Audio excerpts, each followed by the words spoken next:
a foot long. All right, so we should be live on YouTube in any moment.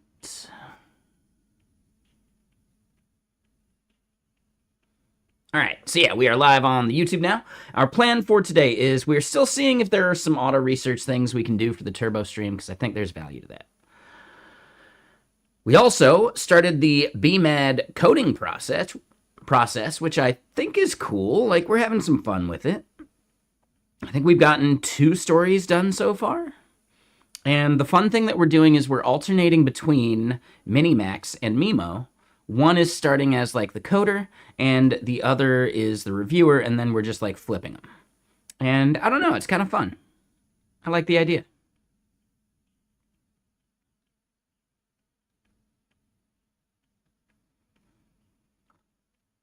So yeah, we're gonna keep doing that. And yeah, that's our plan for today. So let's get to it. I think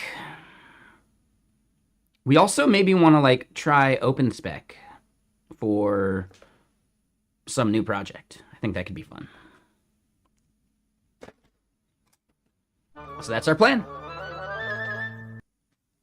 And me, I am not having a whiskey yet.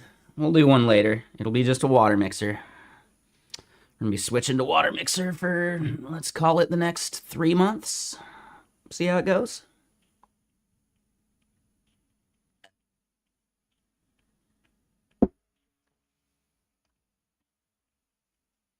And I hate when I leave whiskey in a glass, but it turns into like basically like apple cider vinegar at the bottom or something. And it just smells awful. Like, what is that? Ugh. Like, what is that? Is it because all the alcohol is evaporated away? So it's just like the stuff that's left over? I don't know. But yeah, like not every whiskey even gets that way. Certain whiskeys get that way worse than others. And I don't know what the deal is. All right, so I will say let's do one more rerun of a code review process just to see.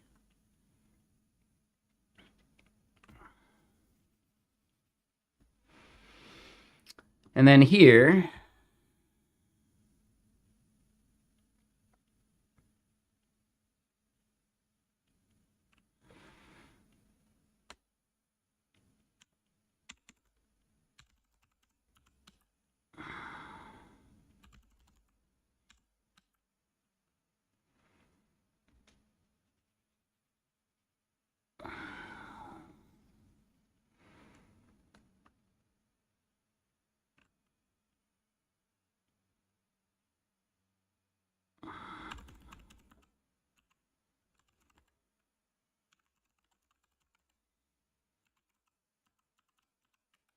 all right, so we're going to push this auto research session.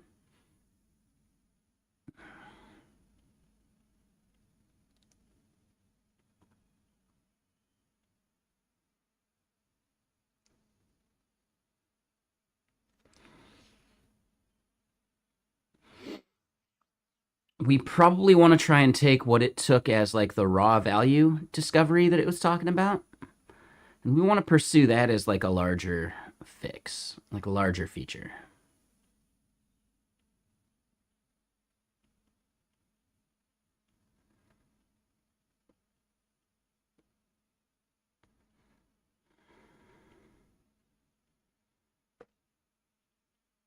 So yeah, I don't know, something to think about there. As far as the code reviews going, that's still churning.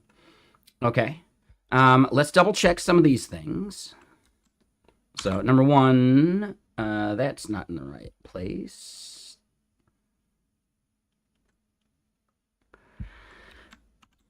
And yeah, as far as like the amount of tokens we burned yesterday, we burned quite a few, didn't we? All on step 3.5 flash. We could try it with a smarter model.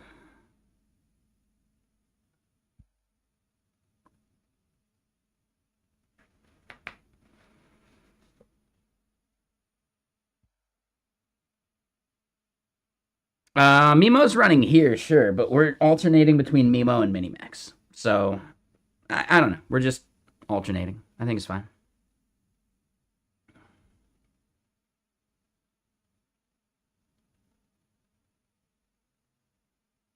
I'm going to call that good. We're going to say done. 3. Finish that workflow. We're going to stop it.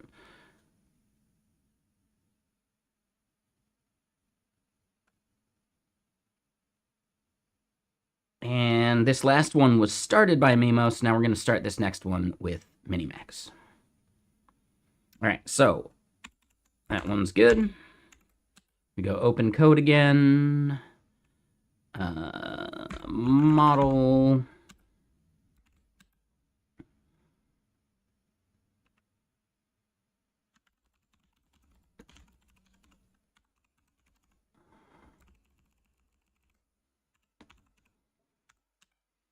Right, and I know it's weird. Why not just invoke the skill? Every single time I've tried to run the skill directly, it does weird shit.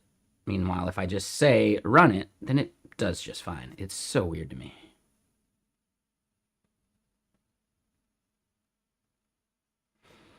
Hold on.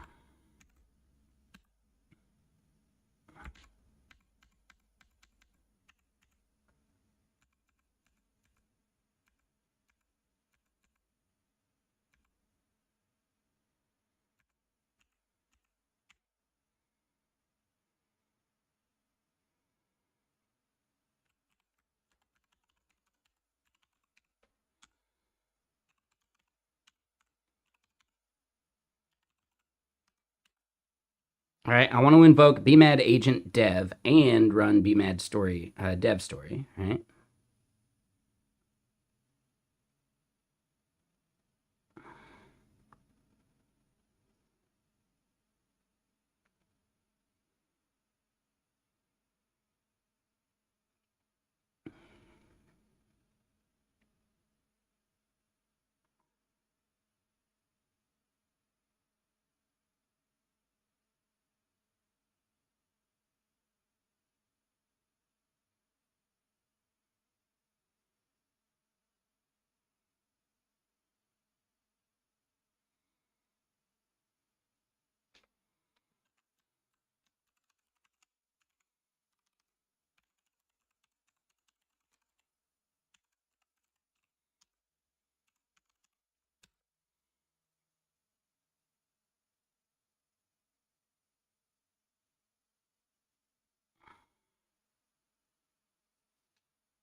Yep, Epic 1, Story 3.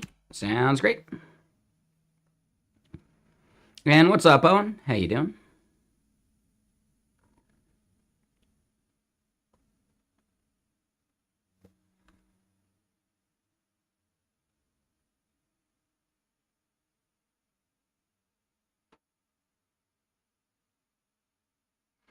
Oh. Do I keep forgetting that part of the flow? I need to do create story first.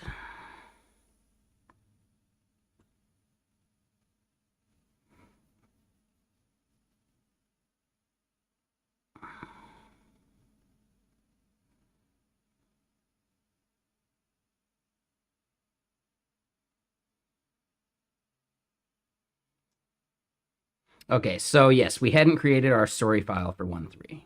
That was just in the Epic. All right, so then back here on Jetstream Turbo, my goal for this is that our benchmark finally completes, and we don't have an issue there anymore. While we're waiting, we should look into OpenSpec then, right? People have recommended it. They say it's cool. What is the process, though?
Oh, interesting. So OpenSpec theoretically is better for brownfield, not greenfield.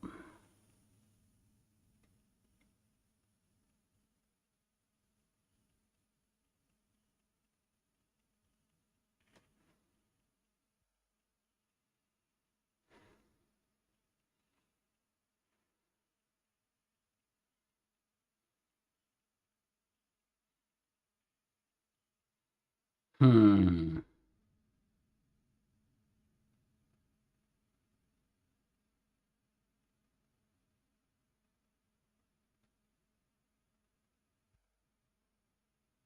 Are the docs on the GitHub?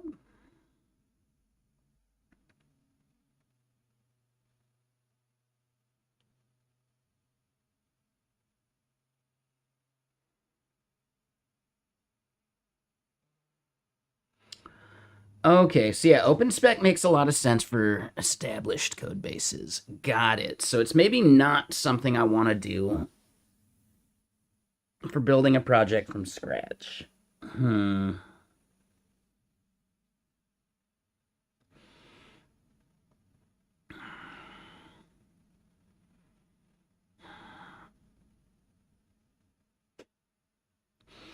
So instead, right, I know there's get shit done.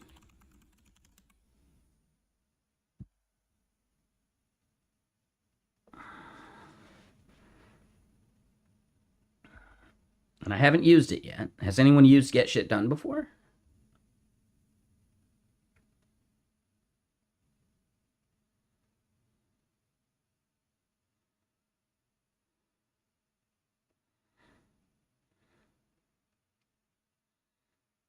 Oh, spec kit. Yeah, that's another one. That's another one.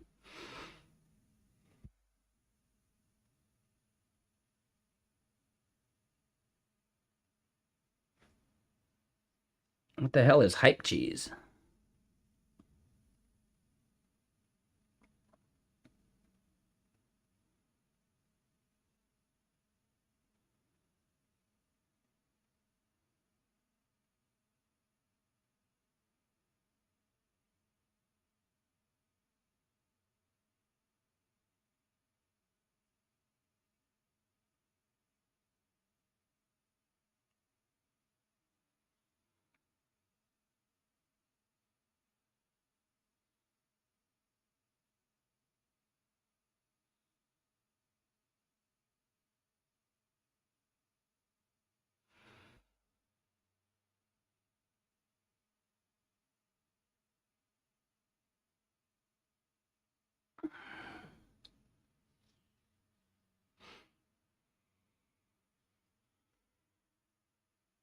What's up, WebDev2, and how you doing, Moshiko?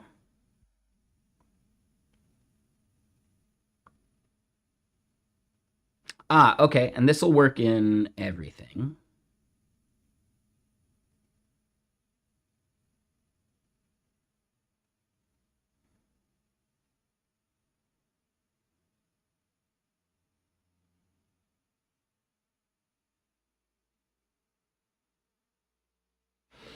Okay, I see, I see.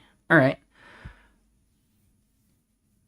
So here's what I want to do then. We're going to create a new repo.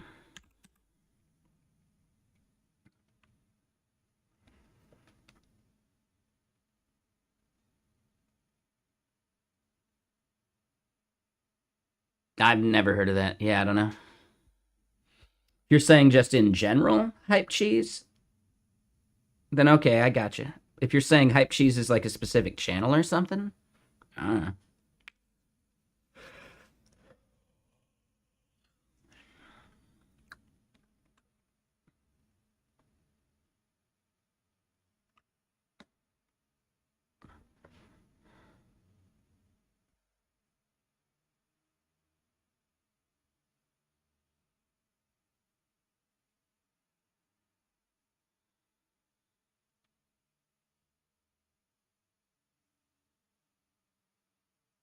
gotcha. Now that makes sense.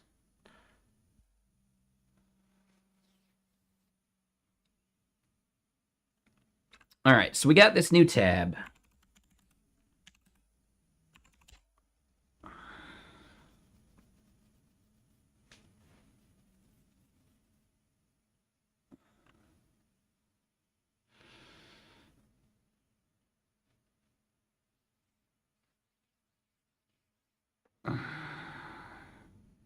Let me look at this.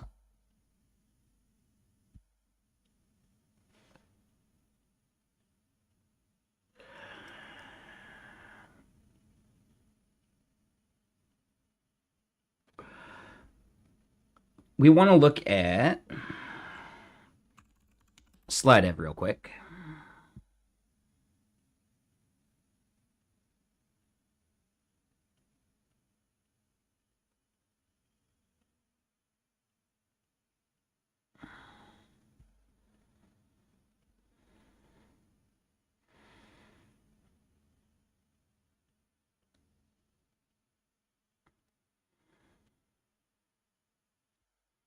Okay.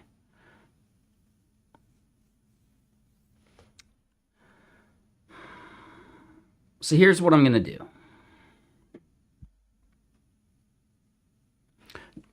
do. Here's the question. How do you all feel about this? I want to hard fork Slidev. I'm not sure I want any of their like history. Like I don't care about commits or who's done what or anything. And we're not going to be using the code like directly. We are going to be forking it.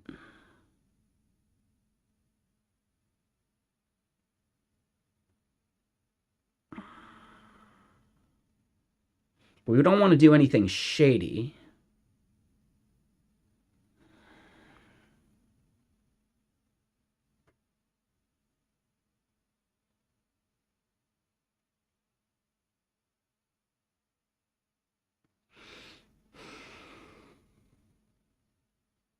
And I think we want to give it a different name. So this might be the fun part. Let's come up with a name for it first.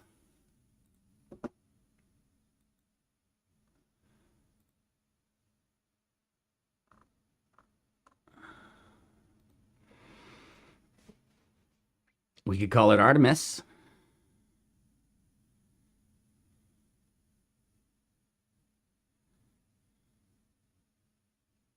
It's oddly relevant. A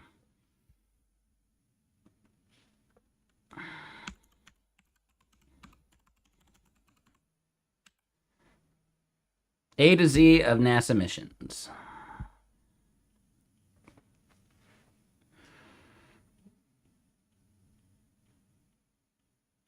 Do we think, right, like any of these would make sense?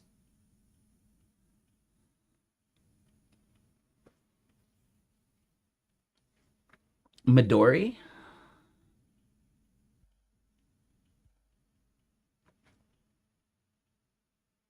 Akatsuki? Yeah, that one's actually interesting. That one jumped out to me as well.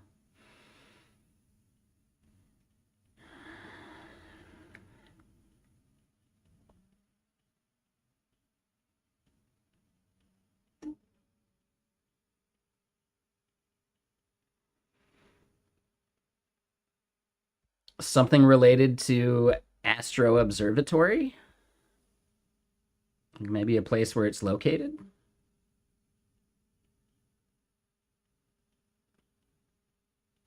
There you go, the bread. Touche.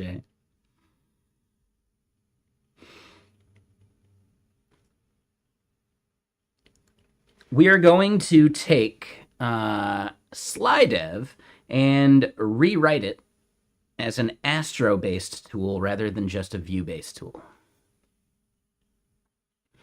I'm going to have a clanker do it.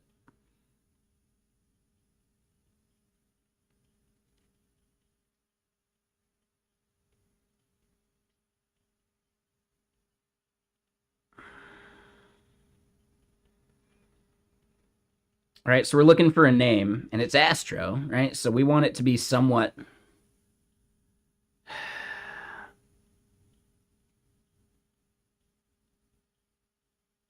like space-based. We could call it Canaveral, like Cape Canaveral.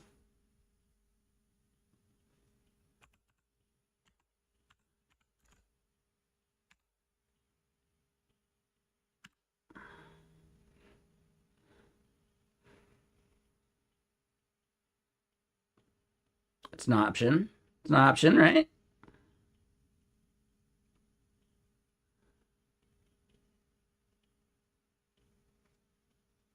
Griff's Nebula. There you go.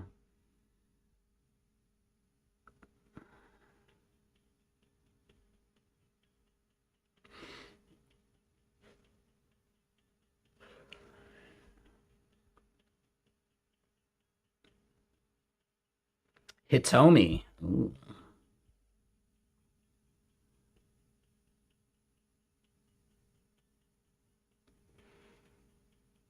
Almost like the idea of like an observatory. We could call it Herschel. Hayabusa? Ooh, what does Hayabusa mean?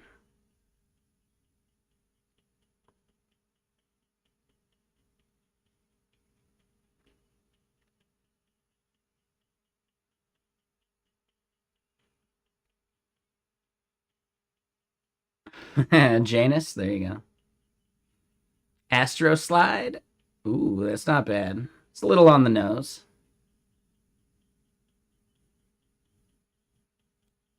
Instead of slipstream, we could say slide stream. Maybe slipstream. Slipstream's not bad. You can go sci-fi with it a bit.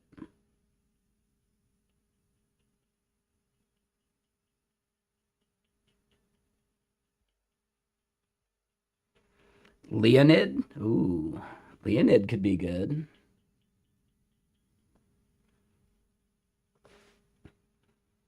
Magellan?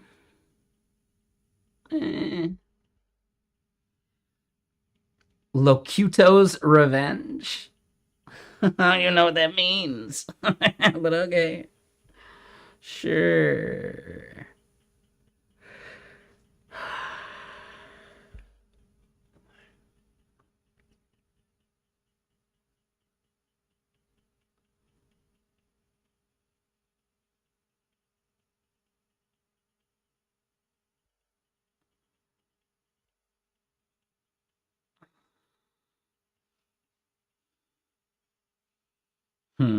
Yeah, I don't know yet. Oh, Locutus. Yeah, no, good call, good catch. Oh, we could just call it Picard.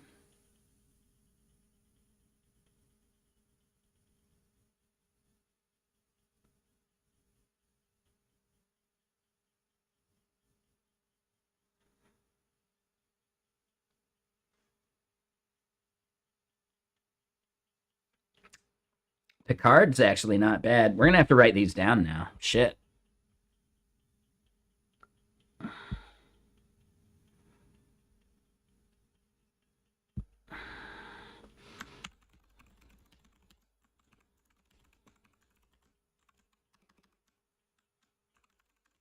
Why not?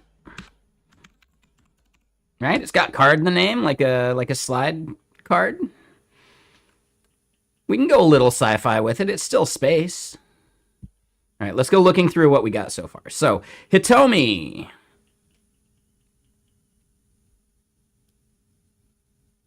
Ooh, holodeck. Oh, holodeck. All right, hold on. We're going to start splitting these out. We're going to have the sci-fi ones and the non-sci-fi ones.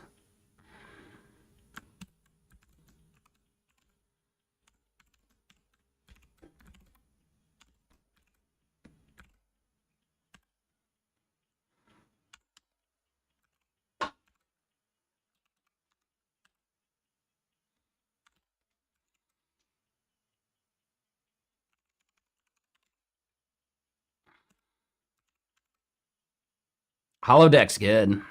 Yeah, because it's a slide deck. Oh, I like it. Yeah, for sure. Um,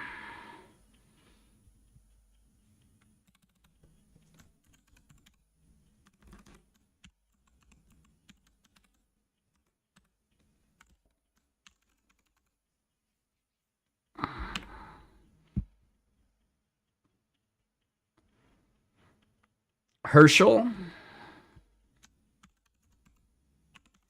I kind of want to avoid Herschel just because of like the Herschel Walker bullshit, because that dude sucks.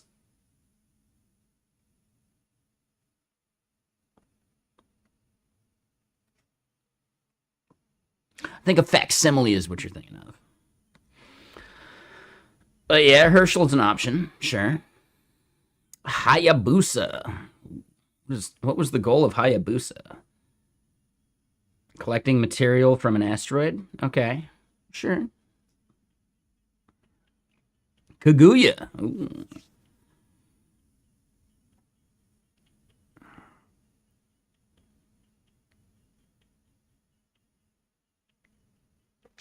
I like Kaguya. No, not Laguna.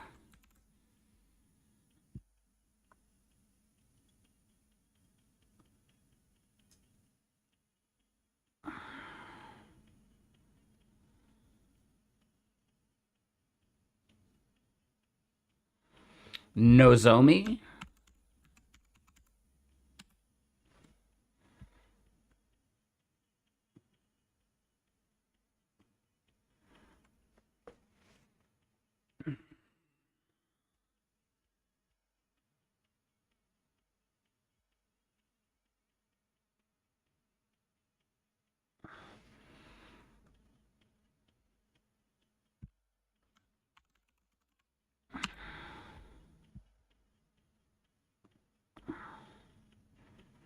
I don't know why the Japanese names are cooler. But yeah, Akatsuki, meh. Astro Observatory 1.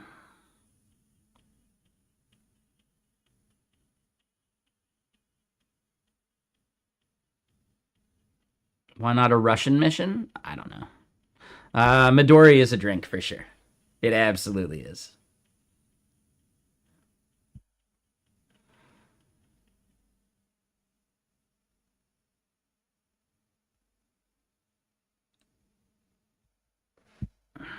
Right. Canaveral, I think, was a good one. And I spelled it wrong. Canaveral. Canaveral. There we go.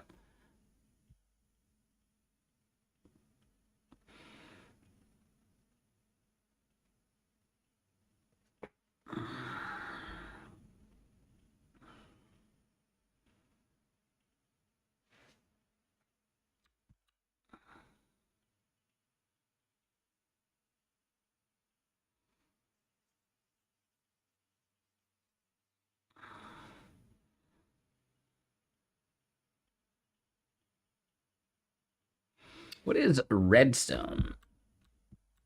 Is it just the name of one of their rockets or something?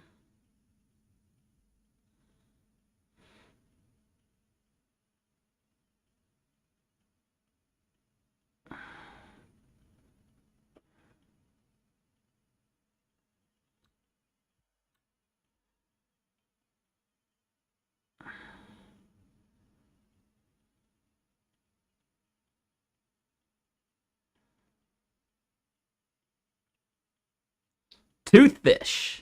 No, I'm not having Chilean sea bass tonight. I did pick up fish, though. I got a fillet of catfish that was... Dude, it was like $3.99 a pound because it's on sale because they got to get rid of it.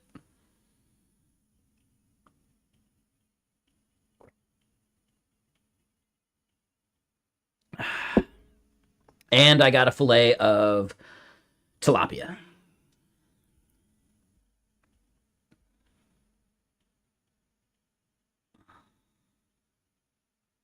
It still looks fine. It's not like there was one fillet that looked terrible. It was like really yellowish and just gross.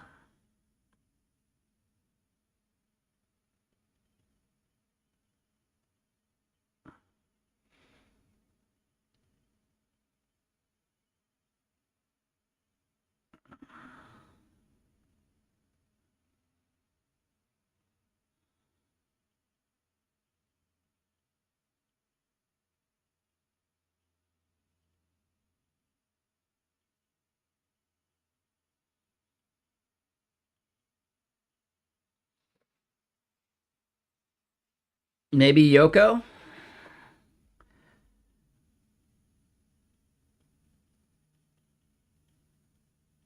Oh, Kagoshima could be the space center in Japan.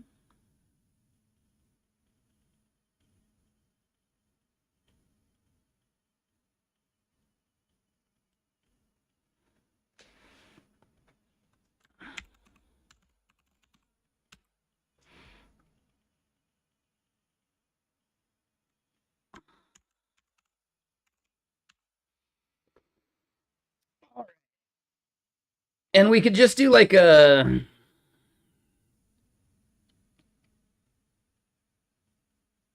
We could do a placeholder for now.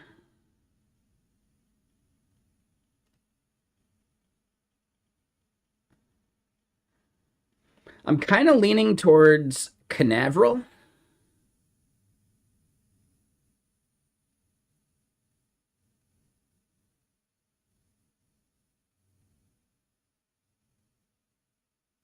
Holodeck's really good, though.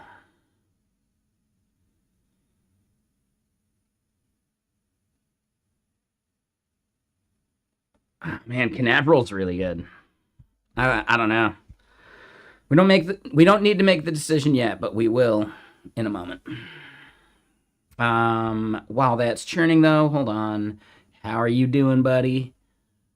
Pull request failed.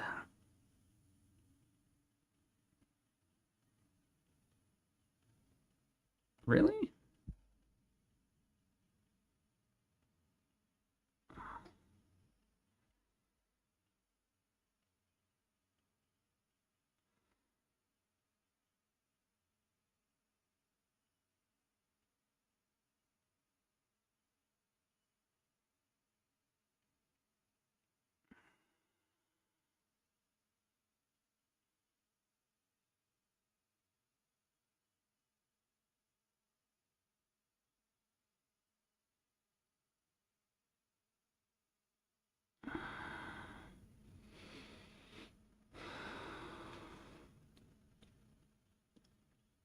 I don't know. I'm thinking I'm gonna do Canaveral.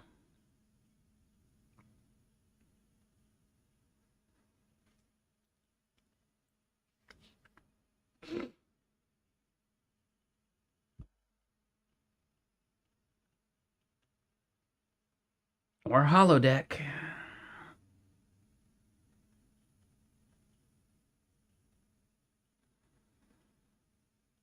Or is there anything like maybe related to the space station? Like, are there modules on the space station that we could like name it after?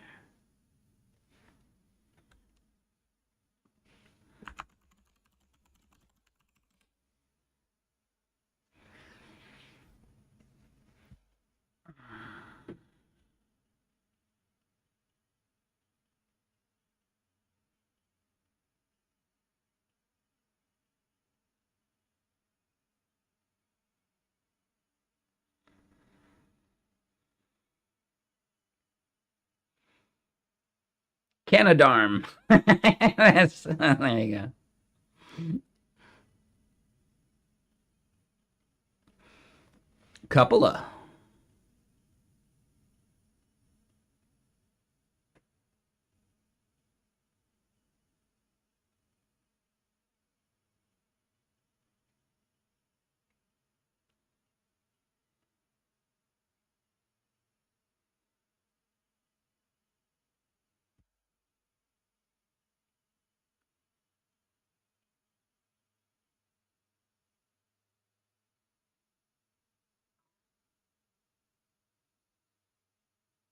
Hmm.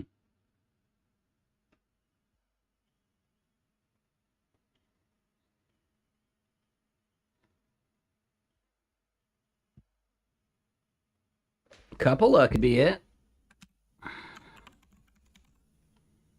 I'm okay with that.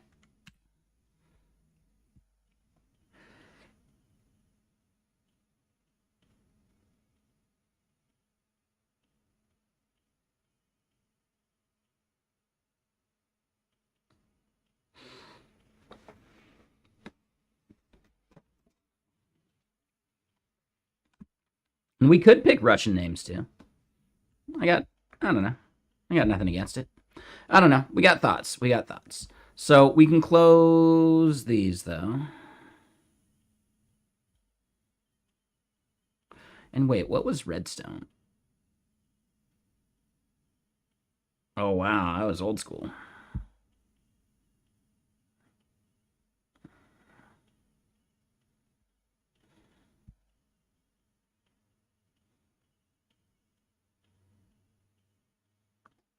Redstone's not a bad name. What was Planck? Ooh, they don't even tell us about Planck. It's just a space telescope.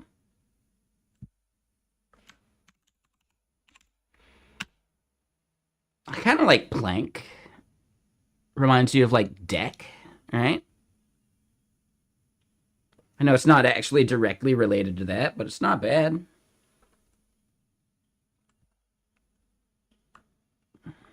Okay. And we could ask some AI about it too. But yeah, let's get back to.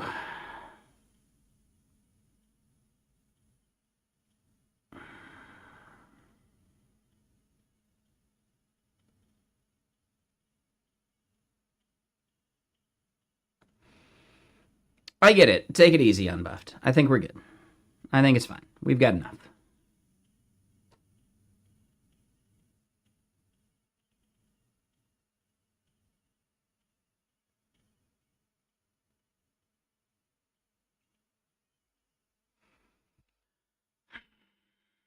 All right, so we're gonna let's do this.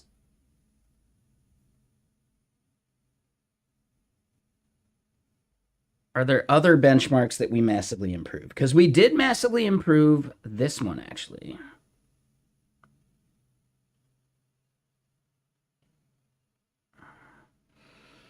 So 5%, down to 3%.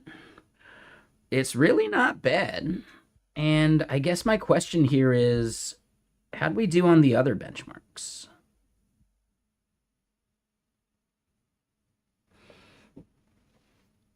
Oh man. Dude, on some of these, we gain massive performance boosts.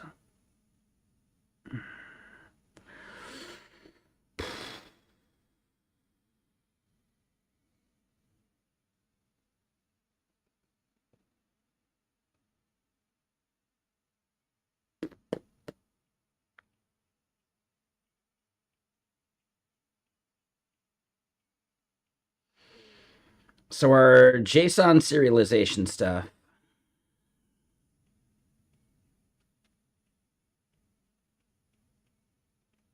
And we did really try and focus on just that. Okay. I think we're good.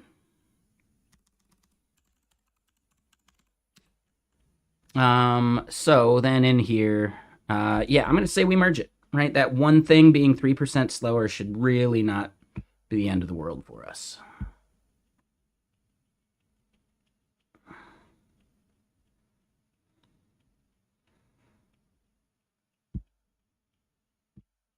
So we're gonna merge that. We're gonna call it good. I do think I want to kick off another.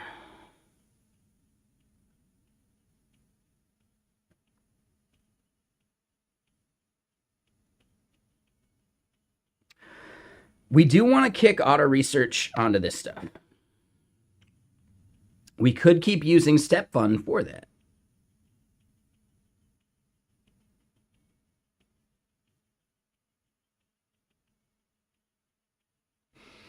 We'd also turn like a higher reasoning model onto this stuff too, but we'd burn our tokens so fast with anything that that would be maybe not the right idea.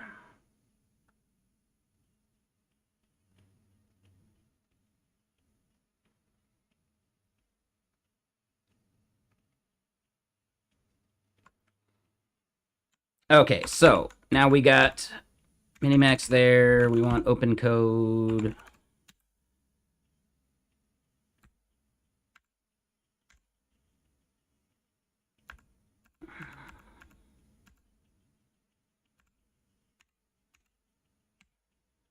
Right? Oop.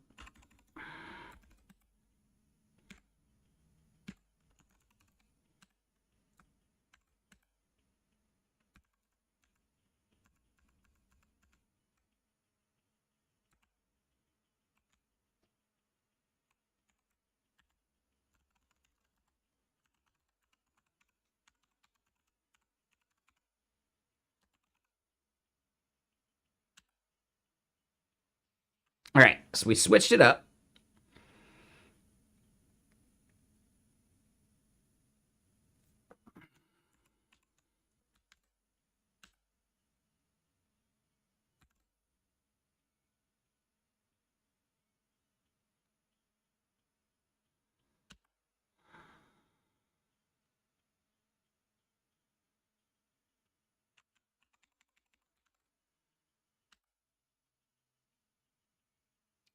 hold on.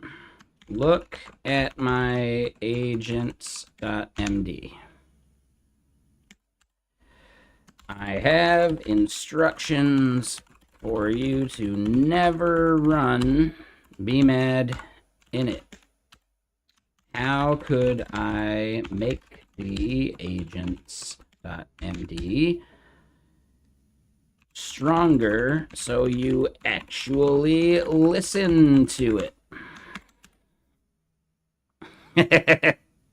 Motherfucker.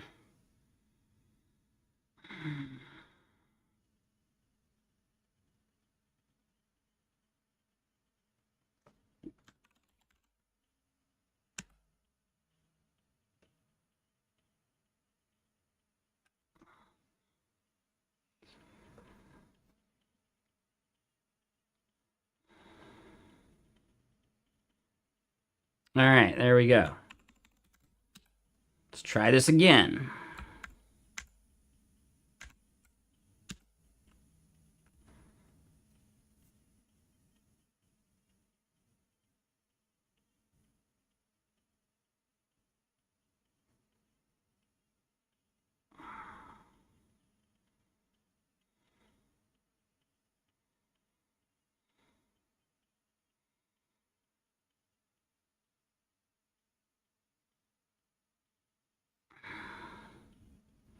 Is that why we're having issues? Because it can't find the project context file?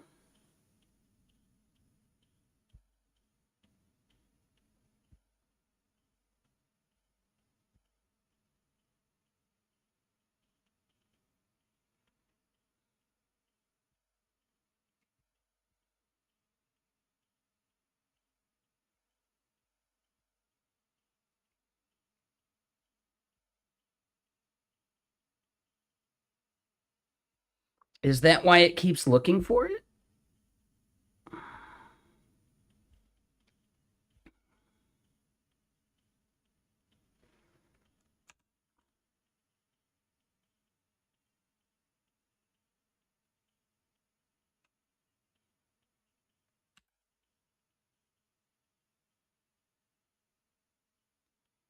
All right, so it did find story 1-3 at least, which is cool.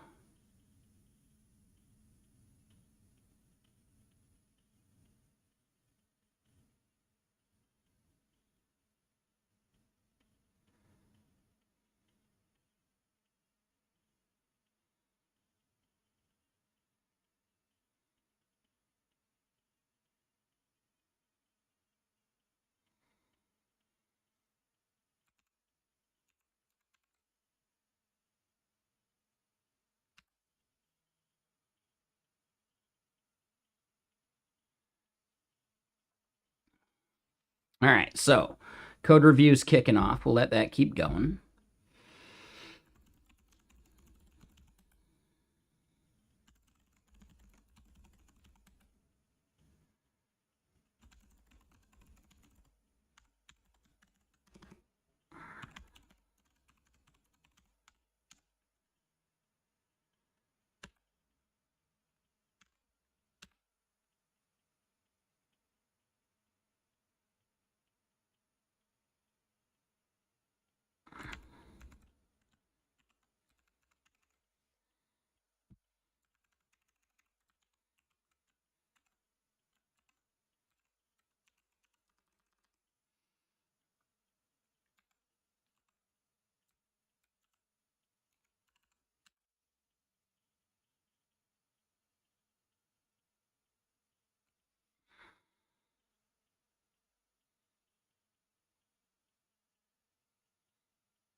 All right, so we're going to keep step fun churning on this.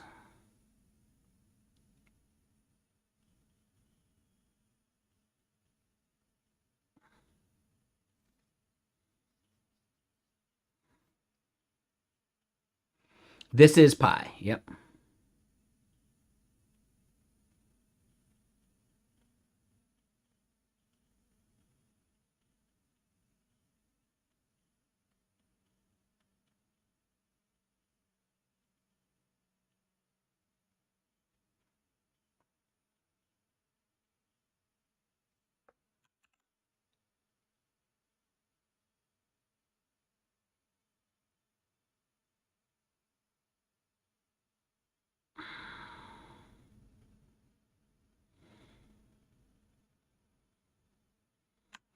I think something's up here.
So that one's weird. Let's keep going on this part. Okay, so the code review came back with some stuff. It's got some patches it made. It's got 3 decisions needed. Array inference only examines the first element.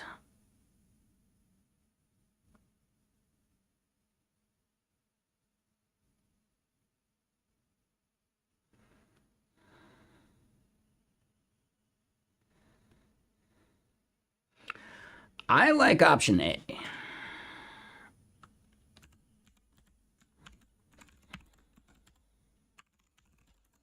Right? Widen it out.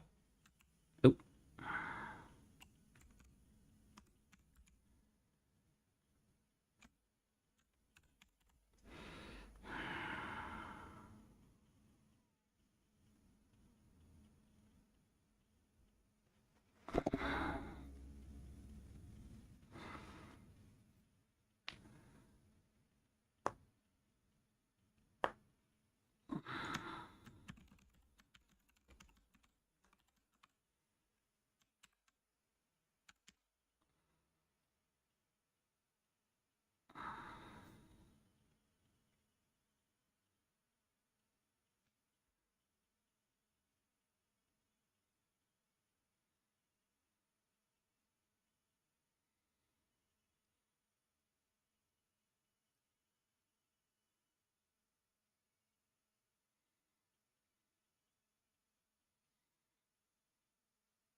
We could just output the schema on every response.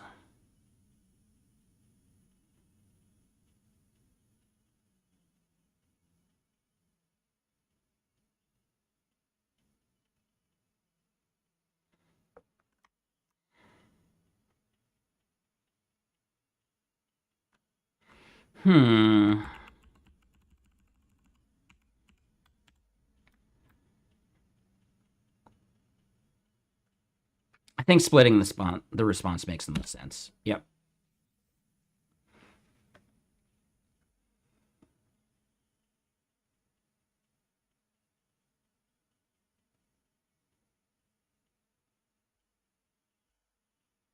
We don't know. Right now, it's very early at this phase. This is the first epic and like the third set of commits or whatever, right? So we don't know if it's actually creating what we want. That's the whole point. We're trying to see if it can.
Okay.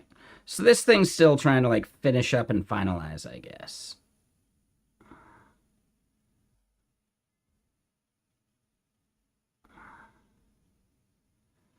This one we merged, so we'll call that good.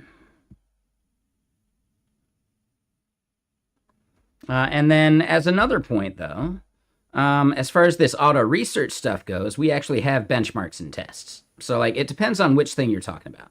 For this auto research stuff, we have tests and benchmarks. We're good to go. For this service we're spinning up, this is spinning up completely from scratch. So I don't know. My goal is to not care that much about it.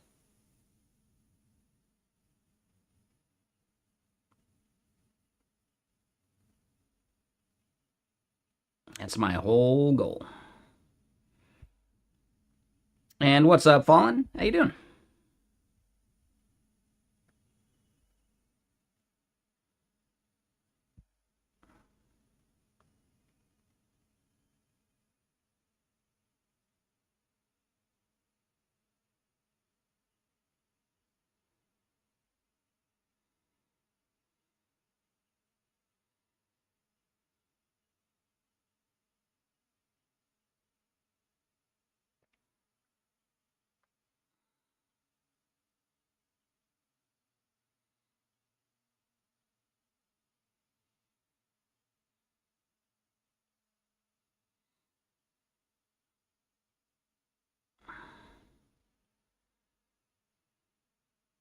So wait, what is this doing now?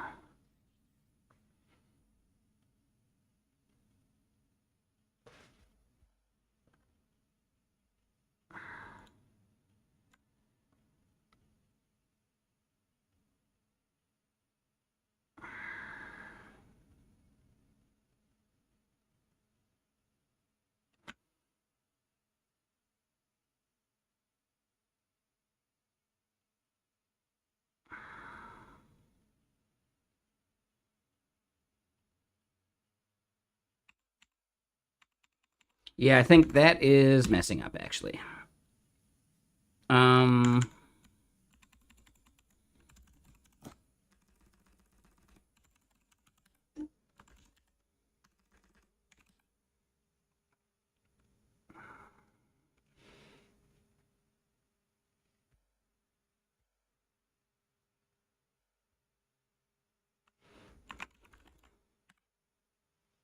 Okay, so we did have this open. I want to see what the hell is in all of this.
I'm going to create a folder here. We're going to say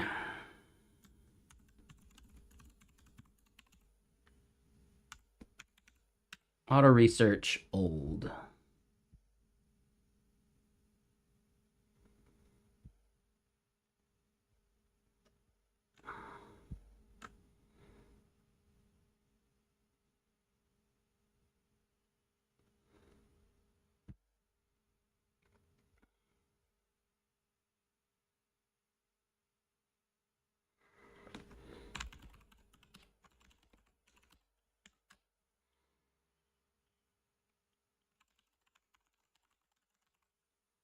Chore move auto research to subfolder to start new session since we borked the old session. And things are going well. How about you, man?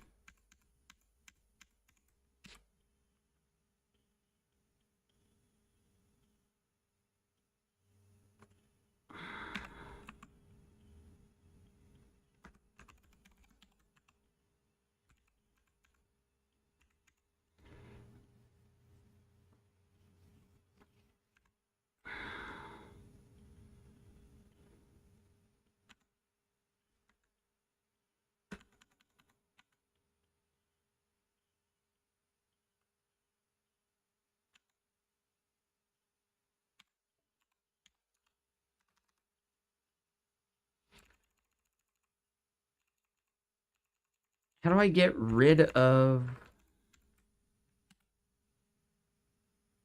Yeah, new session started. That's not what I want. How do I get rid of the auto research runs and kept right there?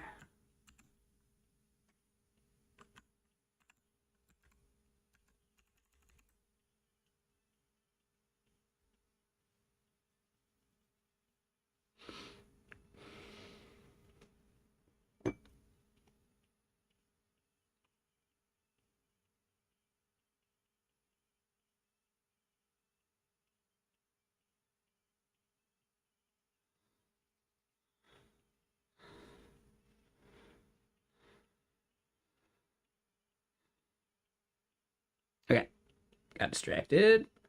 Double check.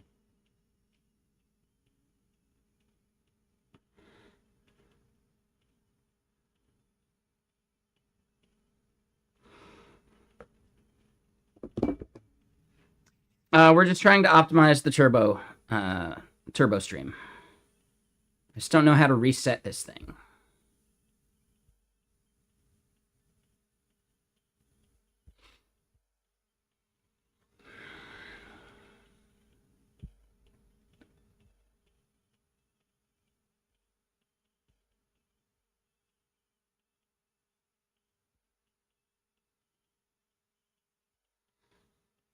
Aha! Oh, this is where it was, because we ran it from here. Oh.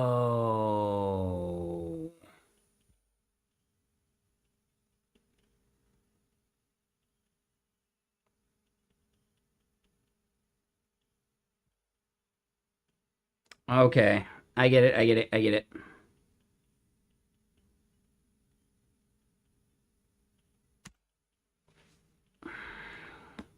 So it's the JSON L that is actually like the main issue.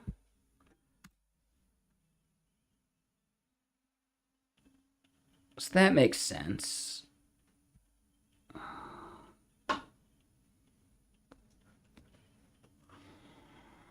Okay.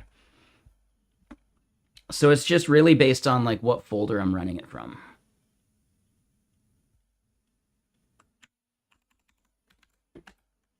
All right, and then it's gone. Okay, that was it. That was it.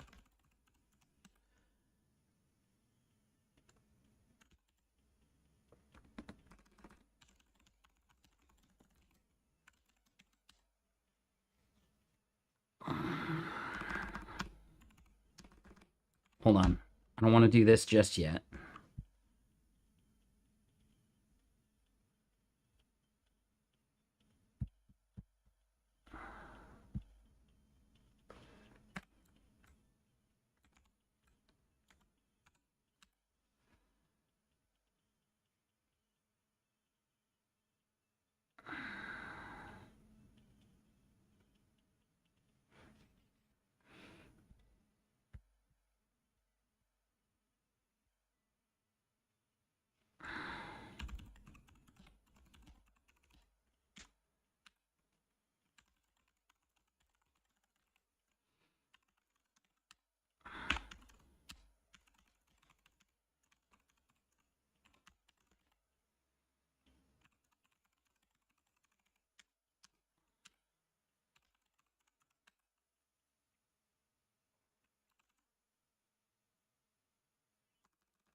Now, hold on. Did I move the other ideas file?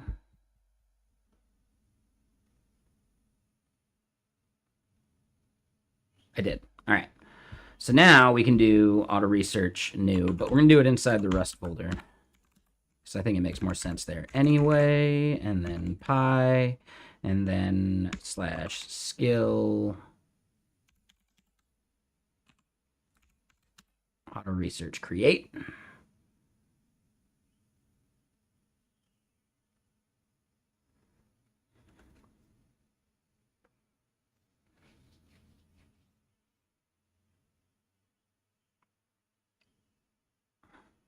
All right, so it's going to churn on that part, and now we're doing our code review again. We want to do a double review of the code. Shit, we might even churn twice or 3 times. Okay, and then while these are going, because those are probably going to be a bit more involved,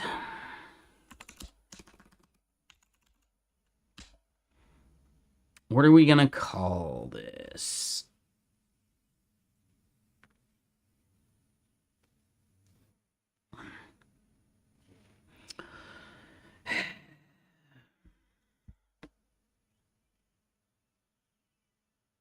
It's fine.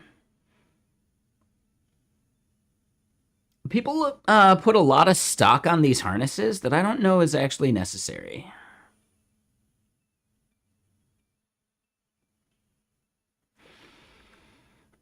But then I've heard the exact opposite argument where it's like, dude, the model doesn't matter. It's about the harness. Open code is a harness. Claude code is a harness. Cursor is a harness. Right? Harnesses are the things that call the models.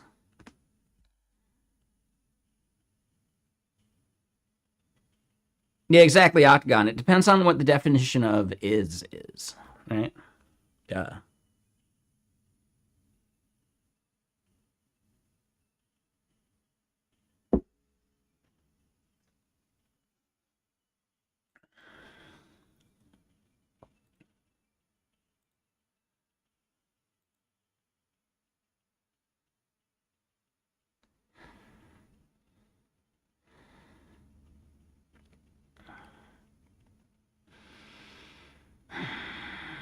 Because the client server architecture is still somewhat separate, right? Like client and server are maybe lower level than what the harness is doing.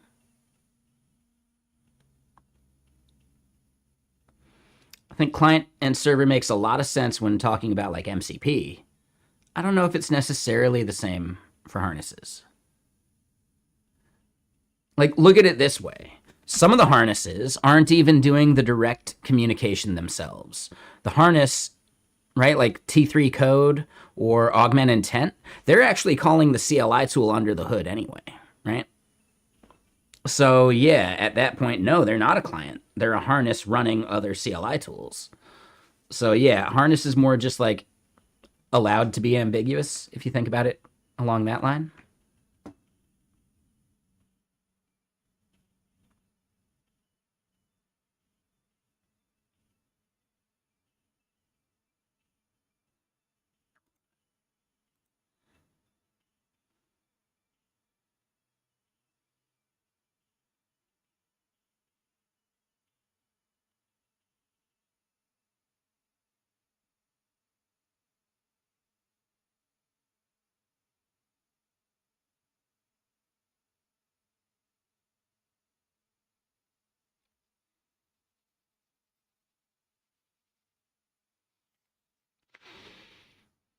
Maybe.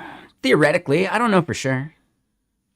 And yeah, whoever did that sub a while back, that was a Miralize. Thank you for the follow. I'm sorry, I almost forgot about that.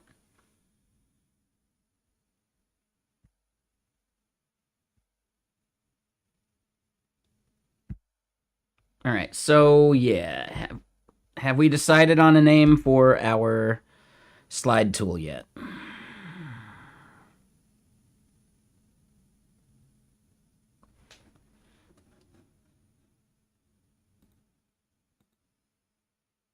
Astro Slide Ev? And it's easy. Now, we've got some names here that might be hard to read. We want it to be space-based because it's going to be astro-based. So, Picard or Holodeck, if we want to go sci-fi. Or possibly Hitomi, Herschel, Kaguya, Nozomi, Midori, Artemis. Actually, Artemis was one that we actually thought of like one of the first for sure. Canaveral. I like Canaveral. Kagashima is also relevant. There's Yoko. Cupola, actually. Cupola is the name of the observation deck up on the space station. Planck is like a telescope satellite.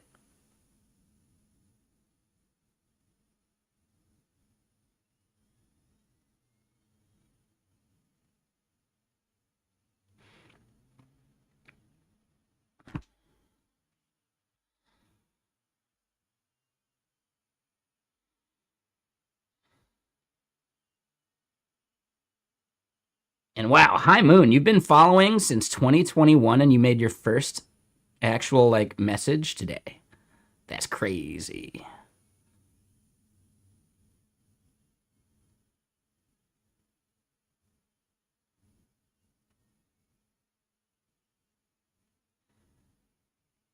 That's crazy.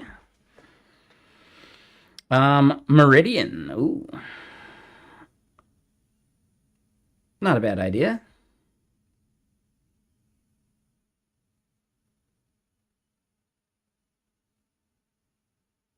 Instead of slingshot, slide shot.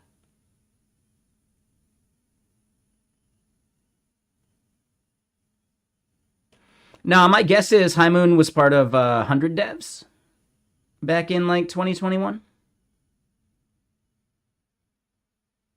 That's my current guess. Hold on, let me double check the timing. December 2021. That might not have been 100 devs.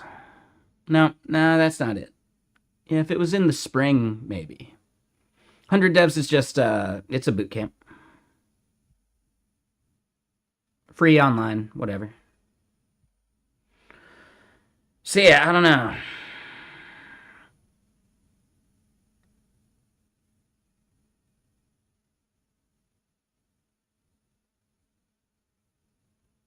Yeah, Leon's the man. Yeah, Leon's great. Glide UI. Ooh, there you go. We could do like Slidestro. Instead of slide dev, it's Slidestro.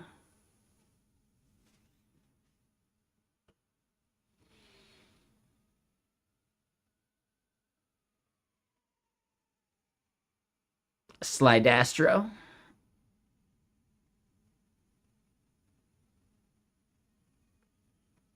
It's for slide presentations, right? Think PowerPoint.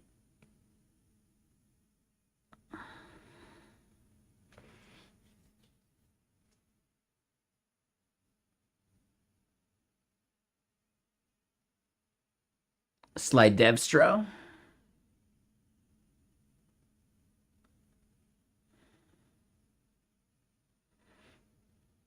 Slide Devstro's not bad. Oh my slides. That one's actually good. I like that. Oh my slides is really good. Damn, that's solid. I like that one. Um Aristoteles? I don't know about that one. I'm gonna say slide. All right. We're gonna do it's just gonna be a placeholder for now. Slidestro. Slidestro. Or slide devstro.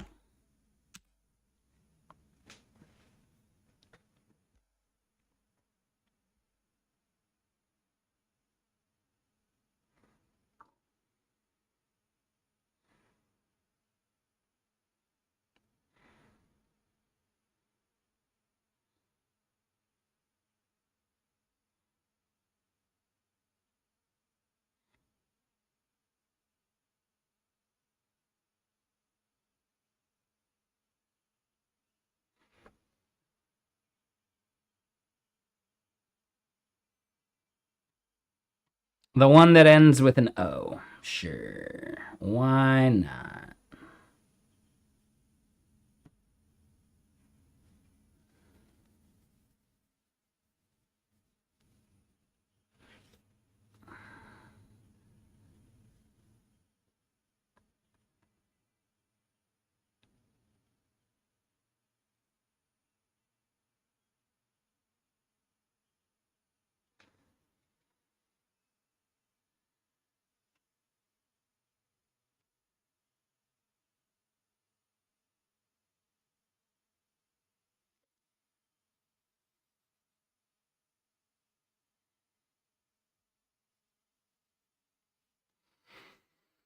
You like Slide Astro?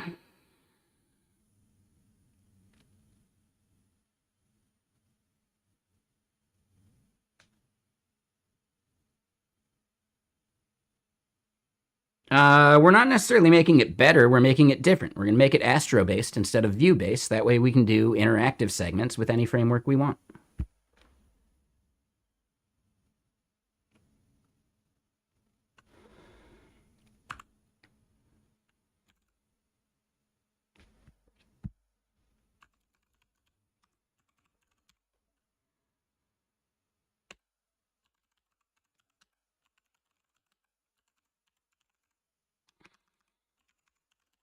All right, so we're going to clone SlideDev into it right now.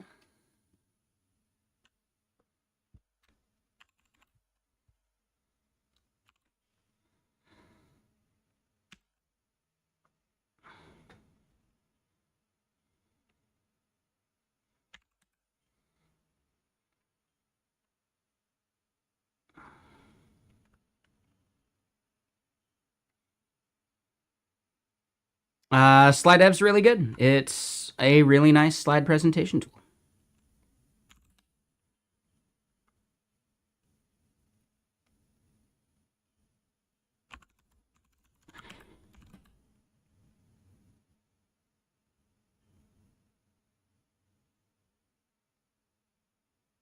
That's fine.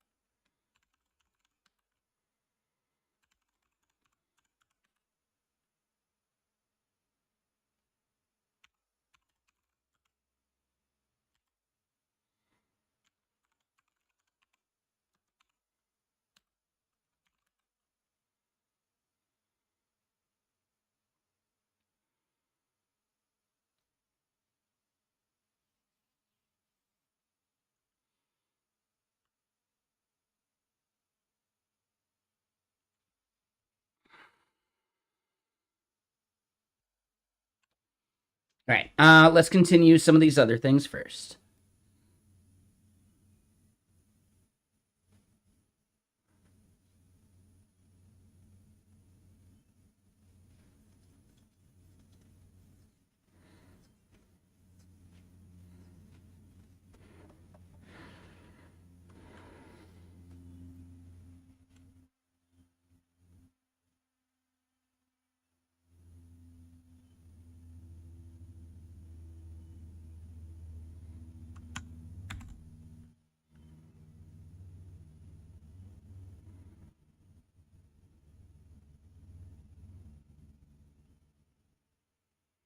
All right, so next steps.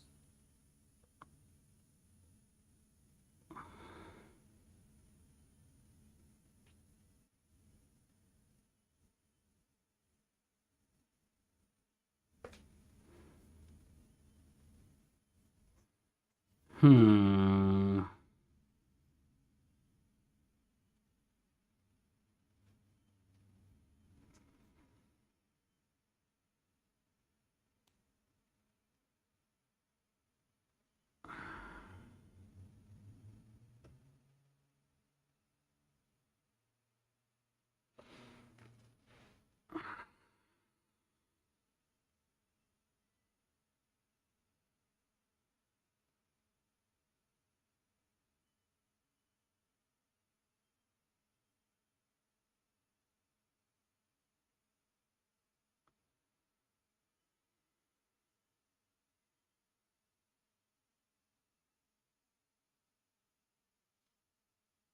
Ah, so our Redis implementation could be faster. Okay.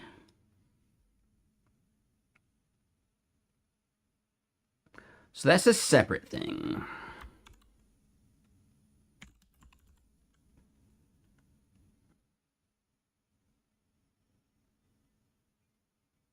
Um, because you're way too hung up on implementation details. We're not even using Redis properly. We're just using the Redis API via an in-process store that we created. But yeah, any of those things, stop treating them like sports teams, dude.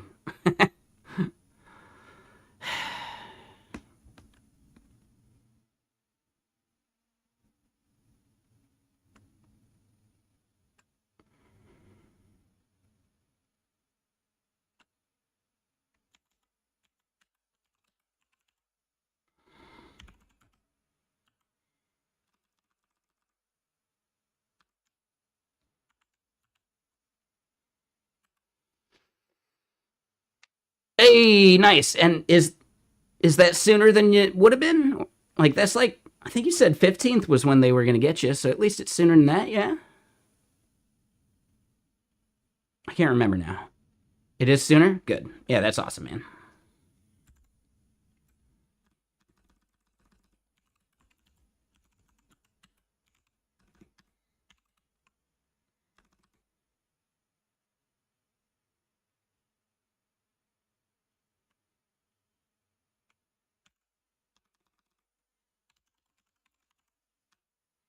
Mm,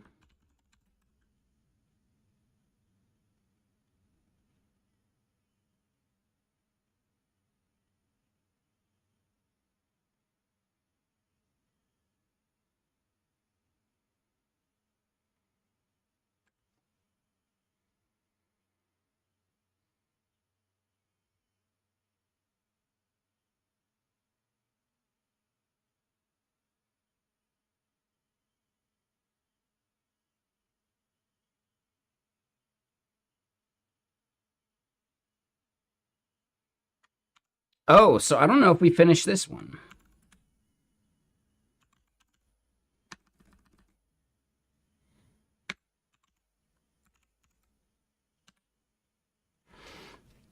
All right, so we're going to finish that one up and probably push it up.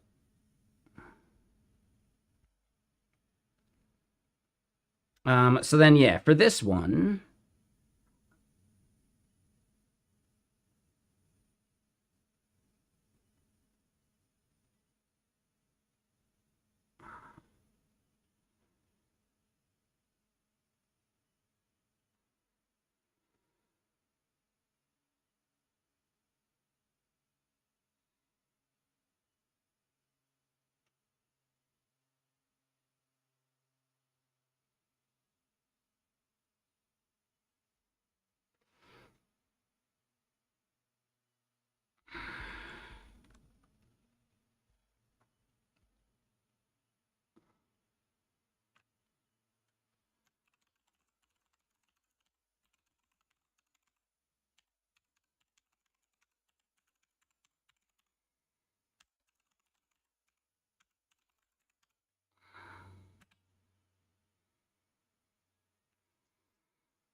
all right, so it's going to maybe come up with some ideas for that. Not Redis. Do I approve of the grouping? Yes, I approve.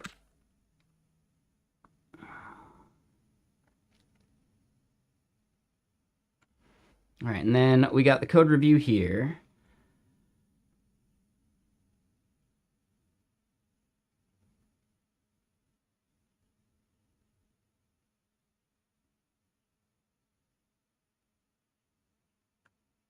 Yeah, we tell it do it.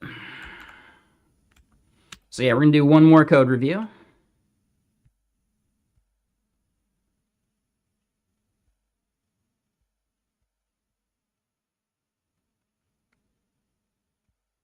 right, so this one's probably going to churn for a while.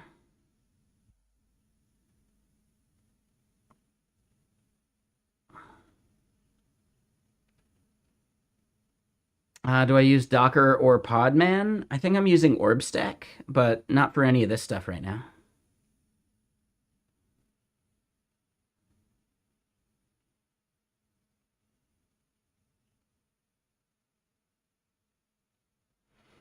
All right, so then Slide Astro. All right, so this is the thing where we want to start to fiddle with this. I think I'm okay with Claude for the planning. So yeah, we're gonna do the get shit done thing.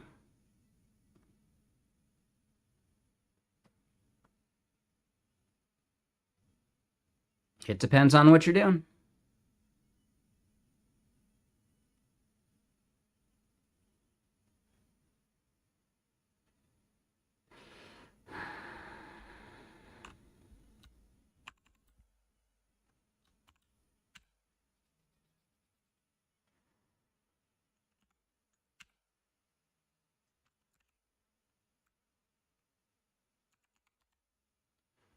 All right, so one, I'd say 3.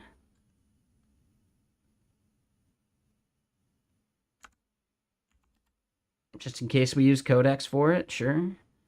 I might even churn Gemini on it.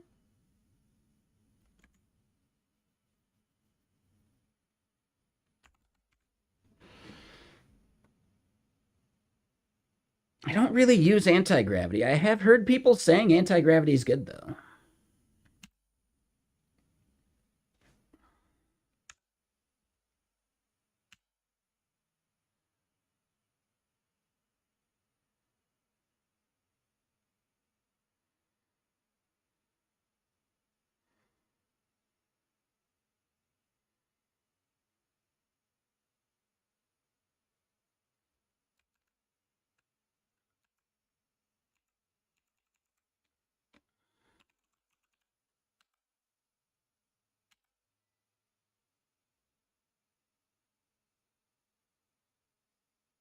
You can't run any models locally on anything, basically.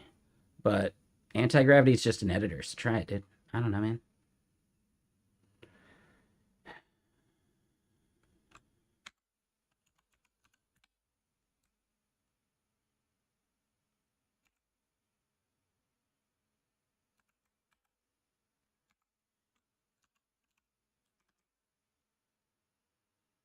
Oh, get shit done. Sure. You don't even know what it is, though, do you?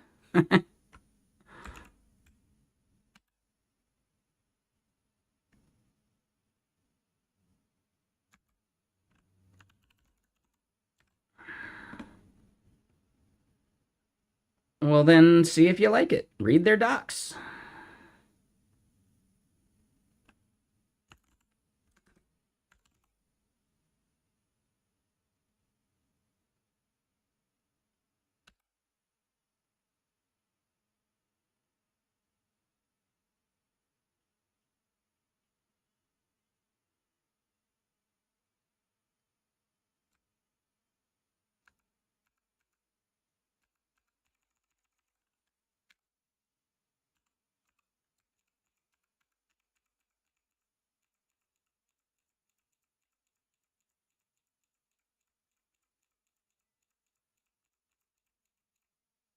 Oh, interesting. So yeah, what's the way to start with GSD?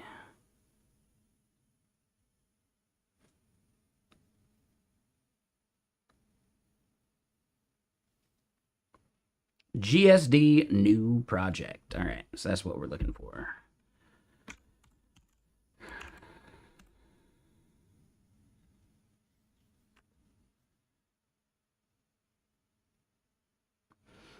You just changed. Hold on, let me read this. You just changed daylight savings time, and starting your day at 9 a.m. feels so weird. You stop working so early. You already got bored of gaming.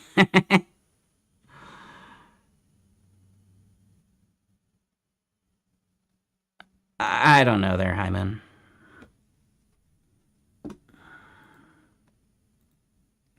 I think you're misunderstanding what a harness is.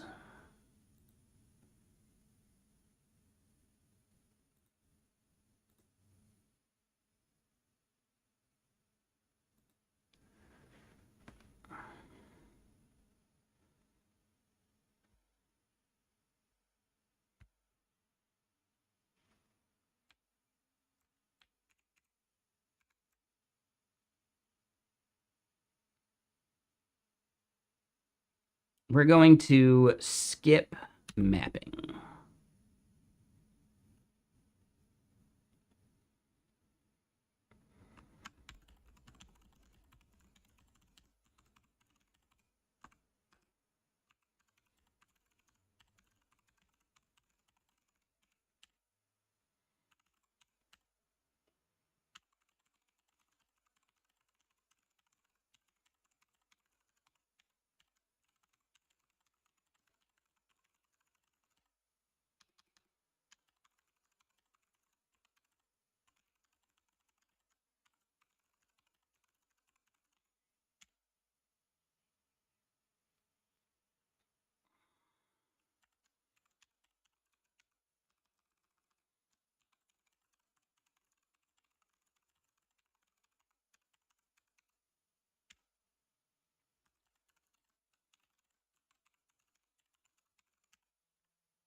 All right, so something like that, maybe.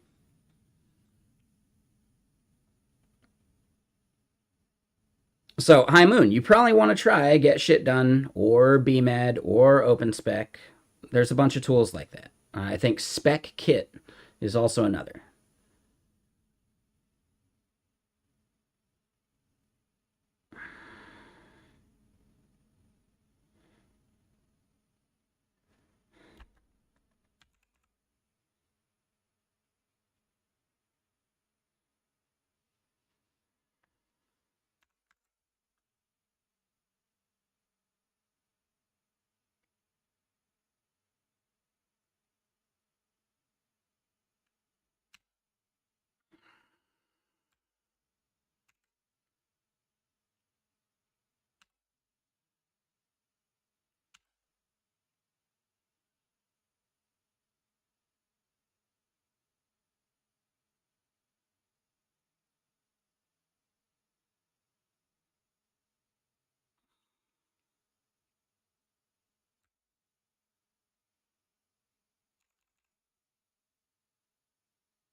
So this is nice. Yeah, yeah, yeah. This is pretty like low effort compared to what we were talking about in the other release or in the other tool.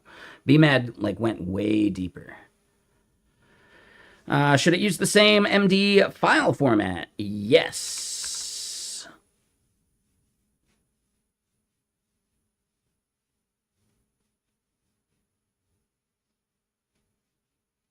Oh, I like both.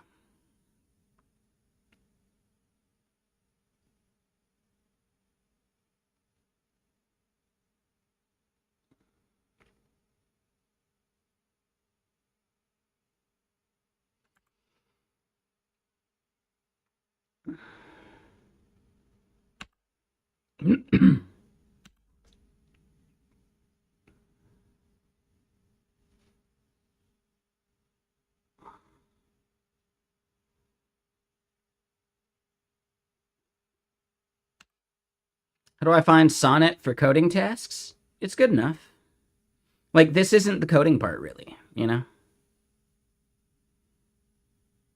So during the planning, I do want something a bit smarter.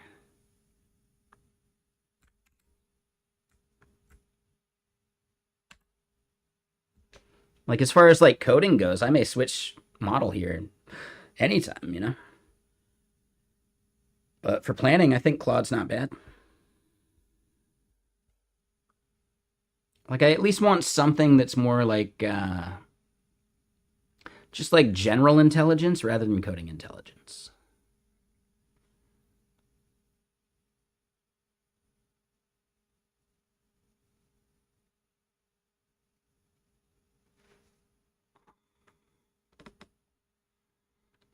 I'll do one more rerun of this because it does keep finding a little bit.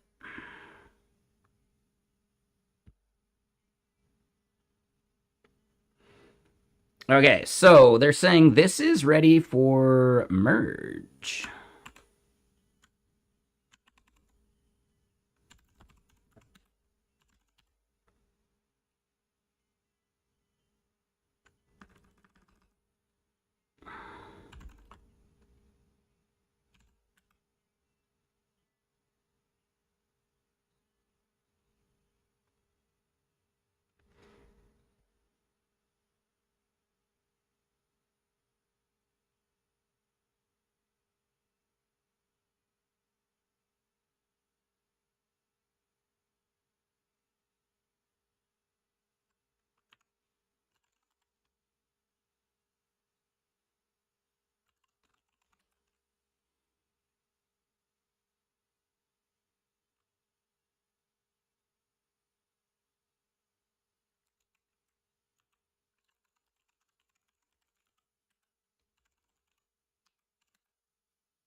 All right, so then this is going to run the benchmarks, and we'll see how that goes.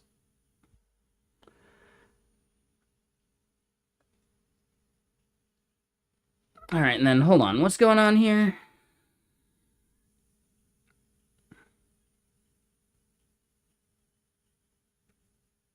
GLM5 fares fairly well, sure.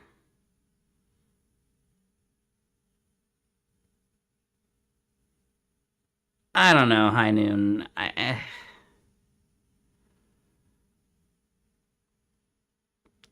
All of that stuff comes down to prompting, right?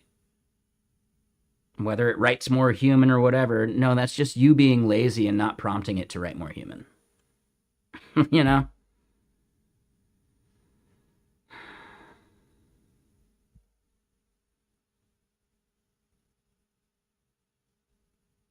And sure, we can allow that. I think it was a solid joke. Not a bad joke. I don't know, High Moon. That's why things like skills and stuff are created.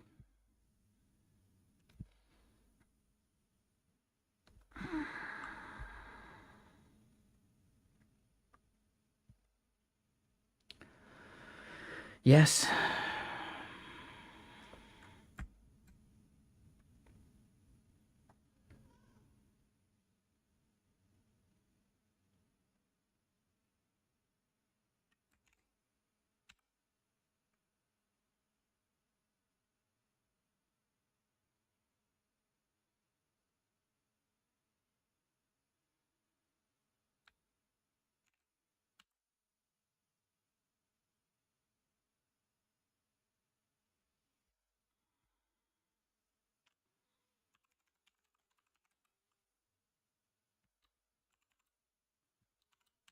Try some of that stuff.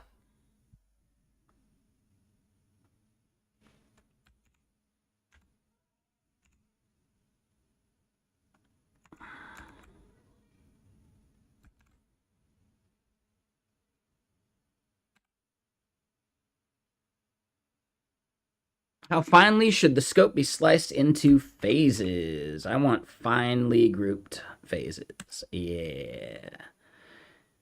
Independent plans run simultaneously?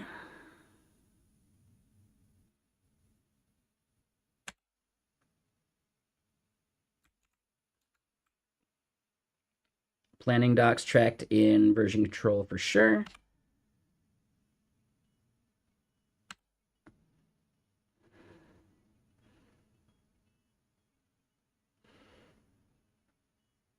How do you find stuff like that?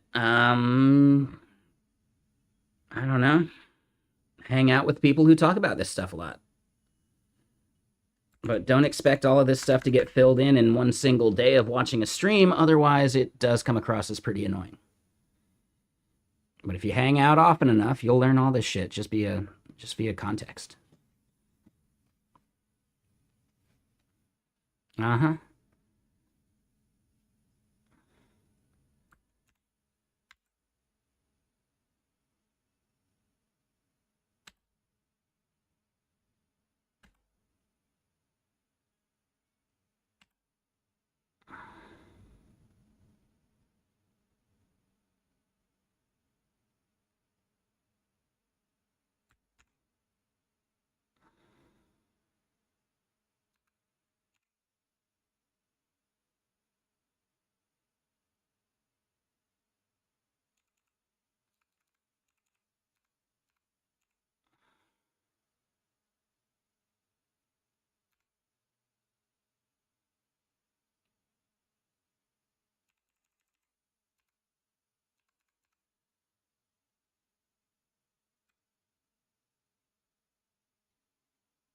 I like...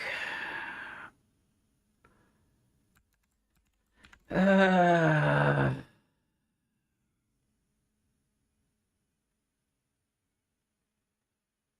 like Sonnet for now, sure.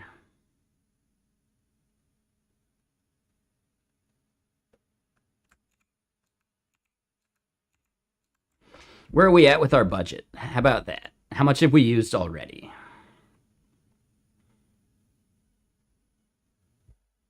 Oh, it's not so bad. Okay.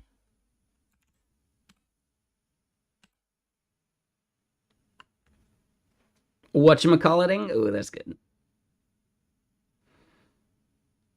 No, I don't have a key for each model. We're just on the $20 tier. If it fills up, it fills up. Whatever.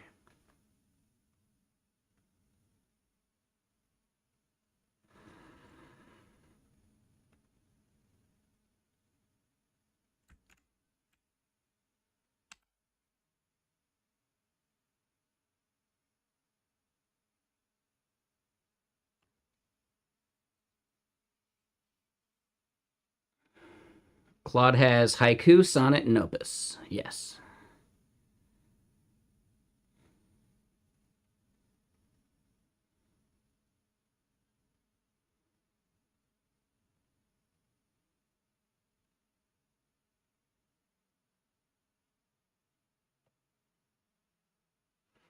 Let's see how quickly this starts to burn through this shit. We're at 10%. Already at 13%. Oh, God, dude. That's a terrible fucking idea. Iterate on lighthouse scores for the Messijo front end? Why would I need to do that?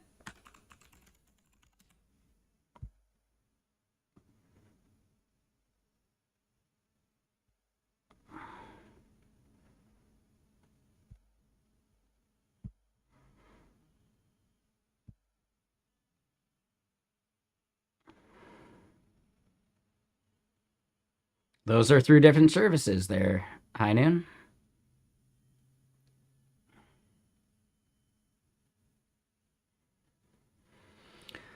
At some point, High Noon, you got to start Googling some of the shit yourself. Like, come on, man.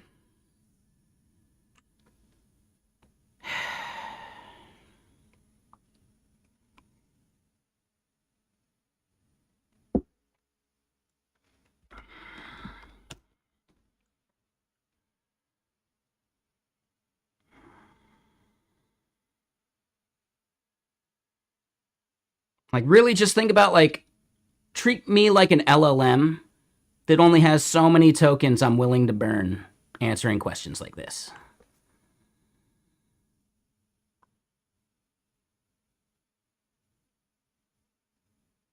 Right? And honestly, treat every single person you know as an LLM with a limited amount of budget for bullshit.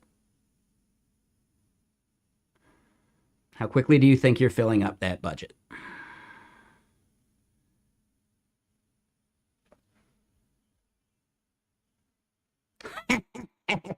All right, well, that didn't work. Let's try this again. Come on, Lighthouse. Do I need to update? I might need to update. All right, let's update Chrome.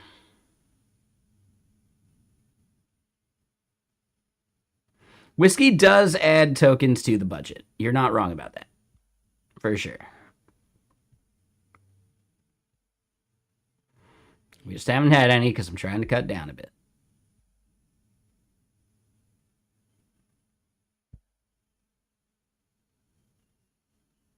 There we go, Lighthouse. All right, now you get it.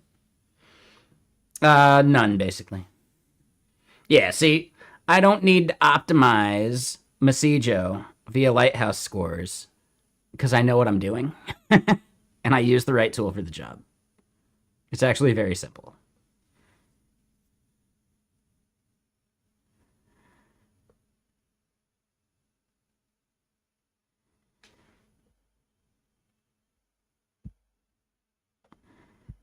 Yeah, because we have some browser errors. I don't give a shit about a browser error. The minified React thing, I don't give a fuck. Like, dude, I don't give a shit. And it's most likely a hydration error or something. Like, it doesn't matter. Having a main landmark would actually be good, though. So we should do that.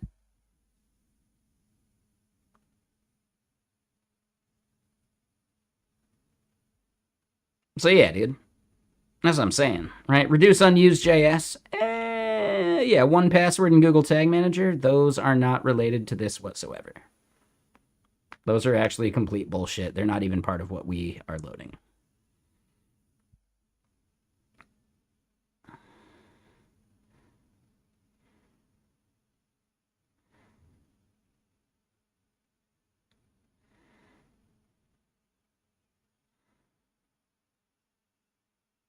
Yeah, the rest is fine.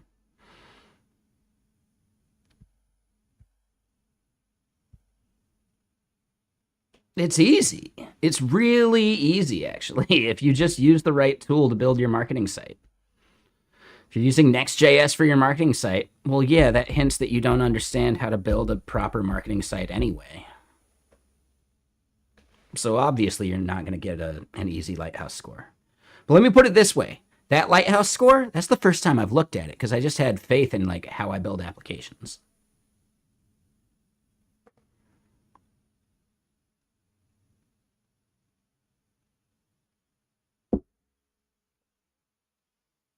Oh, interesting memory fade. That would be cool.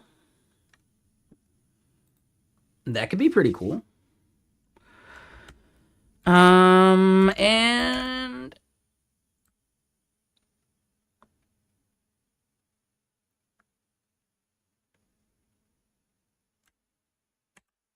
sure.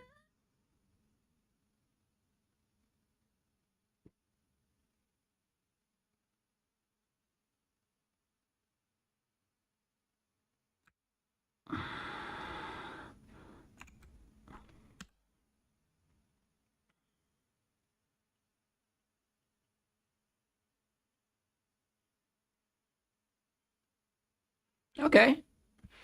What are we at with tokens, though? Dude, I bet we're already. What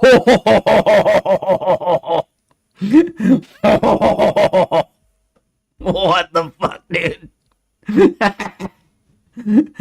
Oh, man. In 10 minutes. Oh, Jesus. Whenever it gets to another stopping point, we're just going to pause. We're just going to pause.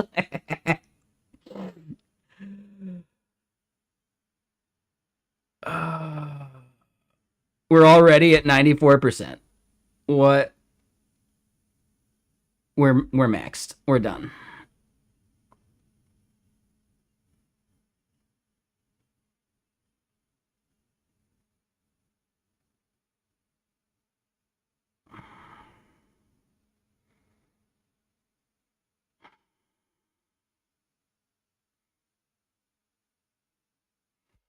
No, it's just one of the reasons why Claude isn't a good value.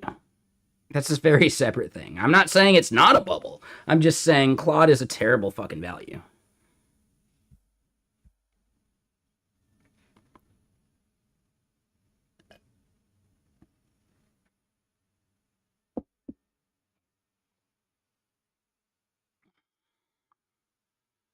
According to what, High Moon?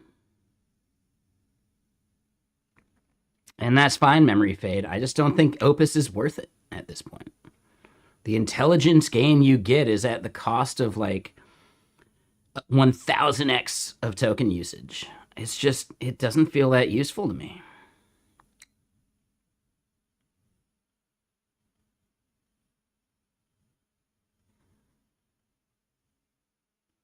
Yep. Yeah, and I have Open Code Go. I would probably use Minimax just because you get more tokens, though.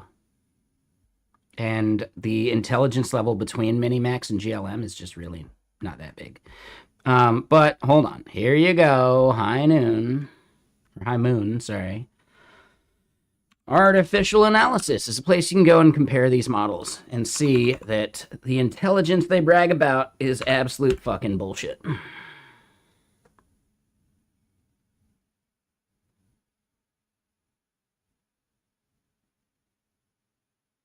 Yeah, exactly. Just toggle it back on, see what happens.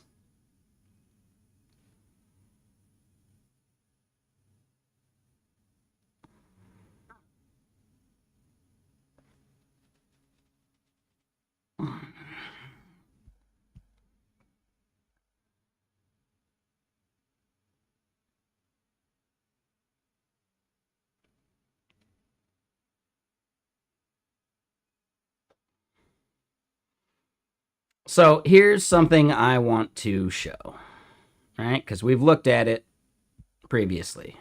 So if we do, and let's just do the the Claude stuff, I guess. All right, we got Claude, Opus, and Sonnet, Adaptive Reasoning Max Effort.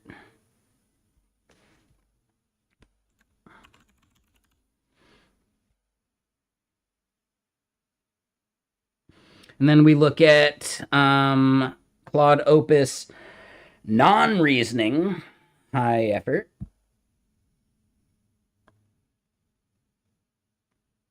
All right, let's try Sonnet non-reasoning high effort. Sonnet non-reasoning low effort.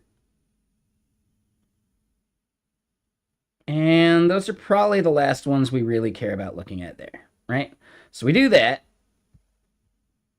And then we can add, let's say, GLM. Ooh. Oh, and 5.1 is already out? Ooh, fancy. Sure, we'll say 5.1, which is already really good. Holy shit, dude.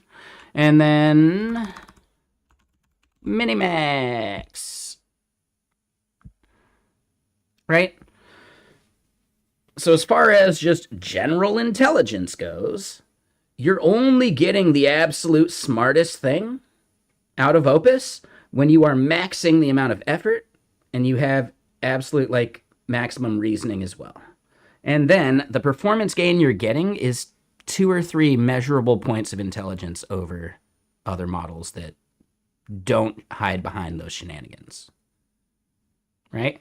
Meanwhile, if you're doing Opus 4.6, right, non-reasoning, it's actually stupider than Minimax and GLM 5.1. So the reasoning is where all that money gets spent, and I can show you another graph too. But then if we were to just look at, like, Sonnet, right? Non-reasoning versus non-reasoning low effort. So that's actually the interesting part. Claude is only smart because of the reasoning. It's not even the effort part. It's the reasoning. Just churning and looping over the same bullshit in the cloud before it sends you a response. When you put reasoning off, you get a very fucking, like, meh model compared to what it costs you. It's in your Claude code. Right, so if you do, Claude, and then you've got effort, it's right there. Set effort model. Right now we're on high, and bullshit.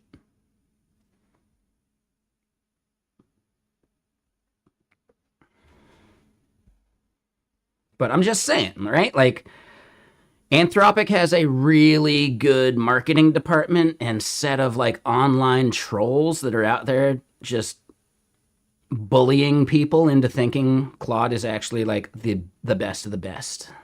No, man, it's only good because it churns 1000x on the tokens. And here is the graph that actually really makes that more obvious.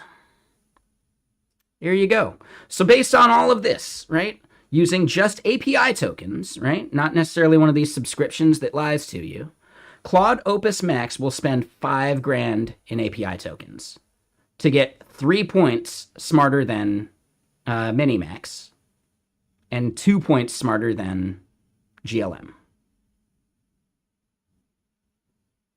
Like, really think about that. Really think about that. And the absolute majority of the spend is reasoning cost, which is bullshit. Right? Now, if you turn reasoning completely off, for 10x the cost of Minimax, you can run Sonnet or Opus, but they actually perform worse. You know? It's fucking crazy, dude. So I really want you to think about that, right? How much of the shit you've been reading or that you've been told about how good Claude is, how much of it is actually just propaganda? How much is it actually based in reality? It may have been true a year ago. If you're basing anything that you're thinking about this entire industry off a thought you had a year ago, you're way fucking behind, you know? You cannot have opinions about this stuff last longer than a year. It just doesn't work.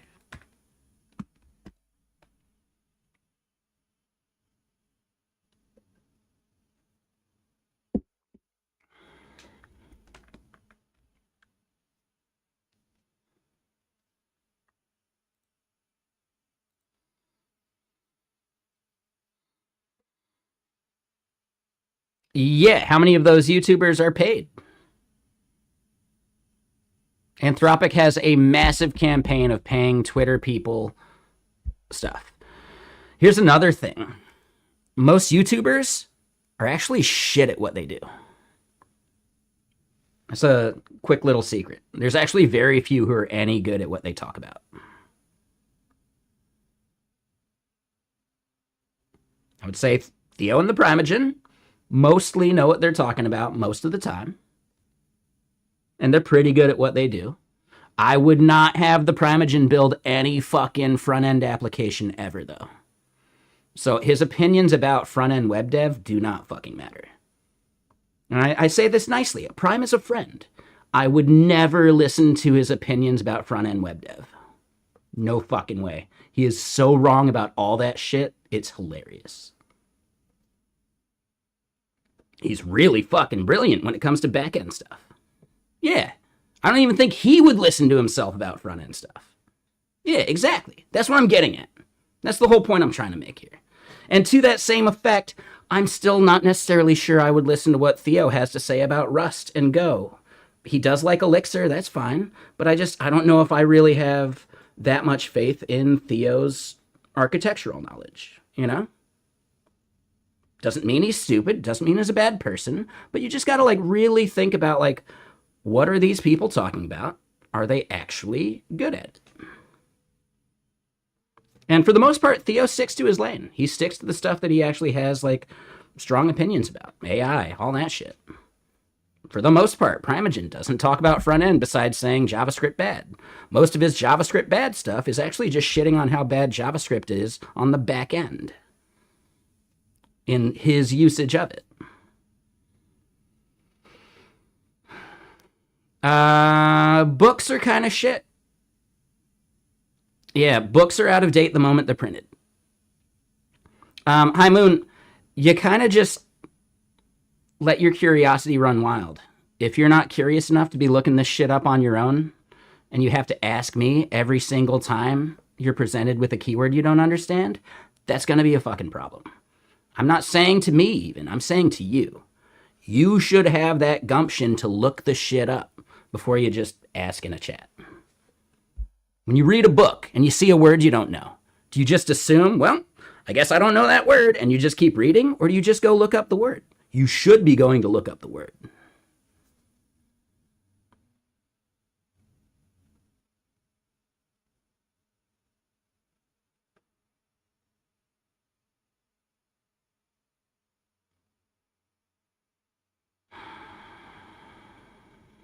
Yeah, right? Maybe memory fade, not sure.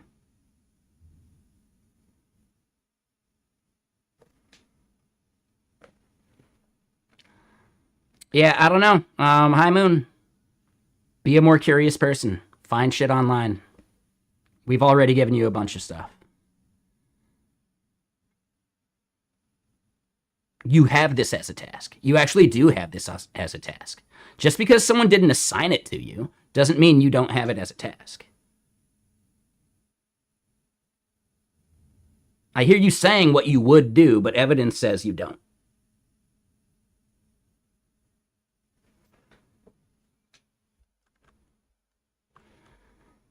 What evidence? You chatting with us here. There have been so many times that you could have just quickly read the GitHub repos README for Get Shit Done. You could have looked up all of this shit. It's not like artificial analysis is some secret fucking thing. If you just typed in compare models AI, what do you think you'd find? Have you even tried? You say you would, but evidence is pointing otherwise.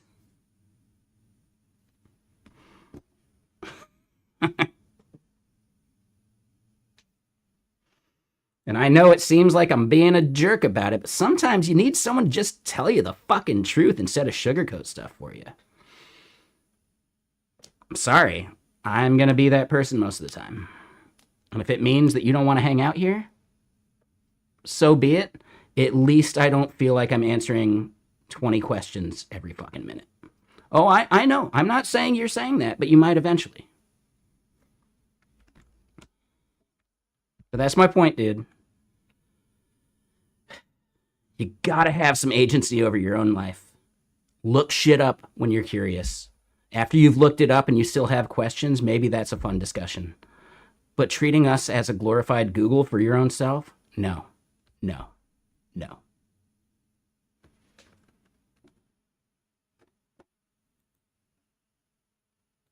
Again, treat almost every person you interact with as having a similar limit to how much bullshit they want to put up with.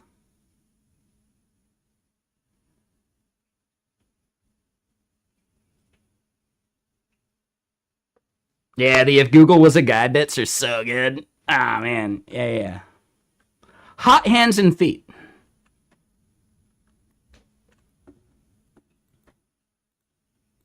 I don't know. If you're worried about it, go to a doctor. Like, I don't know. I really like those bits. They're super good.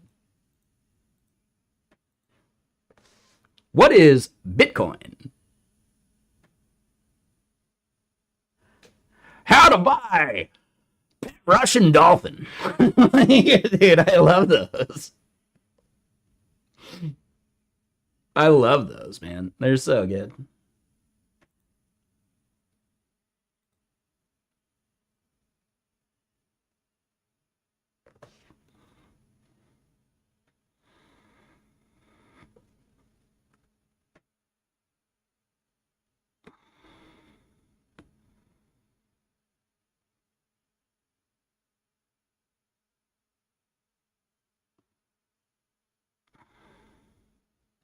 No, he was talking about this memory fade. It's right there on screen. Buy extra usage, 30% off.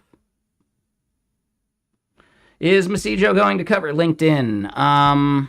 Their API is incredibly locked down. Someone did mention that they have something happening in the EU, but it's not going to be nearly as much of like what we would need for the service. So I don't know. I'm not sure yet.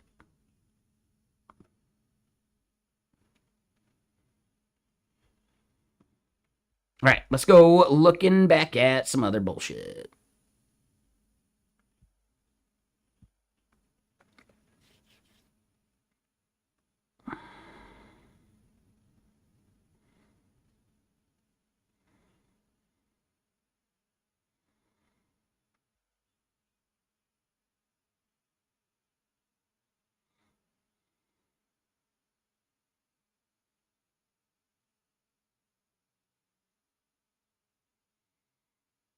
Mm-hmm.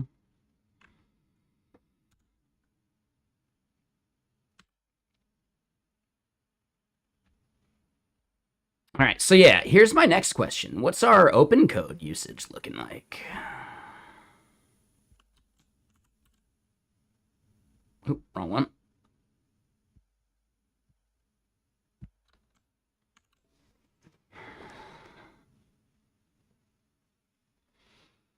All right, so for $10, it's not a bad deal.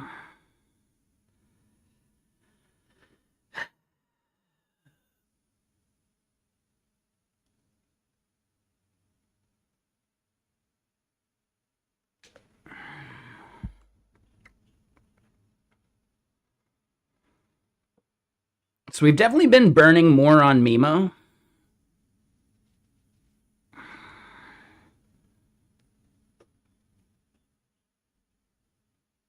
Meanwhile, like the Minimax stuff is so cheap.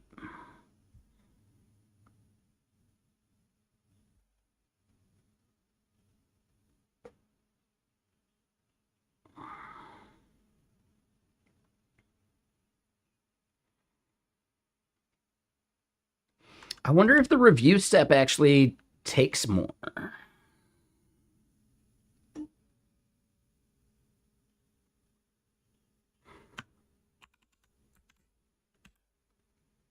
All right, so we start with fresh context, and we want to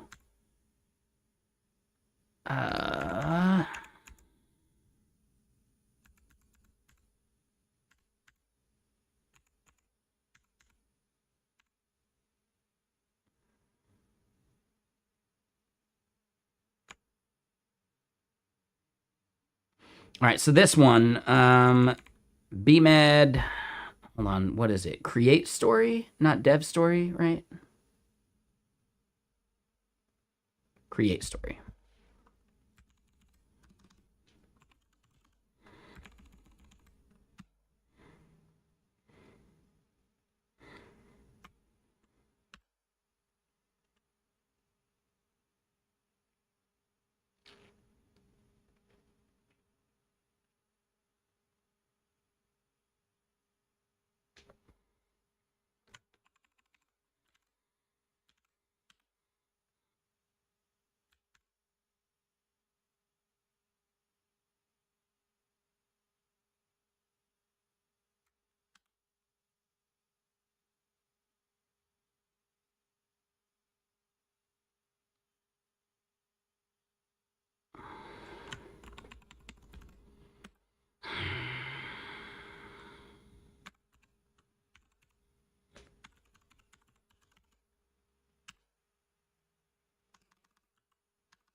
Oh, was I saying dev agent instead of agent dev?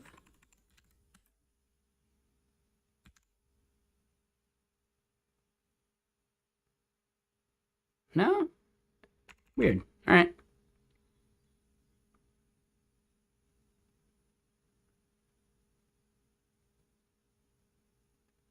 But you've clicked the wrong one many times. Yeah, exactly.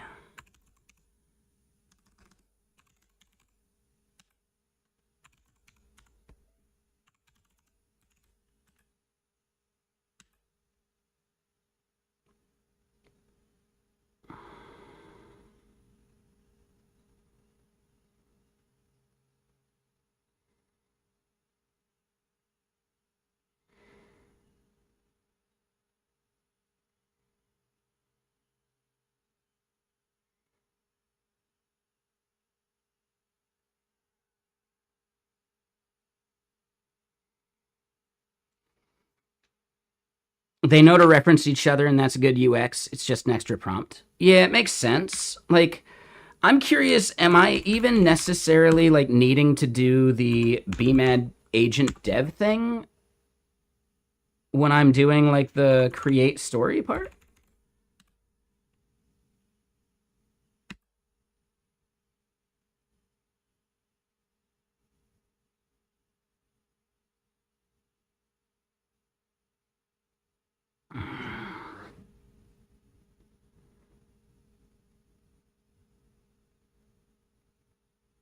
No, no, I understand the difference between create and dev. I'm talking about the agent dev.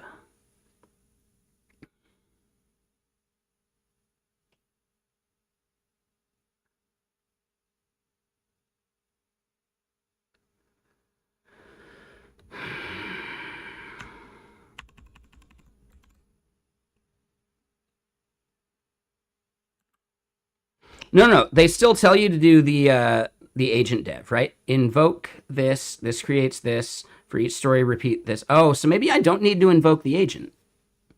Oh no, that's it. Yeah, yeah. I thought for some reason I needed the developer agent, but maybe we don't need that for this step.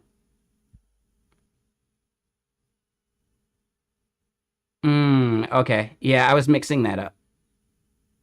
So I just need to do the create story then.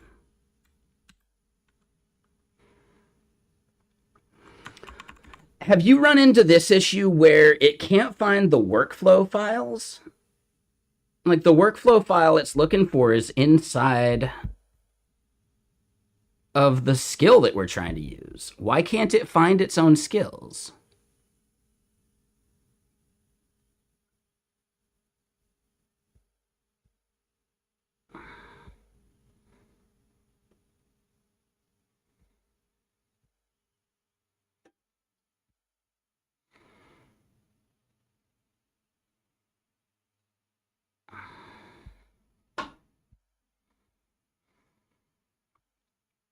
Okay, so maybe there's something we need to do here.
Feel like we saw the workflow thing elsewhere too.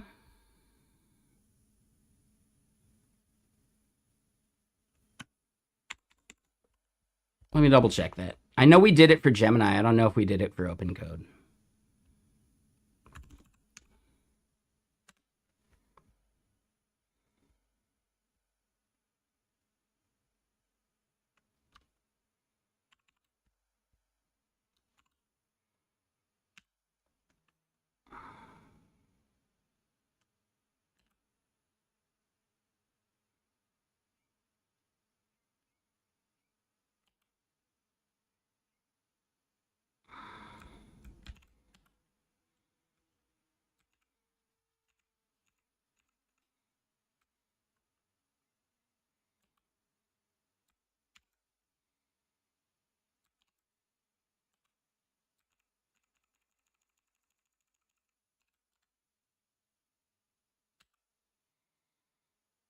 You're right. So yeah, we didn't have OpenCode. Yep.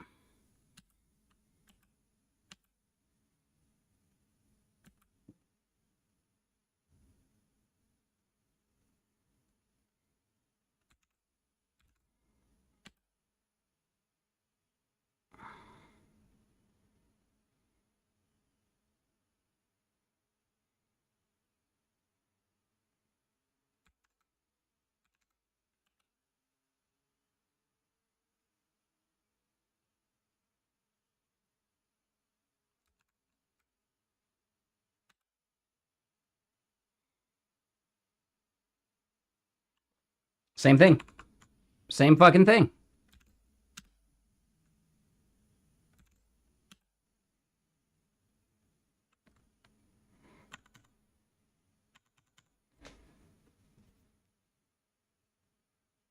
Same thing. Wonder if OpenCode just breaks that. I feel like we had the same issue in Claude though.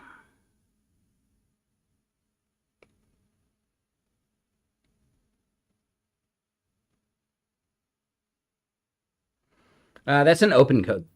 No, sorry, that's a ghosty thing. It's just a custom shader.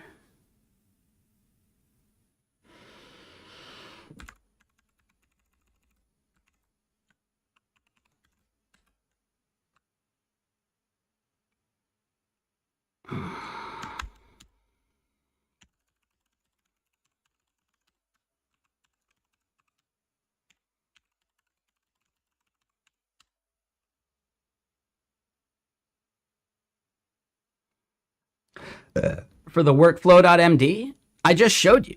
No, each thing has a workflow.md in the directory that the skill is in, right? Every single skill has its own workflow MD file. The skill itself is skill.md, but the workflow is the thing that the skill is referencing.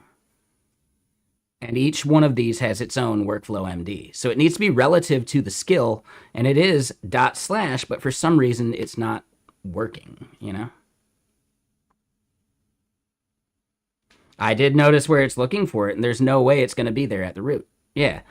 The reason is because it's // We are operating at // It's actually pretty straightforward. If we were to read the skill, it has // in the skill. Follow instructions in workflow MD. That's it, right?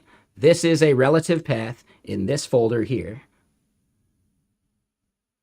And for some reason, the path is being passed in at the OpenCode level to this directory that we're in, right? Now, is that part of their harness? Maybe. I don't know. But that is literally what's happening. It is a relative path in this file. This is the workflow file it should load.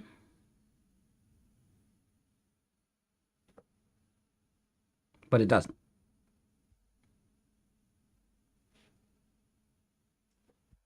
Maybe it's a model thing. I've had it with Minimax and this. I think it's the harness at this point, but it could be the model. I don't know. Not sure.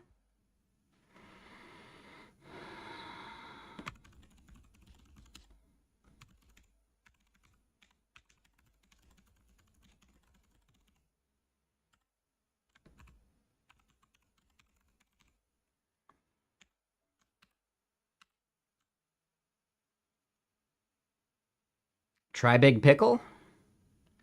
I'm good for now.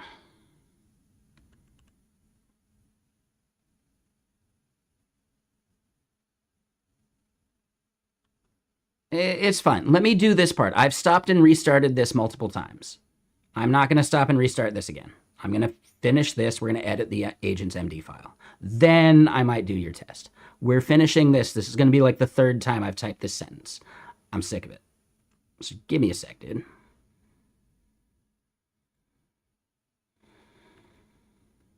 And what's up, King? How you doing on YouTube?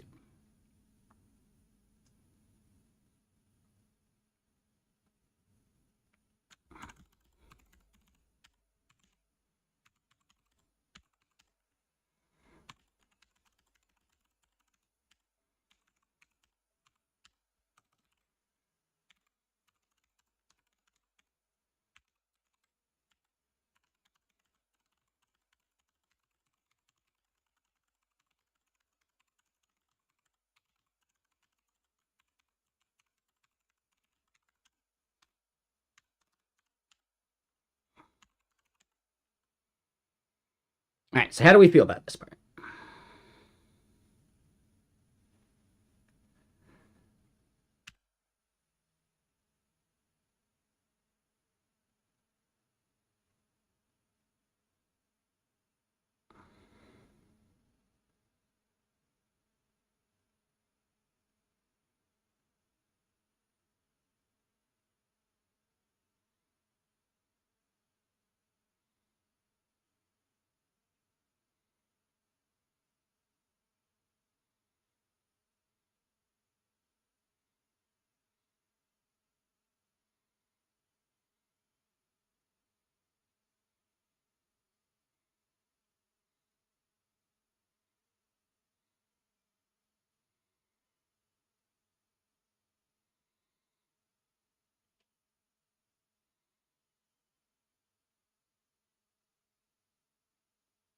Base directory for this skill. Oh, is that in the skill?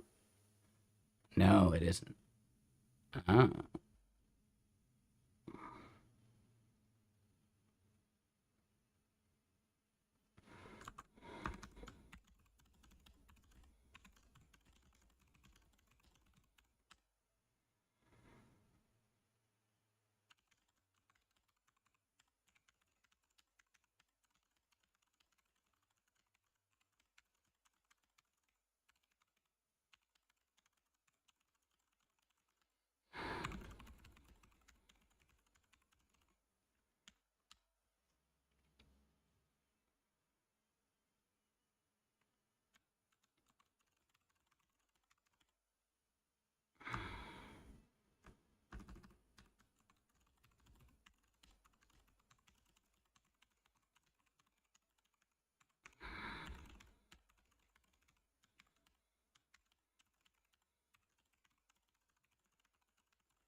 All right, so yeah, let's just double check that part.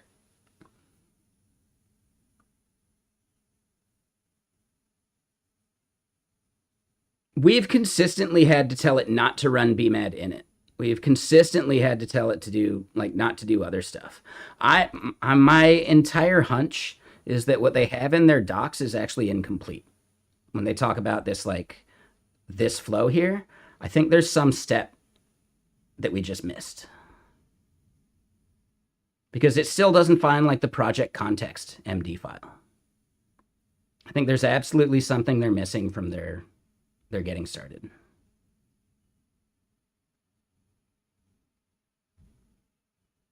I understand that. I get it. My point being is I think they're missing stuff here.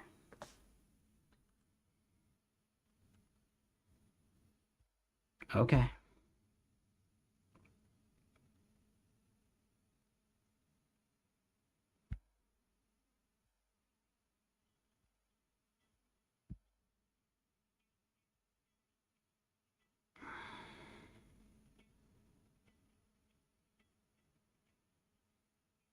Okay, so I think that should at least work.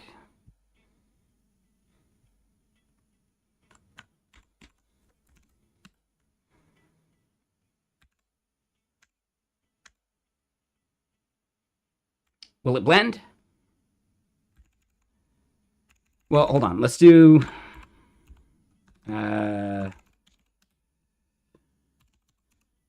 Be mad help, right? Like you were suggesting? Sure. Yeah, that's fine. We're on Mimo. Not a big deal.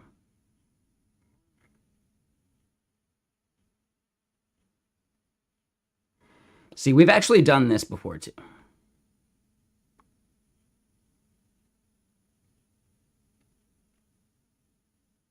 All right, so while that's running, I got enough water. I should rinse out this glass. Give me a second there.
Did not realize it till I got up. All right, so as far as this all goes, right? Like, this looks like Be Mad Help is correct and we're good to go, right? So I don't know. Like, why do I need this, like, Be Mad in it? Like, warning. Like, hey, don't do that stuff. It's just weird. I'm not sure.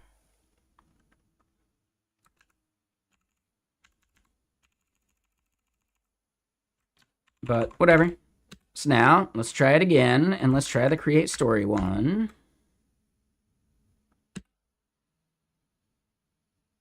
Will it blend?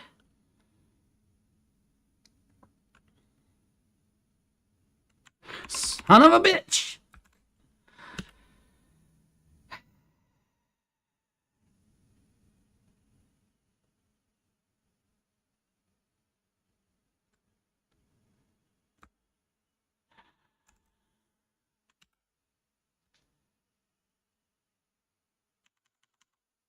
All right, so now you're saying let's try it with Big Pickle, yeah?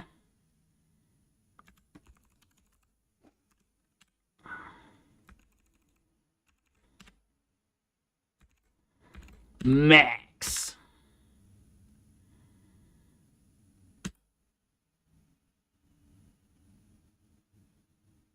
Nope.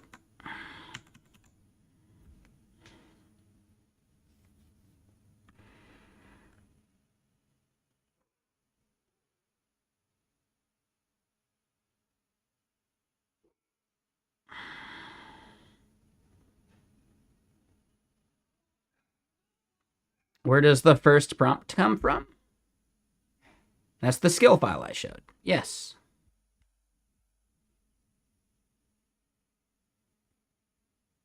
This is it. This is totally it. That's it. Kaput.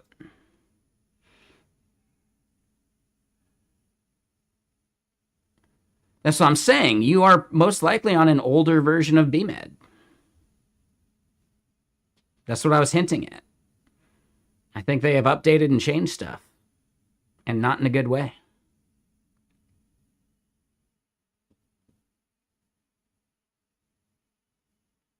White truffle cavatappi?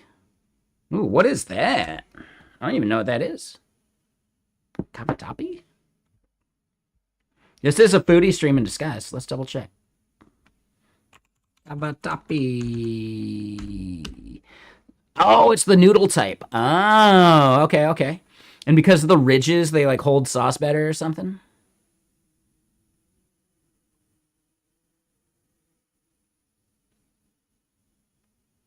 Oh, okay. Yeah, I mean, thank you for inspecting this, Cody, and sorry for my lack of patience. I don't like being told what to do. Right? Like, and it was like, it was fine until it was like the smile, and then it's one command, you know? So, just saying. It was fine until those 2 bits that were a little too pushy. And maybe that's not how you meant them. But that's how I interpreted them in that moment. Trying to be better about it. You know. But at least, like, you can understand where I'm coming from with it, right? Like, I got to be real careful about allowing, like, really pushy directives. Otherwise, I got all chat yelling at me. And it becomes really, like, just, like, overwhelming, you know? So, anyway, thank you, Cody. I do appreciate this.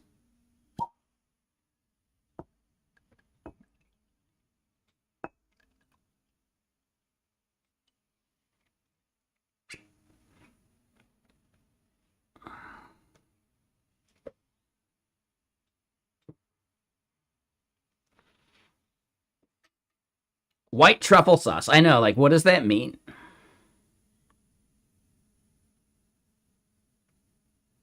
Okay. Yeah, so maybe that's an open code thing. Like, yeah, maybe it's the version of open code. Like, they pushed some shit that broke stuff. That'd be a bummer. But I could use open code Go and anything else too. All right, we could get open code Go into Pi. No problem.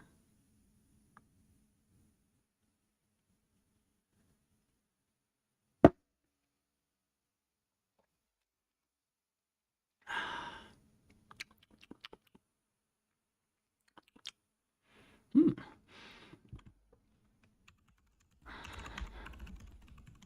Yeah, what is in a white truffle sauce?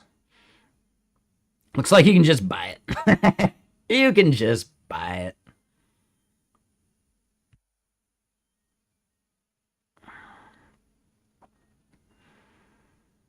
Okay, so if you don't have truffles, you can use porcinis or some other mushrooms as well. So it's basically a mushroom meal. Yeah, I saw you linked it. Sorry.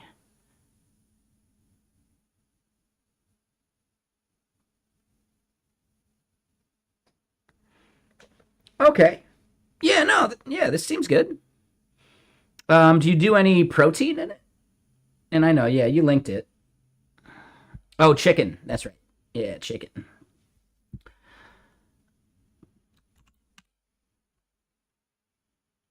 Okay, so this is a thing that you bought like pre-made. Oh, I thought you made it. Oh, that makes more sense.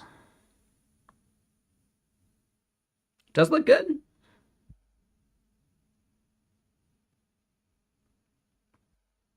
Yeah, I almost feel like this is something you could make at home too. Like pretty easily. But I don't make my own Alfredo sauce, so yeah, making your own white truffle sauce sounds like too much work. But just some kind of like pre-made sauce? Yeah, for sure.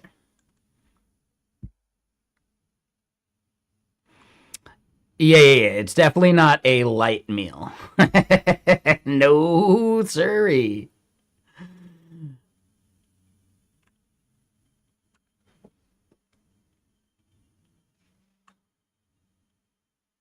Are these pigeons that are watching me, or are those crows?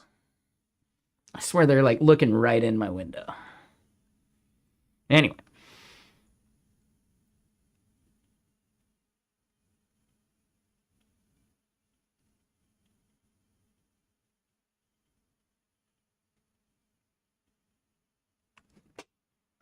Who can we blame about that? Who just started working at OpenCode? It's got to be someone's fault.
Have you guys looked at Mythos? Okay, so you were on the latest BMAD. All right, so that's not the issue either. You think it's a an open code thing, huh?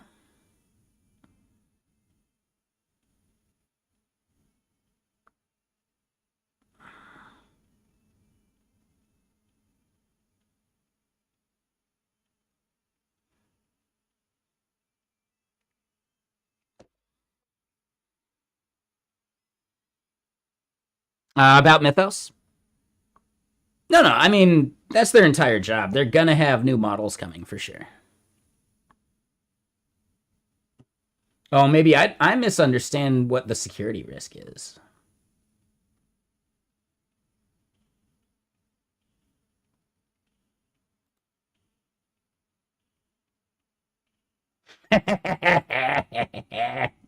Hold on. This was on the thread. That one's good.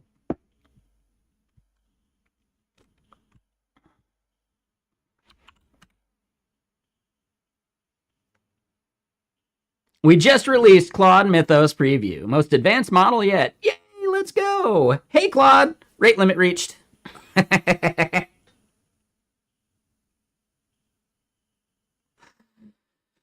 Rate limit reached.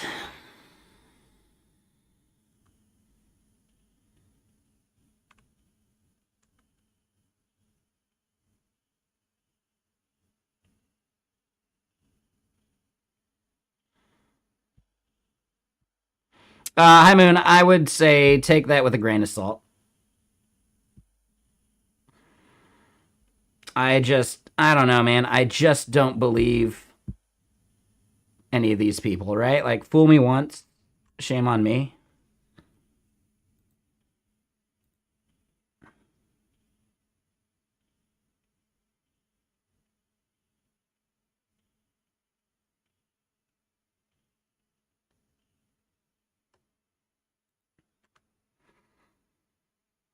I don't know, man. Doesn't matter.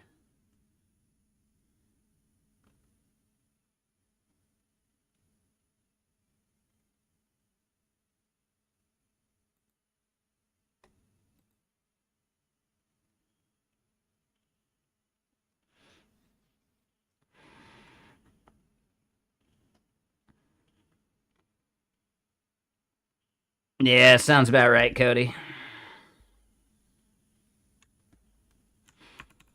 All right, so yeah, back to what we were doing.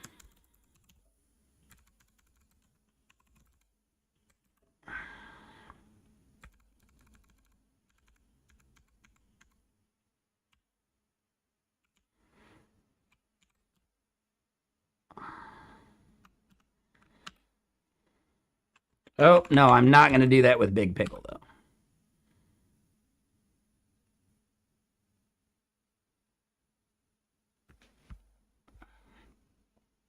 And then hold on. Pretty convinced it's open code. Yeah, yeah, no worries there, Cody. Yeah, I get it. Yeah, no worries, man. I'll try it with a different model here in a minute. Why not?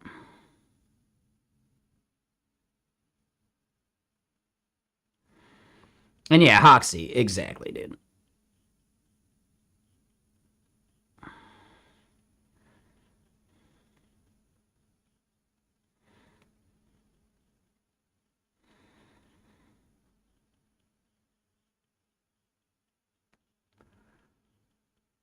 Yeah, yeah, this model's so good we can't release it. Yeah, I doubt it, dude. I fucking doubt it. I don't know, man.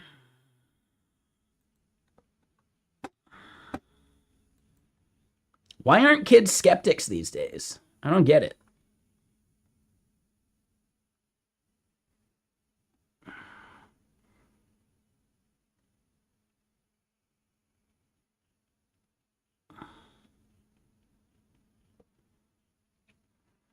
Yeah, exactly. Kids these days.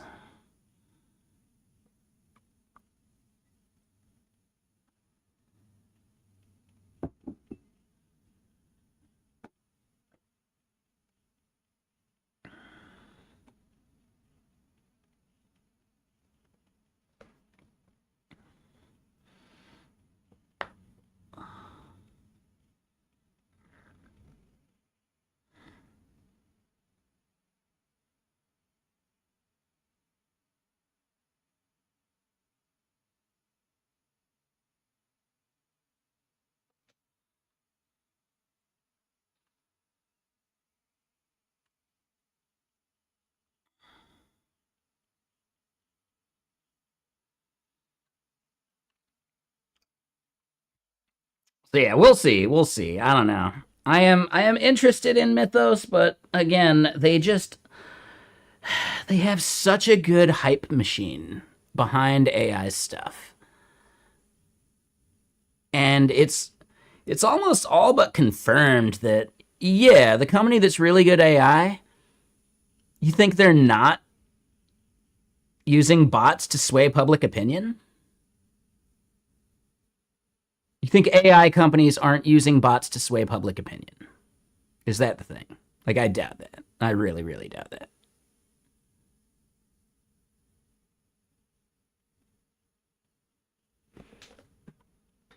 Yeah, I think Twitter is absolutely full of them. You're pretty sure the CEOs are bots. Yeah, maybe. I don't know.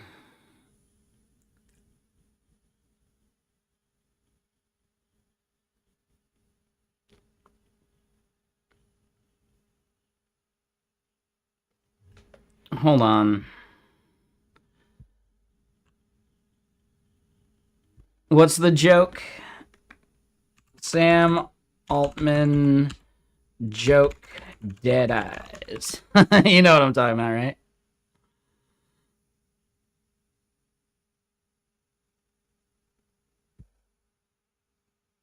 No, hold on.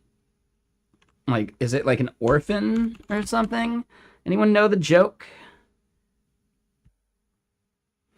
Okay, here we go. This is the one. OpenAI CEO Sam Altman visits orphanage. It's heartbreaking to look into those sad, hopeless eyes, said one of the kids. I did it so good. It's so fucking good. This might be my favorite meme of the year. This might be my absolute favorite meme of the year. It's heartbreaking to look into those sad, hopeless eyes. He did, said one of the kids. Dude, it's just so good. It is so fucking good. This is my favorite meme of the year.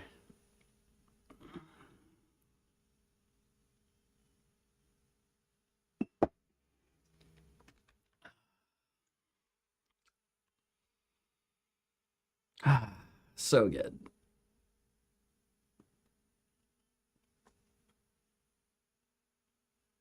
Oh shit. I'm not crying, you're crying.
Sorry.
Oh, and then hold on. Sorry, Hoxie.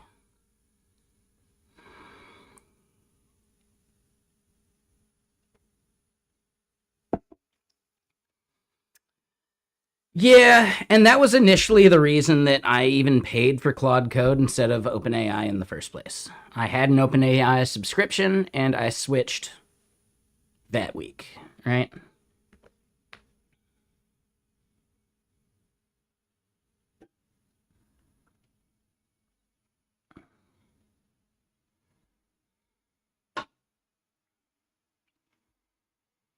All right, so back to it. Yeah, we are definitely not going to use Big Pickle.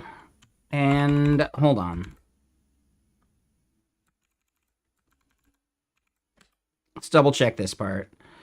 Yes, yes, yes. Double check, like, what other tools can we install into? But wait, what? Oh, modify installation. That's what we wanted. Yep.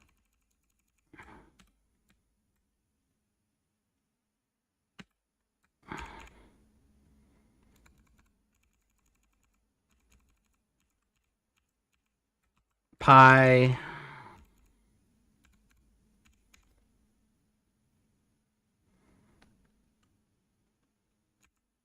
I'd say Pi is probably like the only other one we needed then.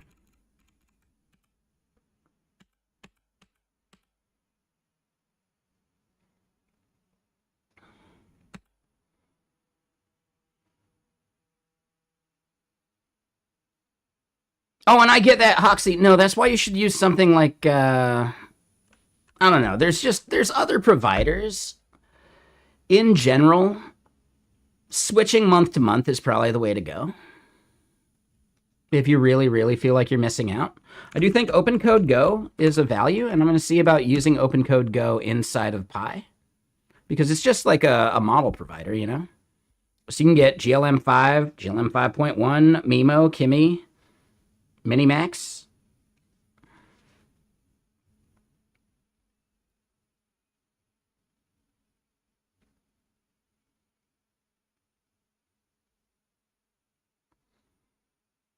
It's definitely worth checking out.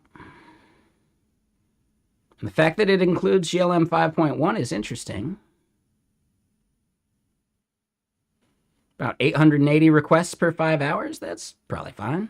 For like stuff where you need more intelligence. I could see that.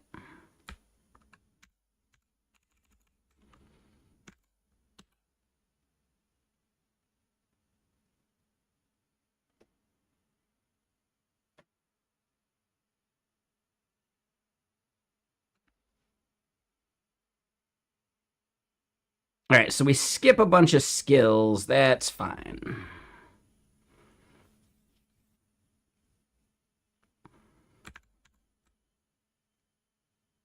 Here's what we'll do.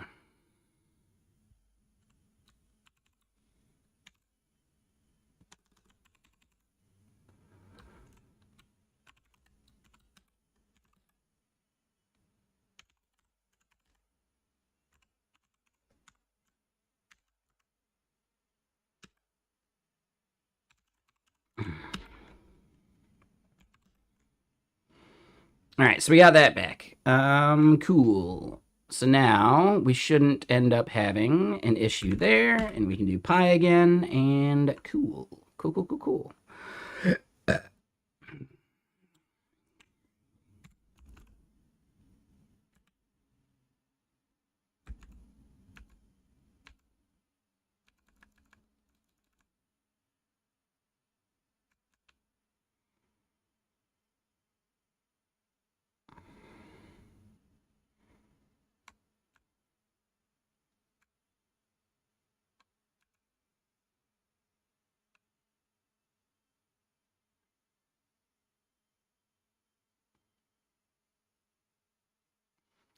I don't think the open code part's that important. But yeah, like there's all sorts of things that just can orchestrate all that stuff for you. So augment intent can do that stuff too.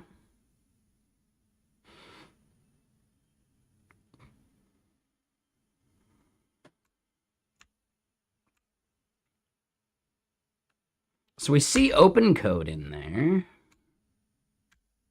but not open code go.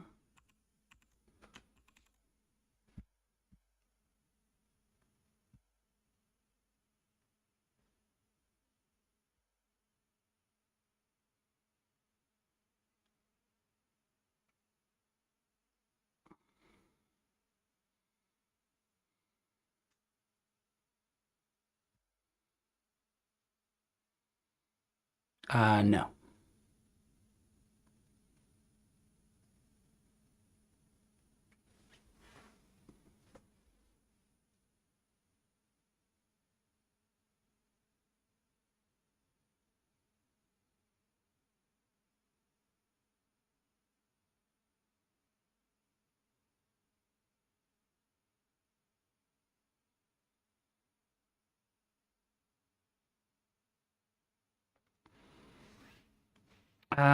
Okay, so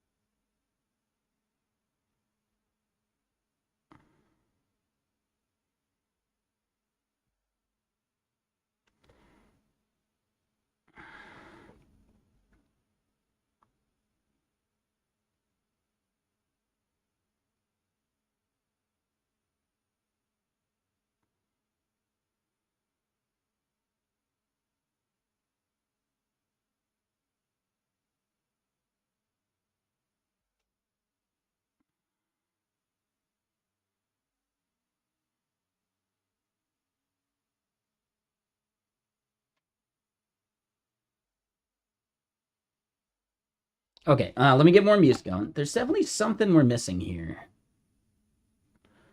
Maybe that's a pie thing.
All right, so hold on. Let me do this.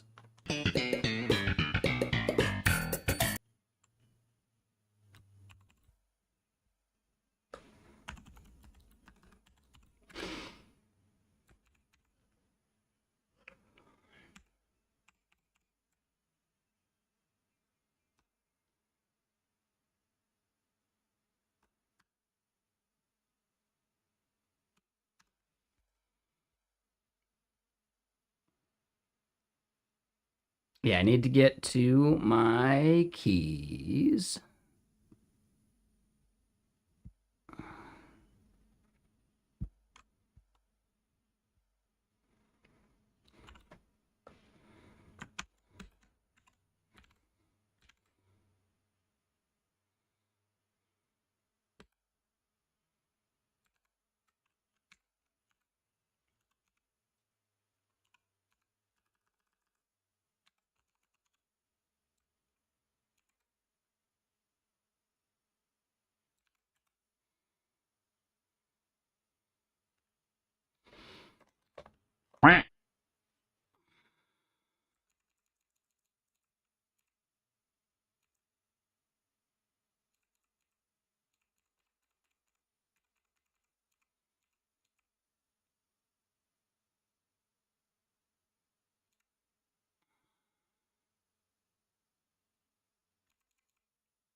It's not working.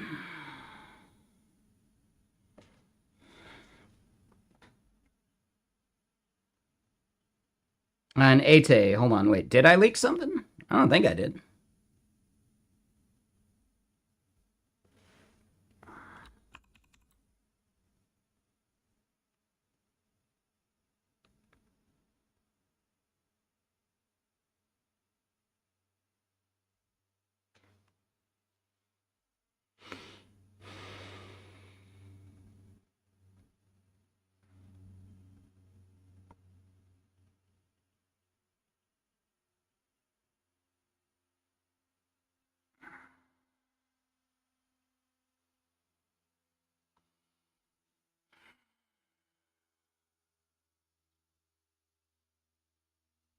When I clicked into Zen, I wanted this.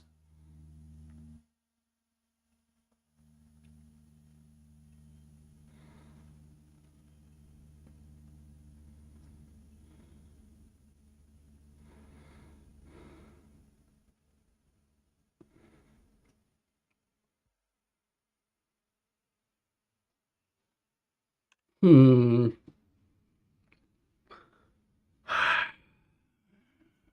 Oh, I messed up the key. Oh, that was it. I messed up the key. Well, that was it. Okay, hold on.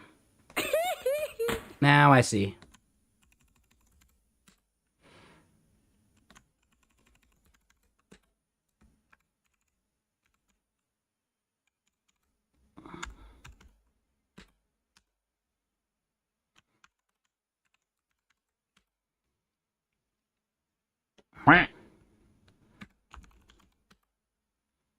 There we go. Now we see it. They don't have the GLM 5.1 in there yet, which is interesting.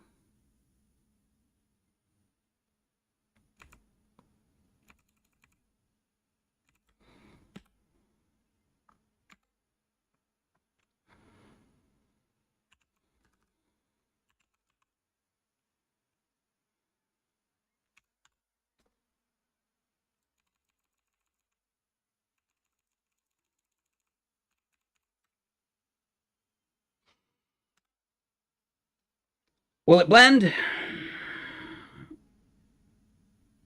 Yeah, so it's an open code thing. Open code must have something as part of their harness, like prompt.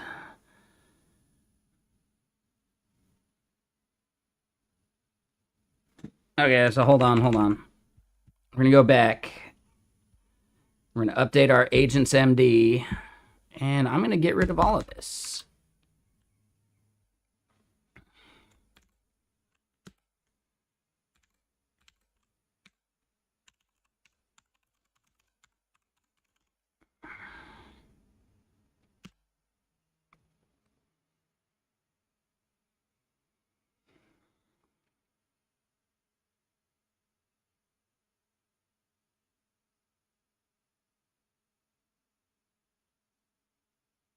No, sprint status.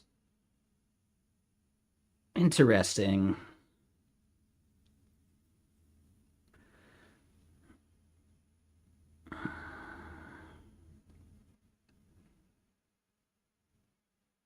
All right, so that's churning. Yeah, building the Astro slide project thing is just funny. All right, so then, yeah, the other thing we wanted to check. Here we go. Not Redis. How'd you do?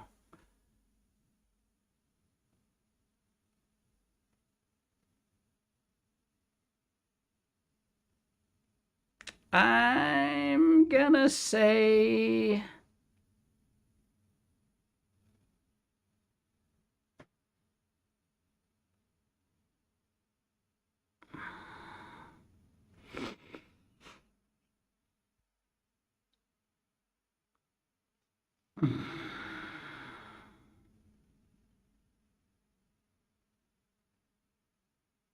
We did see some regression.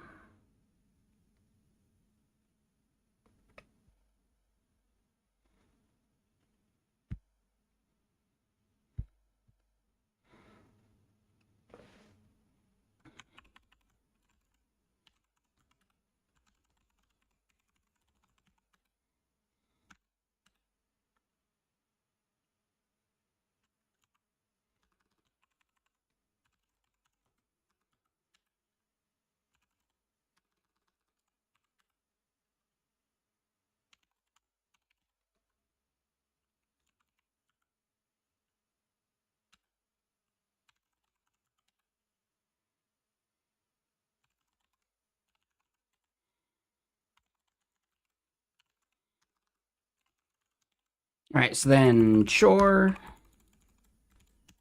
No, I haven't.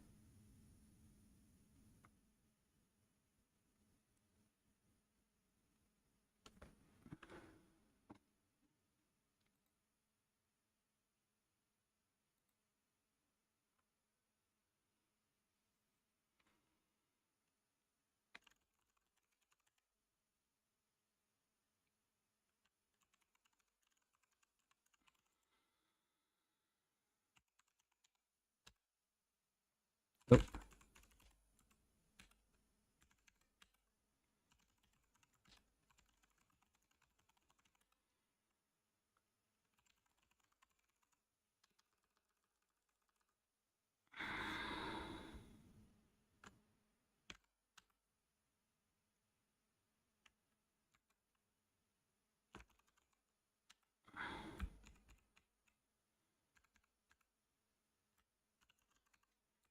All right, so then free models.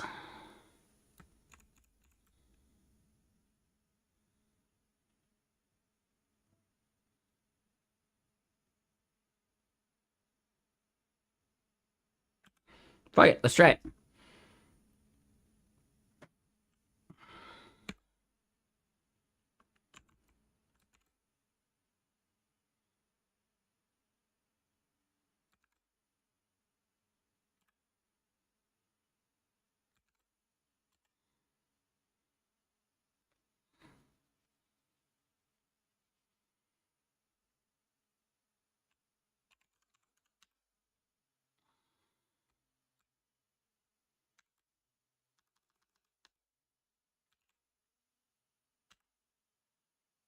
How do you get to run these models for free? Open router. Oh no.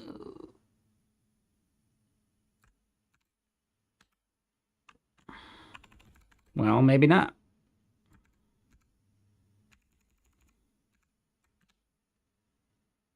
Hey, what's up, Harrison? How you doing? You just hopped over here to the Twitch instead? Just first thing?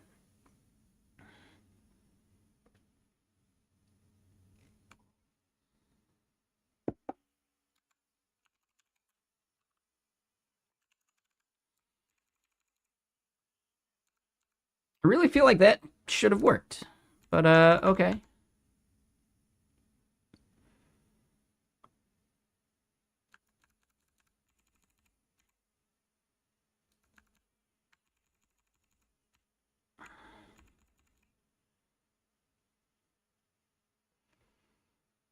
There you go.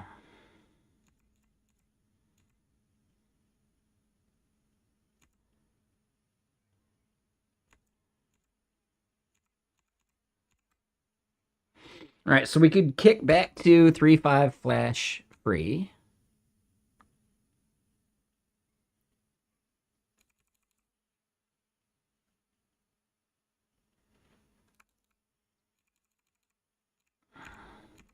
Surprised GLM 5.1 isn't on the free tier.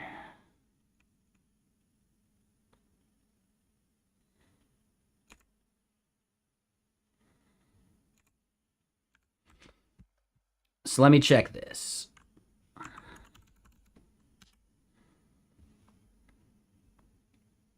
So yeah, in general, Open Code and Open Router both have free tier models, right? Open code Zen has a couple free ones. New open code version dropped 14 minutes ago. Of course it did. Did it fix it for you?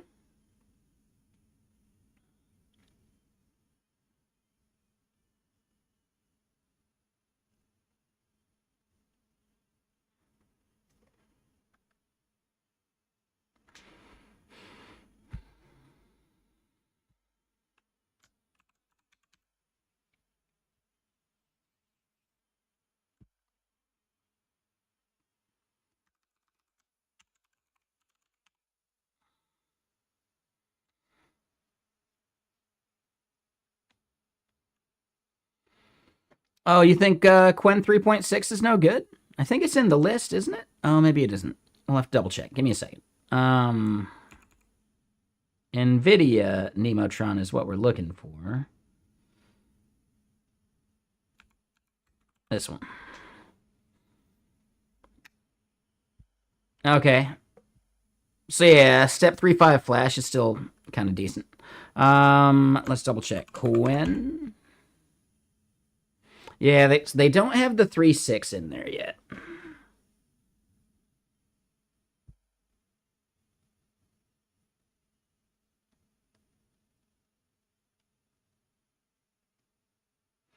So you're saying Quen 3 Coder Plus, not next?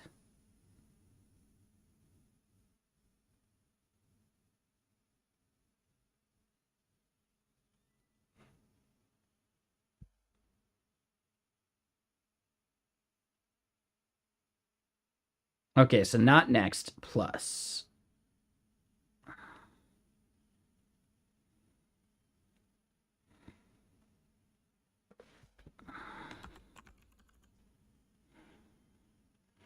Yes, they don't have the plus.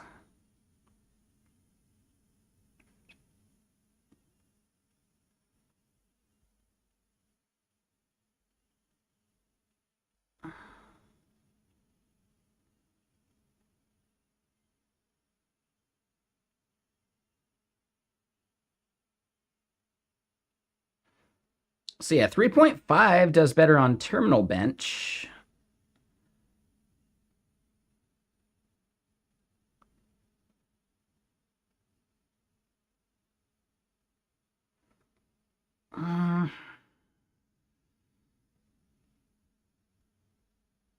Is there like a better leaderboard we could look at?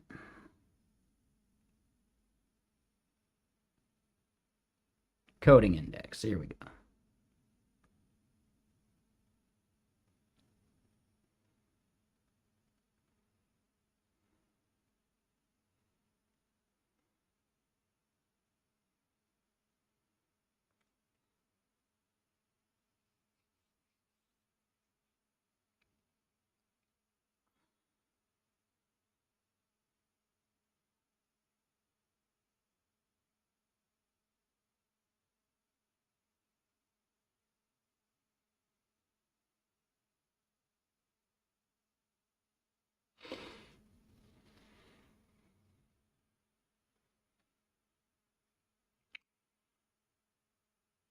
Yeah, Minimax is still pretty damn good. I think I'm gonna stick with it.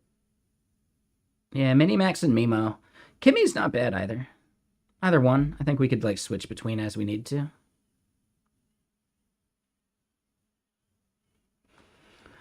But yeah, as far as like the free models on Open Router, it does kind of seem to me like the Step Fun one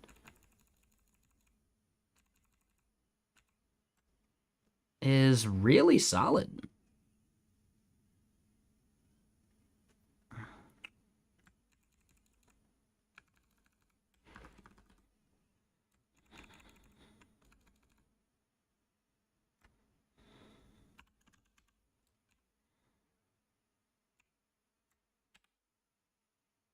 Yeah, so we're gonna keep that one.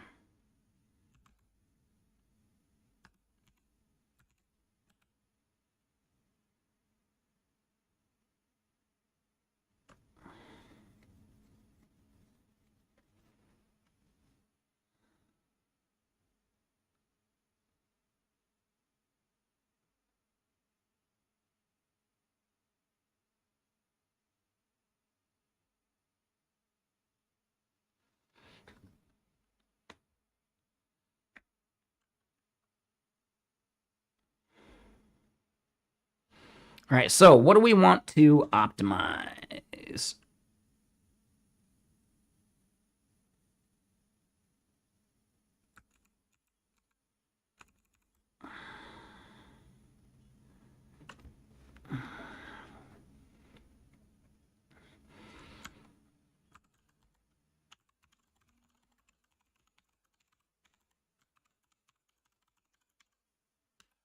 We have some benchmarks. Start there.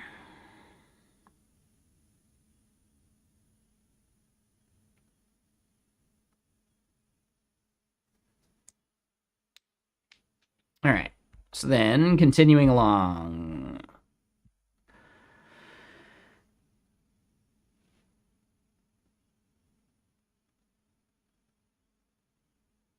All right, so we created the user story.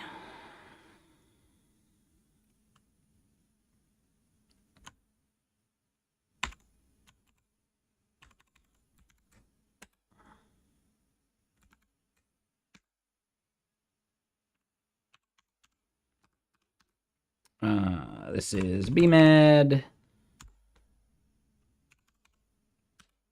dev story.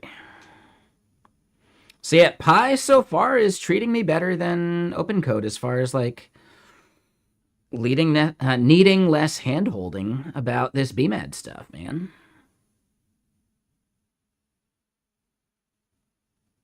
Oh, son of a bitch. Wrong model, though. This is why I didn't necessarily want to switch to Pi, though, because I don't want to have to keep juggling fucking models.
All right, so that's chugging along. This thing doing its thing.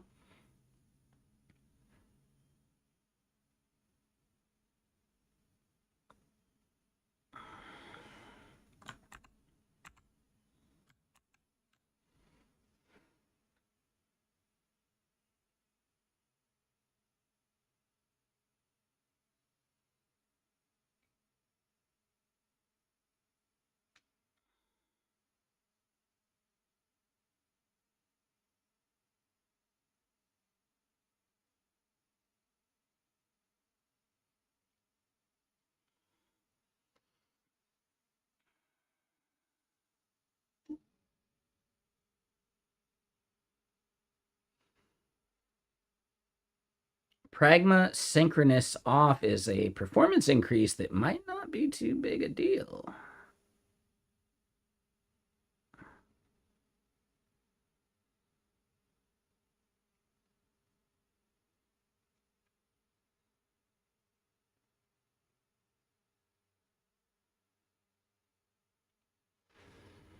The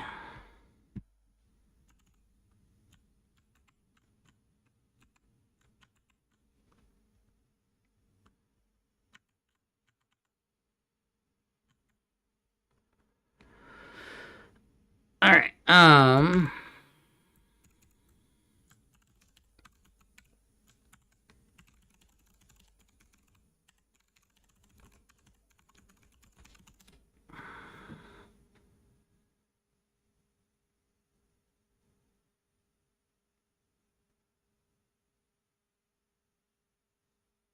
Yeah, so the SIMD JSON stuff.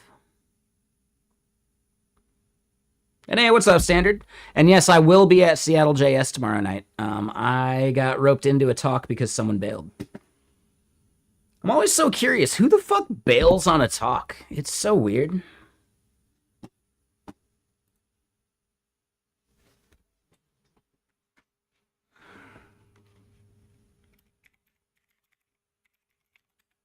Curious who's speaking besides me.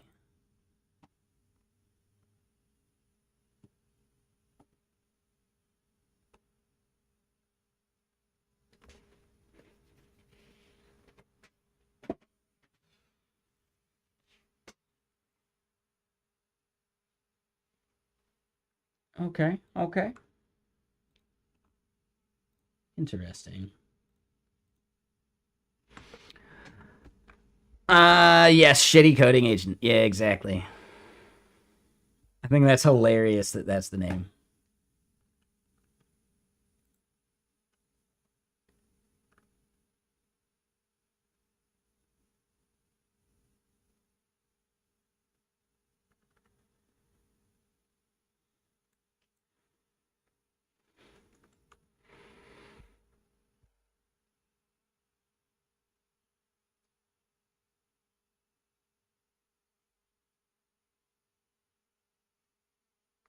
All right, so that one's good.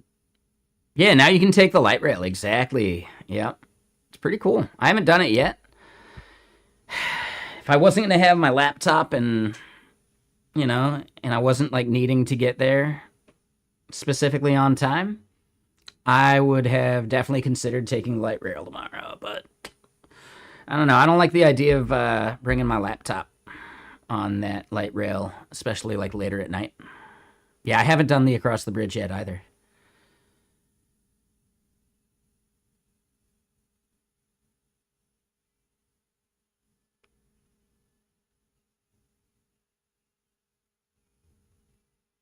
Maybe.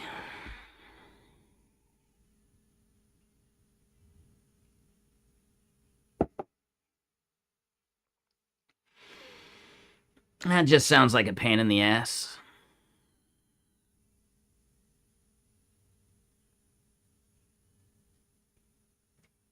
But you're not wrong.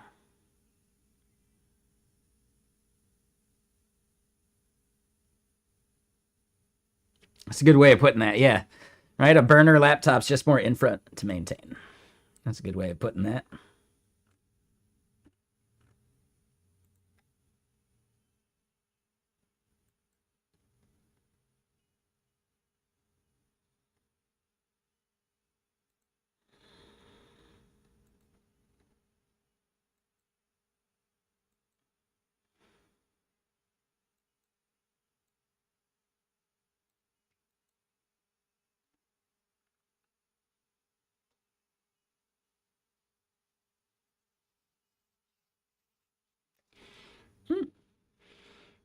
All right, so this thing still churning along. All right, cool, cool, cool, cool, cool.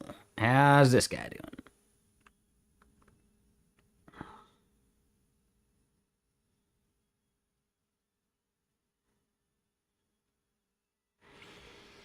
And Cody, are you out there? Did you give it another try? Did it work?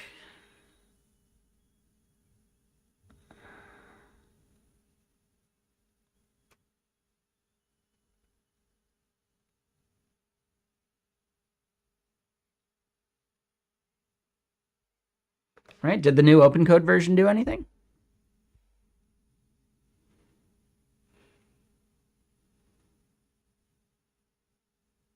There you go.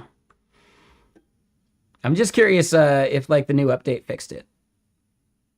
You were trying to test local models, and now you're not even sure you want to use open code anymore, huh? There's another one. There's like some list of these things. I don't remember where I was like seeing that. It was just funny that somehow it was like a tweet Theo put out. Hold on.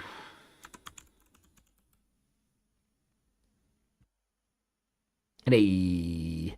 Um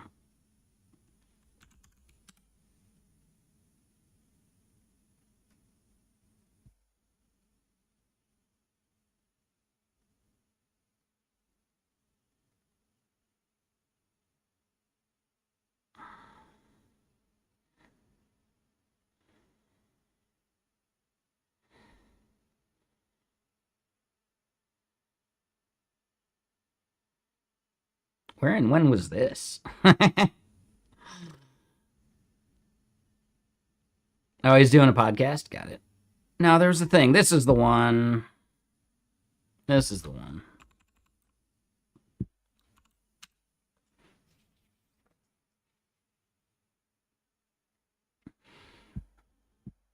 So, yeah, this is funny to me. Somehow, Claude Code is the 39th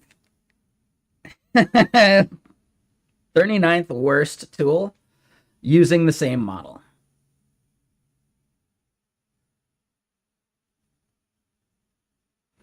So has anyone actually looked at like Forge Code or some of these other things? Or Cappy?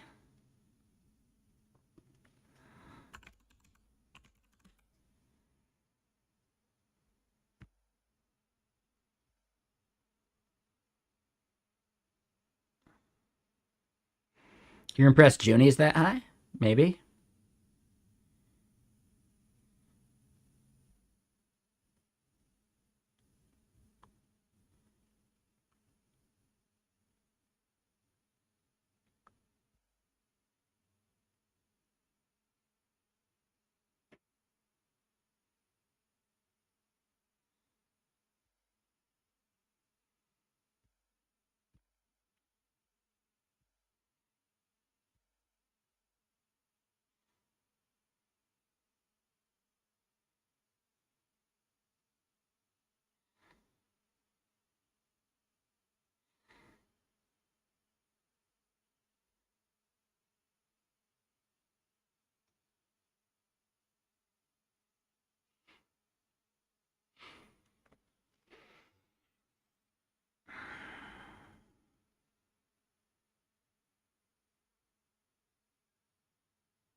Hmm.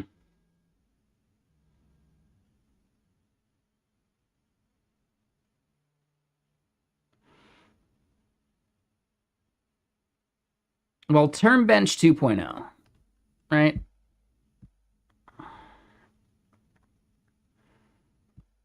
This is the leaderboard that they're talking about.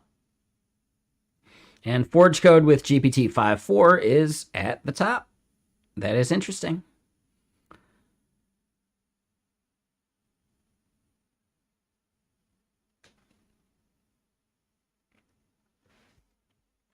It's world's number one based on this metric.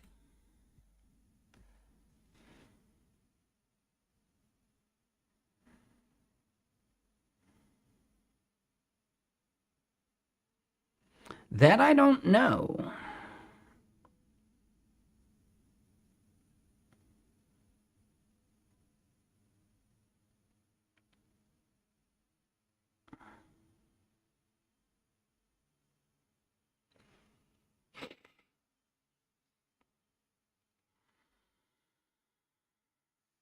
I'm curious about that.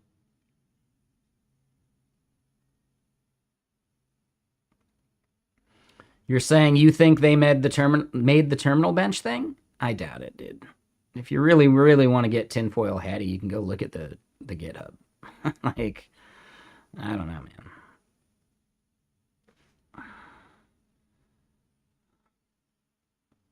man. Open code's in this list, isn't it?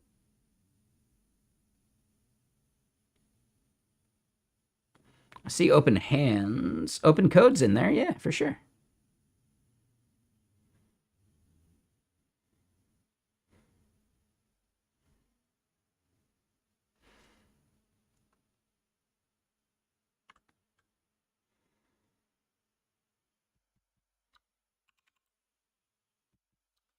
So yeah, there's the link if y'all want to check it out.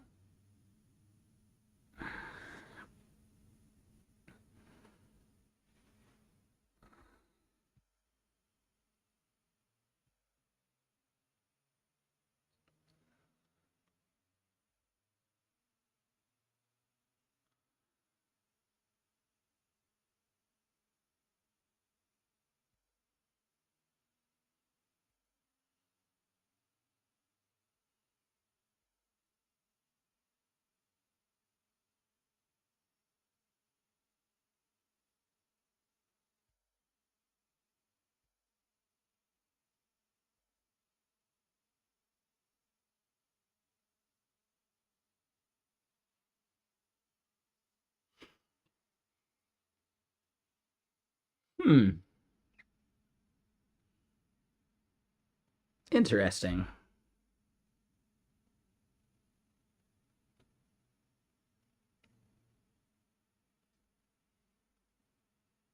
So yeah, it looks like Harbor is the company. Harbor Framework is really like the big thing they're doing behind the scenes.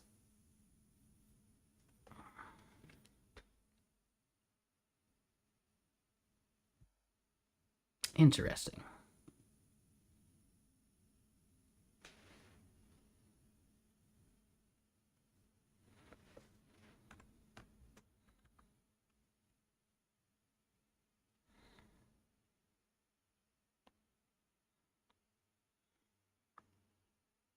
Yeah, I mean, we could run it at some point.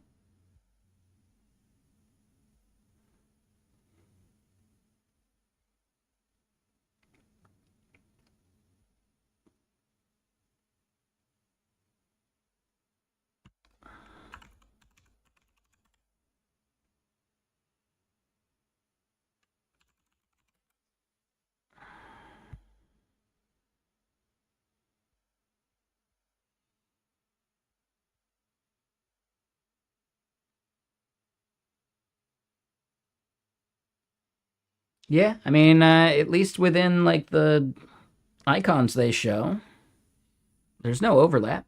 So yeah, I don't know. Forge code could be good.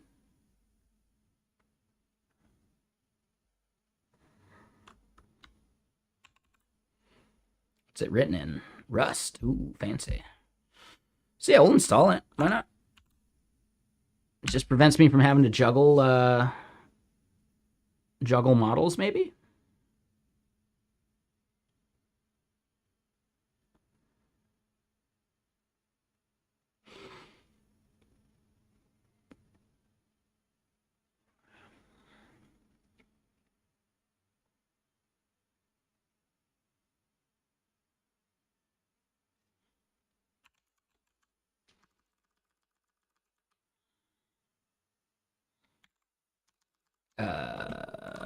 It's like source. Yeah, there we go.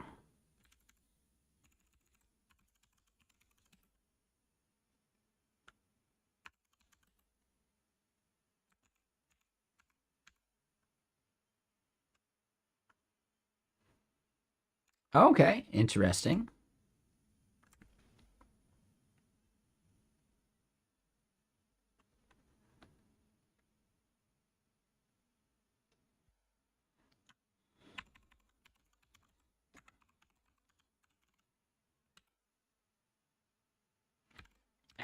So we gotta do this first. All right, so then with Forge.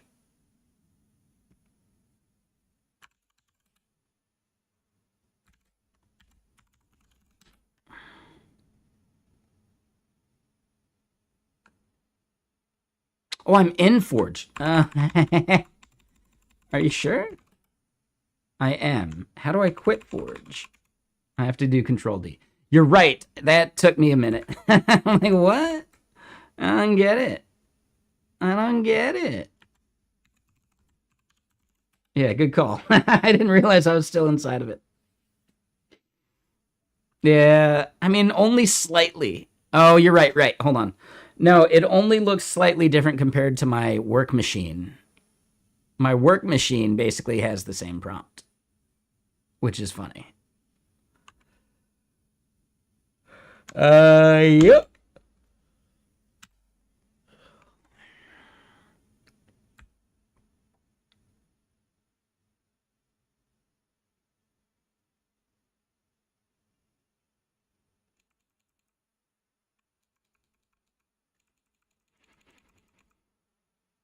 For editing prompts?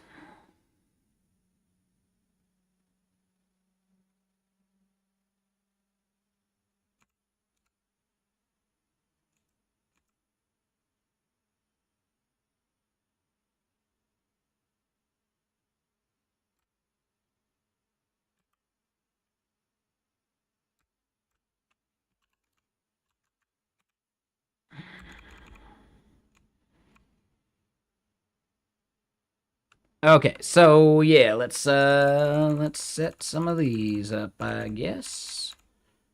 Oh, but it doesn't have...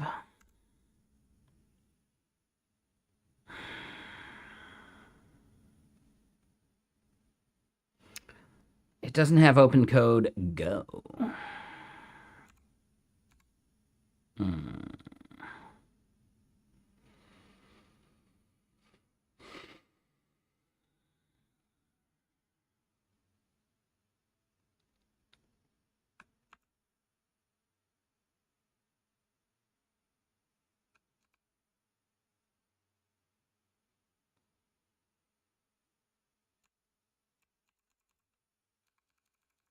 Hmm.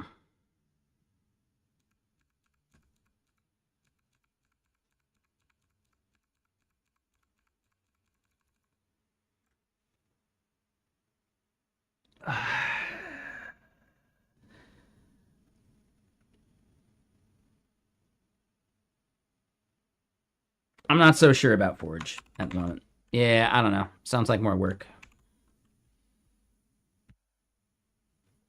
All right, so this is still churning. Good job, Step Fun.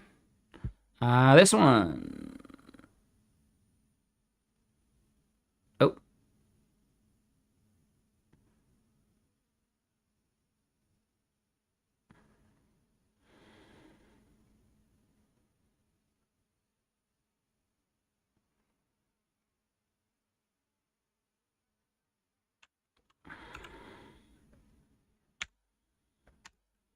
I like number 2.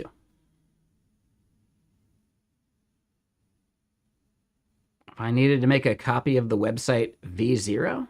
I don't know, man.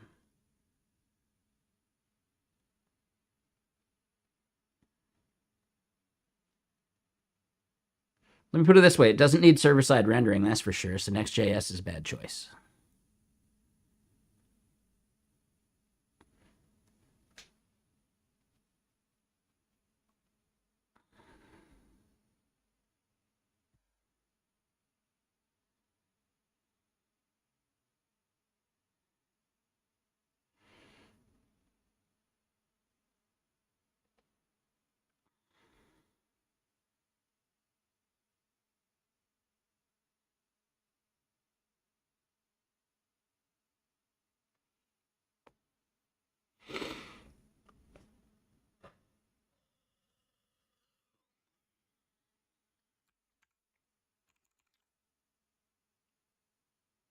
All right, so we do that part. Now we want to review it.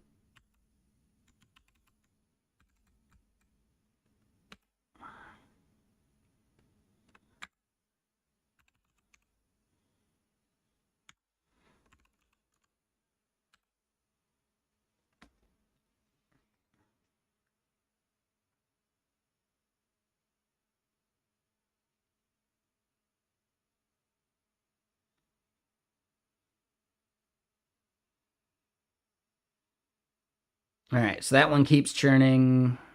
This one keeps churning.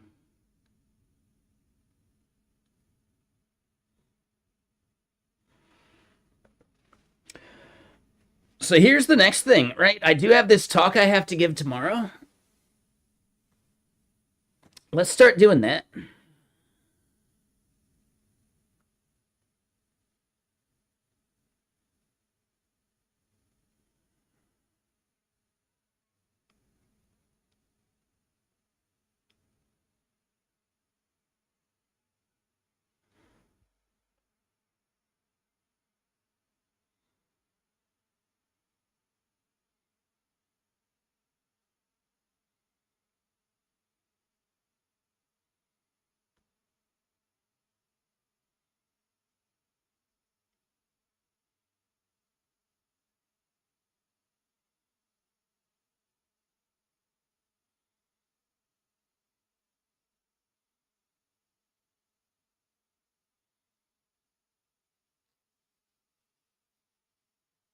All right, so we've hit our step fun limit.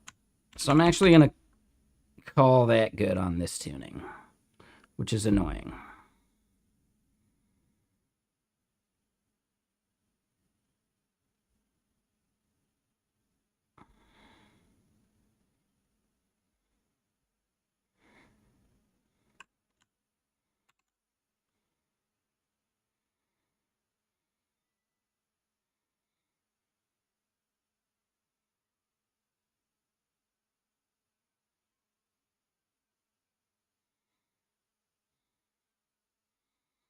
Oh, interesting. Okay.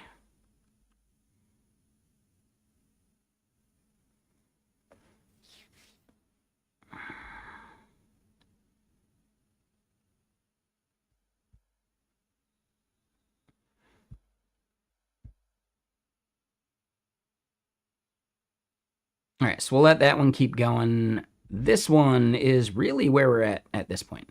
So what do we want to review?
All right, so here's what we're gonna do: git commit gem, uh, chore update bmad.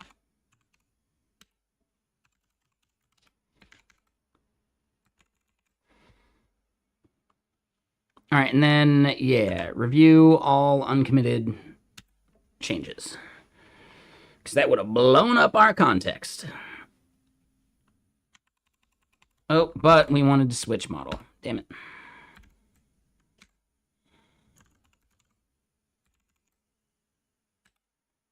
God, I forgot to change model again.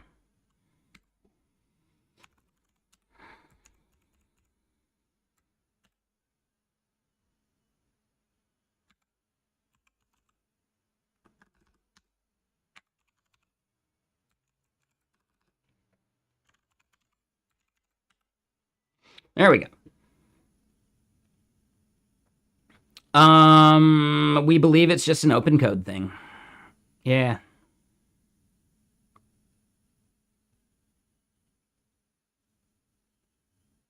Yeah, we believe it's an open code thing.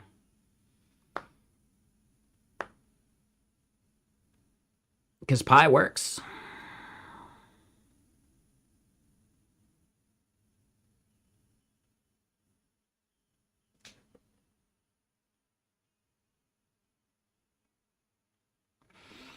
But okay, so here's what we are going to do. Let me think about this.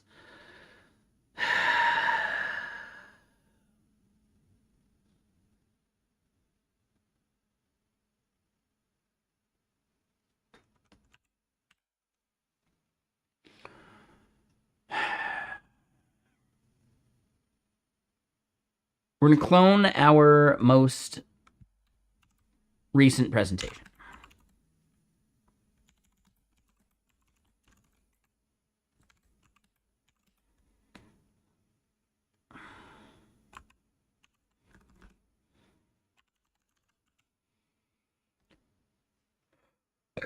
Now, do we think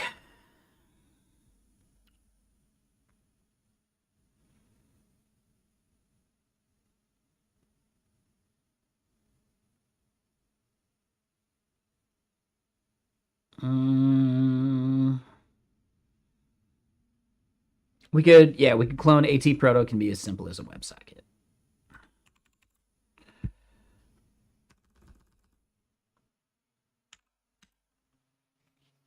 Let's just fire this up. I always mess up trying to copy a directory using CLI tools to where it's just not even worth the energy anymore.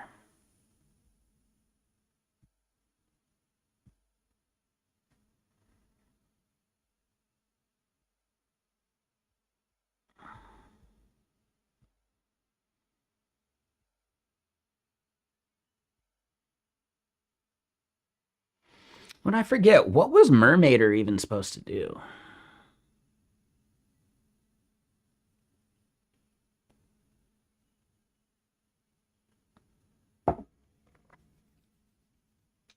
No, it's just like very specific commands, right?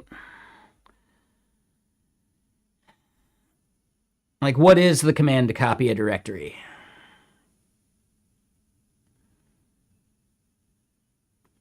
Yeah, make dir-p, like, sure, like, there's plenty of stuff I do on the command line. There's just some stuff that just sucks. I understand you'd use CP, but no, you can't copy a directory without a bunch of flags. What are the flags you would use, Kenny? Off the top of your head. You wouldn't. And that's the whole point. You can copy files just fine with CP. Exactly. That's what I'm saying, Kenny. That's why I don't even bother trying to memorize it, because I don't do it often enough. It doesn't matter. Right? Like, here you go. CP, presentation, AT Proto, and we'll call it presentation foo, and it can't do it because it's a directory, right? So now, what is the command to do that properly? And it's still just too much of a pain in the ass. With move, it's just MV. MV's easy. I think there's more to it than the -R because you got to like copy it to a location. So it's almost like we'd have to have the directory existing ahead of time and then do like the slash stuff, right? So it'd be like copy /star and have the directory already made. Like, I don't know. There's a bunch of bullshit there. I understand mullet, and I could look it up and I could figure it out, and it would take at least 2 or 3 tries to make sure I got it. Or I can just do this.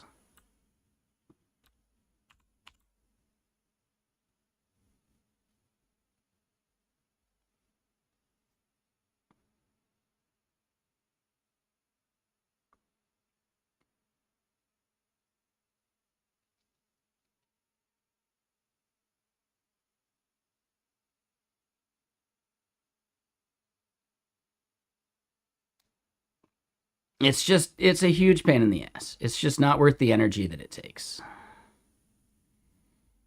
But now, well, wait. Oh, that totally put it in the wrong place.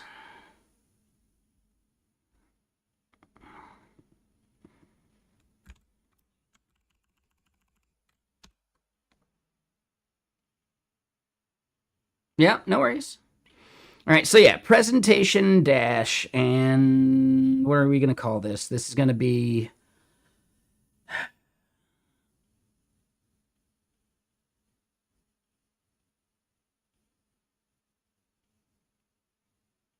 my AI brain dump.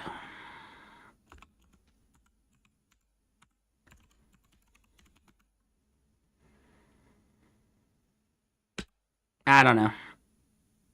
We'll come up with a better name, but yeah, we at least want to put it in the right directory.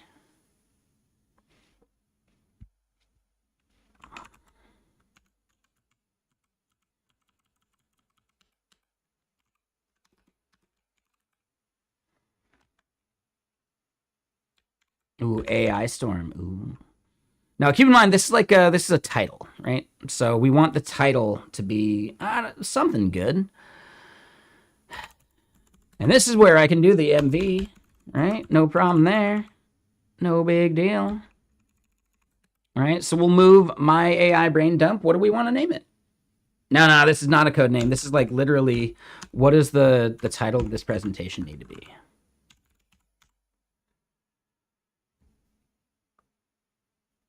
Right, so we're building a lightning talk. We're going to be doing 2 lightning talks tomorrow, basically. One is going to be the one that we basically built last week for that meetup. And then the other talk we haven't built yet, and this one's going to be just Just like three main things.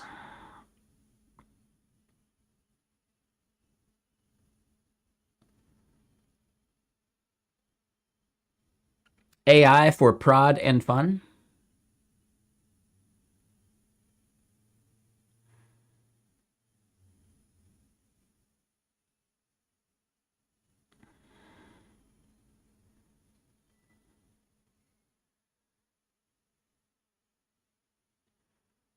Oh, it does happen.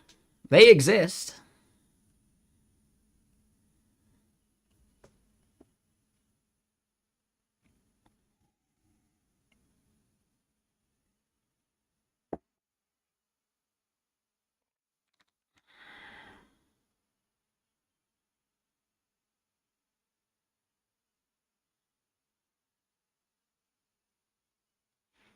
Yep, yeah, we've done entire streams without it. I'm surprised. I bet you can find them if you go back far enough on YouTube in the live category. Pretty sure you can find it if you go back far enough. Just look towards like June or July.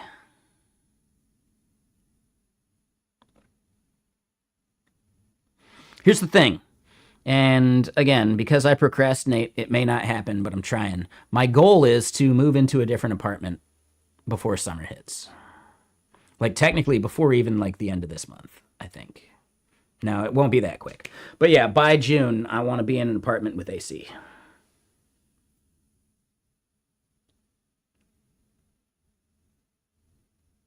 We're not making it happen this month. That's for sure. When cooking, yeah, you can get free beanie lists on the cooking stream.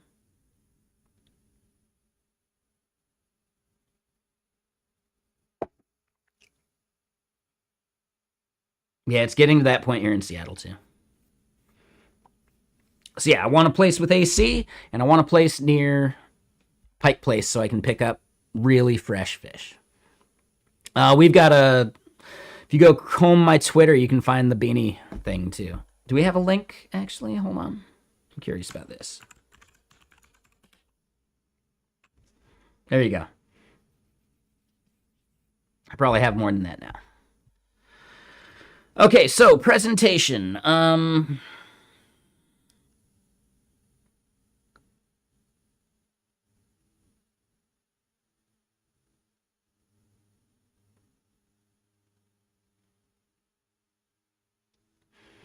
Maybe like prod AI plus brain dump.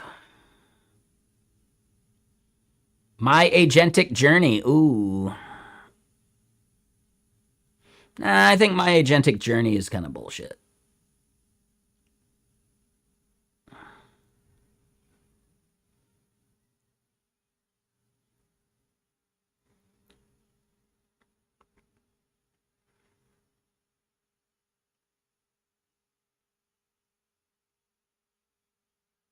Wait, when's Beanie what making a comeback?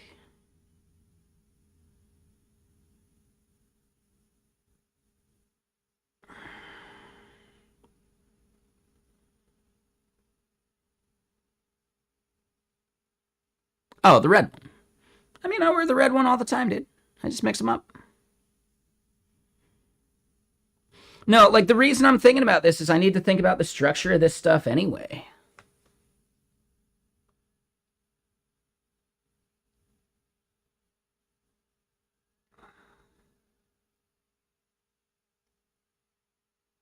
Right? So by thinking about the title, I'm actually helping think about the structure of the entire talk and what we need and what we don't. So maybe it just stays my AI brain dump for now.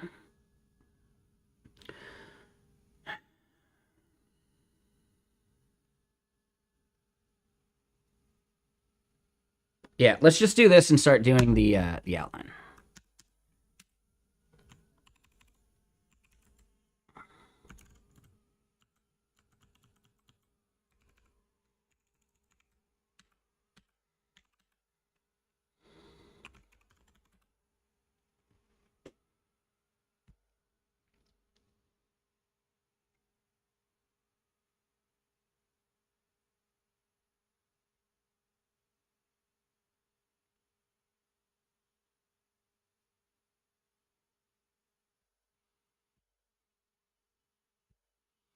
All right, so let's start creating a proper outline. This is no longer it. And our slide info is no longer it, but we'll wait to edit that.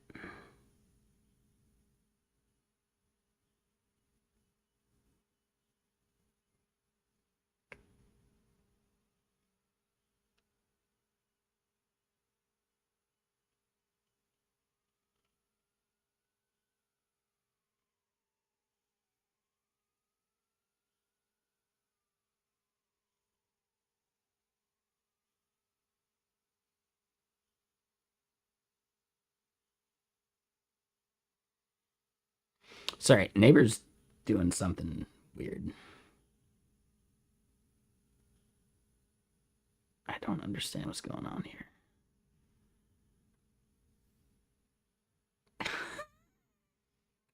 Jesus Christ. Okay. It's like watching a toddler discover how to use their body for the first time. Just go to the other side of the thing, lady.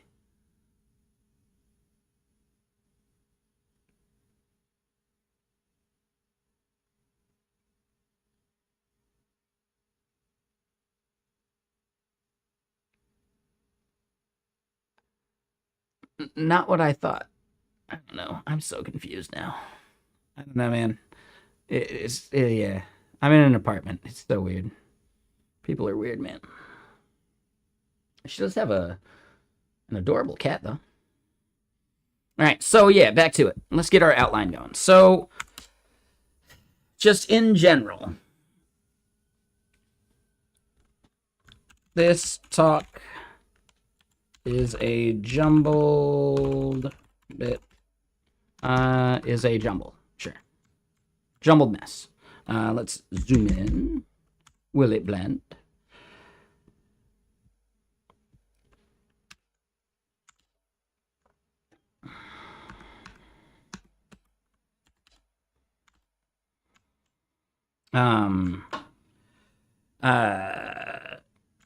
Token usage assumptions.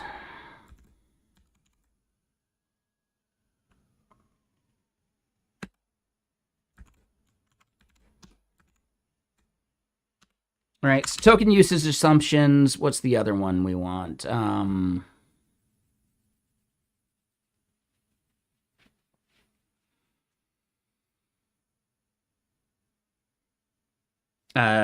Check your logs and output.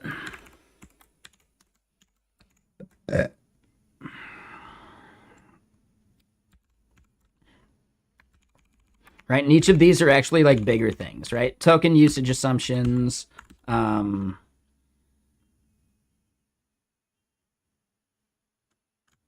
Token types. Input. Reasoning. Output.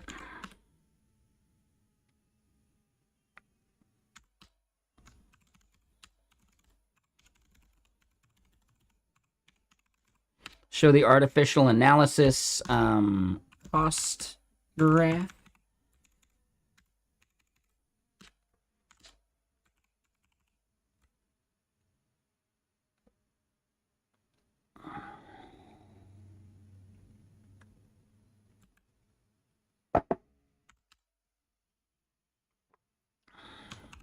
The reason for this chapter.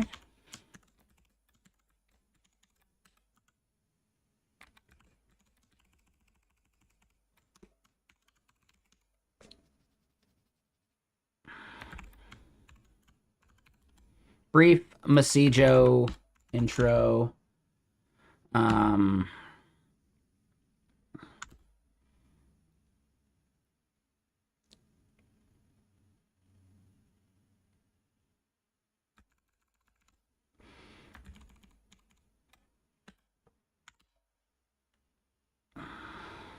This talk is a jumbled mess. Mostly learnings from building Messijo. What is Messijo, right?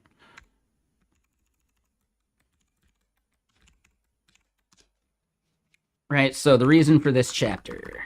And then that's actually simpler, right? The reason for this chapter, structured output, prompted structured output, redundant, numbers, boom, right? So that's the basic idea. So the first thing is, like, we have this thing about token usage assumptions that we want to fully validate, right?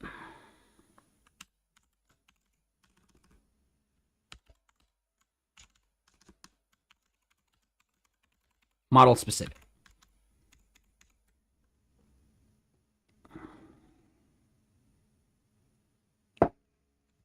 And damn, are you proud of me? 6:40 and we've only had the one whiskey so far. Come on. You're proud of me, right? I'm proud of me.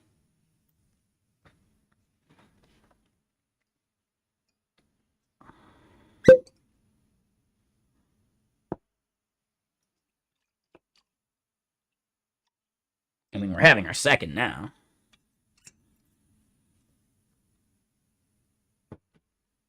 Man, if I had Coca-Cola, it would be on like number 5 by now. I wish I was kidding. It just goes down so quick. We'd have the same problem if I added lime juice or something to this. It'd just be too delicious.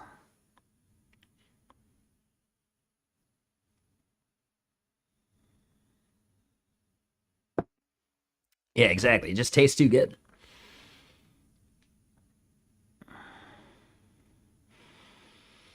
All right, so yeah, the basic gist, right? And I'll explain it for y'all, because we're going to have to make the slides for it anyway. But the basic idea being, for this first section, token usage assumptions, we have a production workflow.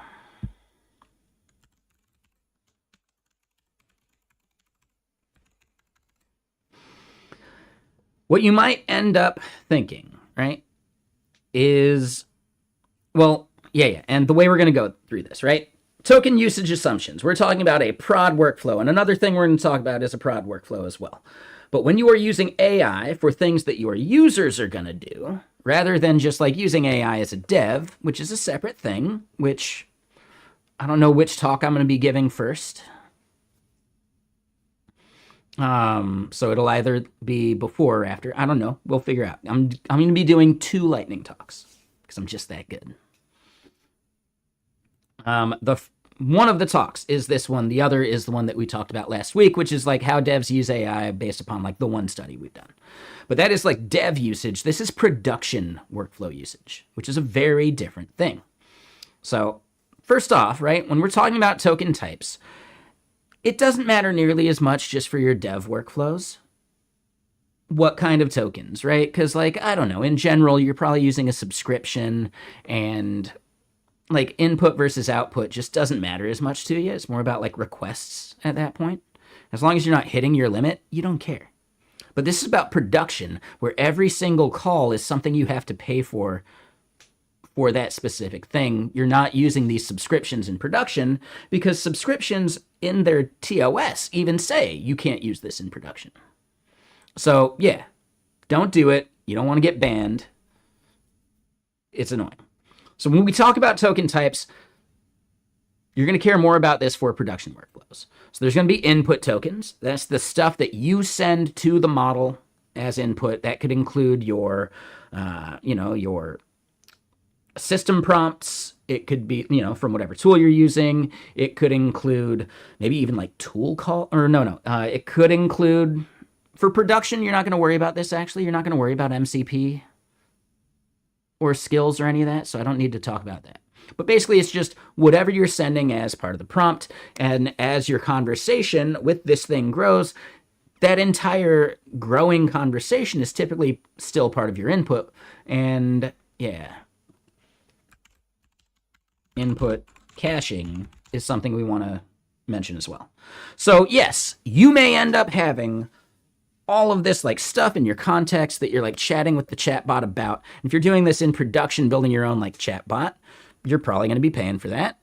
And you want to think about how you can do this better. Now, luckily, with that input and like all that whole conversation you're doing with, I don't know, maybe you're like your website's chatbot to get someone to decide between one thing or another or whatever, right?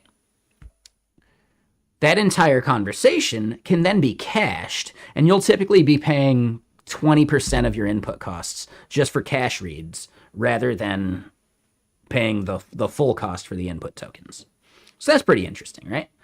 Then there's reasoning tokens, and that really only applies to models that have reasoning or when you turn reasoning on. But reasoning basically means you'd make a request out to the server, and it will think, right? And by thinking, it's just taking your thoughts, churning it, asking itself questions about it, getting the response, and looping inside the cloud before it ever spits it back out to you, because on a set of like really good hardware, that's way faster than the whole like request response to like iterate between that would be, right?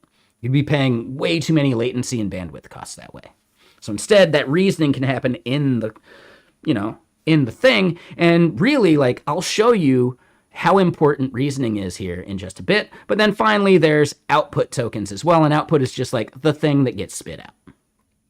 Now, one thing to remember that's important is that reasoning and output tokens are actually both billed as output tokens.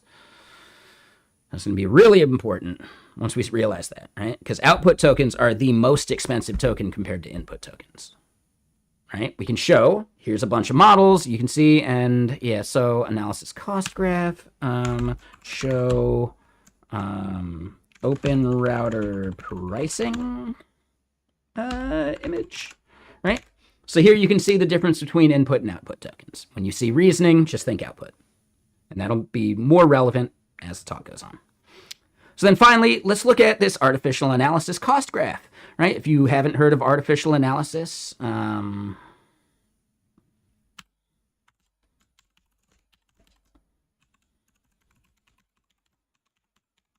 An intro to artificial analysis. They have all these benchmarks, they run these benchmarks, and then present the results for you to compare the intelligence of the things you're using, what they might be good at, what they might be bad at. And there's even this graph that shows the cost to run all of these benchmarks that they have in the cloud for you. And what you might see in this graph is that the reasoning models actually spend like an order of magnitude more cost and energy and tokens in the reasoning step than any other part of the thing. And when you really want to look at it, look at this, right? We're going to show, they don't have a graph for all of these, but if we show Opus without reasoning and Opus with reasoning, we can see like, oh, the cost is way lower. But then if we look at the actual like intelligence of these things, without the reasoning, Opus is kind of stupid. Like it really is. Without the reasoning, Opus is really not that good. So based upon this, okay, now you understand reasoning tokens, the cost of things, and how some of these models end up being so good. It's because they are burning so many tokens doing so in the reasoning steps.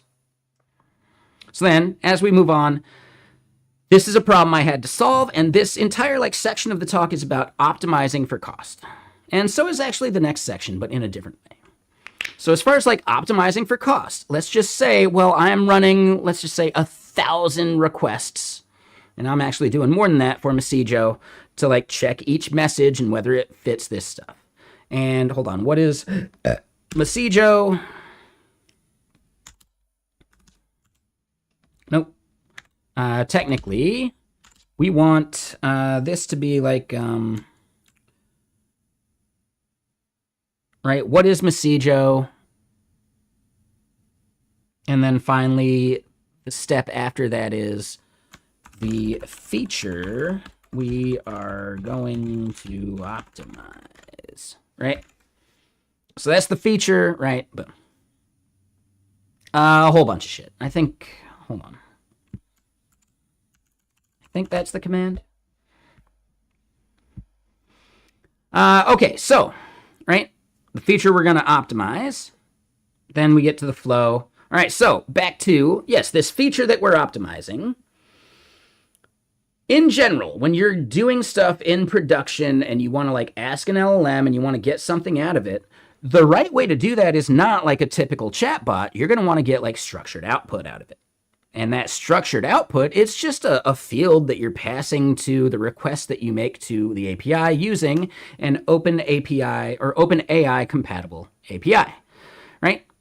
So yeah, that's cool. Structured output saves us from having to do the whole like prompted structured output that some of you might have done before, right? Like I've definitely done it before, where you just in your description, you say basically what the structured output is, but you use like real regular English to describe that. You may think that prompted structured output is actually completely redundant and not necessary. And as far as input tokens go, you're actually correct. But this is something that is actually unintuitive. When we run this against GPT-OSS 120B, the specific model, just keep in mind, this might be model specific. When we run that against GPT-OSS 120B, because I don't need coding, I just need language analysis and cheap language analysis. Here's the cost. So maybe instead we do model specific GPT-OSS 120B cost slide, sure. Right? So then from there, yes, we're using GPT-OSS 120B. There's a lot of providers for it. And yeah, we can just run this and see. Well, when we actually run it with and without our prompted structured output, yes, our input tokens go down, but our reasoning tokens go way up. And again, remember, right? So then numbers, the math, right? Based upon the fact that, yes, input tokens are cheaper, the trade-off that we have actually increases our cost by, and we have a number that we want to like rely upon. So if I were to simply make these assumptions about how AI works rather than actually testing and validating and making sure of this stuff, I would be paying X amount more for the same exact product, right? For the same exact output. So at the end of the day, just validate your assumptions, right? So then what services can you use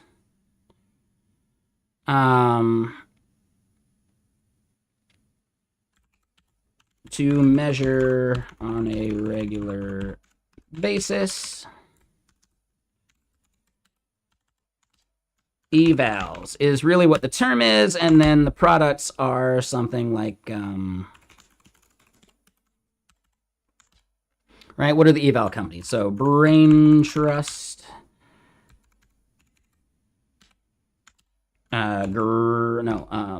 Arise AI,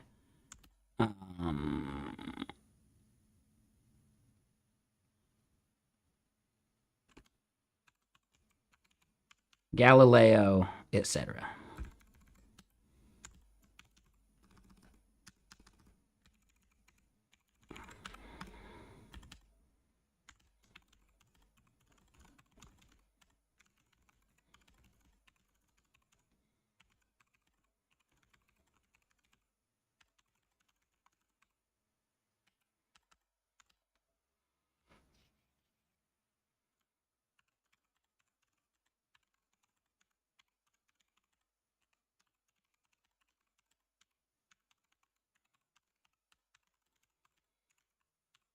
Right? So fewer actually built around cost optimization, but it's doable, right?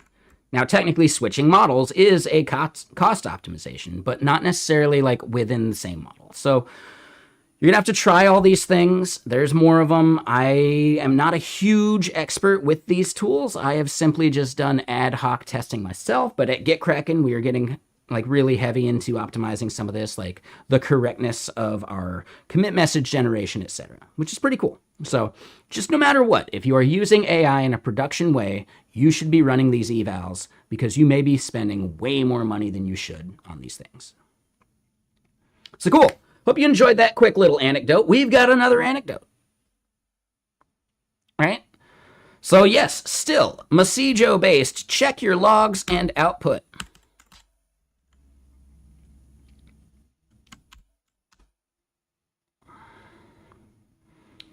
Right, and then why would you want to check your logs and output?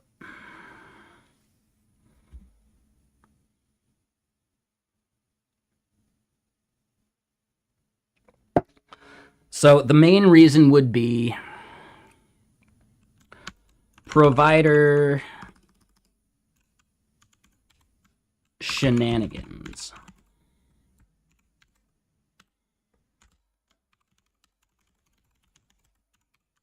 Show the original tweet. Right. GMI cloud.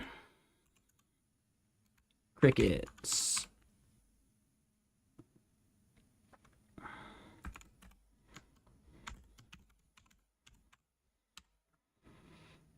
Active querying. Now, hold on. Let's double check this. Let's double check it.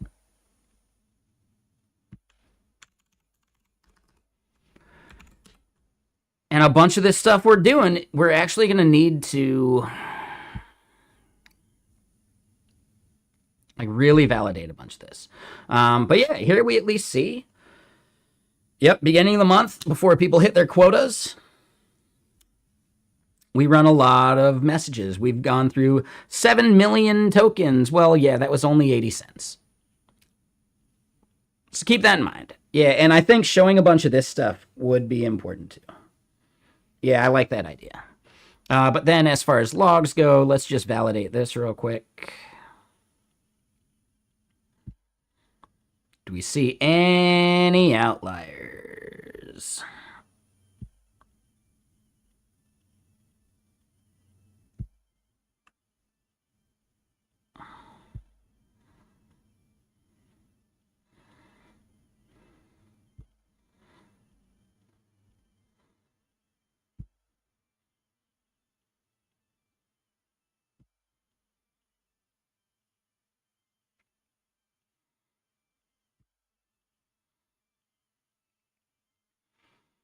Damn, one of them was as low as 17 output tokens? What? No way.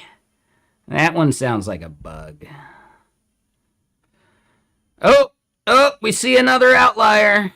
We see another fucking outlier, dude.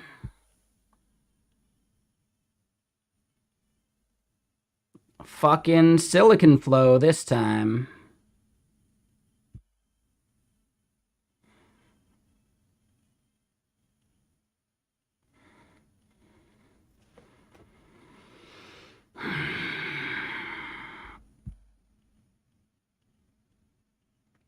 This is new. Oh, this is really new.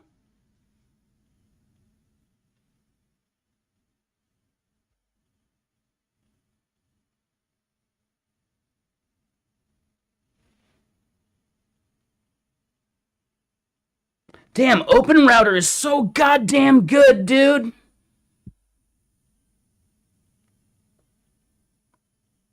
Open Router is so goddamn good, dude.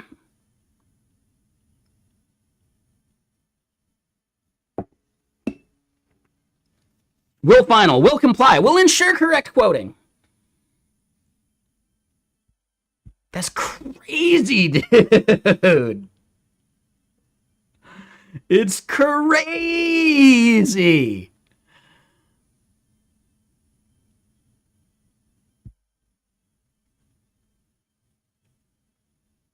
Right?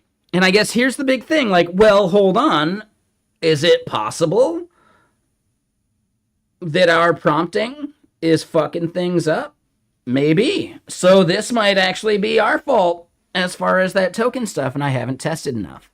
But holy shit, dude. Oh, that's fucking it. How do I,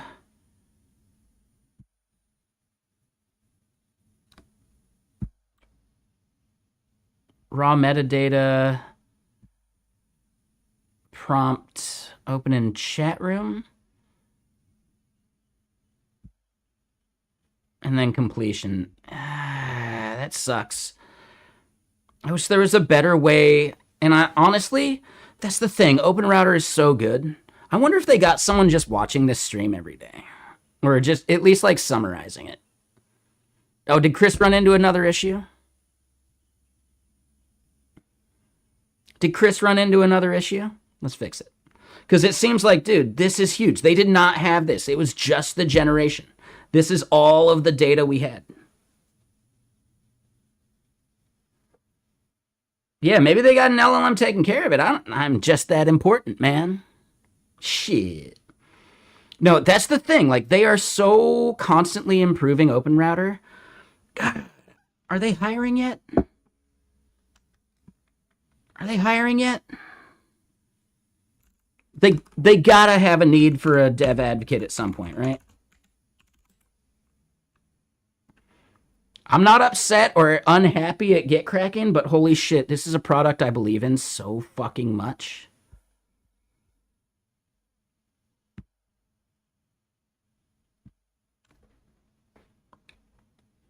Oh, that's right. They are. They actually are hiring. Oh, yeah. That's right. I just don't know if I qualify as a lead. Do they need me in SF? Nope. Remote? Okay. Dude.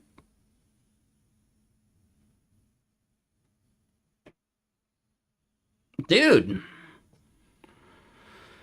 All right. This is it. I mean, I'm really happy at GitKraken, but I believe in this product so fucking much.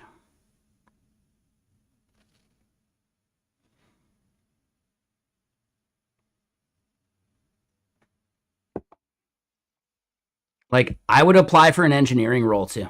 Let me put it that way. I believe in this product that much. I'd apply for engineering again for sure. No doubt in my mind. I don't like the Next.js part, but whatever. I could get over it.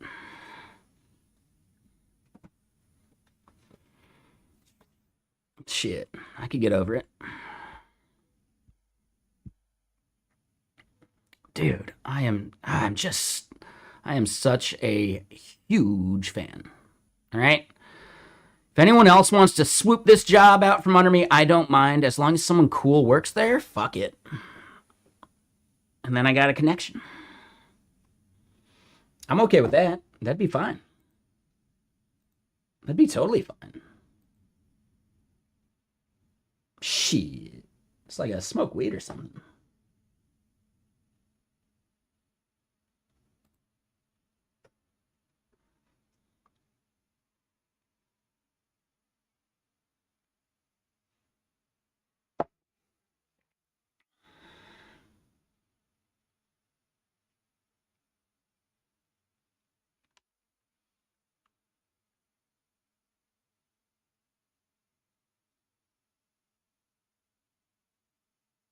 Interesting.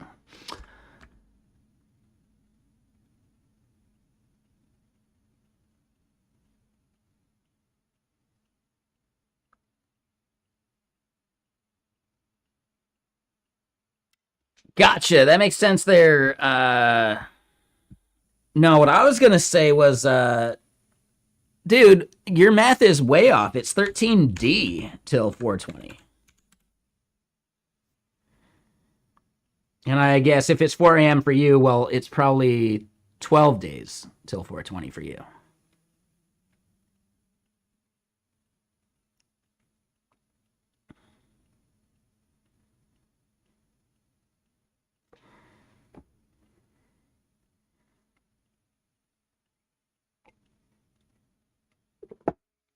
Dude, I don't know if I qualify for lead, but I am such a big fan of the product. I got to do it, right? Yeah, exactly, Swiss. Yeah, no worries. I do think we are at a point where, dude, I could take a bong toke. Fuck it. I'm going to have to be working on slides and shit. Yeah, I think it's bong toke time. In fact, I'm heating up. I might have to ditch the hoodie. Shit.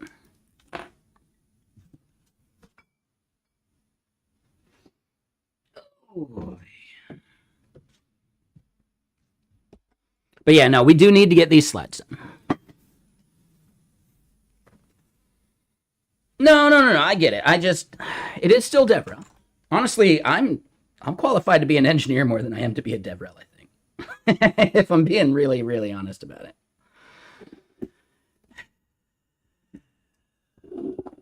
DevRel's just chiller. Like, I don't know how to phrase that any better. DevRel's just way fucking chiller.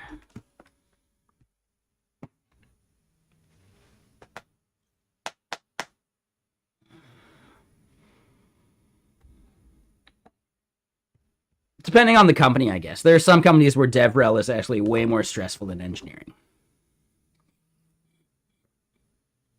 Where my Launch Darkly people's at. Oh, Launch Darkly, where as a DevRel, you may be cut at any moment, even like a month into your tenure.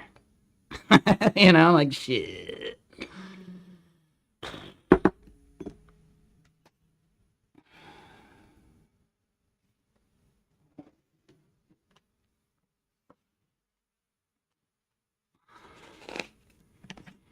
Yeah, no, I do think eventually I massively qualify for DevRel lead kind of stuff. I don't right now, but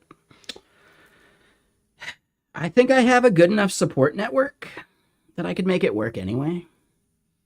I'd love to be more like senior DevRel first, because I feel like that's less than lead, but maybe not. Like, I don't know,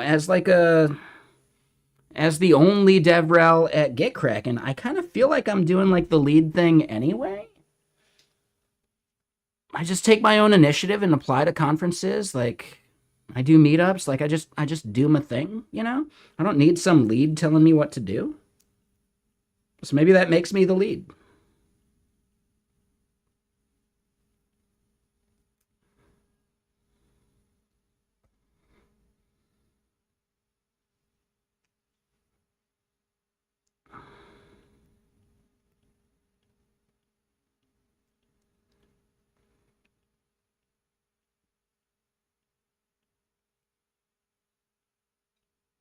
I don't know for sure. I don't know.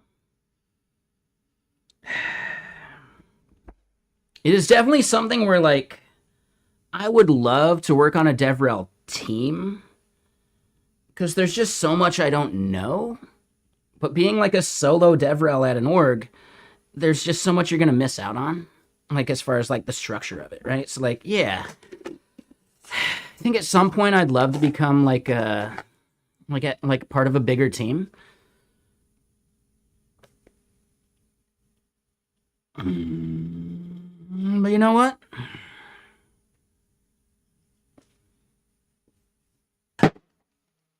Sometimes the best things in life are when you do something that you don't think you're prepared for. Either you fail or you succeed. And if you fail, it's easy. Oh, you weren't prepared. That's fine. If you succeed, oh shit.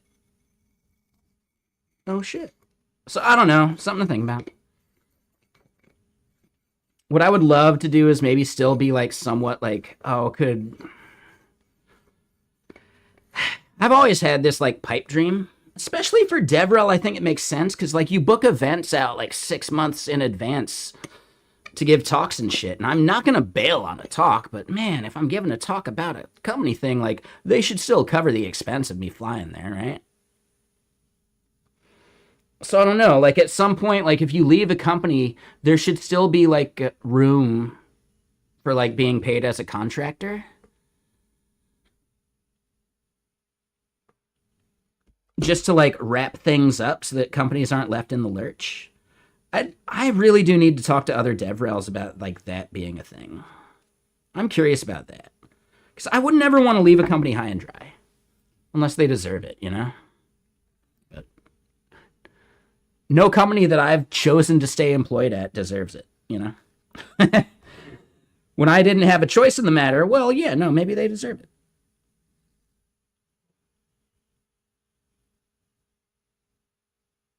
No,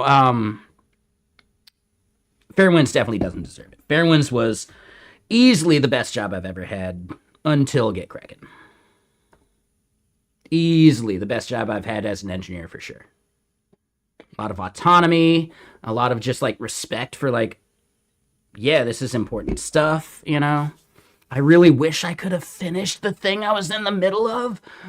Dude, that migration to Vite would have been such a better developer experience for the one dev left over on the front end team. You know, like shit, man. They would have been so pumped on that rework. I'm wondering if maybe they were able to like pick back up where I left off. We were actually done. Like I had the whole thing building. It was just there was an issue with the order in which things build because of per route bundling.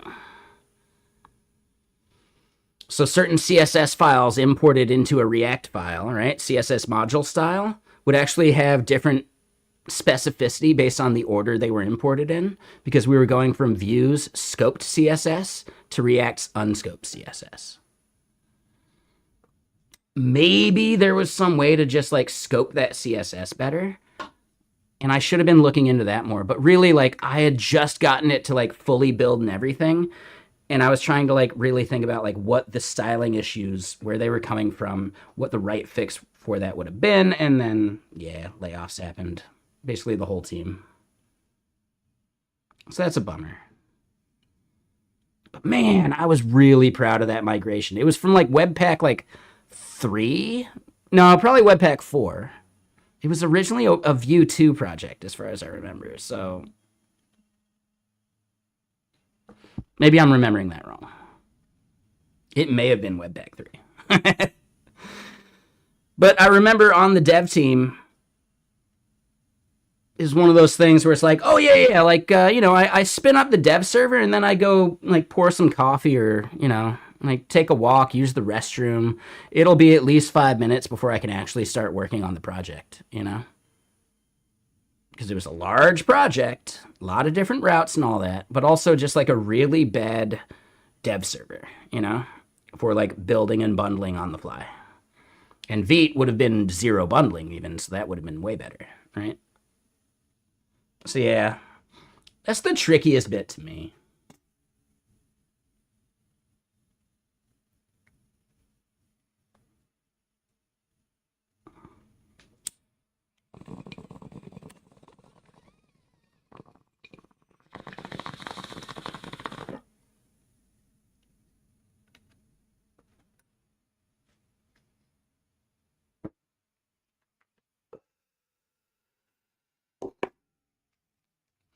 I will say this.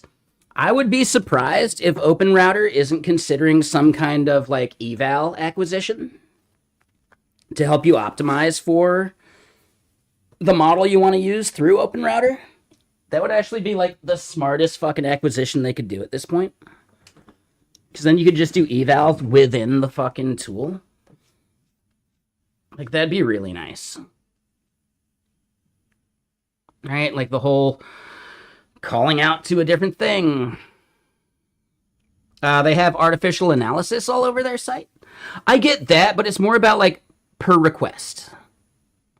Like I understand artificial analysis is like good benchmark data, but it's not actually good for evaluating is your prompt as effective as you would like it. Is that prompt still effective with this new model that's cheaper, right? Etc. So like there's a lot of room for evals, and artificial analysis just doesn't take the cake. It's nice, it's awesome. It gives like a really good like benchmark for a general choice, but it doesn't help you optimize your like operational bullshit. And I think that's OpenRouter's like biggest fucking feature, operational bullshit, because you're just going to use like subscriptions for other shit. Here's another thing. Could OpenRouter start negotiating a subscription like OpenCode does?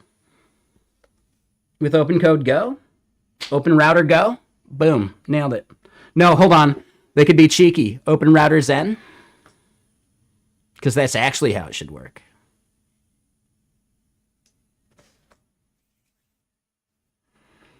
Or it's more like OpenRouter Flow. You're in a flow state. I don't know. There's definitely something to be done there too.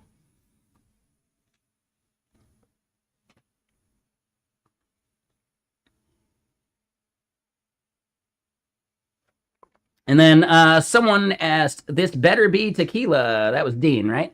Nope. This is whiskey, heavily watered down.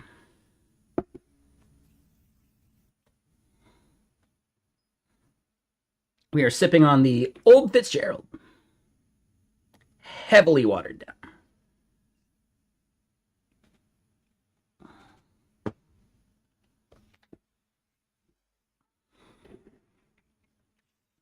I find it a good, like, in between. How old is the Fitzgerald? I think it's a 7-year. Yep, it's a 7-year. Bottled in bond. I think that means something too, right? Like it's in that one place in Kentucky or whatever. I don't remember what bottled in bond means. It's something very like extra special, right? It's like more inspected by the government or some bullshit. I don't know. It's a good one though. I quite like this one. I mean, most people that know me still know I'd prefer Yellow Label Four Roses, just the cheap shit. The cheap Four Roses is better than most really good whiskeys. It's crazy to me. Like, maybe not really good whiskeys, but like, I prefer Four Roses bourbon, Yellow Label over a lot of shit. Like, more than Angel's Envy, more than like, oh, Basil Hayden sucks. Basil Hayden tastes like bread. Ugh. I'll do it every once in a while, you know?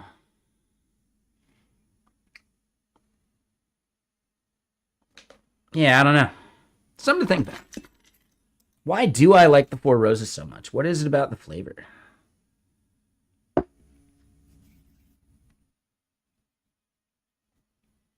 Yeah, I don't know.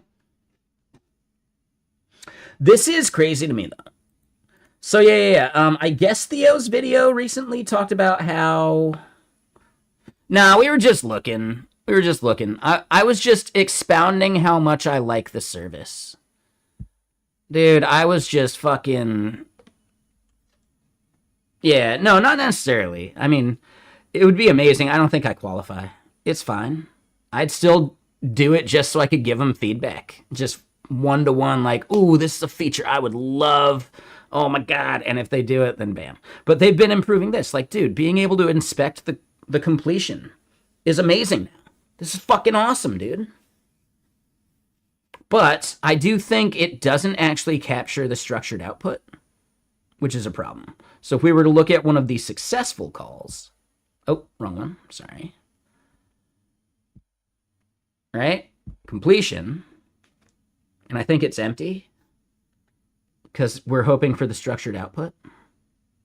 Oh.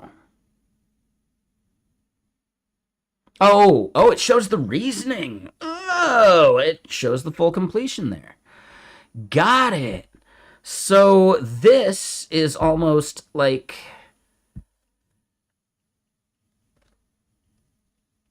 Hold on, this is the key. This is the key of an object. Oh, God. I didn't notice that. What? All right, so yeah, I don't know. Let's look at one from that same provider, I guess, just to be sure. The one that's like fucking up. So they don't show the reasoning, but they do show the completion. So it works at least once, but then every once in a while it just like hallucinates to hell. And that's probably the nature of the model. But it is very interesting to me that like there are only some providers that have this happen, right? I would say the way this is going, it's like they've quantized the fuck out of it, right? I just learned that word. I'm kidding. I know the word. I don't know what the other answer would be for that, right?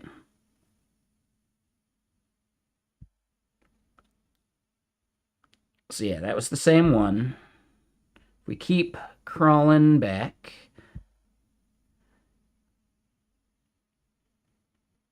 What I find interesting, holy shit, hold on. Did we just notice that about their architecture? They pre-render, I think, pages under 10 because it was taking us to the top of the page as we clicked, and now it's updating below. Hold on. Hold on. I'm curious about this. All right.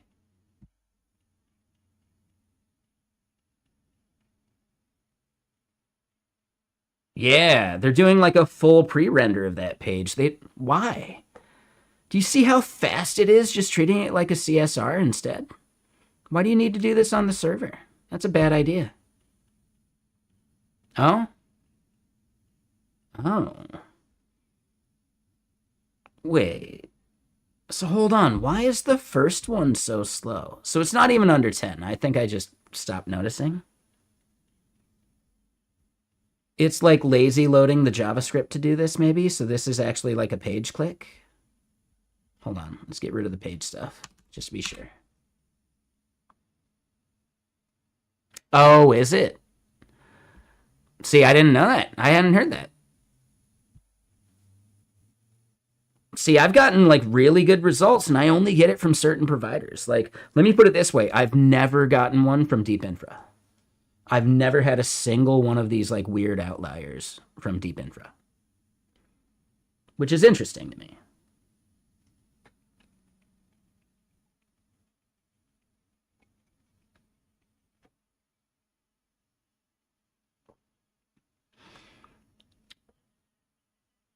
Which I'm all for. That sounds amazing.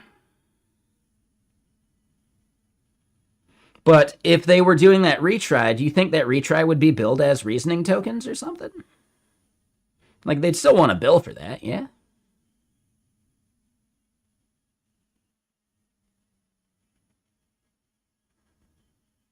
No, so they don't just abort. No, that's also a thing. I wanted to show that. When, all right, so we had gotten to what?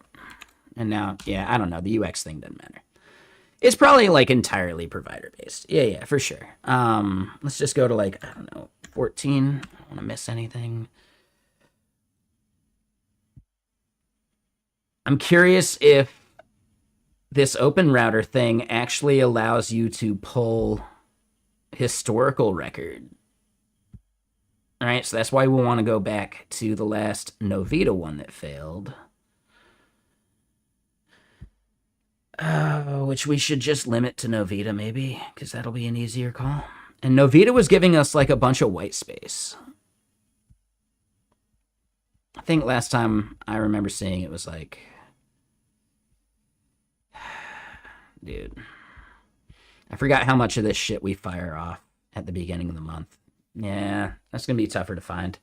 I do wish their filters allowed for a little more of that, but really I should just export.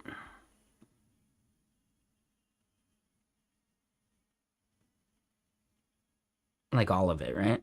Like we're still on today. Like going through like records.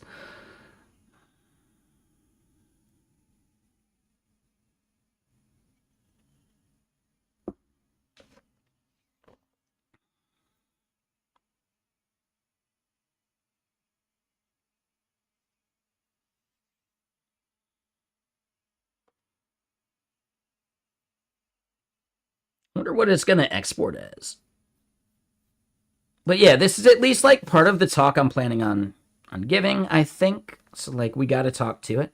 I had never heard about the structured output thing. Do you have any like reference for that? Because I don't know, I should probably add it. And yeah, I should maybe start considering other models.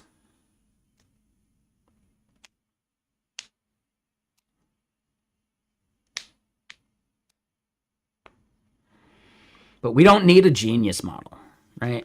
Like cheap is actually the most important thing. But yeah, the OSS 120B, well known. Yeah, I'd love to see a link to that. That'd be cool. 1 second. And I could search too. Just saying, if you do have a link, feel free, and I may check it out and do a search here in a bit too. Like, I don't know. Export 10K rows.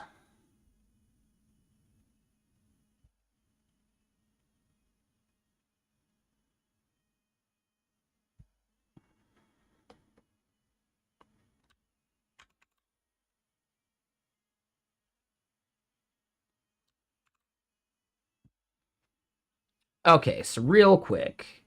Dude, you know what? I think I even pay for Copilot. Now that I'm trying to remember, I think I've been paying for Copilot. Someone brought it up as a thing I should be using, and like, wait, no, I've totally used it in the browser in VS Code. Wait a minute. I might be paying for it. Oh, LM Studio has an issue with it. Okay, okay.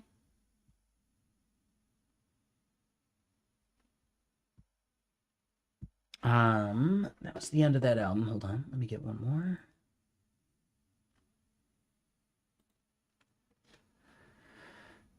Okay, yeah, I could look more too. That's fine. But don't other models have similar problems? Like, I don't know.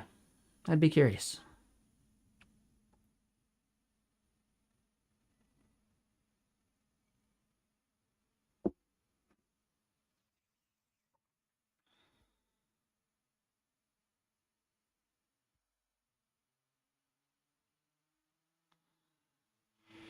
All right, so we've got the file that downloaded. I forget, is that a CSV? It's got to be a CSV, right? Yeah, CSV. All right. Is there like a good CSV crawler query tool? I don't want to build a script from scratch. If there's just like something quick and easy. Google Sheets. I guess I don't know how to do the querying that well.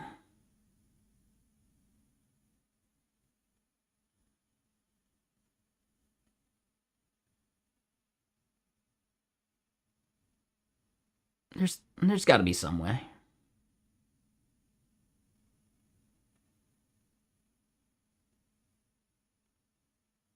Yeah, I think Google Sheets is probably it.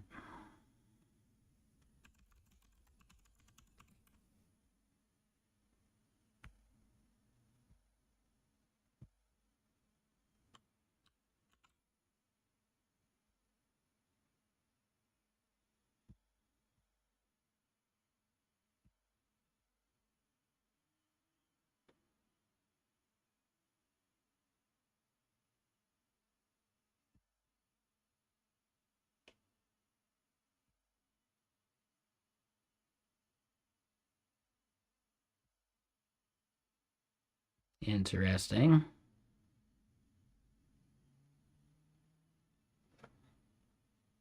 Nah, we're we're at our Claude limit at the moment. I'm I'm a poor $20 a month subscriber to Claude. That meant I got about 10 minutes of running get shit done.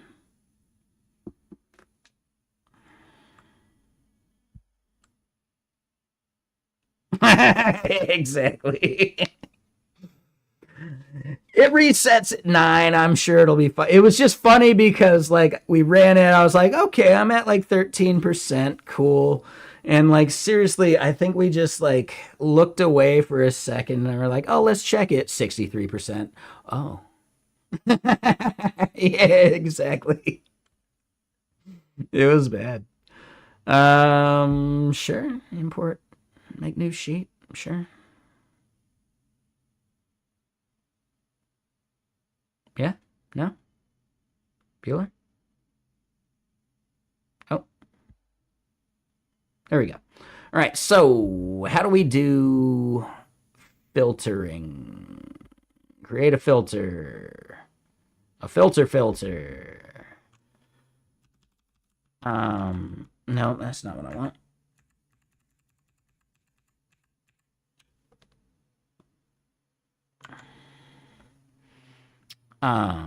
What?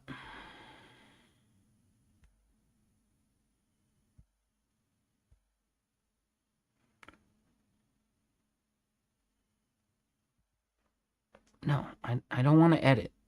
Anyone know how to do this?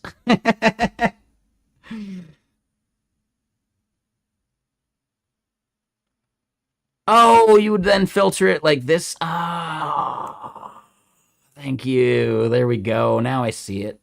That's a totally different icon. Like, what the fuck, dude? Like, Couldn't you use the same icon? That would have been pretty helpful. But I get it now. It does look like yeah, it's a triangle, but it's like a filtered triangle. All right, all right, all right. But yeah, so tokens completion, the filter by value. Uh, no condition. Yep. Is greater than.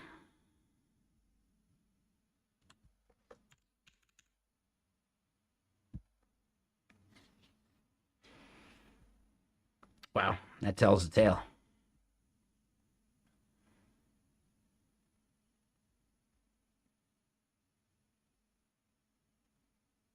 But also, we haven't seen it for 5 days.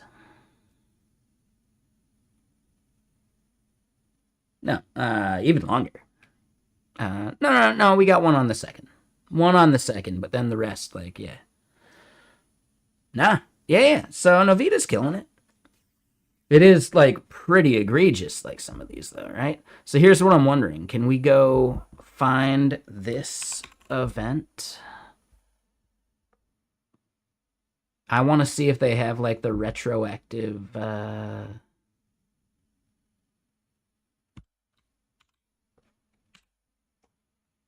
No? Did that not work?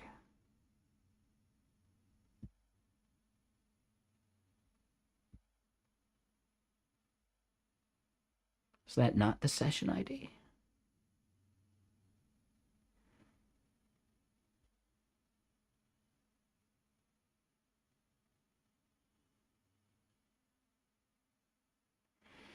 Oh, and here's an interesting thing. Yeah. We've got our dev server just like cranking.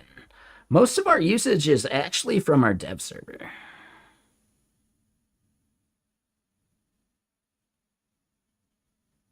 Which is still fine, right? Like, I don't mind paying that cost because it does help, like, investigate some of this stuff. But okay. Cool.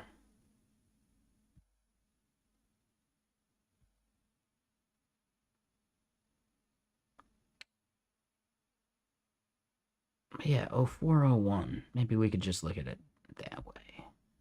I'm just so curious, like, do they have the output thing? Hold on. It's over here.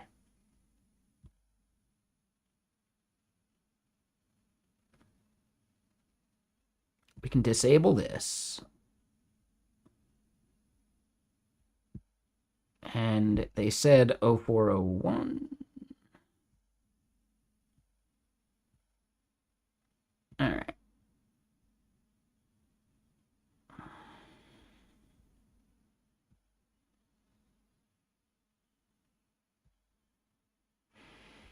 We're going to make this 02.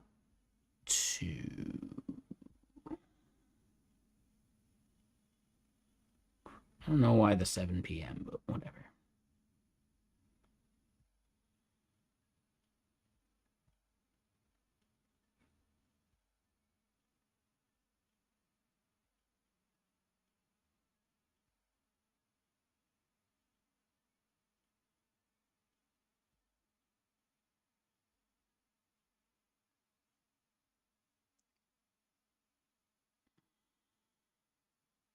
Is it showing me April 3rd because time zones? That's got to be it, right?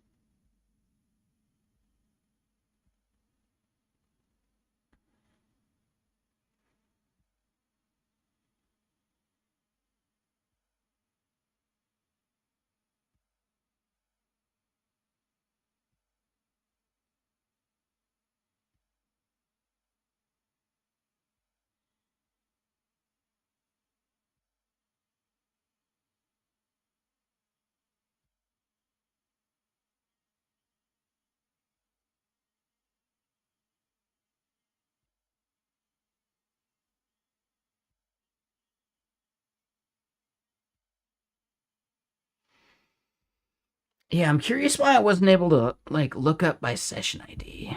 That would have been really nice.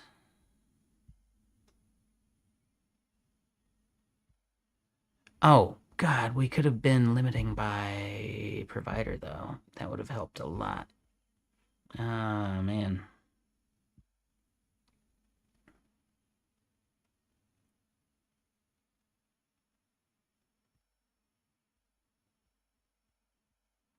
All right, back to where we were, though. We had gotten to here.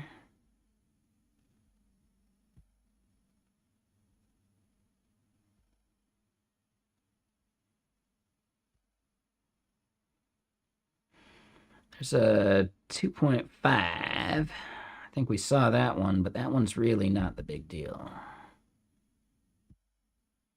I mean, we could have just validated that.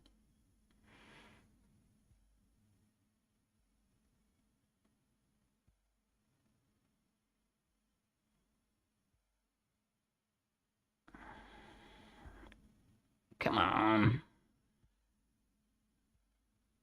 Can't be that far back.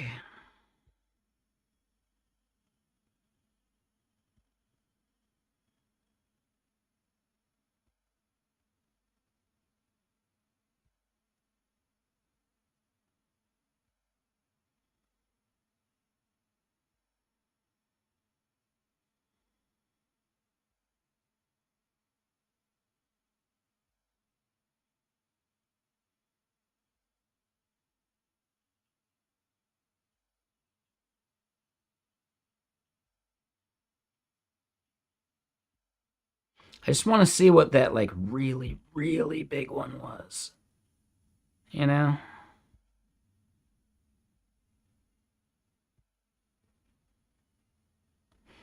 What we need to do...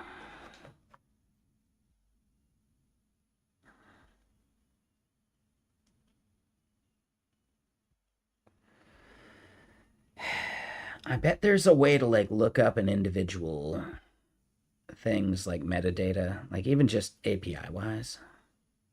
Like if we're using cookies, we should be able to just use it, right?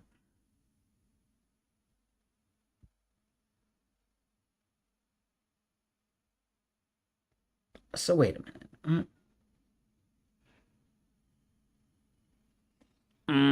It is pretty far back. So we just hit the 2569. We just hit the 18. We got like 2 more to go before we see that. And they are, I don't know. We're seeing that there.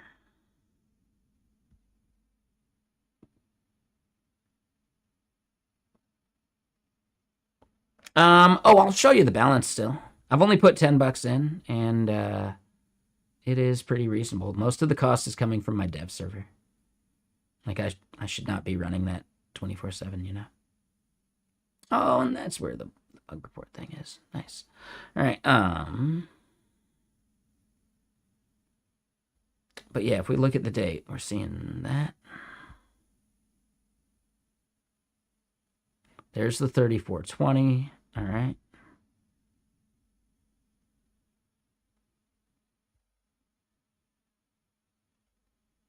I think there ends up being one more there they mentioned. I should just look at these.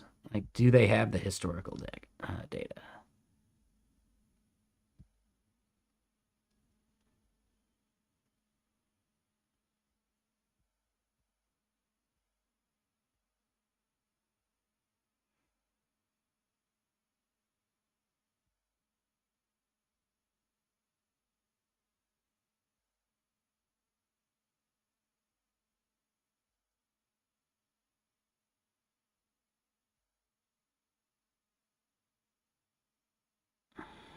I think we went back too far.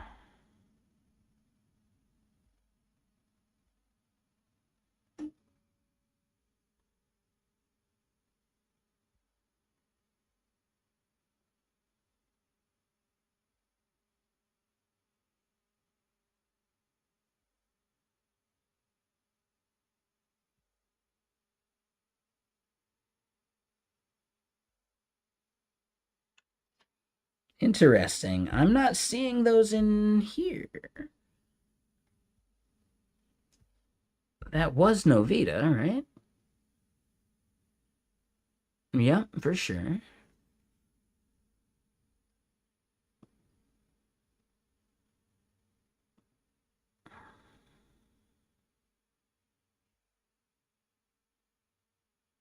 I think I just missed it coming back. Well, wait, there's that 3420.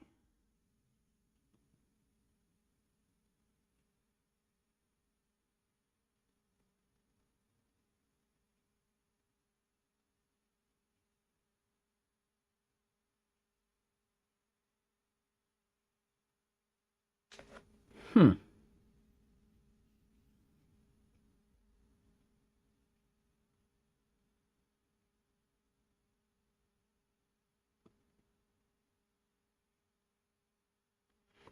All right, let's do the translation. So right now, that 3420 is at what they say is 1342 in the doc, but what they're showing for me is 642. So we got to translate that. Yeah. Okay.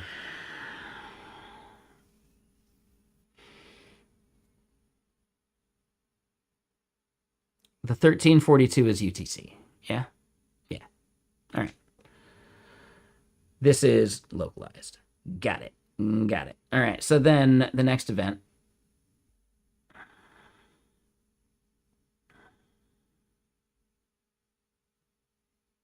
is at 07. So that could have been in that March 31st based on my time zone bullshit.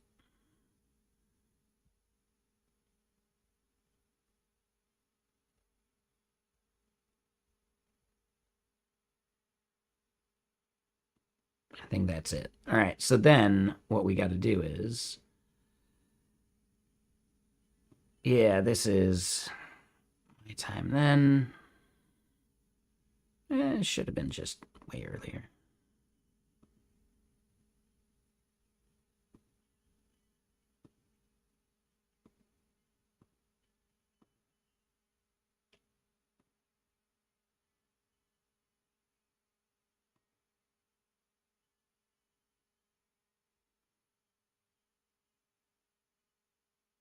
Oop, wrong button.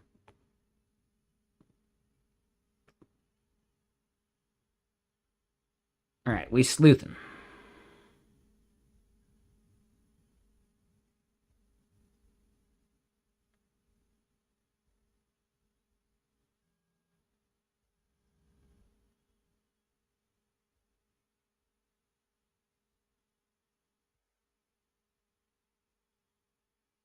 I just want to find this because it's like the most like egregious. Like it's the most like, hey, that's a slide right there, you know?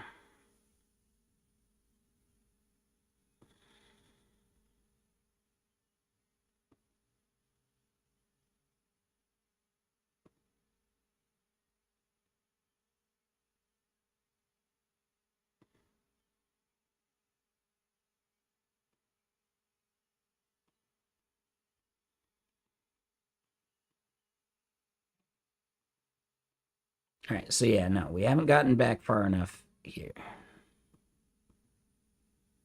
Time zone, still fucking with me. All right, so now we're getting there.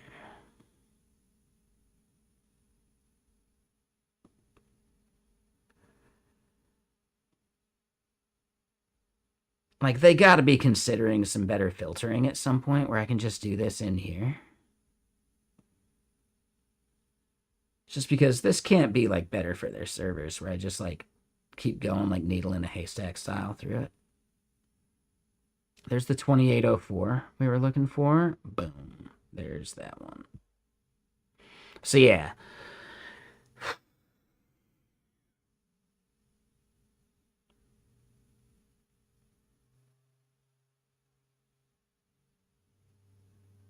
I'm curious what the output of that was. I don't think I have it. We weren't tracking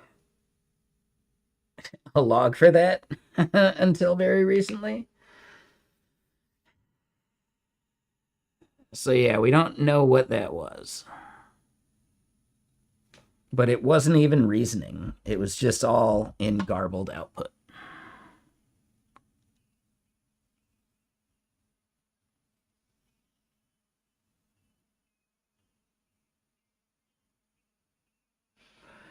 I know there is like a maximum size, I think. I think we could be doing that has a better limit. I need to think about that.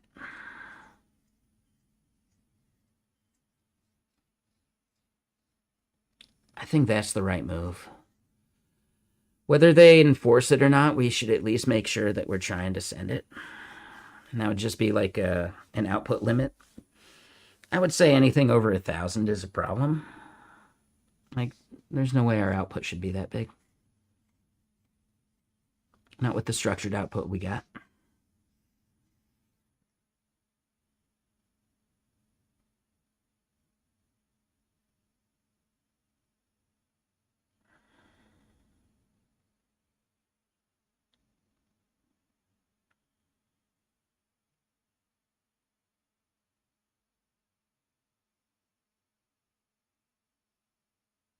All right. It is definitely something worth maybe zooming and screenshotting. Oh, wrong thing. What was that? Oh, that's a fun one. Wrong button. We wanted the plus.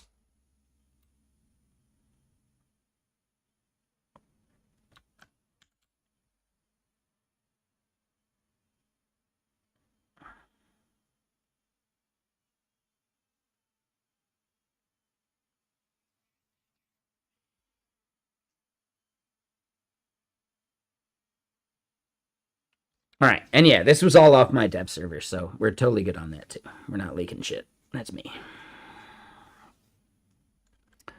All right. So GPT OSS 120B. I guess terrible at stuff. So back to what we're doing. Yeah, I probably don't necessarily want to like call out companies. Show original tweet. Show of recent.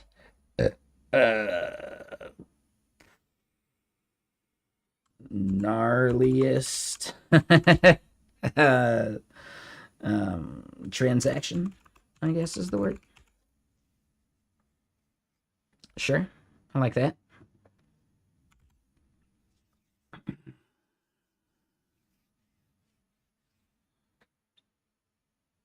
Okay. So yeah, like we keep going with this. Damn, this is seeming like it's more than just a lightning talk. I think the other one is like 10 minutes. This might end up being like, I don't know, like a 20-minute talk. But then that's just like half an hour total anyway.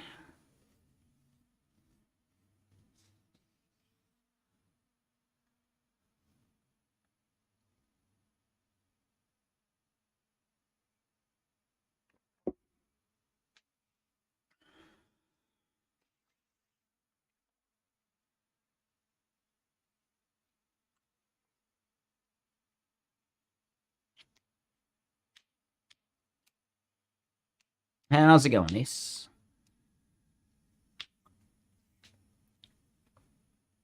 So yeah, we're building out an outline for slides that we need to do for a presentation we're giving tomorrow. The outline's actually the hardest part. Once we have the outline, like creating the slides from it is pretty straightforward.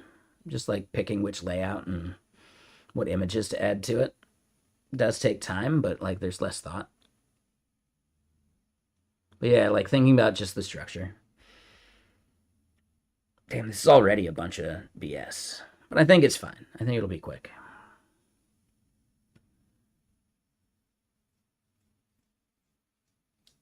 So instead of provider shenanigans, right? We'll call it model shenanigans. Right? So we show a screenshot of the gnarliest transaction. That's the one that we just did.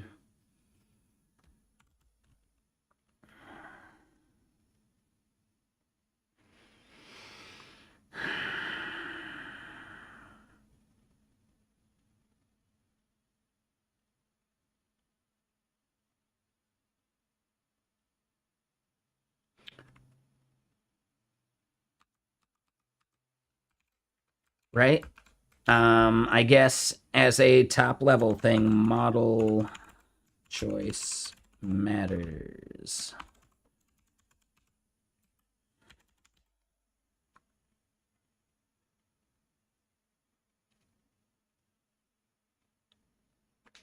And I guess we're talking about...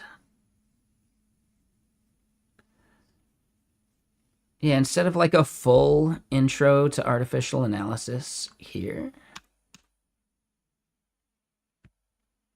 All right, we'll dig into artificial analysis after. And maybe even model choice, I think model choice matters has to go last just because it's like the culmination of like the other two parts, right? Like all my problems are because of the model I chose.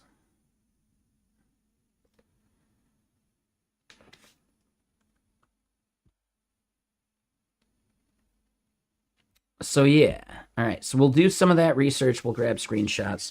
I guess at this point though, like what model should I be using instead of GPT-OSS 120B? I don't need any of this like super top performing bullshit. I just need something cheap.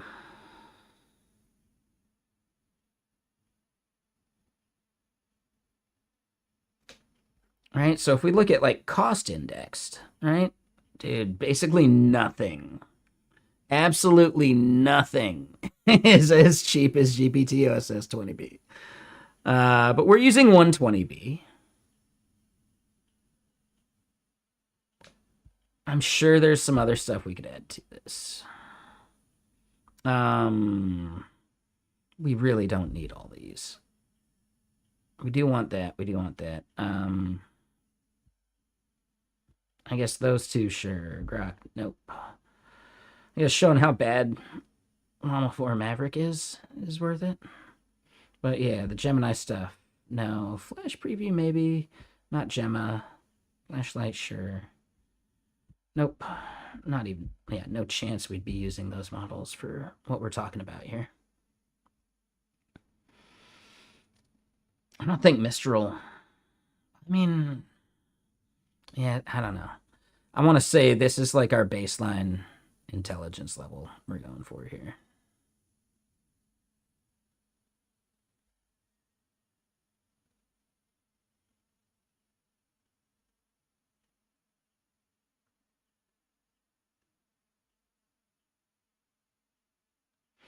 Like, what models should I be heavily considering for production workflows? What do y'all think?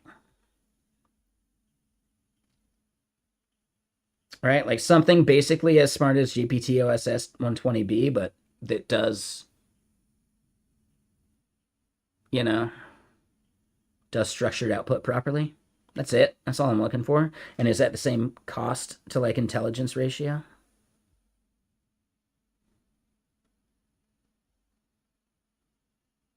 I do wonder if there is at least one of these Mistrals that might be good. I don't know. Oh, is that the right way to go to it? Models, open source, medium? Okay. Do that in a new tab, sure. That's a good call.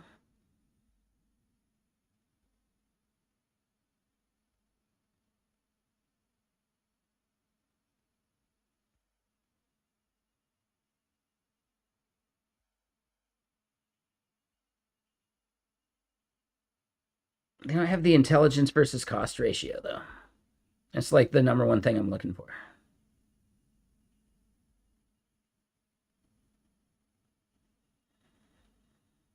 Yeah, so like we got to keep doing what we're doing. Oh, I guess like we could look at it and see what's available. That's a good point. Yeah, duh. Brain fart. So yeah, medium models, we're not talking about coding.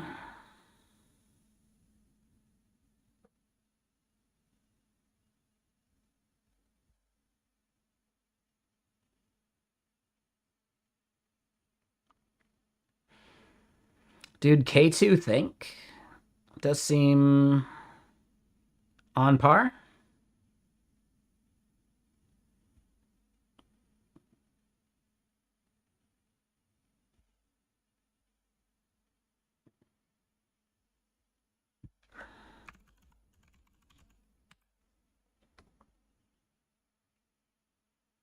Nah, I don't think we want to go any smaller.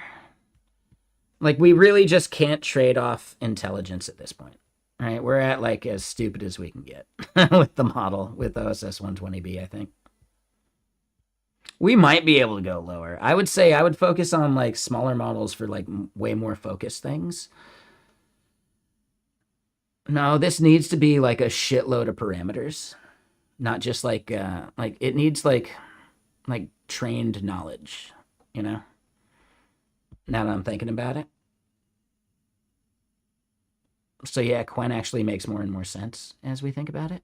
But now we want to like double check. Well, okay, Quen. What's the big one? It's like Quen 3.5.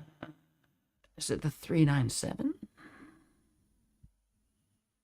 It's one of the Quens, right?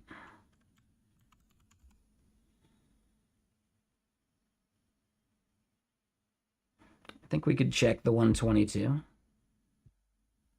And then here we would do GPT OSS just to double check.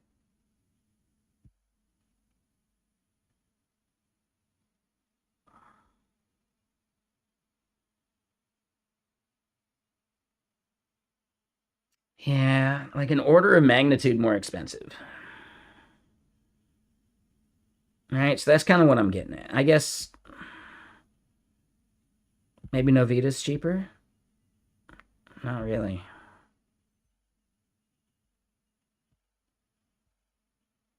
Yeah, Alibaba's the cheapest you can get Quen for because it's theirs, right? Everyone else probably has to pay licensing fees.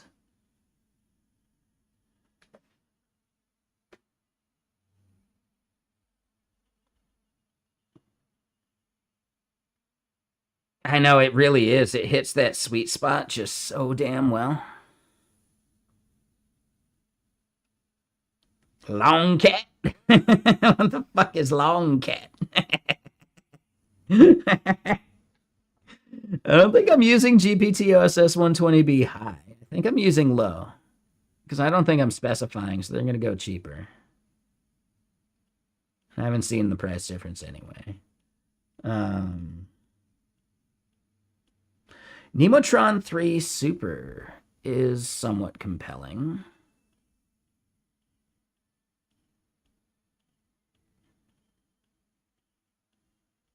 Hold on, let's double check. Yeah, I'd say like, no, this one's like on par for the intelligence index. We'll get rid of the more expensive one. And then this one, what was the one we were just looking at? Nemotron? Nemotron Super.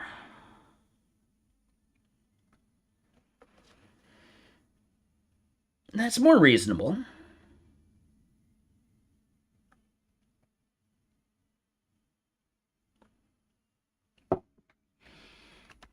I'd say Nemotron Super hits the mark. Let's double check it on performance, make sure it's in our list. It is more expensive. I wonder if they're like oh, this is based on their cost to run that they ran. That's right. So it's not necessarily indicative of what it would cost for like a real request. It's their cost to run the tests on their like infra, right? So I get it. So Nemotron, yeah, like we don't want to take the price stuff too much to heart.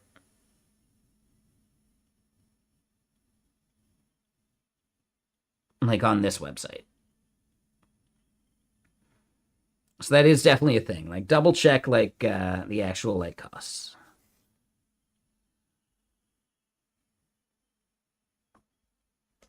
Yeah, I mean they actually do this. So in general, I don't believe Nemotron even has. Oh, it did have reasoning cost. You're right. You're right. So it did have reasoning cost. Some of these, oh, most of them do have a reasoning cost. Nah, you're right. You're right. Yeah, touche. I think at this point we could stand to like increase cost a bit. I mean, that would make sense. I just wonder if there's some like fine-tunable version of like GPT-OSS 120B that actually does do structured output. It's actually working fairly well.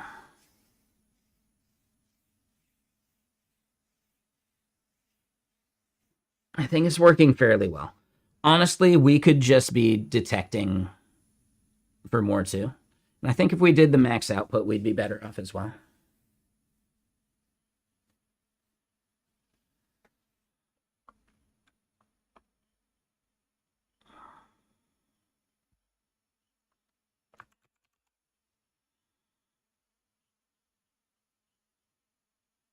Which one are you saying? Quen 3 next? I think the problem with the Quen stuff is just like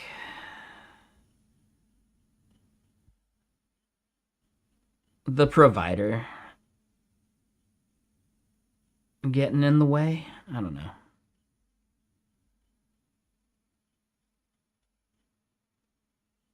Like, how many providers actually even offer it? It does look quite a bit lower on the intelligence index to me.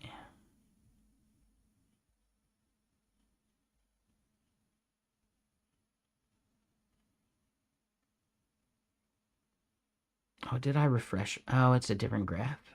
Oh, damn it. No, here it is. Here we go. Intelligence. Yeah. I don't know. Yeah, that's a pretty hefty change, and I don't think the cost is worth it. But we can look.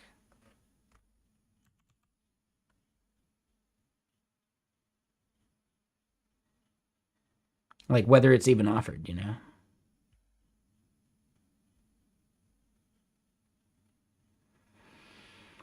Price-wise, I would say Nemotron's cheaper and better. Yeah, I'd probably just do Nemotron. I think that's probably our switch. Good job, NVIDIA, to put out a good model then. Damn. That's smart.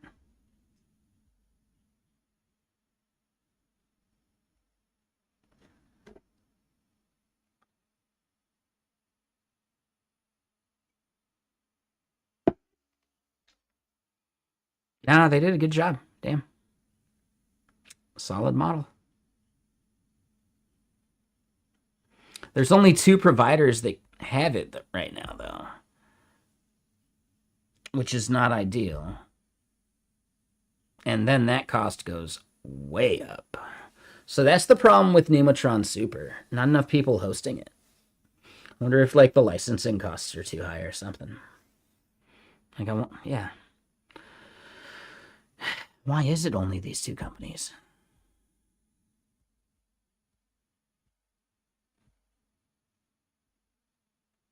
And Nebius charges more because they're faster. I don't give a shit about the speed.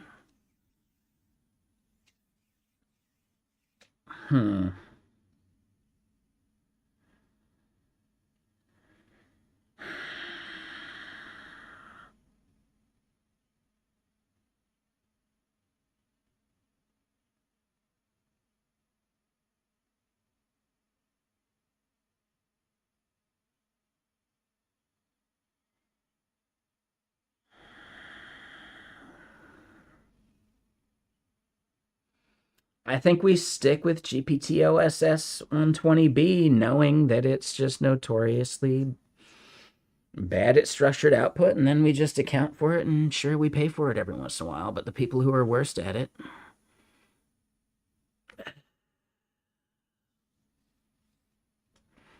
we can just deprioritize. And then really crunch the numbers on like how often we're getting the garbage output. I think that's it. I think we just stick with GPT-OSS 120B. I think that's all there is to it.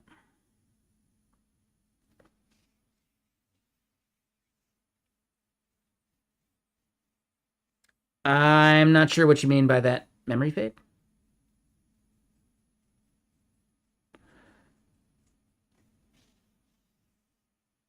So you're saying like in the prompt, am I telling it to do that? Yeah, that's actually part of the first thing that we were talking about. Like input versus reasoning cost.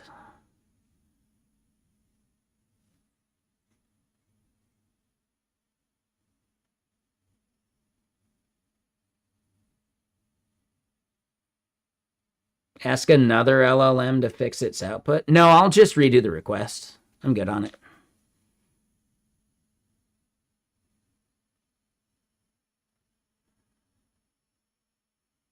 Nah, it's not worth it. No, I'll just redo the request. It'd be way cheaper.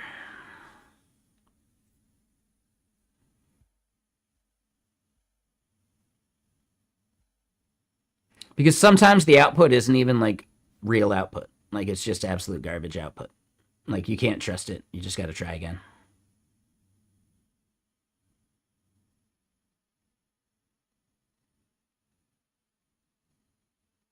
What's up, Bokanon? How you doing?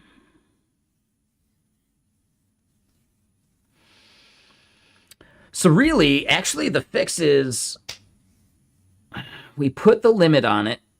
We also we can just check the limit ourselves. And then the next thing is we actually try and validate it. And if it fails the JSON Marshall to the struct that we're looking for, then it's a failure. I think that's the way we got to do it. And if it fails, we can try again. But then we got to start keeping a tracker of how many times before we give up on a certain thing.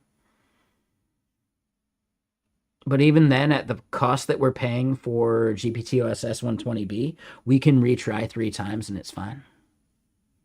As long as we're limiting output size. I think that's the right way to go.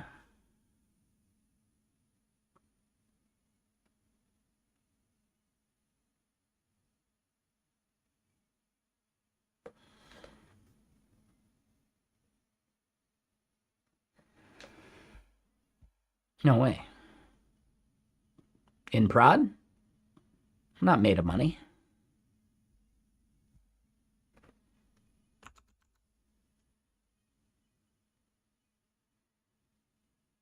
Yeah, 20 cents input, I think is too much.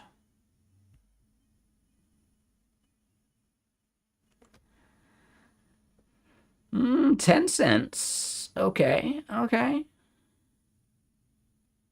The output's still pretty hefty. I think I have shoots blocked. Let's go deep infra to deep infra. That's better. It's like an entire order of magnitude larger on the input tokens, and we're an input token heavy application.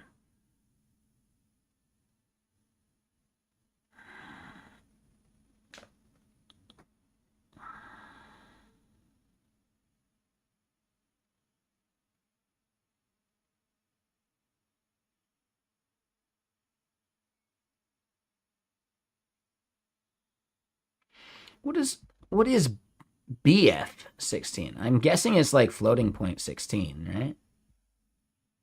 But yeah, FP4 versus and this is funny. They have a max output tokens of 33K. Didn't stop them from sending me 74 or whatever it was, right? 74K.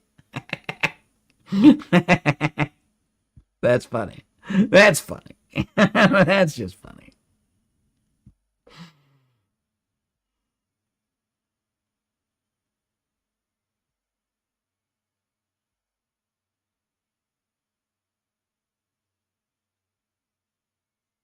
Yeah, 9 cents, 10 cents. Really, man.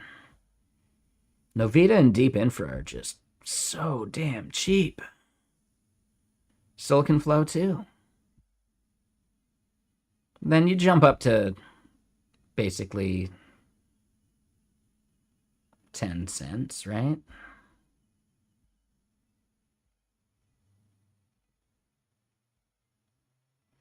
We just haven't had to jump up to these levels yet. So I don't know. Man, it's just so cheap.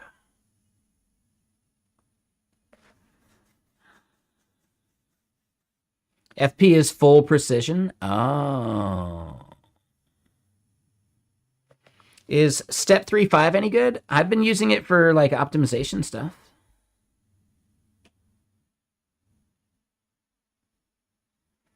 We did get rate limited running 2 auto researches against it at once. So that was my bad. Oops. Oh, you're saying for like our choice. Oh, I didn't look at it for this choice, but we can double check. I was just saying like step. See, so I don't see like the benchmarks for step in here. Okay.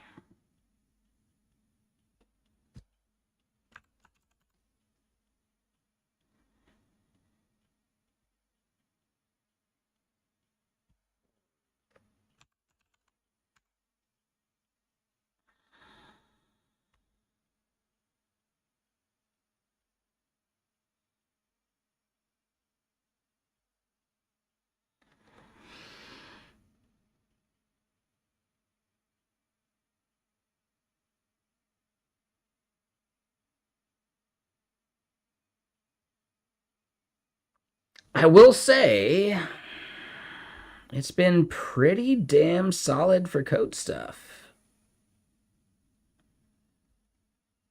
There's only 3 providers of it. They're all the exact same cost. So we could definitely do that. Okay.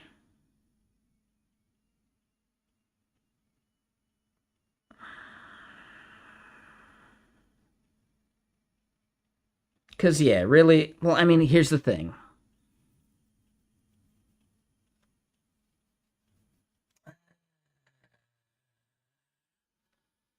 Yeah, I don't know.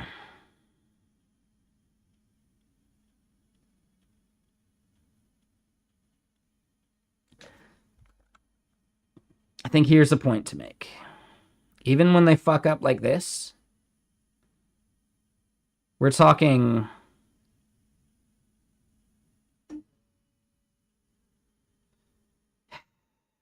like 1/100th of a penny. 7/100ths of a penny. There we go. When it's wrong. And it's even cheaper when it's right. Right?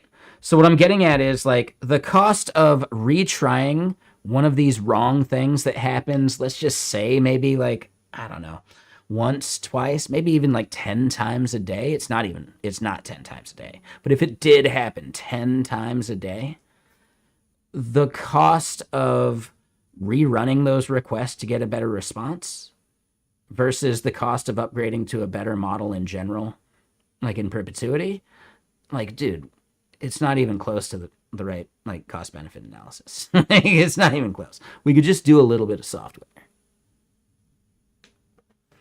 right?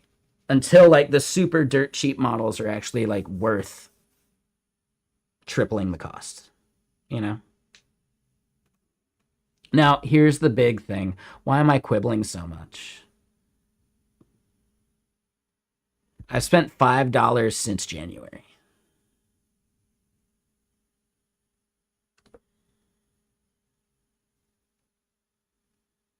With all of those like overbillings, you know?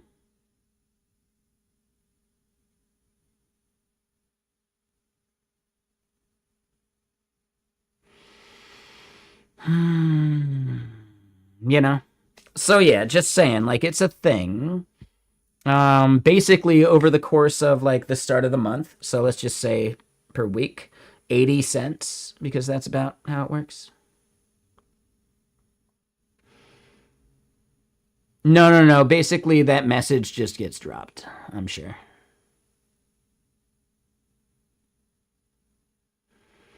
We should be validating those better then. Yeah, no, we should totally be doing that.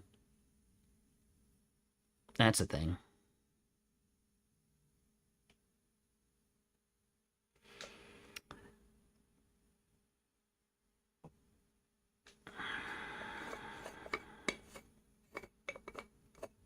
Yeah. Like, no, it'll be easy. We just simply check it, right? Check the size first, try to validate it, bail out and retry again. Like, it's simple. We already said this. We already said that. We just felt like experimenting a bit more. Just looking at some of the numbers, just seeing what's out there.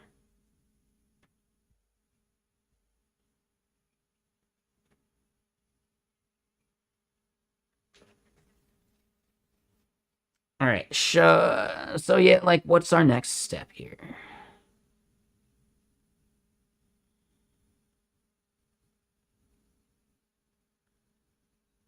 Here's the problem. I'm getting hungry.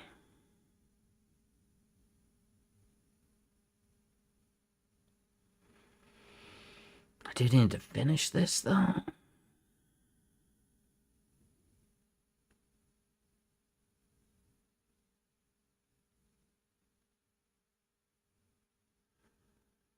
I'm just gonna be doing like some easily breaded fish real quick.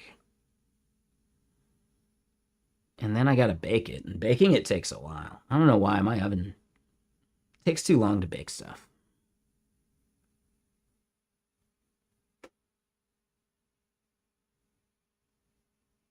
Hmm.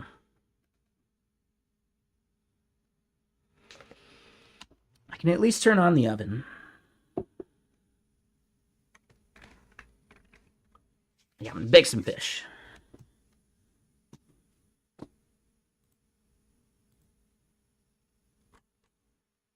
Just want to double check what temperature do I need the oven at. AI kitchen stuff. Ooh, there you go. I don't mind cooking. And this is an easy thing to cook. Like it'll take me just a couple minutes to like, set it up and just throw it in the oven, Like I'm okay with that. That's chill. Like I am gonna be panko breading. I should. I should definitely panko bread the catfish at least.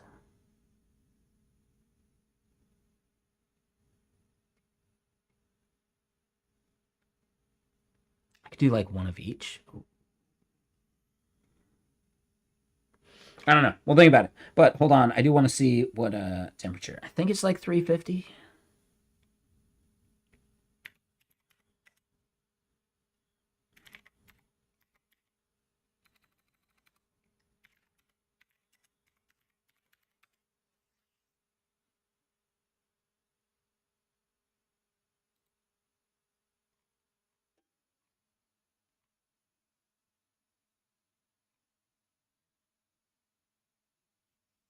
Yeah, I should probably be doing a marinade. I'm not doing the marinade.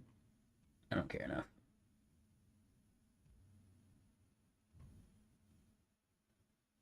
Oh, bake then broil. Smart. I like that. Yeah, that's how I do fish almost all the time anyway. All right. Yep. So that'll be the thing. Let's see what temperature do the bake at. Oh, they're doing 425. Interesting. We'll see. We'll see. Seems a bit much.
Okay, I'm back. Grabbed a handful of chips too.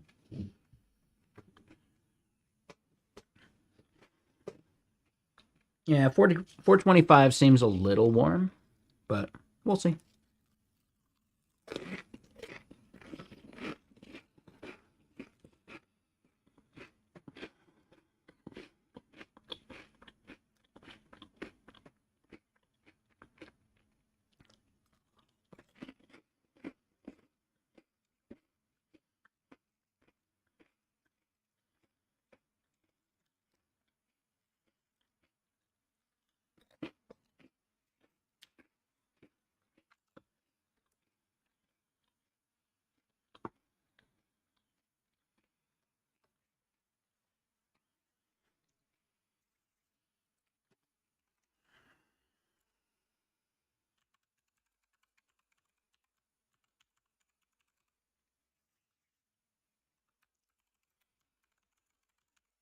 Right, so that's where we put the intro to artificial analysis.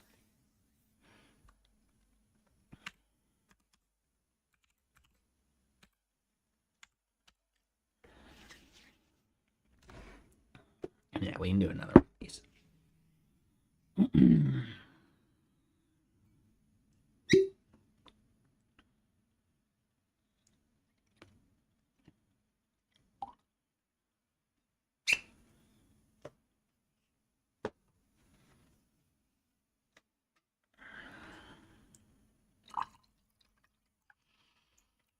Here's going to be the biggest tragedy.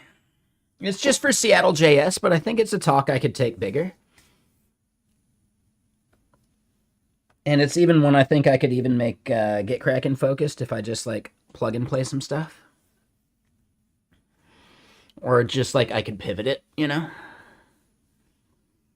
But yeah, it's for developers. You know, Seattle JS currently.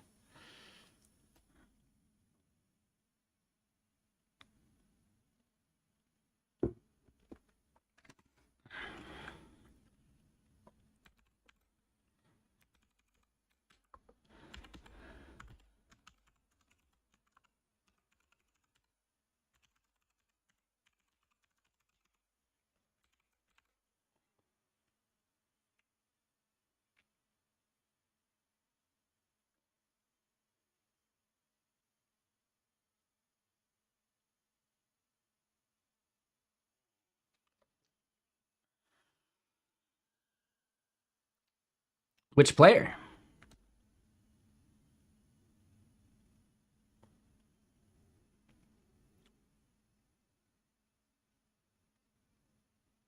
Former Braves guy. Soler? Oh, okay.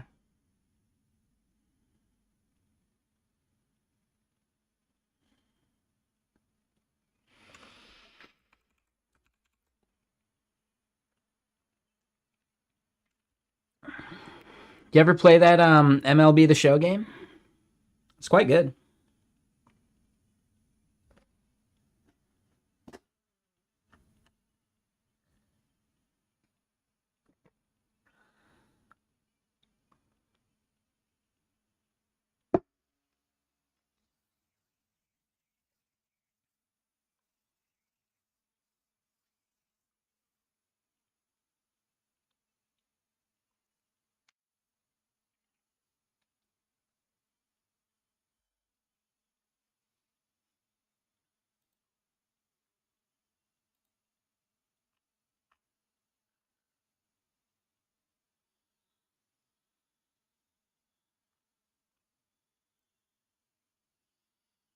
Right, this one also says 425 degrees. I was just double checking another thing. I have cornmeal. I think panko will work. Yeah. Cornmeal would be better catfish for sure. I need to keep cornmeal on hand. So that shit lasts forever too, right?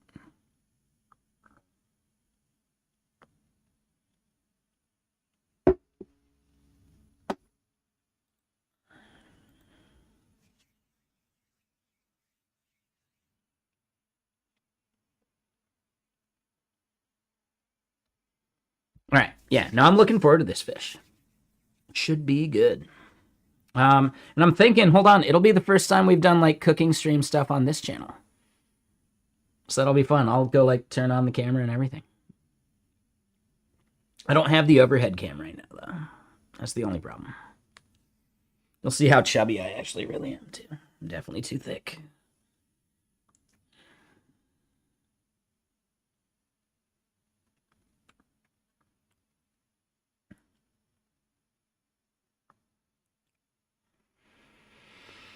That's part of the reason for the no soda.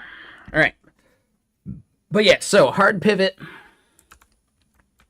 Hard pivot, but we'll see why. I'm not sure that's necessarily like important to call out, but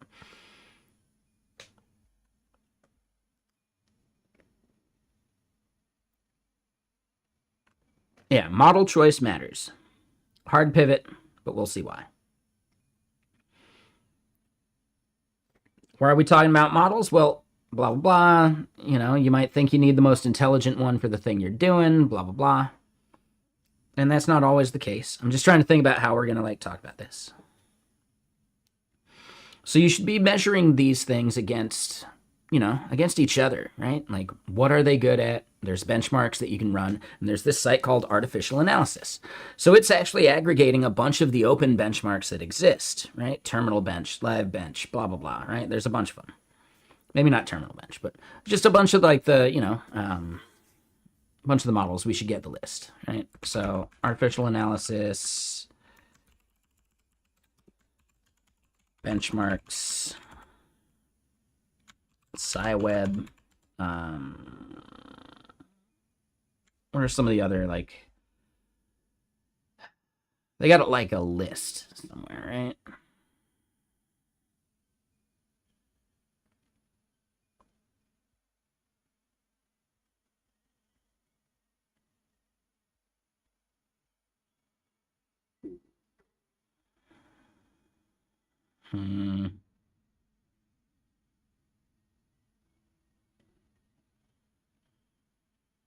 Here we go.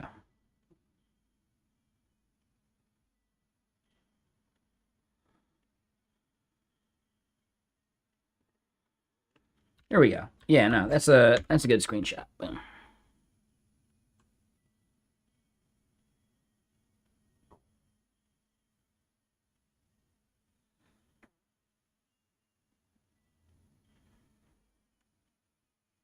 Good, Kenny. Yeah, that shit don't belong. Benchmarks, screenshot. Right? Stuff that they can run, sure. Then maybe like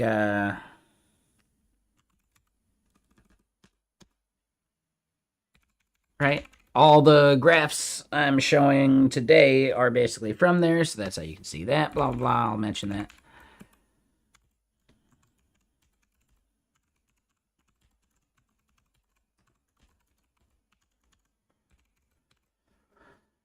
So then, my criteria for choosing this operational model, right? Cost. That's it. We're good. No, it's like cost intelligence.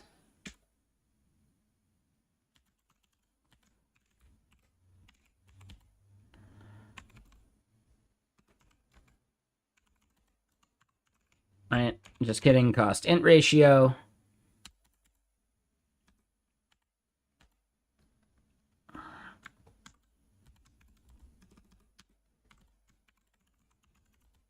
I played myself.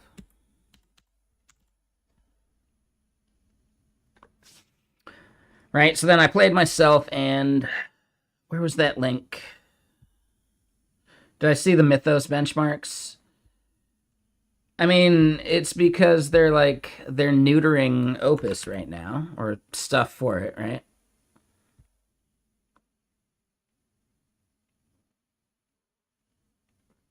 But okay. It seems promising. How much is it going to cost?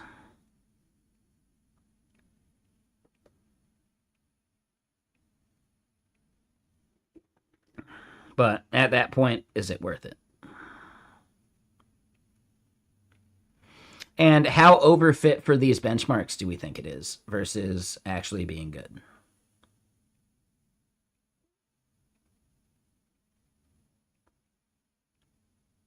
It's another thing to double check, you know?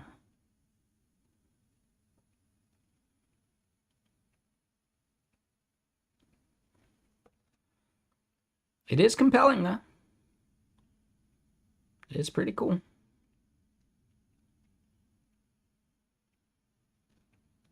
I think it's interesting how it's just like incremental over this.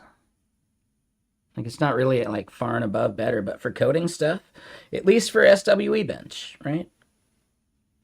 At least for SWE bench and terminal bench.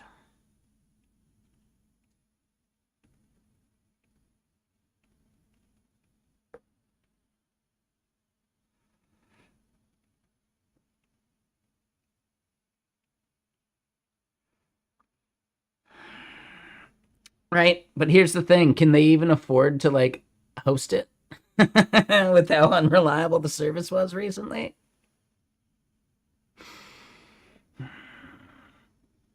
They're not going to be able to do anything with all the customers they get and then can't support, and then they all go crawling back.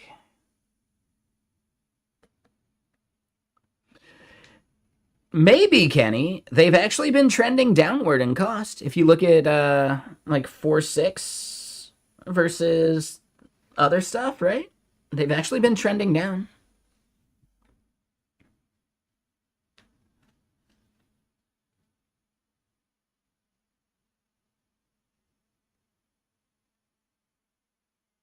Sure, I get it. But revenue is not profit.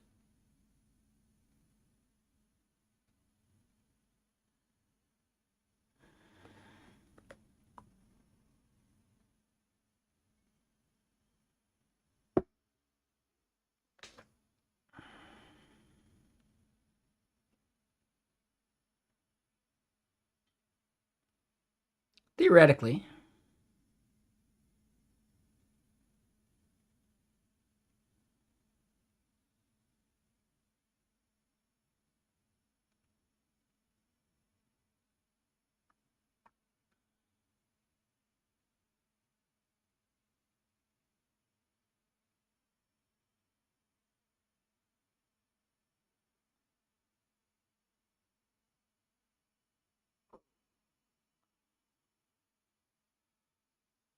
Sure.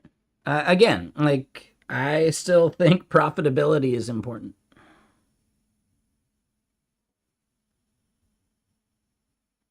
But, you know, maybe not everyone thinks that way. That's fine.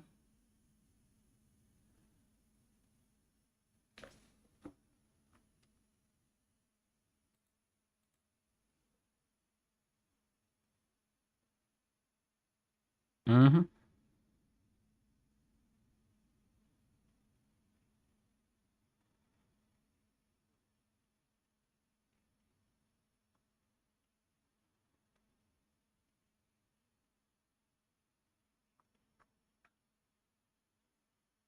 Sure. Sure.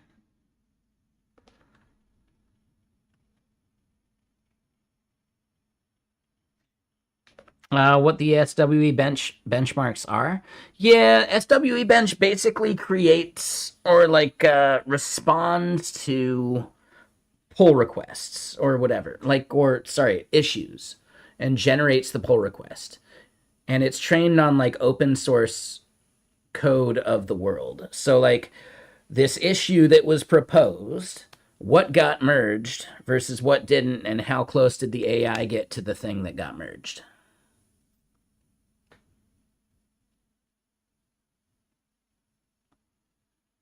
I believe it's something like that. And it's not like a one for one exact thing, but it's something like that. That's how someone was explaining it previously. Uh, yeah. So I don't know.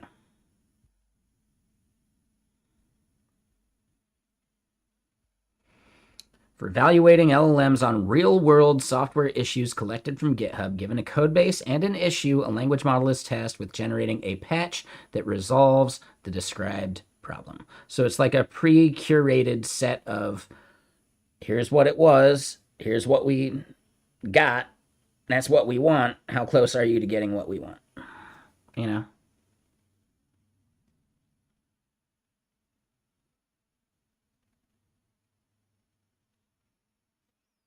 It's basically that. So it's not a bad test. It's just, it's somewhat generic. I think it can be gamed because the data set is available ahead of time.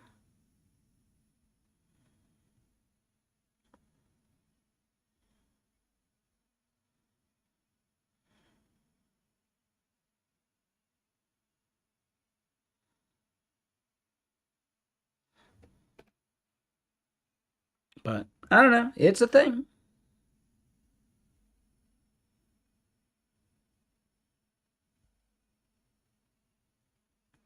I actually just find it questionable because it doesn't look to me like it gets updated that often here on their website, at least. But maybe that's just it. Like other things can just run SWE benchmark, you know? So it's no longer like the place that holds the results. It's just the one that holds like the data set and the methodology. Because these leaderboards at least aren't getting updated. No fucking way. Dude, that's old as shit.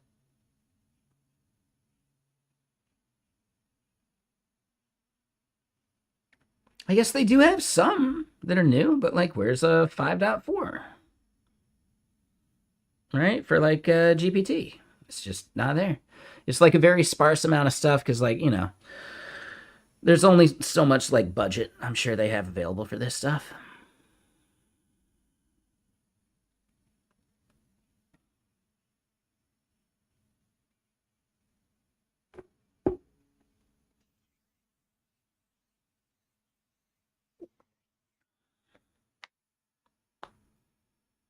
Honestly, here's the thing. I probably should just be using Minimax. That's a future goal, though. We don't need to do that now.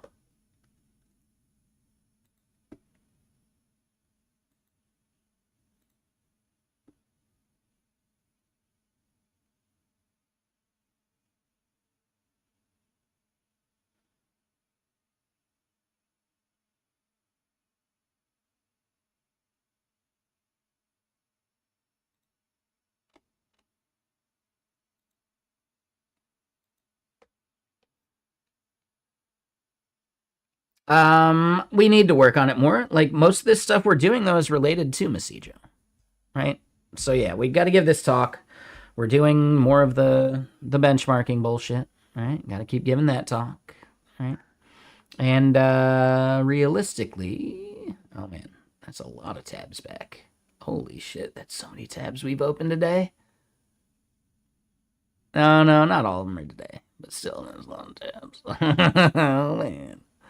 But yeah, looking at this, like, I still think there's room that we could optimize for. We did burn all of our auto research tokens earlier, so we're gonna have to wait till tomorrow or wherever to try again.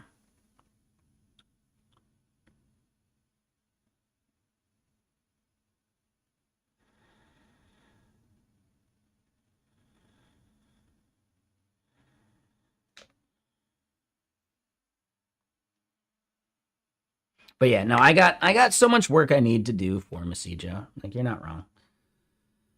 I've let this excursion into this other stuff go, but like really we were building this for Messijo too, right? So like it's all towards Messijo at least for now, but I do get distracted fairly easily, don't I? No, I'm good. Thank you though. I was able to find the tab I wanted. First click. Come on. I know what I want. I want to talk to Samson.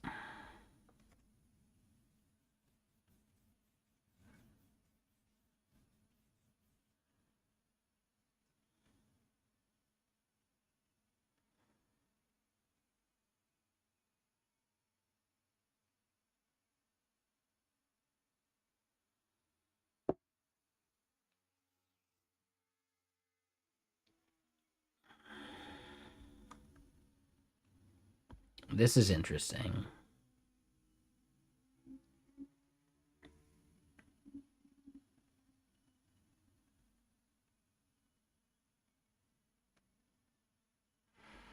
Now, this is actually really cool. What other trackers they got? Dude, this is cool. Do they only do Claude Code? Aw.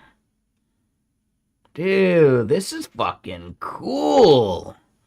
Oh, they got one for Codex. I wasn't reading. Why won't it read?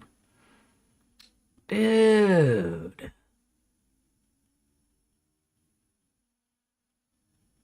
This is fucking cool, man. Man.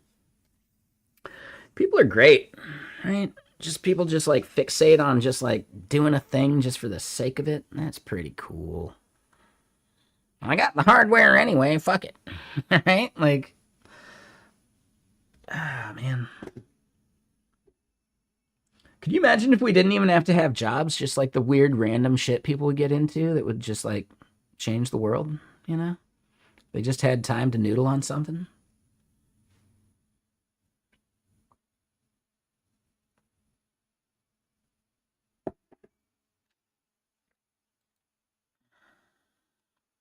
I mean, sure, some people would be lazy and do nothing. That's fine. We can subsidize them.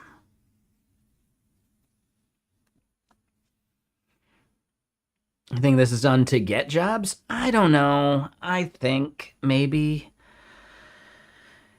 Like, no, this is Margin Lab. This is something that's like, hey, do you want to see, like, you want us to do some stuff for you or something? Like, I don't know, maybe? I don't know.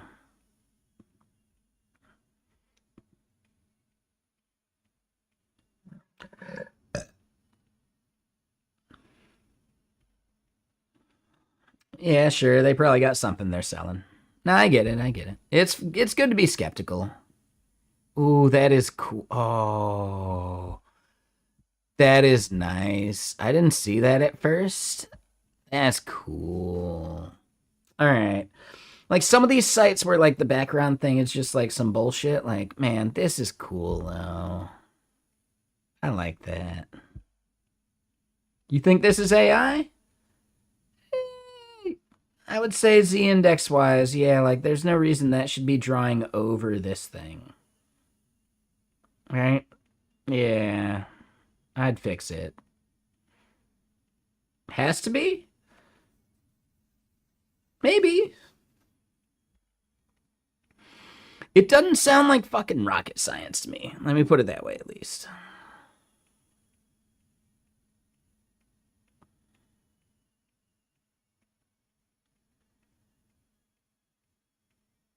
In this day and age, sure. But like a person could write this really easily. A person could write that very simply.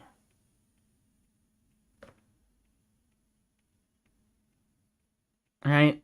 You've basically just got like a canvas rendering function that takes in the mouse position. And you're done. Like, so, I don't know. Yeah, whatever. All right. Sure.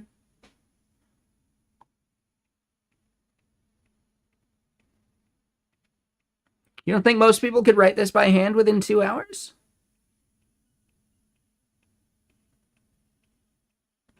I almost feel like this is something you would do in like a coding interview. Right? Like the numbers don't matter. They're fully random. Right? Like within 2 hours, you could do the one that isn't sparse. It's like a number on everything. And then you could just do like actually JS random. Like honestly, it doesn't sound that tricky to me. This is just canvas rendering. I'm just like, I don't know. Really? There's not even like crazy perspective. Like the only math you're doing is just based on like the fucking haversine distance between and it really is basically haversine distance between your mouse cursor and the point at which the thing's being rendered.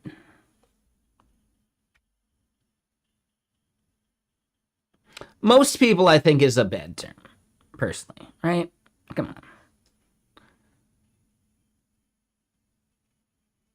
Now you did. You're good. You're good. You think most people couldn't do it. I get you. I get you. I totally get it. I get it. I don't know. Here's the thing I'm getting at. Like, it's fuzzy, isn't it? So I don't know if I'd be able to apply a blur like that. Like, we could render it smaller and, like, bring it up. Sure. So yeah, there's definitely some, like, thing to it. I'm wondering if they're just doing, like, a CSS, like, blur on top of the canvas. And if so, yeah, my Mac Mini is sweating. Yeah, that sounds about right. No, that makes sense. Yeah, there's a CSS blur on top of a rendering canvas. Oh, fuck that. Yeah, so that does suck. Yeah, a regular person could totally do that. Oh, I don't need to look at how they did it. Like, no, I don't give a shit. I got ideas, man. Dude, we could totally build that. I think most, like, properly good front-end engineers should be able to build that. Personally. You've never done canvas rendering shit? Fuck that. Now, within 2 hours is bullshit because, like, half of that time would be pouring whiskey, right? But no, like, anyone worth their salt calling themselves a front-end engineer should be able to build that. In a way that doesn't break the bank. The blur is not necessary. That doesn't look to me like a smaller thing scaled up. It looks to me like they're applying some kind of, like, CSS blur, but no, that is smaller scaled up, actually. At least a little bit. Yeah, if it was CSS blur, it'd be, dude, I'd be cranking frames, like, just dying here. Now, here's the thing. I don't know if I'd be able to, like, I'd have to really think about the cursor event. Because I would probably have attached it to, like, the global mouse cursor position. At which point, like, you'd see it, like, activating behind this shit, too. So, keep in mind, I wouldn't have done a one-to-one. Mine would be, like, a global mouse cursor position that we're passing.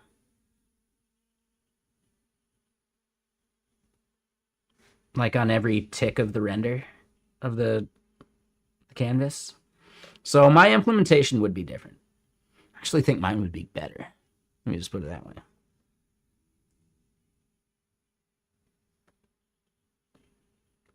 So I really do think a global handler would solve that better. I don't know. I think it'd be more aesthetically pleasing.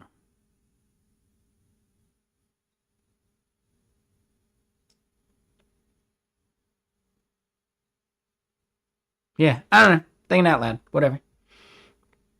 Yeah, I think they attached the mouse listener to this, like, element instead. It's just weird that then it's, like, rendering over top of this thing. I think instead what's happening is... Yeah, no, this just has, like, a transparent background. You can see the stuff behind it, actually. That's why you can still see it behind it that way, too. So it's not actually overlaid, it just feels like it.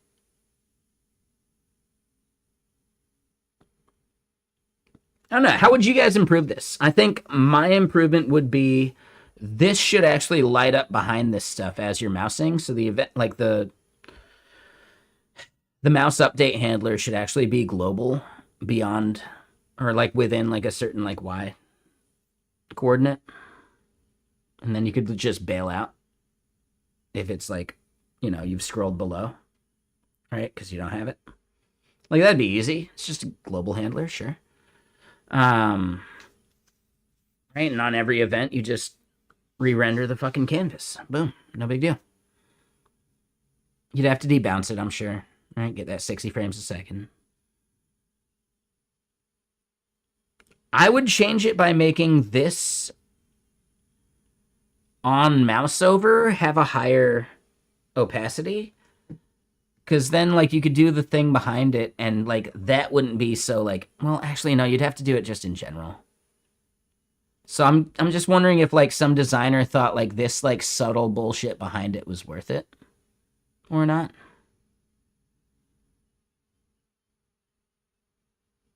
And I don't think that is, personally. But at least they're not applying like a blur. It's just an opacity, so they're not like killing your CPU. If they had made this like a backdrop blur over the shit that they're doing, dude, yeah, they'd be killing CPU usage or GPU, whatever, right? Like whatever my Mac Mini would use. Do I think things like that are good on landing pages or do they distract away from the content? Depends on who your customer is.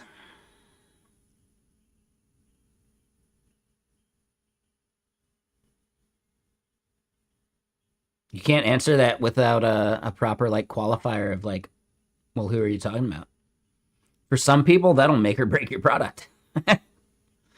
Well, I don't know. I went to the homepage and it just looked weird. Hold on.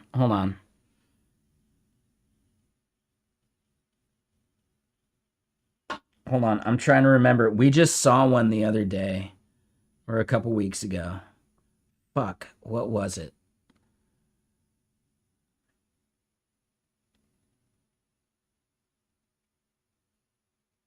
What kind of a customer wants that? The ones that want something that looks professional. I mean, how does the WinRare site look? Yeah. For us, we know what WinRare does. This is fine. A customer sees this and like the blurry ass logo and shit and thinks they're about to get scammed. Like the customers that actually know better, right? So maybe that's not all customers, but there's something there, right? But here's the thing, WinRare is not marketed towards those people, so it's fine. WinRare is for us. Yeah, the button gradients. I see this and I'm like, oh shit, that's the spam link. Where's the real link? Oh, do I click download here? Oh wait, was that the spam link?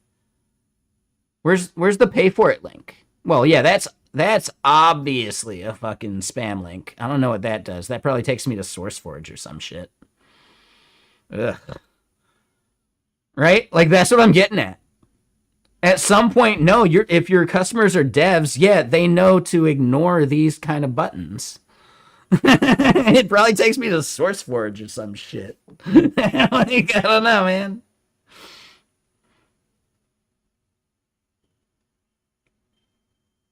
I don't know. All right, so this one is still winrare.com. This one is shop.winrare.com. Okay. No, it's all right. Yeah, we'll check it out. There it is, right? So it's fine. It's not a big deal. But wait, who the fuck is... Okay, I get it. Like, you just pay for maintenance just because, like, you're a dude? I get that.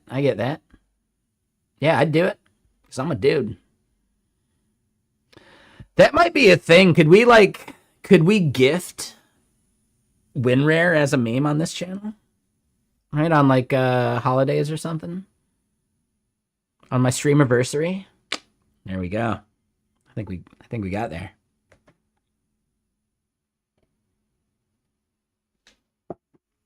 But that's what I'm getting at, right? You're getting your mom WinRare for Christmas? See, it's not a spam link, but it so looks like a spam link. Like our brains have trained us that, oh yeah, that right there. Oh, especially with the stars next to it. Yeah, that's a spam link. Where's the real one? Do I have to keep scrolling? I guess it's just one of these. Wait, do I want Arabic? You know, like, so there's definitely some UX stuff there that could be done. That's all I'm saying. So yes, does your UI matter? It depends on your customer. That's all that matters. But hold on, I smell the oven. All right. So we're gonna do some kitchen stuff. It's to me the first time we've done the kitchen stuff on this channel. Do I even have a button for it? Let me go double check the kitchen. Yeah, I like the design. I think this thing did a great job, and I think their trackers are really cool. Let me just go double check on the kitchen, and we can go over there while I just prep some fish and then put the fish in the oven.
All right, so this is a rare thing. We're gonna go to the kitchen and set up some fish to cook.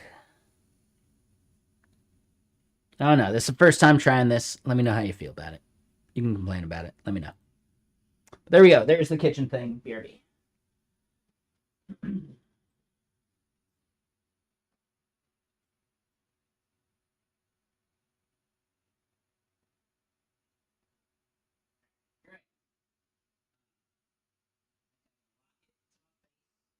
Um,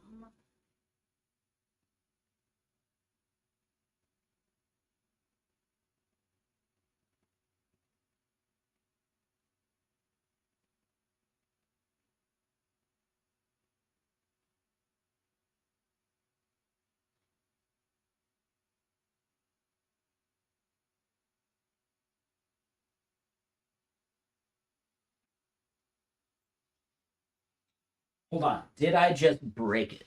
No, it is working. All right, we did zoom in. That's, yep, that's where my face was. Cool.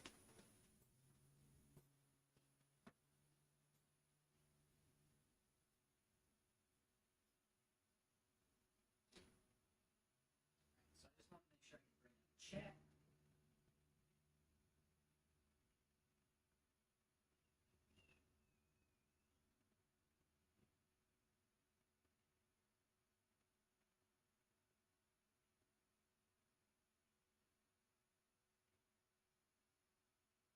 All right, so this is a test. This is only a test.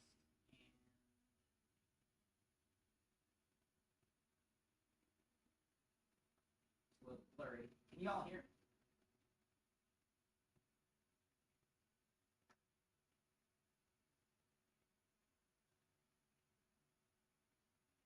You heard me for a minute.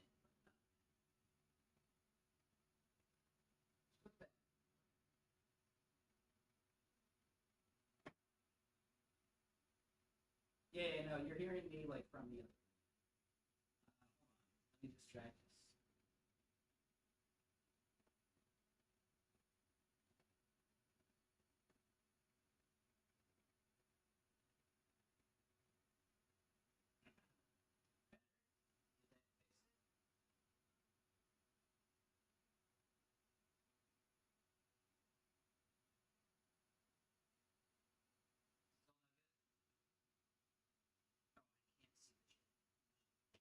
Yes, this is cursed.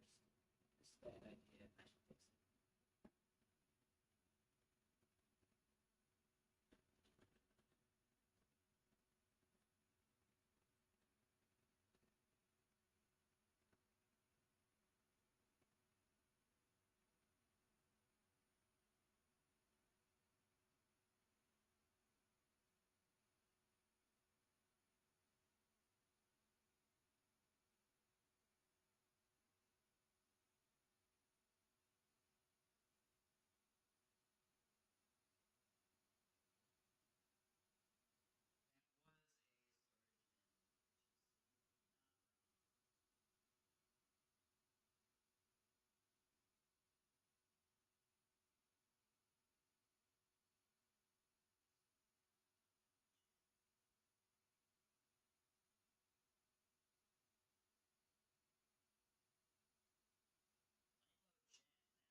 So can you hear me? Or is it still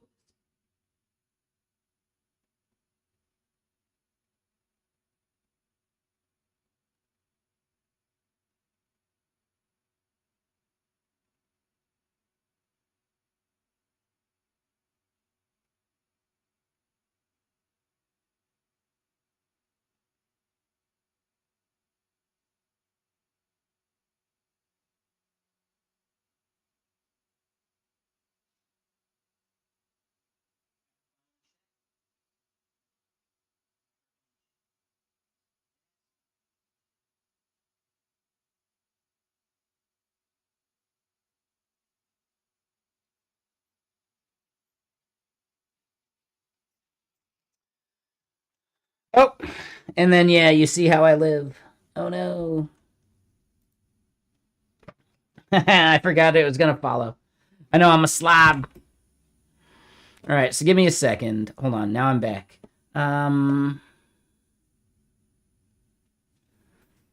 Yeah, a little loud now. No, this is how it's gonna be. Like this is how we've always been. Music just stopped. That's a separate thing.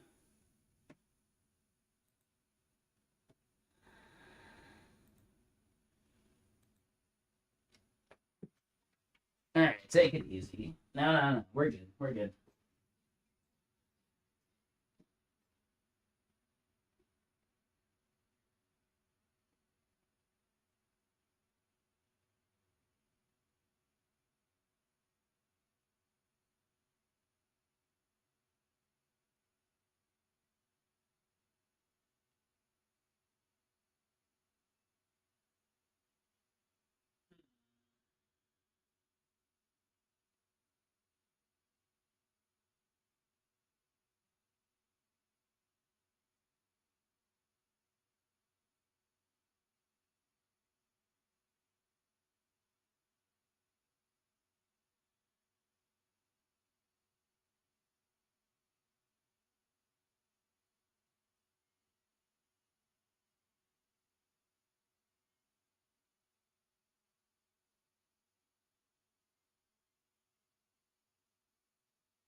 All right, so I don't know, media. That is fucking weird, dude. Are you just doing that because I was out of the room and you knew it'd take me a while to actually moderate properly?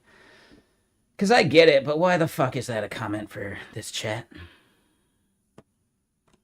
Like, what the fuck, dude?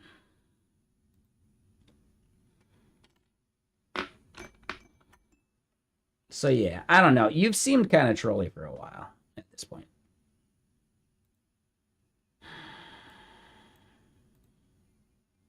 Yeah, I'm good on it. No, thank you.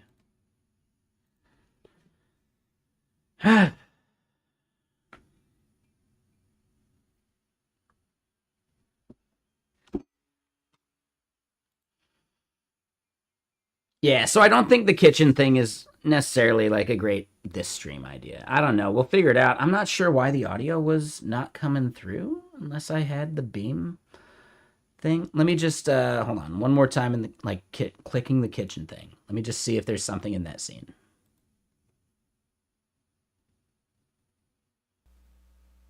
Oh, it was just muted.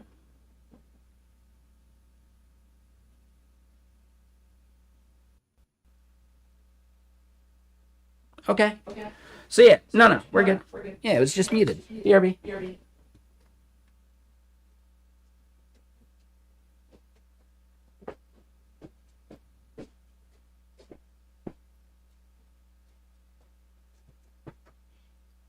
Okay, microphone check. Can you all hear me okay? Maybe there's a slight echo because the other room is picking it up now. Is that better?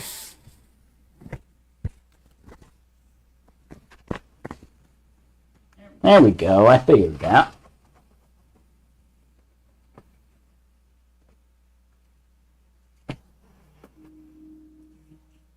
Yeah, no echo? Alright. Yeah, the echo would be like pretty quiet. Okay, so here's my step. We got fish. I need to do.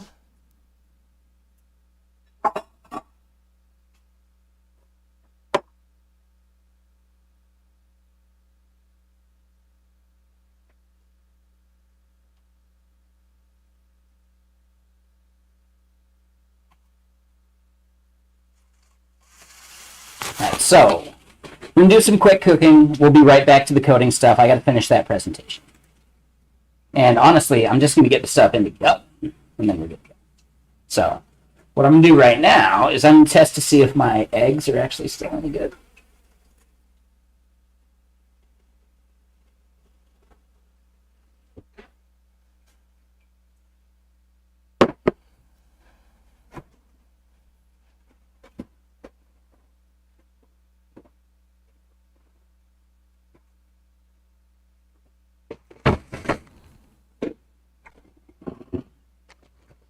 We need 2 of them.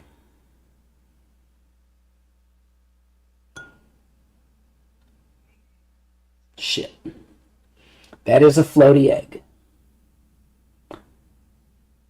Don't eat the floaty eggs.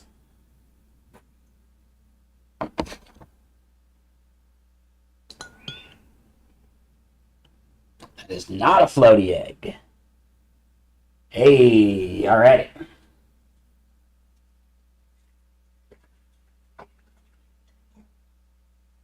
So we can do 1.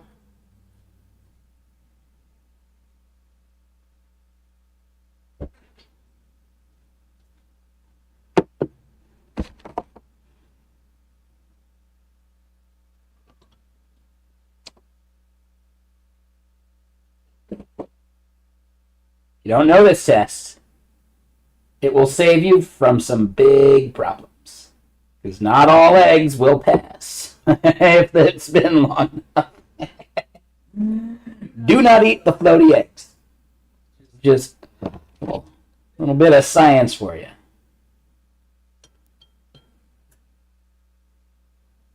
Hey, all right.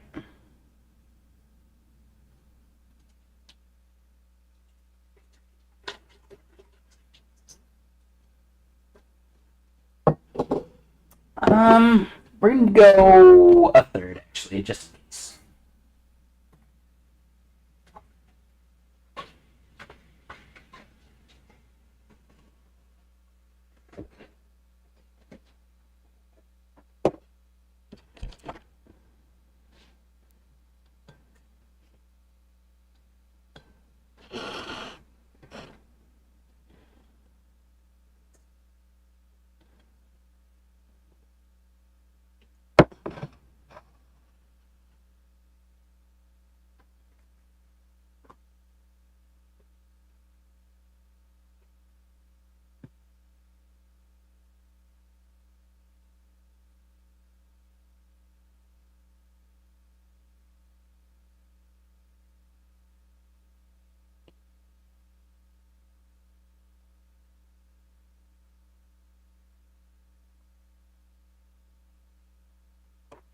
Do this real quick. I'm gonna take a photo.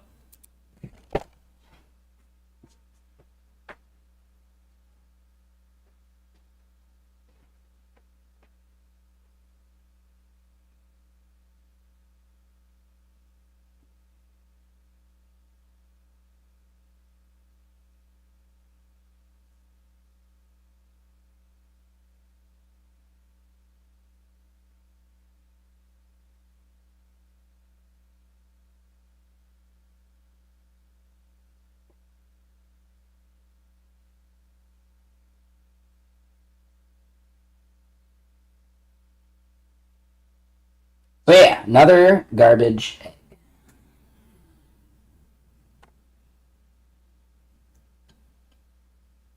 Oh, it dipped and then fell.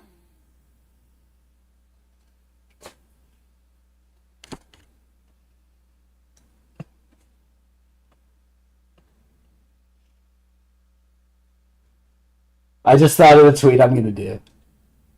The ones that float have fewer calories, right?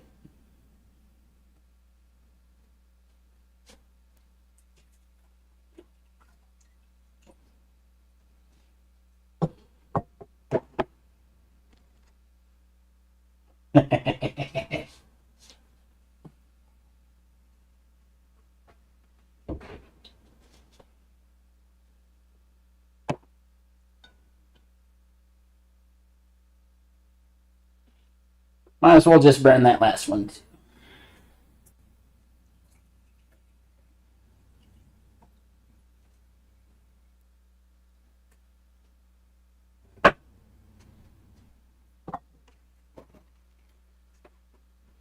Dude, I'm tweeting that right now.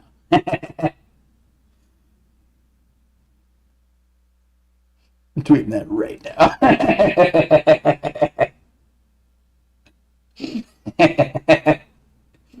All right, hold on. We can do the tap lock again.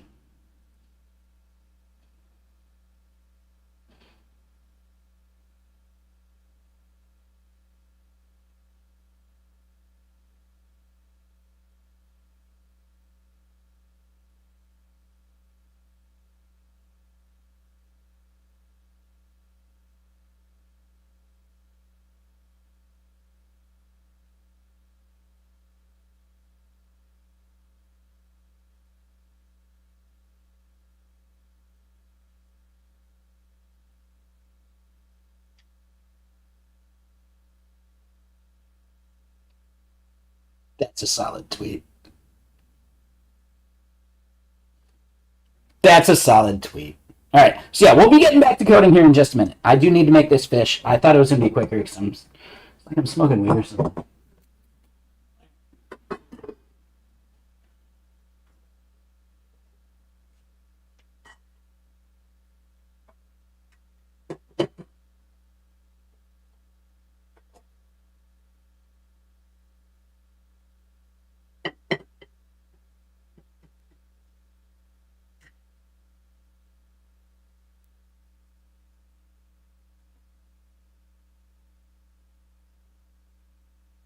Should have washed it. Yeah, one second.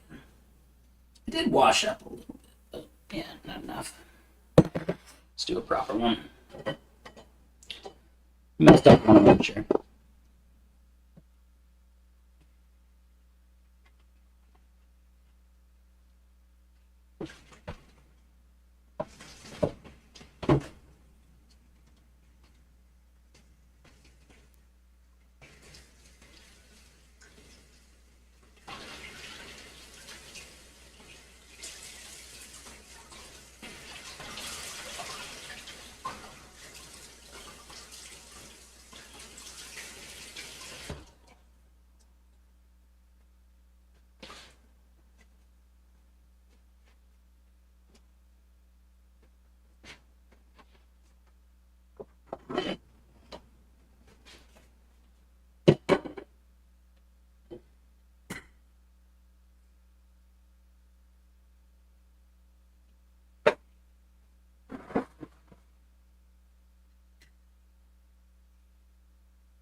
All right. So if you didn't know, always break on a flat surface. You get less bullshit.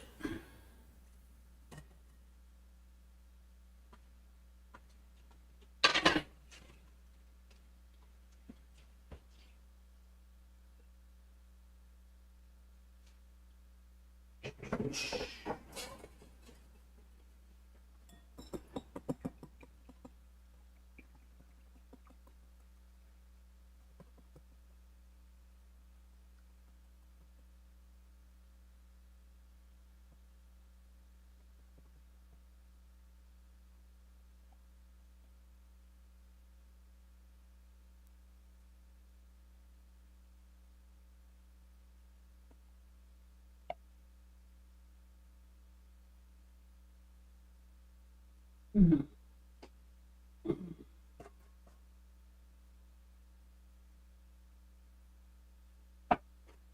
Mm-hmm.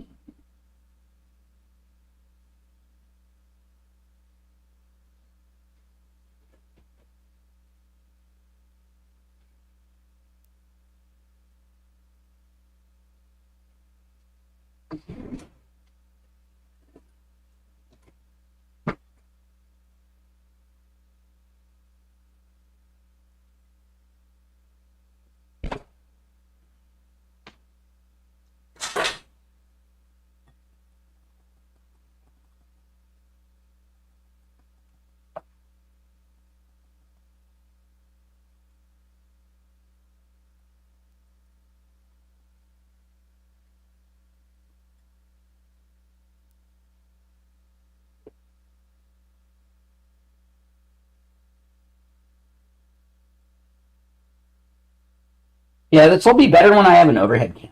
But yeah, are we still there? Y'all got me still? Come on, say hi. What are we up to? We can still talk tech while I'm doing this. Thought it would be a little quicker, but I forgot about the prep. You forgot about the prep.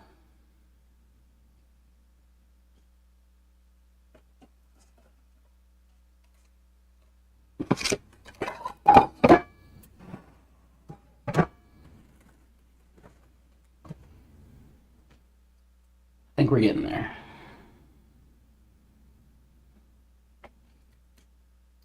Okay, so egg. We want.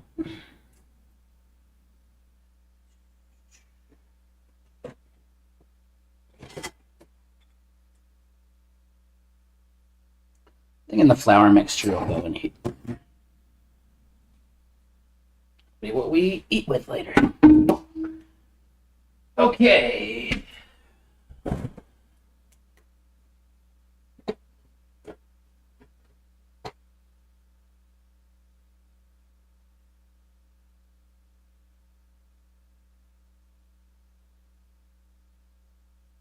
No, wait, did I use all my flour? No.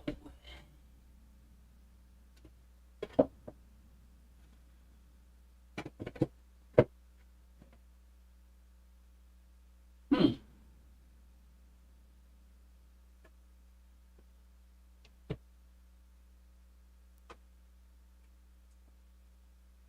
Keep forgetting to pick up flour at Costco. Did pick up rice. Oh, no, I got flour. Give me a second. No, I got flour. I did get Costco flour. Give me a second.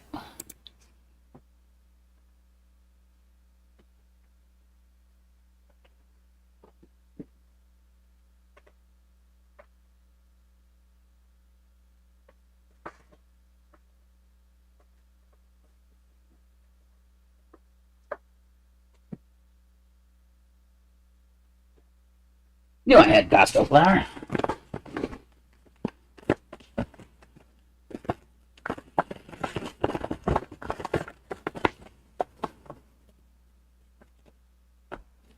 Come on, who's out there? Say hi, say something. I didn't lose everyone on this excursion, did I?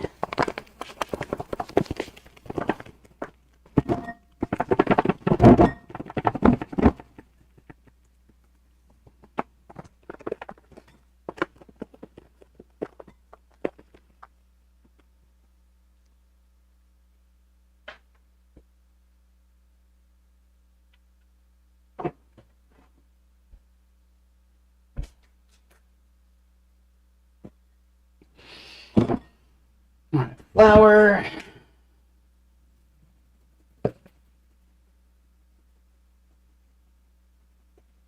Really, like, we don't want to overload the flour too much. It's just a base. We do want paprika.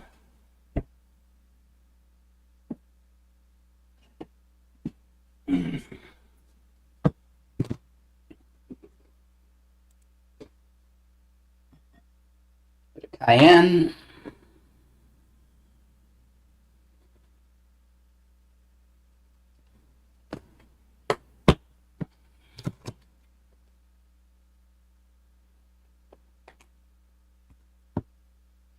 We can just do this by hand. And I never do this as quick as I remember it taking. But whatever. We're into it now.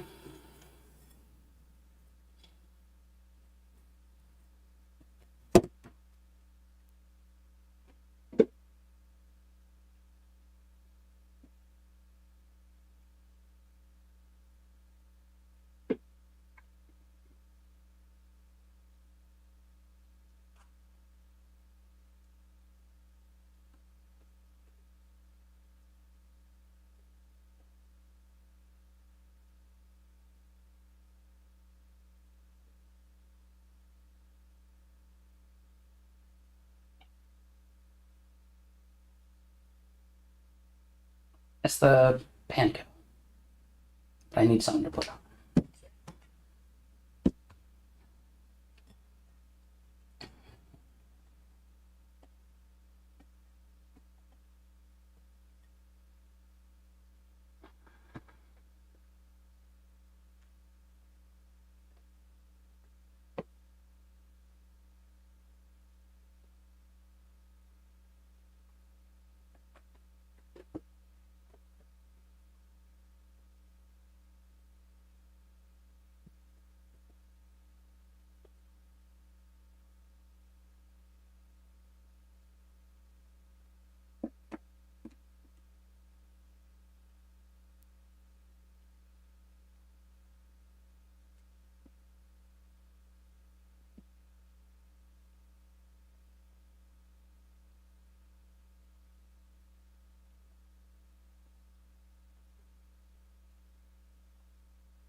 All right, so we're doing some panko fish.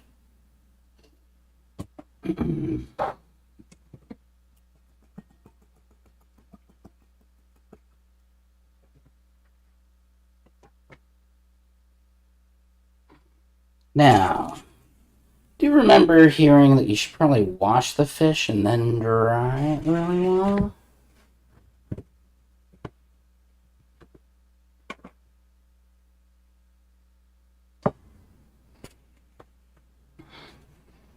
I'm wondering, do I want to cut this into a smaller cutlet kind of thing?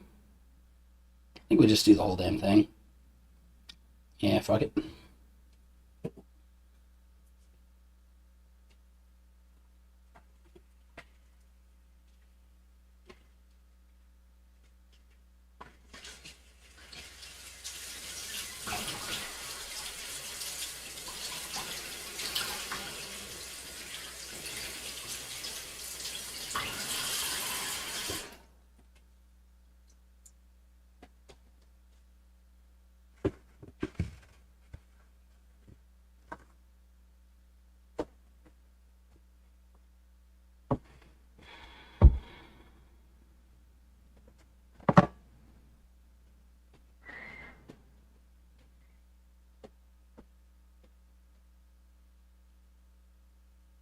All right, so tilapia first, flour, bigger bowl would have been better for this, maybe.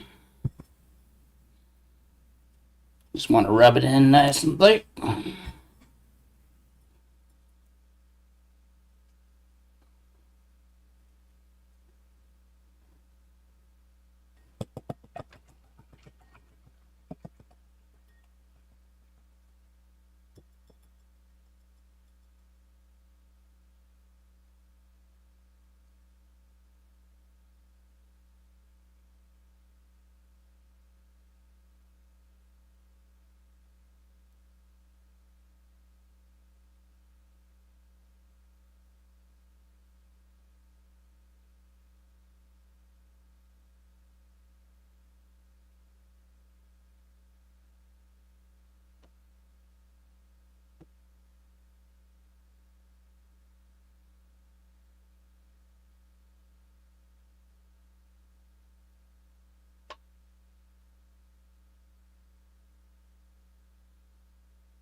And one more, the catfish.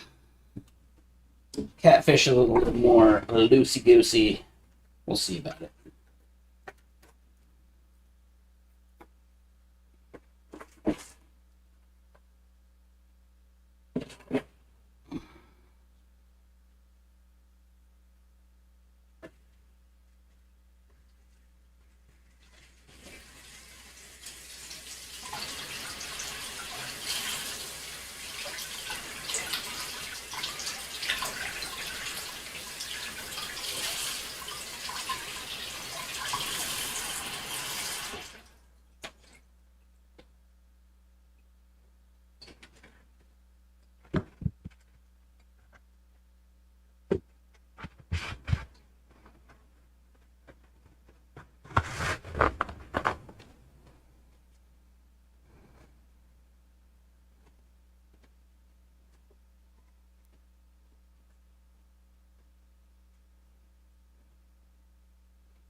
Cambodia unveiled a statue.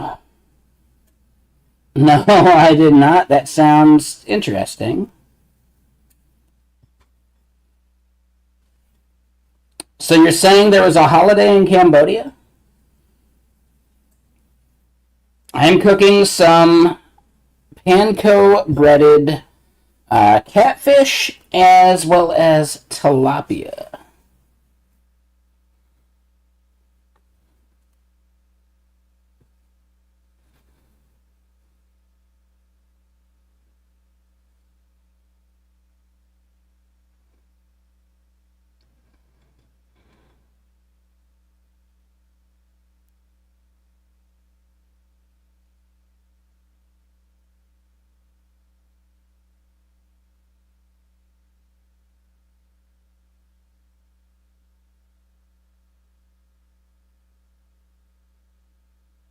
No, I don't know if you got the joke I was making. There's a song by the Dead Kennedys called Holiday in Cambodia.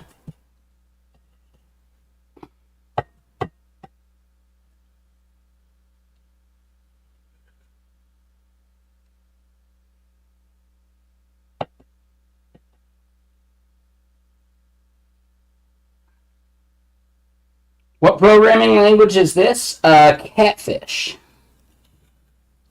So also, like, in the fact that you kind of just got catfished into coming into this stream, but also we are coding, we are doing stuff. Just give me some time to, like, cook this catfish. Literally. It's not just a joke. Yeah, we're cooking on Maine. I'm giving it a shot. I don't know how I feel about it yet. But we're going to find out.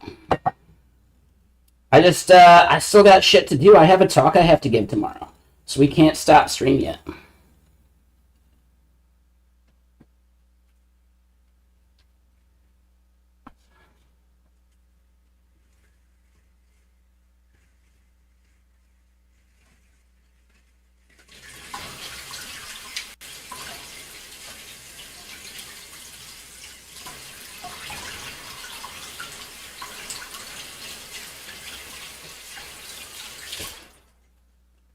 Sorry if my butt's showing.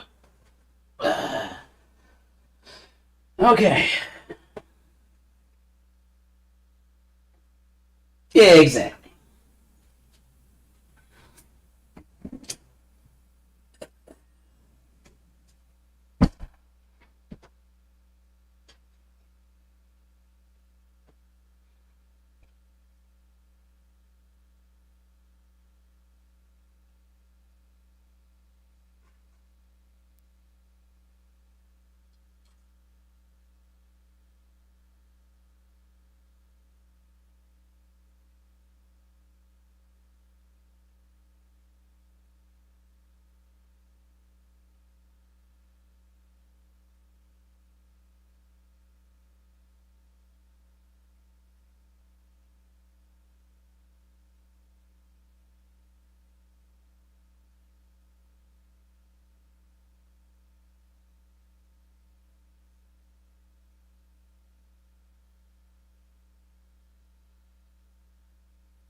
Like, okay, we're done. No, give me just a second. Let me clean up just a little bit.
It's good enough for now.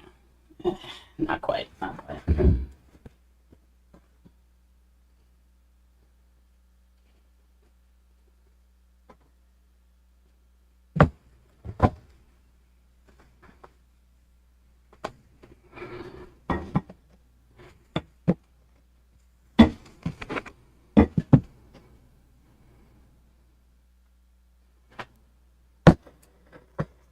There we go. That could be worse.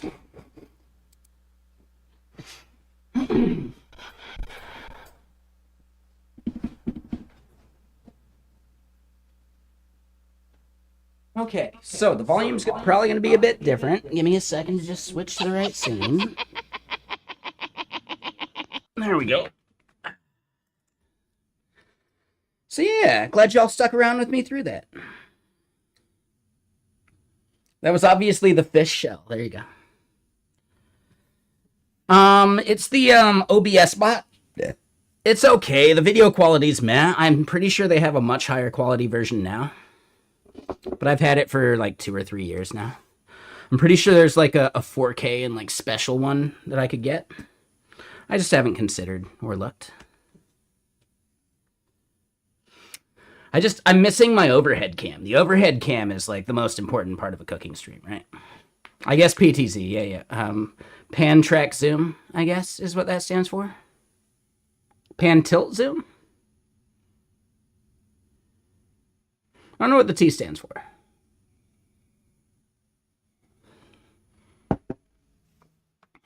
Pan tilt zoom? That makes sense.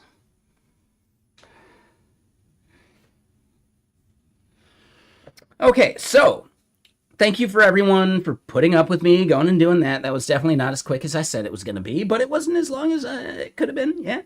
And I've got some fantastic fish coming. I've got some tilapia and some catfish. It's probably too much fish. Oh no. Woe is me. Whatever shall I do? Maybe I got something for lunch tomorrow. I don't have any bread or anything to do like a fish like sandwich thing, but that could be good. Because the breaded fish is perfect for sandwiches, right?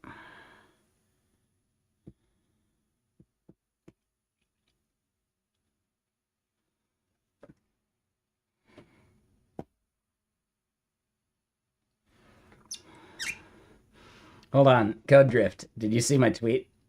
I'm really proud of this one. The eggs that float have fewer calories.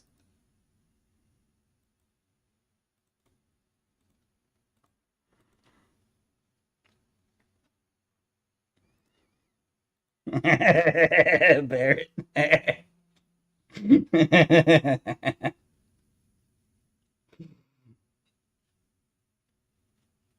Is it fewer or less? Shit. I think it's actually less. Damn it.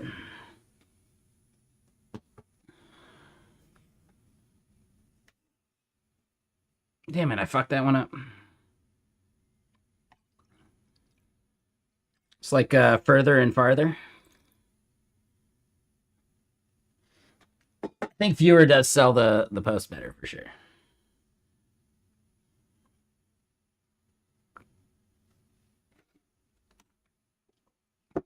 The joke is technically it may be more calories, but you will lose weight. Or it might be the same amount of calories even. I don't know. I would think it's more because the bacteria has like bread. But they got to digest something, right? And that's what the gas is. So yeah, I don't know. Not sure. So technically, it's true. It is less calories, I bet. I bet like literally and figuratively. Anyway, so yeah, this is something interesting. At the bare minimum, people say like, oh, dude, Claude Code is absolutely getting worse, man. Well, yeah, actually, it turns out, no. There's like a few like aggregated tests they're doing with SWE Bench Pro, and they're running it and validating it and showing that like, no, over time, it may feel like it's getting stupider. It's actually just the problem is the uptime and the reliability of Anthropic as a service more than anything, right? So that's the actual problem. So anyway, back to what we're doing. We are building a talk, and the outline is actually the fundamentally most important part. But hold on, am I realizing that this is a much longer talk than I thought it was?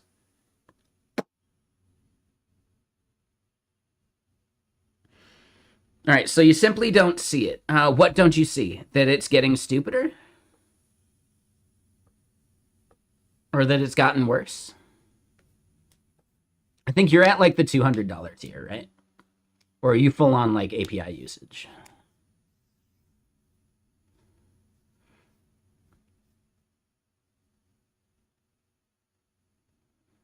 That it's getting stupider? Sure, etc. Yeah. I think there is definitely something to the you're using tokens faster, because I don't think a lot of these tools actually exposed the effort level as easily as it was to change, and people are leaving like extra high effort for everything, or max effort, or whatever, right? I guess X high is like the Codex one, but Claude's is like max, right? So that's really it, right? I'd love to see a burn down chart. That's the problem, I guess. Ooh, I think that's the biggest problem. If they were to break it down in Anthropic about like actual usage, that could be something. So you've just been on normal still. When you say normal, do you mean just like the pro account, like the $20? Or you're saying the amount of reasoning that you're giving it? Right? You're saying just normal? Like, I don't know what they call it in Claude, but yeah, just normal, not like high or max. So I guess that would be like medium or something. Okay. Just double checking what you mean there. But that is actually, and this is a screenshot we need to grab for this talk I want to give anyway.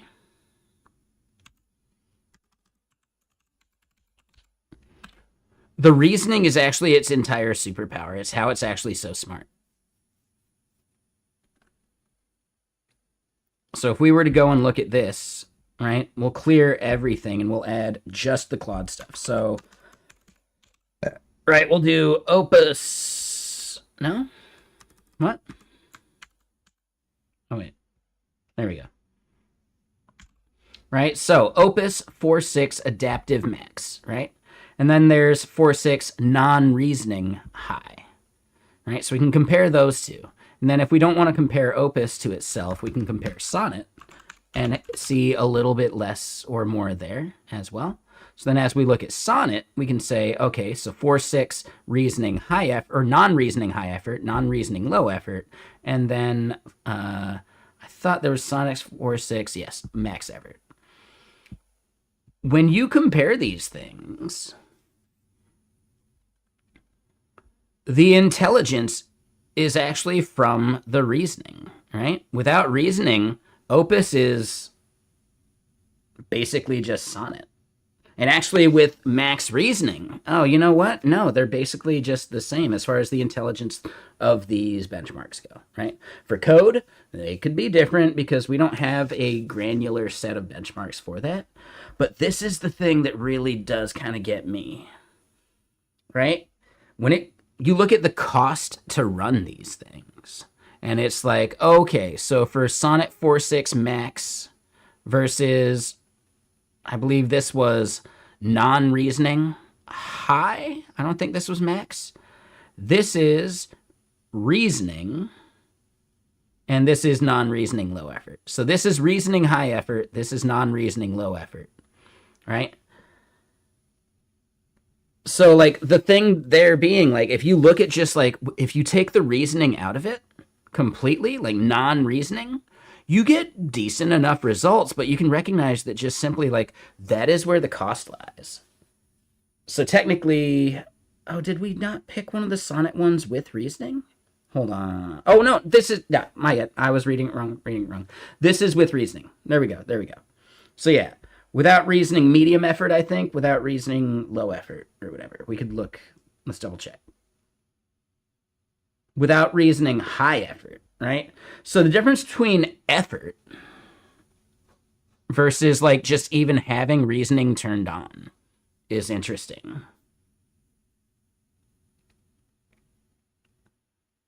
So, do you have reasoning turned on at least? And that would be like something worth understanding. I would assume so, right? You see the thinking steps, right? But yeah, the amount of effort, I guess. So maybe that's where I was getting at it. Like the effort doesn't matter maybe as much, but I don't know. I think effort is how much it puts into the reasoning. No, that's not how that works because these wouldn't be so different. So at least here you can see like a one-to-one comparison of like low effort versus high effort and how much the cost increases there. But then once you add reasoning to it, reasoning is actually the biggest like cost sink.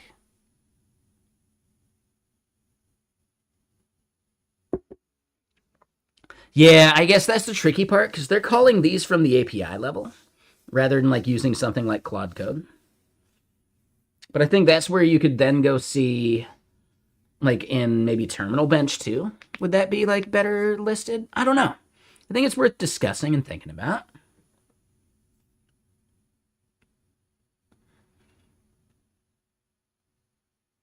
But yeah, reasoning ends up being your biggest cost. I would love to see like low effort with reasoning. There's just like benchmarks I think we're missing, which bums me out. Like we could run it ourselves and see. That's probably the way to go.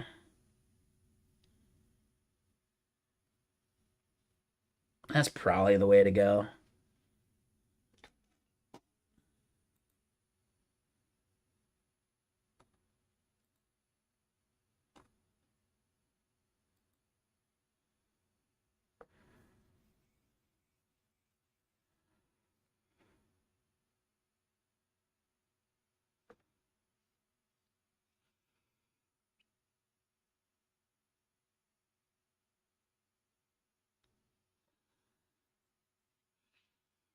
Good scoping, durable markdown lists. Yeah, I think it depends. So like we ended up doing, and we can like churn it more now. Right?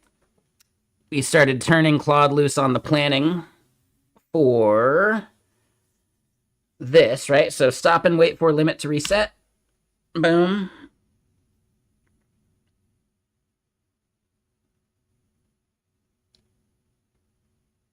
Do we have to tell it to start again?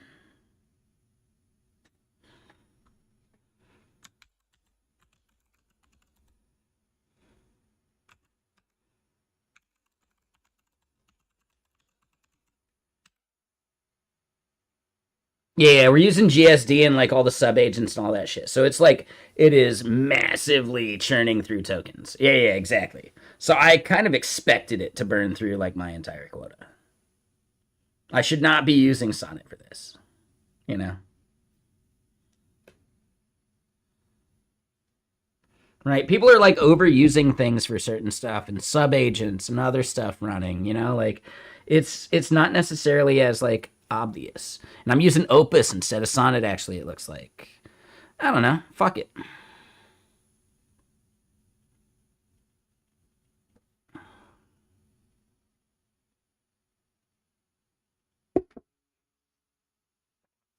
Fuck it.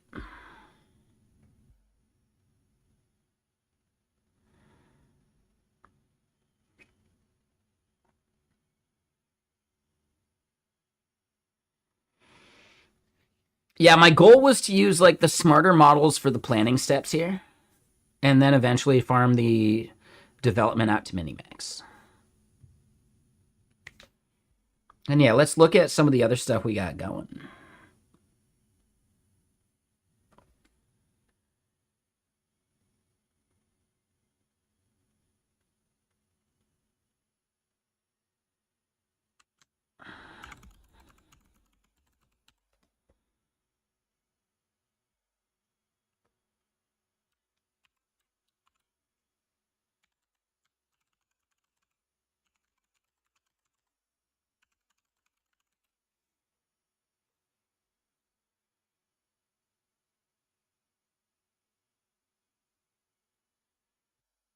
And hold on. Yeah, that means we probably reset on open code now too, yeah?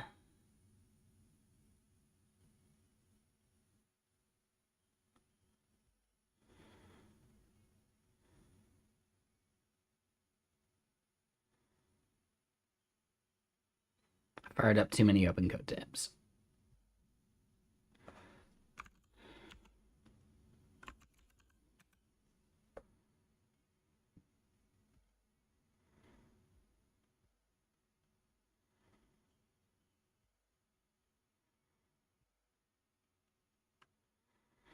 Right, my rolling usage did reset. There we go.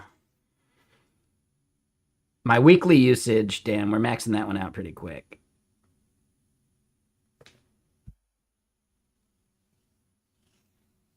Damn, we are maxing that one out pretty quick.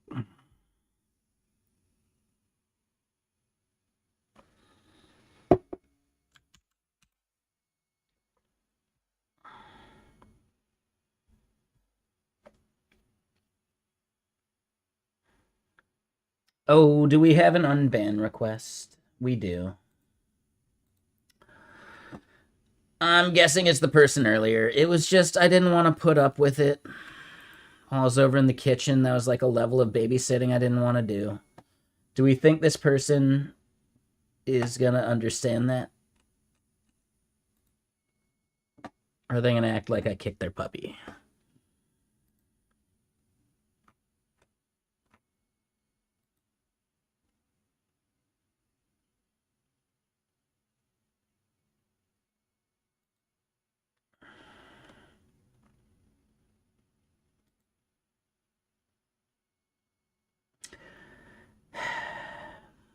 We'll do the unban, but media, if you're out there, I will say that that was kind of like the definition of trolling, and we just don't keep a community like that.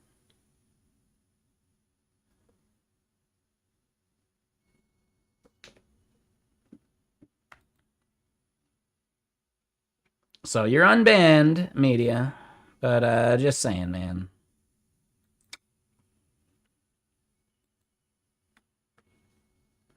Just saying. See, here's the thing. Why can't I pay for double open code go? Just double my usage, dude. How hard is it? Just double my usage. Is there anything in the TOS that I can't create multiple accounts?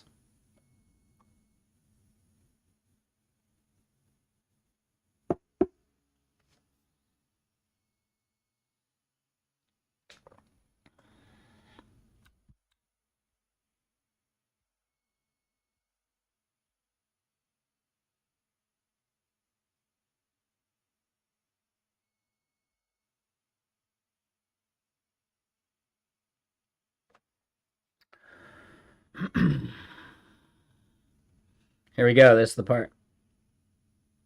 So we're not going to violate any IP rights. We're not going to violate any laws or regulations. We're not doing anything dangerous or harmful. We're not extracting data or output defined below. We're not going to say the output was human generated when it wasn't. Sure.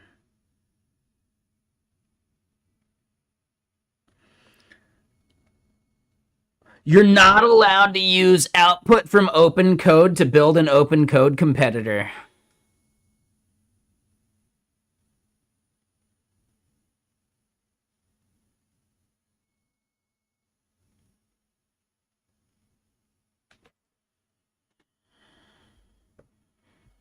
Open code my ass. I'm kidding. What about forking it? Isn't it MIT licensed? Shit.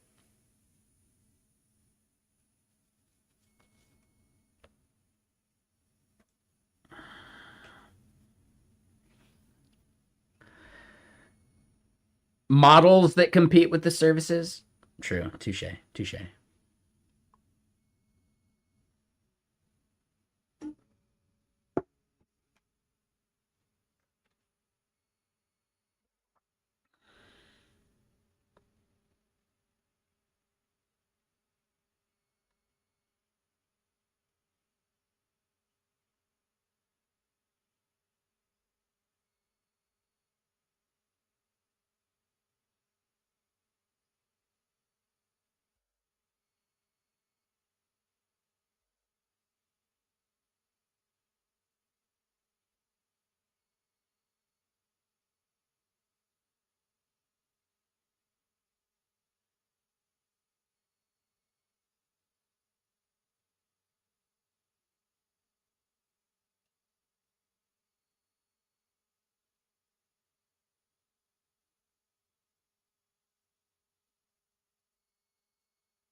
As far as I know, there isn't anything in these docs that says I can't create a second account.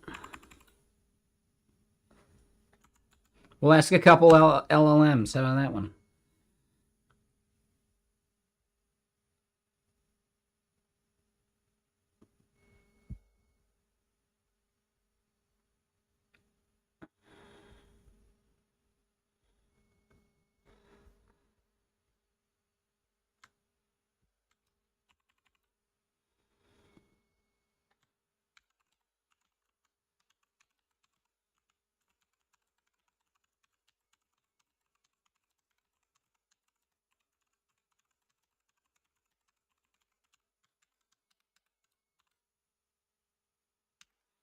All right, so give me a second. My fish is beeping. I may just need to turn on the broiler. Give me a second.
Okay, so the tilapia flipped just fine. I could not flip the catfish, and I kind of mangled it.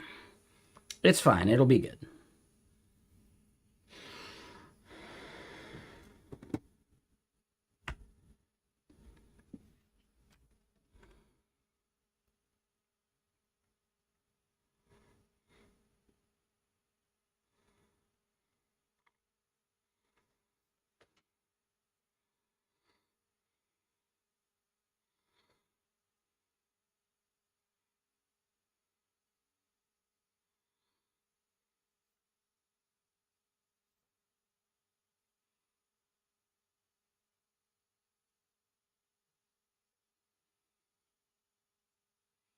I would say it's not an unreasonable load.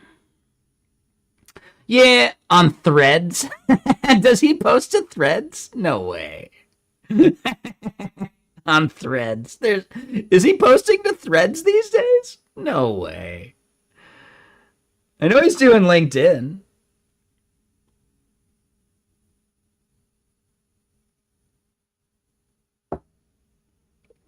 Oh, interesting. Okay. Well, shit.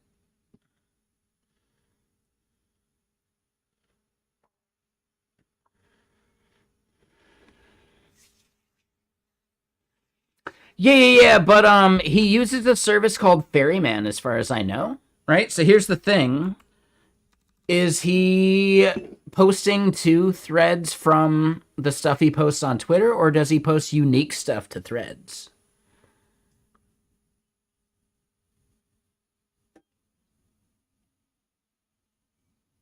Like, is Threads a mirror of his Twitter shit? Okay. All right. Good to know. Yeah, it is crazy how, like, forever online that dude is.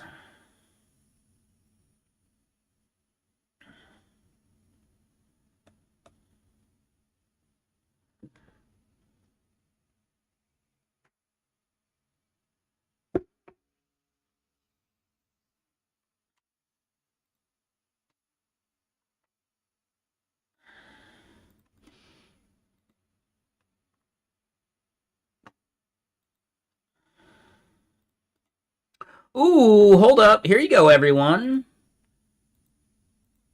State of AI 2026. Yeah, hold on.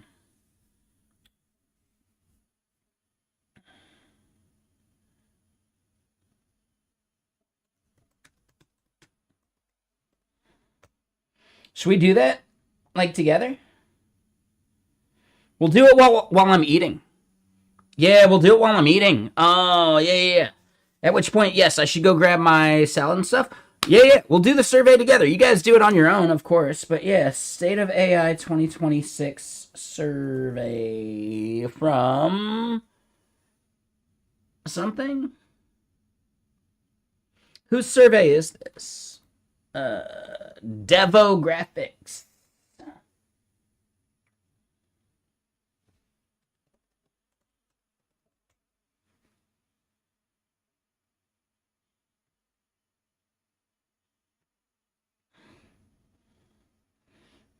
Okay, so pasting that one for work.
Okay, so give me a second. Give me a second. Let me at least get the salad stuff going.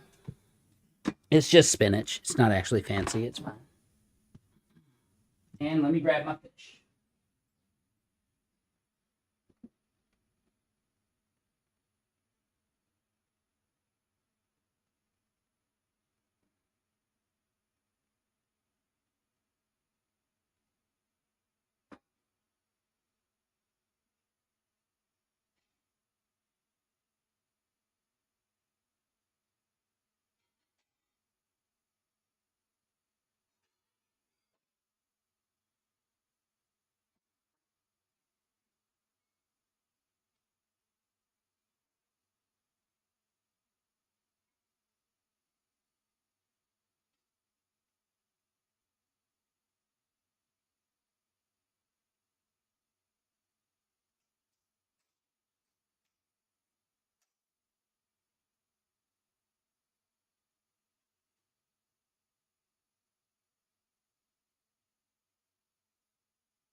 All right, so got my salad stuff.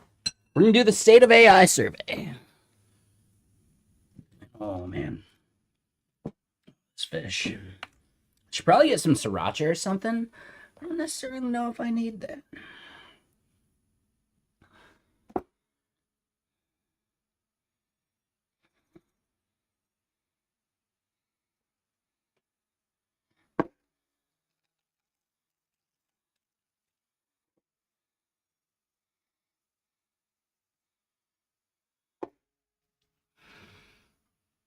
All right, so state of AI survey. Let's kick into it.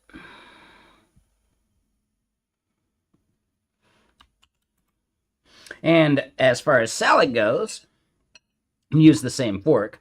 I did a little bit of ginger and a little bit of pepper.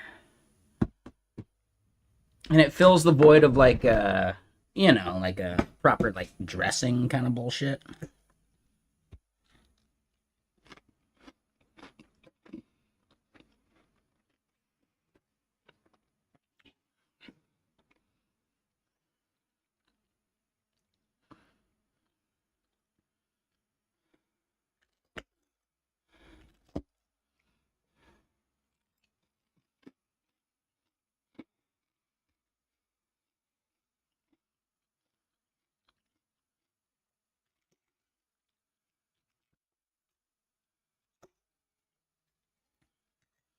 Yeah, the catfish is a little more like brittle.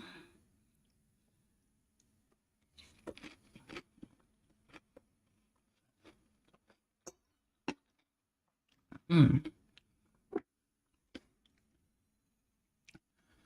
It is just fantastic, though.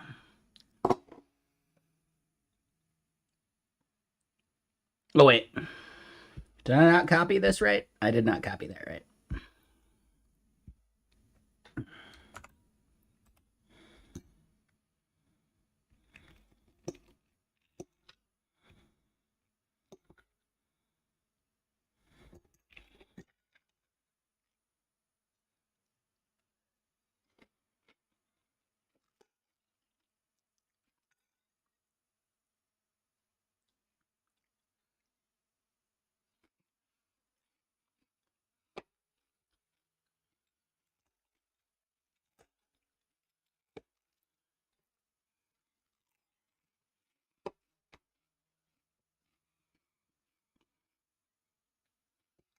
Hmm.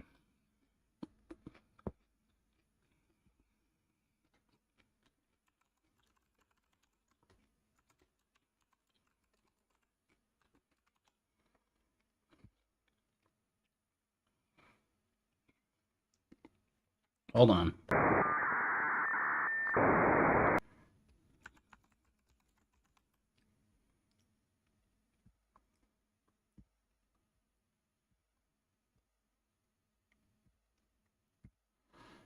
Right. So, and yeah, I don't actually want to like change anyone's opinion about what we talk about. I actually think it's just interesting.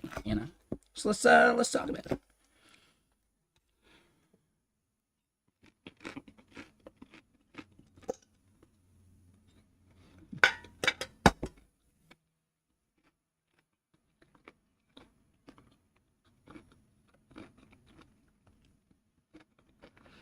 Hmm.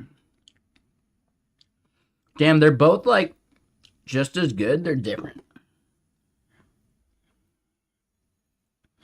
The tilapia is a much fishier fish, right? I haven't had tilapia in ages. Let me point that out. They do the flounder thing, right? Like like their eyes migrate shit.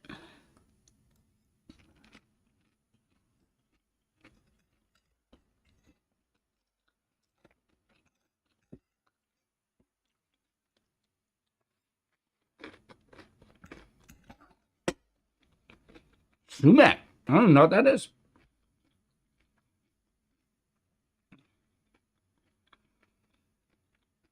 All right, so model provider wise, yeah, used it. I mean, good enough.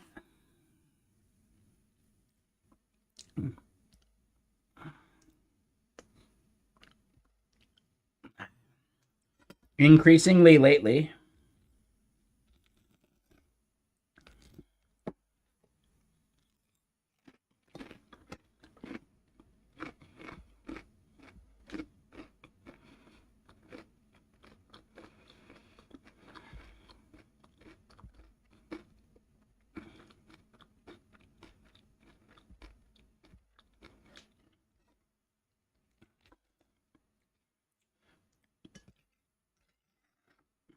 Yeah, like I've had a good experience with Perplexity. So yeah, what is sumac, by the way?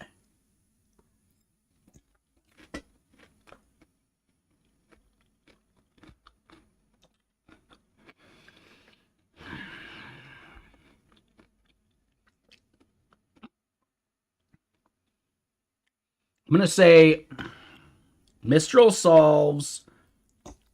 Like we've done Devstral, that counts, yeah.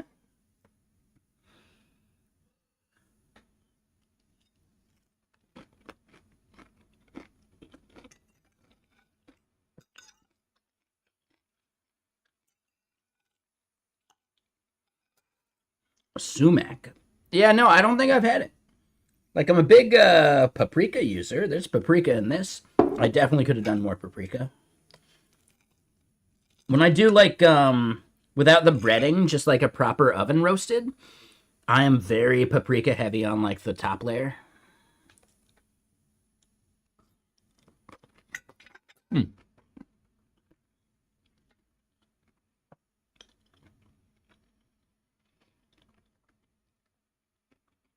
Used it pretty lightly. Actually, I had a really negative experience, but that was like locally hosted, so I don't know if that's fair.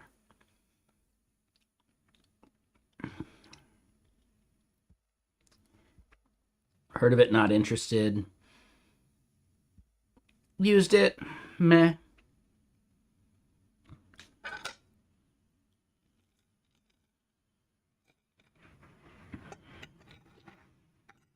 Yeah, I'd probably even go. I'd say this fish could be done even more.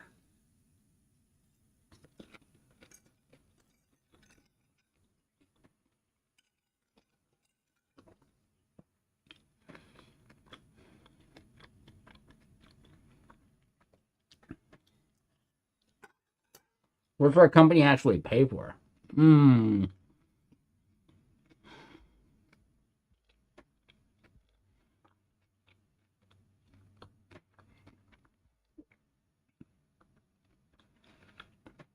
I don't think we pay for anything else.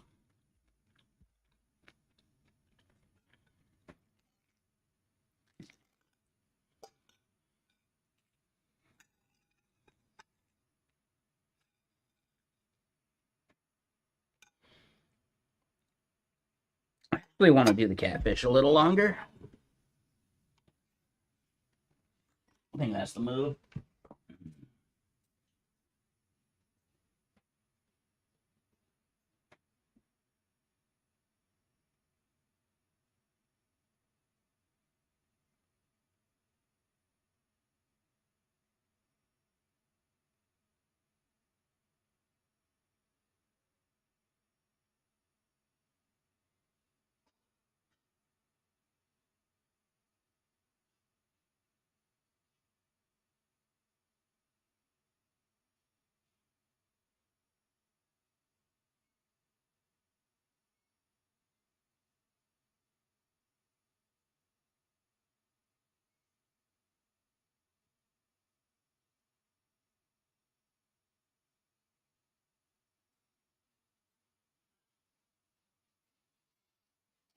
So the big thing is, let's hope we don't forget about that, because that would be not necessarily the best smell to have in the house. Burnt catfish.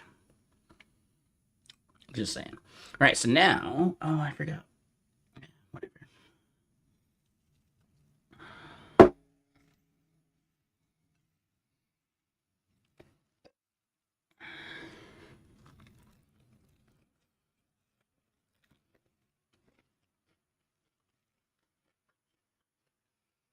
I forgot my fork in the kitchen. Okay.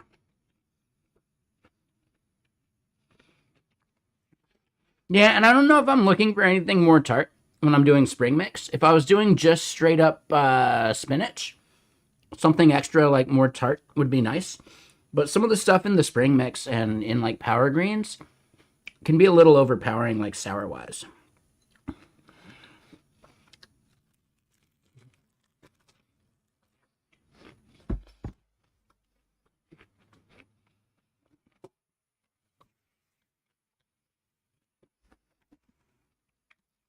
Just a little bit of salt on your salad. Woo, buddy.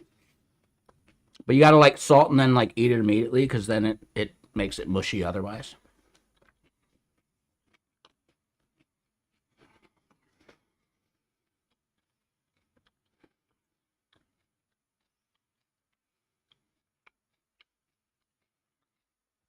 Log code. Honestly, I'm having like increasingly negative experiences with it, but nah, it's still done me a solid. Used it. Sure, it was fine. Heard of it. Not really that interested.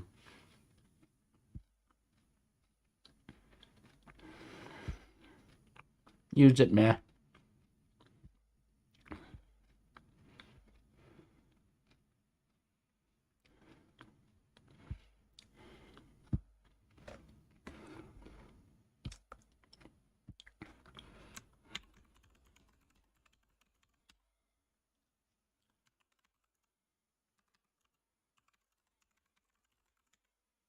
Loved it before Cursor killed it.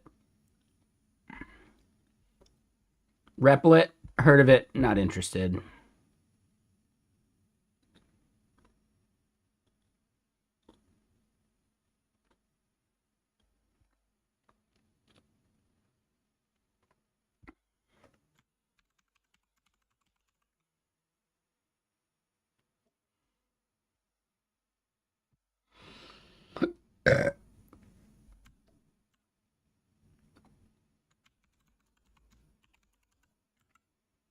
Open hands, open code, pi. Well, are these agents actually?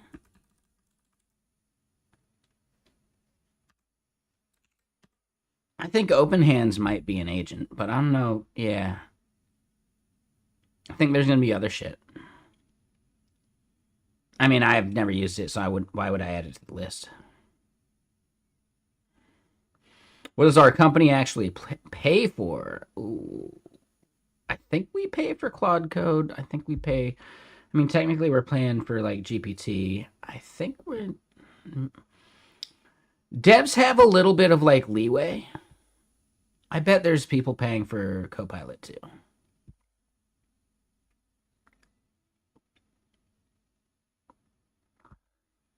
That's what I use it for. We've done it with Rust. Yeah, positive.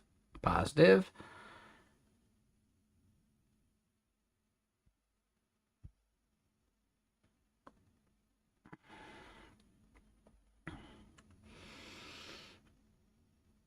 If I were going to do so, Nano Banana, I don't. None.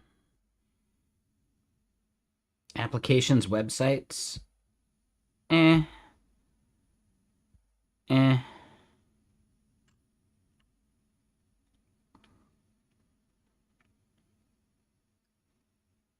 I don't use any of these.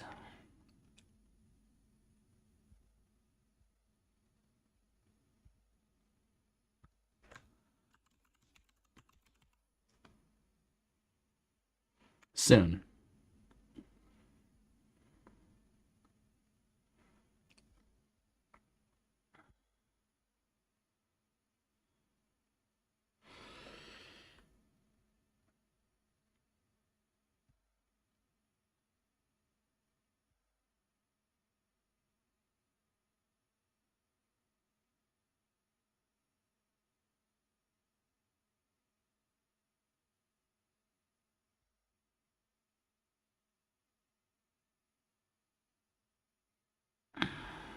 Right? They're saying like natively in browsers. Yeah, sure.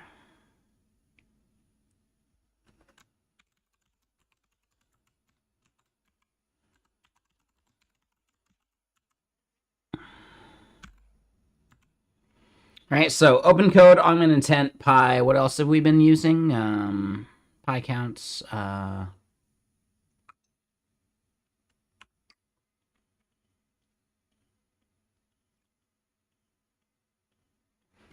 say that's close enough. I do code generation. I would happily do translation. I think that's, yeah. I think I'd. The fact that I would do it tomorrow means, yeah, sure. Text generation, summarizing, yes. I'm not big into the image stuff.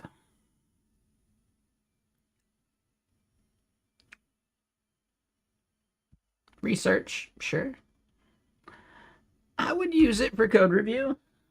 Debugging, yeah, sure. What proportion of the code I produce is AI generated? Ooh. Over the past 3 months, 100, but I would say at this point, 40% is a safe bet. Because that'll probably be what I do going forward, building just random shit, right?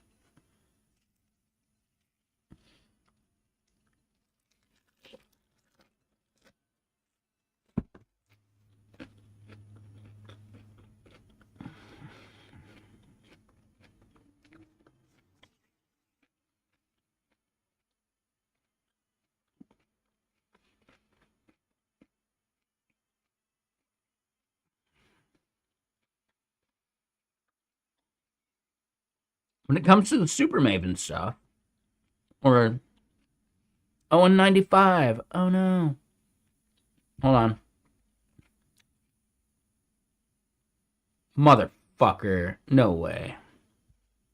Did you just forget everything I typed? Okay. Alright. See, motherfucker.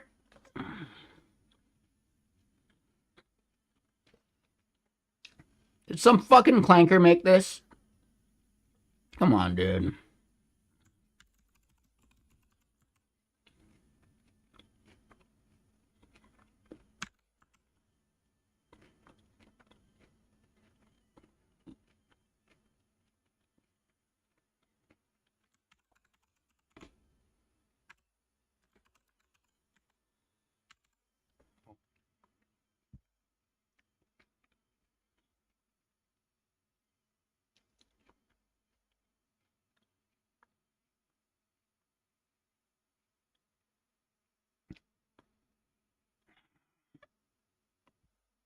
We've been vibing a lot lately. I'm still going to put it at 40. I don't know. What are the main reasons that require me to refactor AI generated code?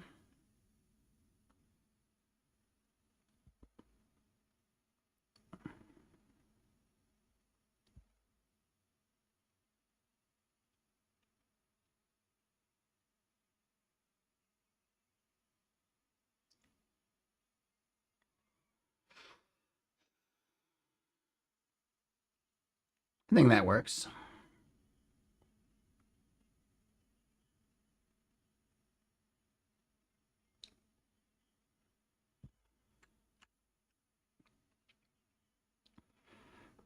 I mean, yeah, that's our planned cadence.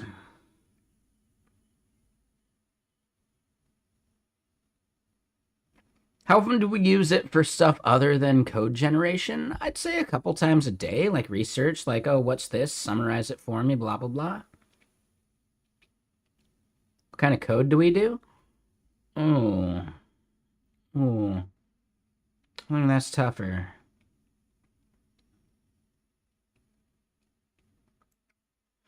Tests, yeah. We've done a fair bit. Like refactoring, sure.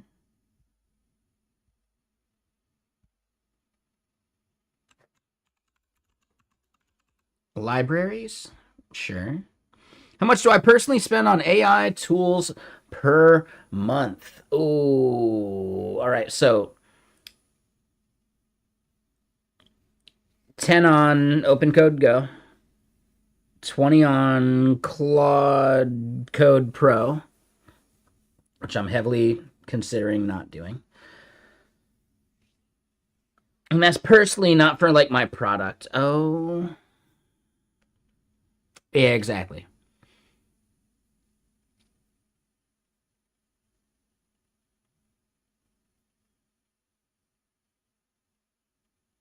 I'd say 20 to 50 is pretty accurate.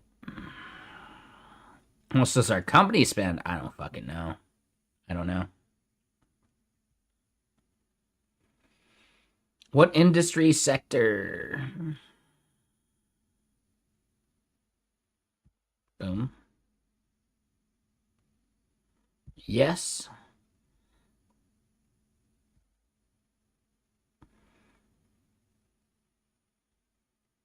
Dude, I do not like the idea of autonomous drones.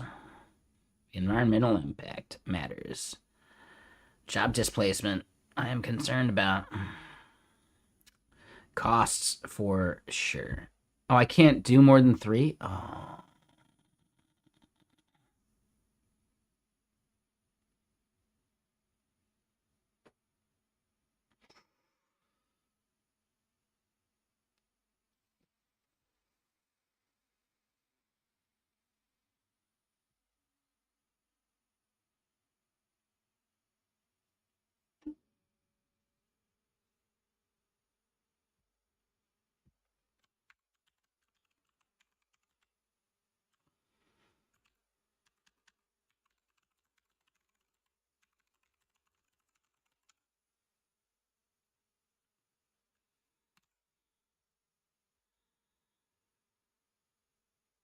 Top pain points when it comes to actually using AI tools. AI not understanding the prompt.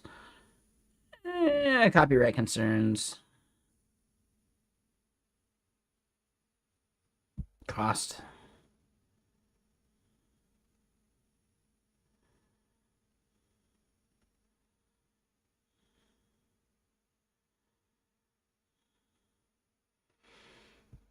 Actually, I think that's not bad.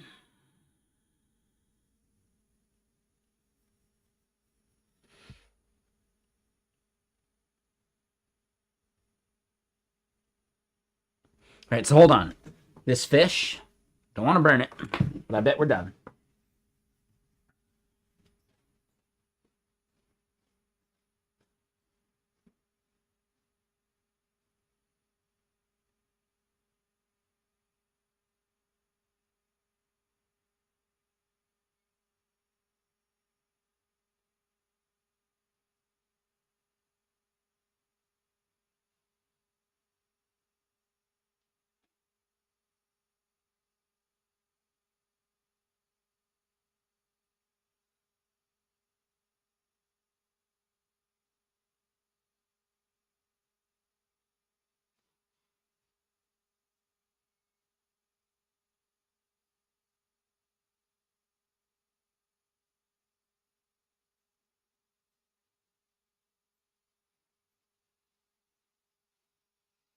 Oh, man.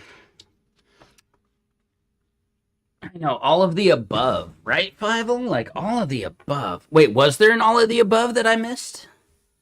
Because I would have checked it. Okay, yeah. Oh, you can just click other and do all of the above.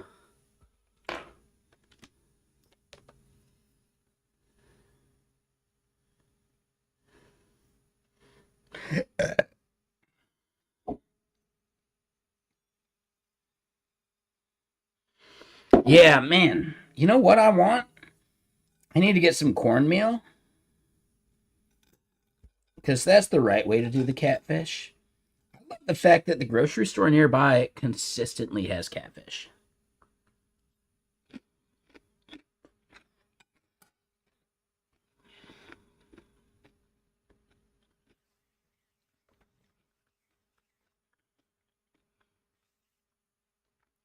Anyone go to Pike Place on a regular basis? Can I get catfish at Pike Place?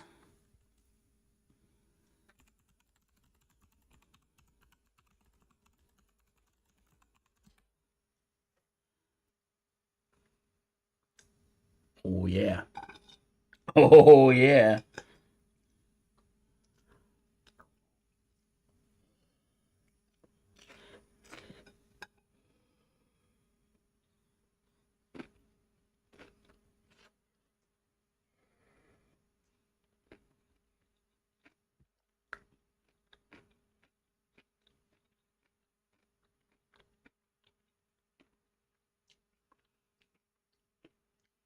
£1 for 18 is not amazing. See, I'm going to be paying a premium for the freshness of Pike Place, right? So I'll still want to like stock up on like cheap shit from Costco.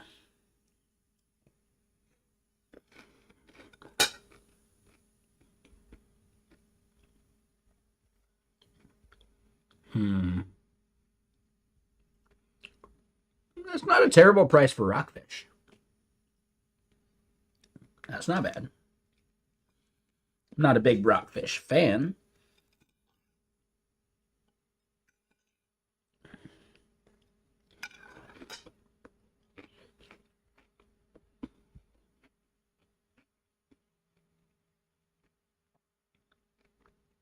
Okay. Well, it's at least one place that I could go to. Something to think about. Sorry. I'm very food focused. Y'all know that about me, right?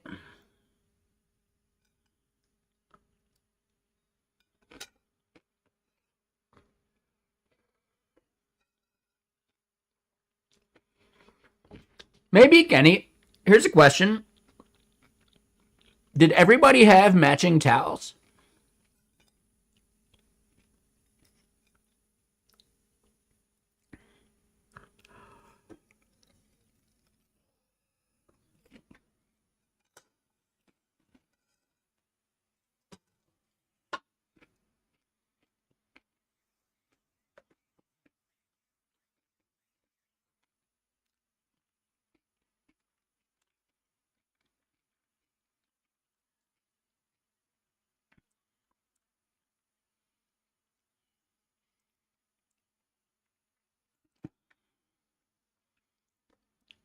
The answer is yes, everybody had matching towels.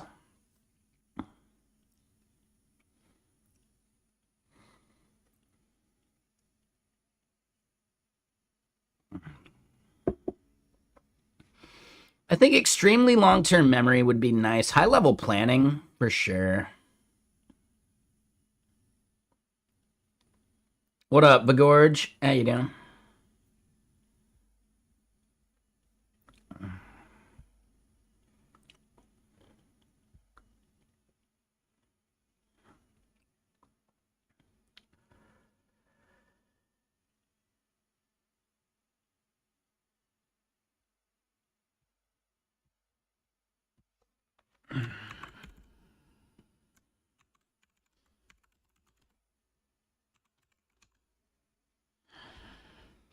All of the above, dude.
Here's the best part, dude. Sasha Grief.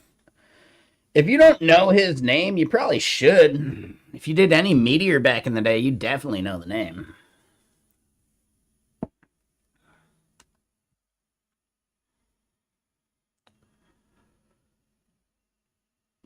All right. So yeah, back to it. Let's finish it up. They're good. They could be way better. I guess I'd say I'm neutral, right? AI tools have become an integral part of my workflow. I would actually say I agree. I'm like really trying to come to terms with the fact that I am absolutely going to be using some AI shit on Messijo. I just don't think I'm going to be doing it for the code. I'm going to be doing it for the marketing site. And yes, like code on the marketing site, sure.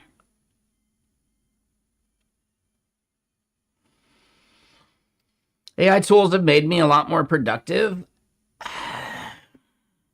There are things I wouldn't try if it weren't for this, right? Like I'd have to really pick and choose my battles.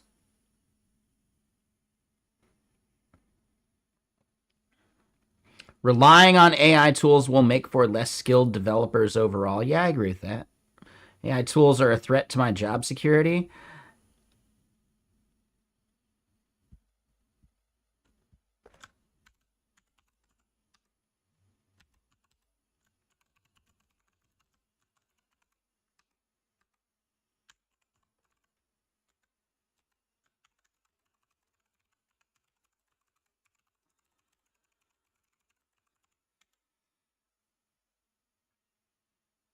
Oh, we are strongly in an AI bubble, for sure.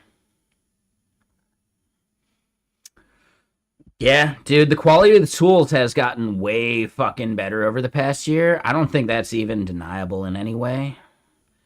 Does it pose an existential risk to humanity? I would say yeah. As long as we have these like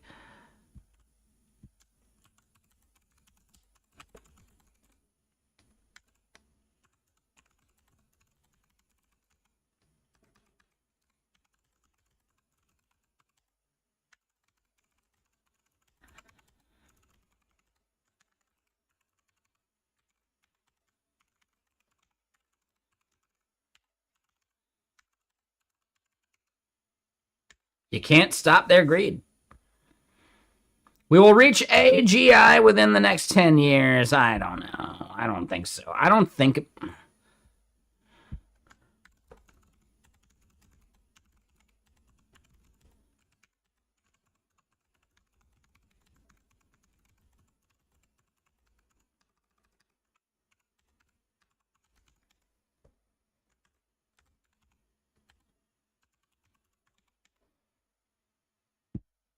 All right. I am. Oh, God. How long have I been working or studying as a dev in years? Oh, working or studying? Fuck. Oh, God damn. Okay. That was weird. That's a crazy bug.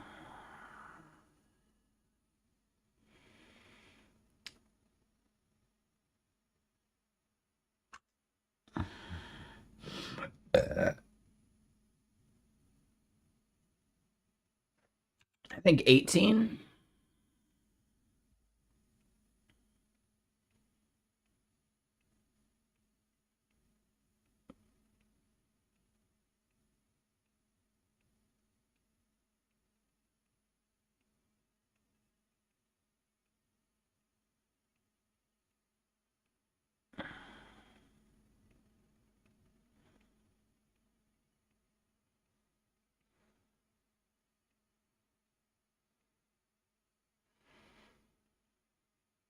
Yeah, it really is. Damn.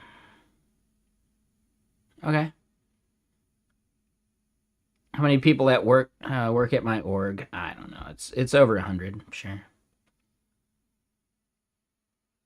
Pre-tax income, it's in that range.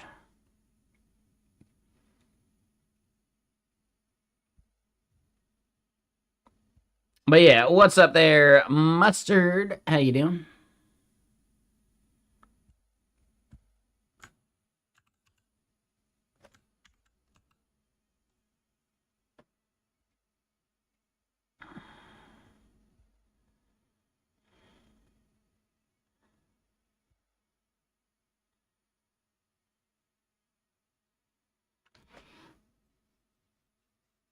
Yep, welcome. Yeah, I'd say none.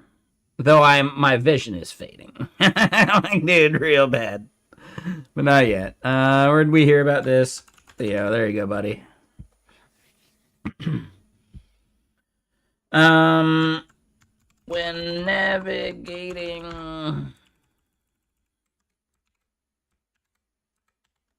to a previous step, the other AI tools was empty. The age thing was tricky to get the radio icon to show selected.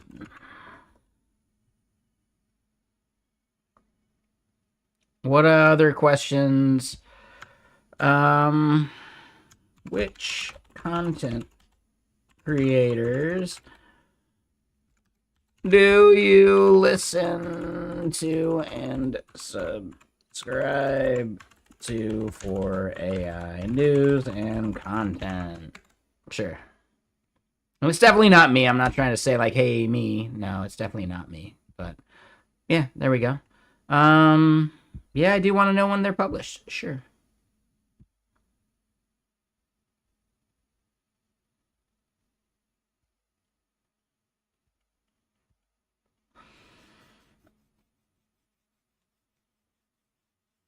Yeah, I mean, is there any reason why you think Automod held that? Like, is there any reason why you don't think Automod would have held that?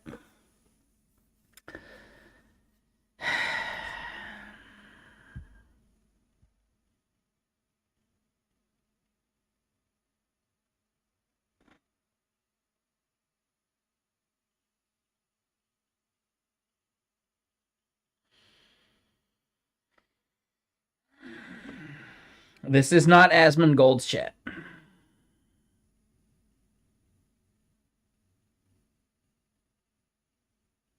Or Zachra, or whatever you fucking call him.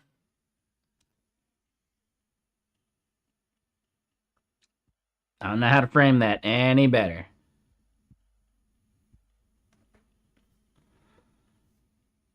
That's fine. I understand that part. That's not the part that was offensive, and you know that. Not even necessarily offensive, but really, is this the right place? Take it easy. Take it easy. Come on, man.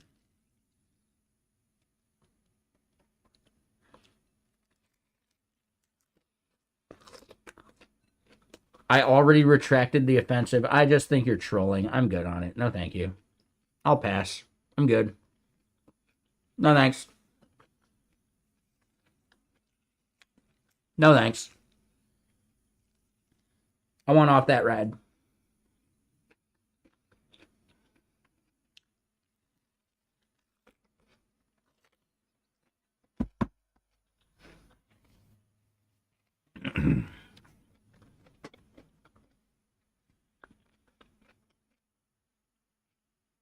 I know Sicario. I'm the one that just banned him.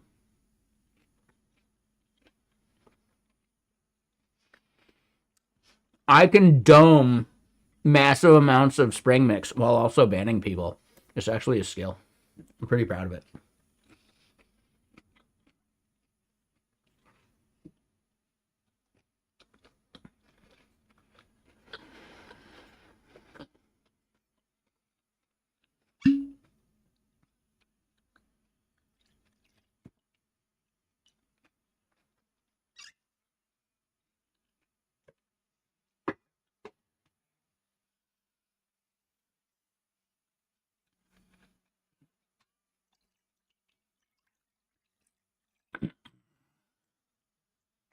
All right. Man, that was a solid meal.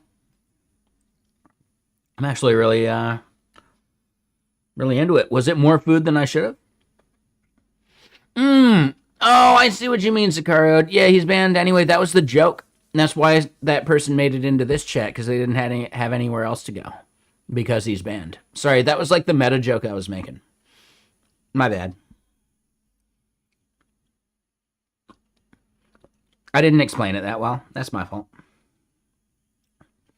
I get it now. No, I totally get it. Yeah, that was like part of why I mentioned Asmon more than anything.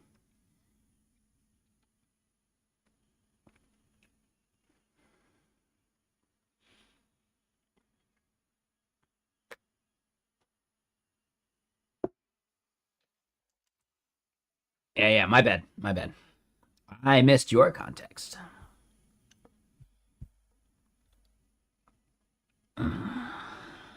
Damn, it's already 11.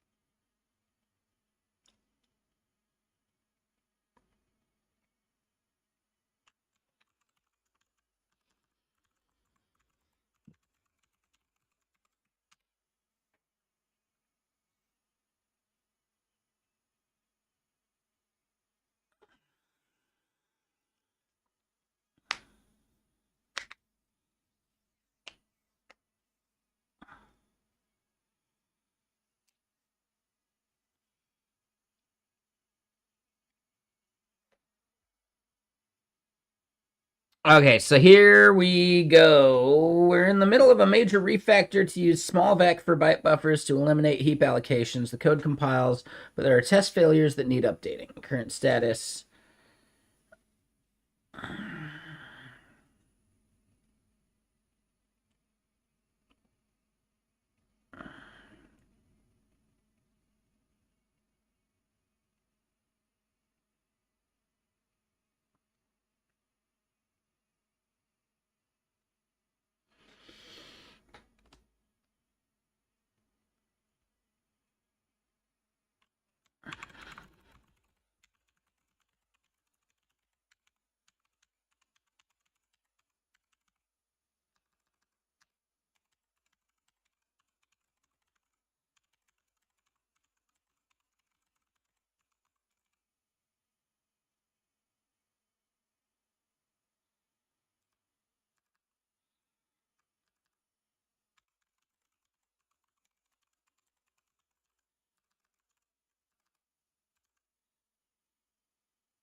So theoretically, we have gotten a major throughput performance of ops per second on our not Redis library.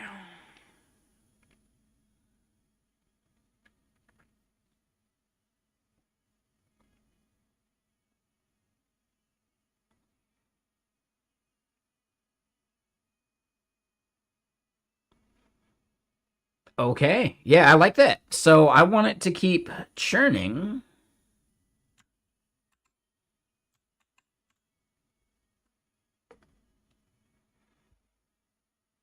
All right, so this thing.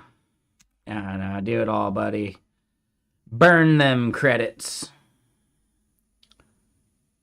And this guy. All right, we want this shit churning. Okay, so decision needed. Empty string to null semantics.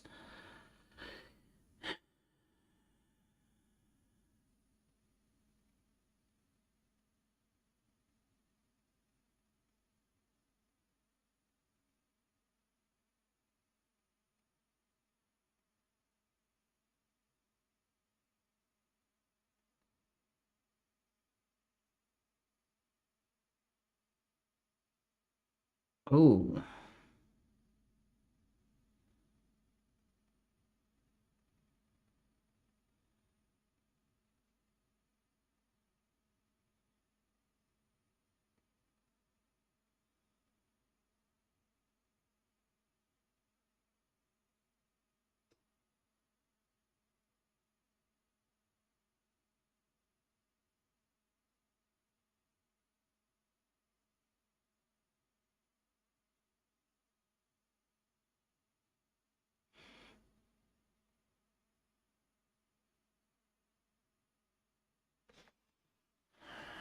So I would say an empty string is always a null value. I How do we feel about this, actually?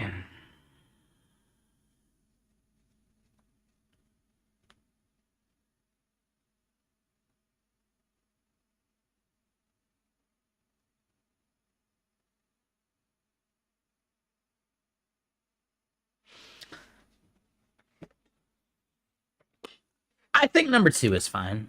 Actually, I think two is okay. Let's get more music on.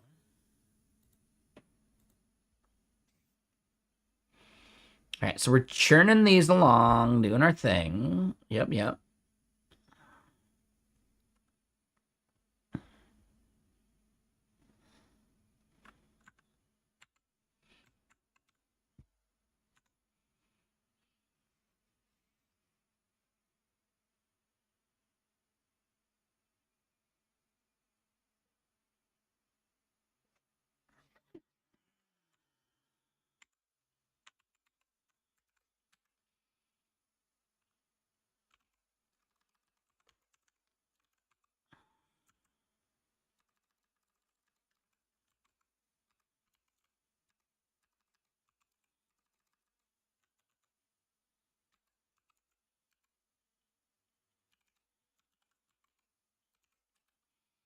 We're going to finalize what we've done on this branch, right?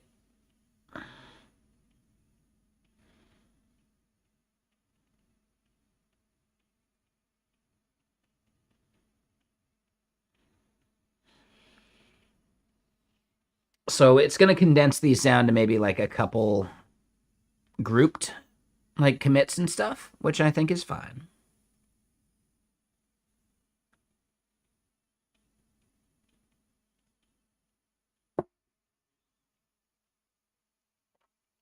Oh, I didn't look at the dollar amount that we were like maybe billed via the Memo too. Let's look at our open code stuff.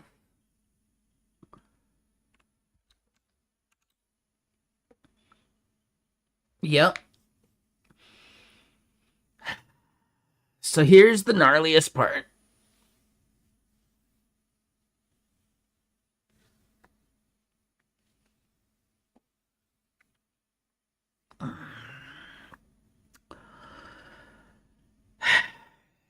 We're going to need to get some other subscription.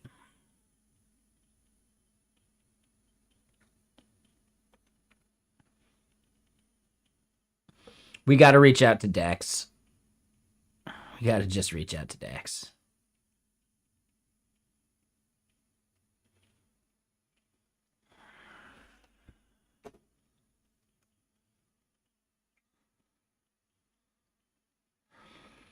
Because I could really start breaking down my usage into Messijo stuff versus my stuff versus Whirly Gig Lab stuff. Right? My stuff, that's the open source bullshit, you know?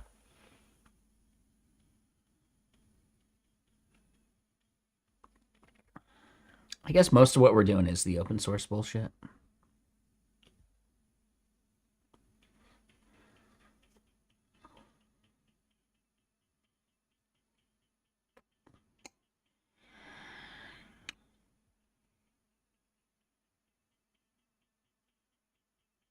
Jesus Christ. I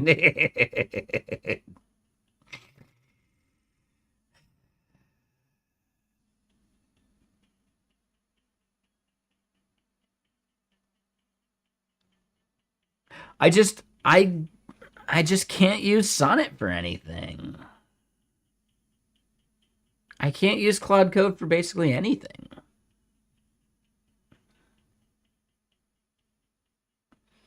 It's just not enough usage.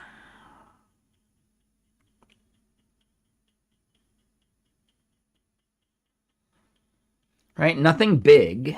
So yes, I know get shit done is big. It's very token heavy.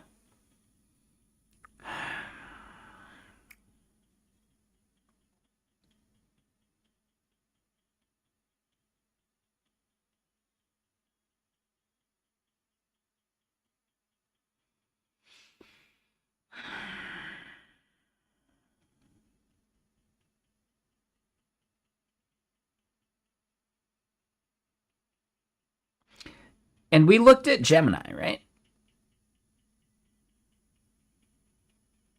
I keep having to look at Gemini's usage costs and like rate limiting.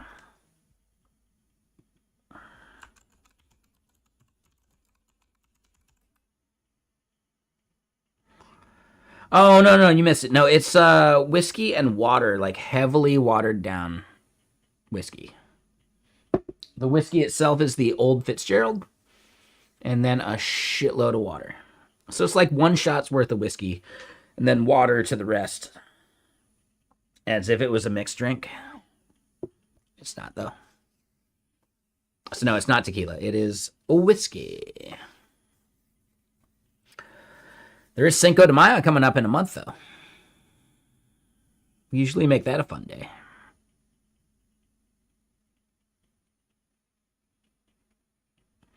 You want to know the grossest part? I actually have some margarita mix in my fridge right here that I've had since the last Cinco de Mayo.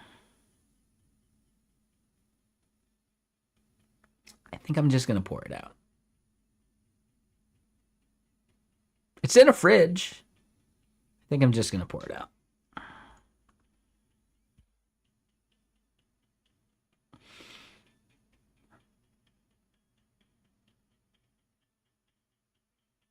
Whiskey sours as something to look forward to. I forget what goes into a whiskey sour. I've never made one. I don't know.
All right, so Gemini just doesn't offer a subscription.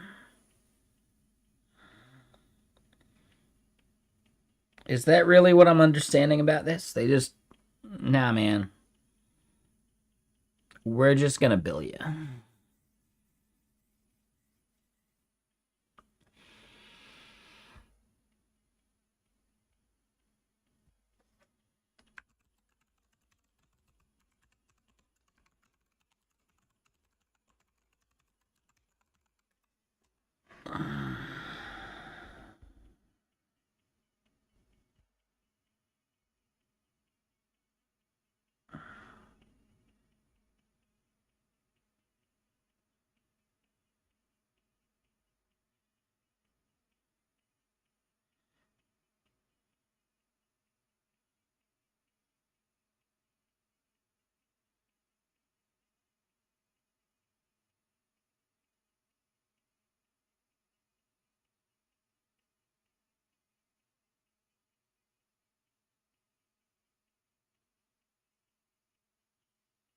You think so?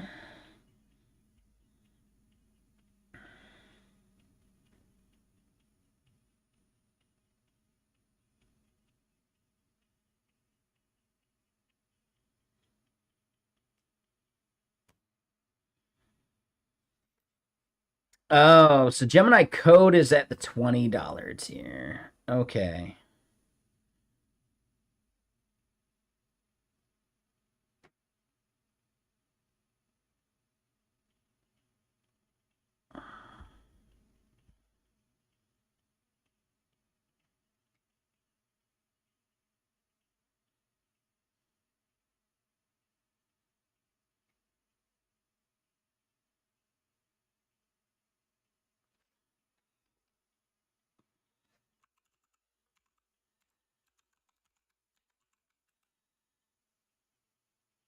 Well, that's not good.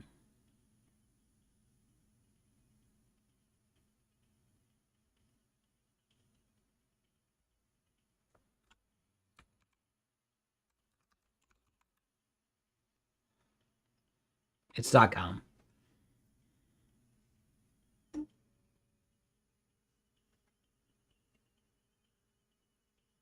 No, Gemini.com is a totally different thing.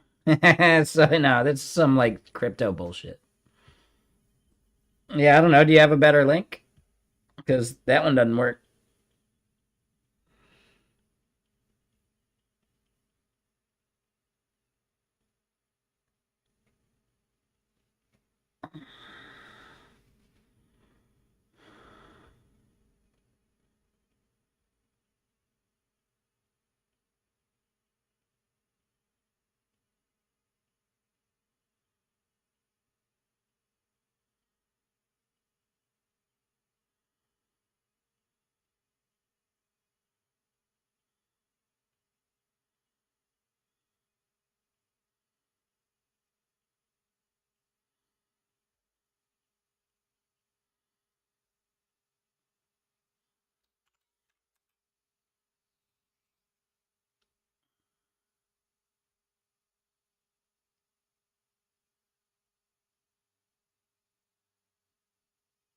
Eh.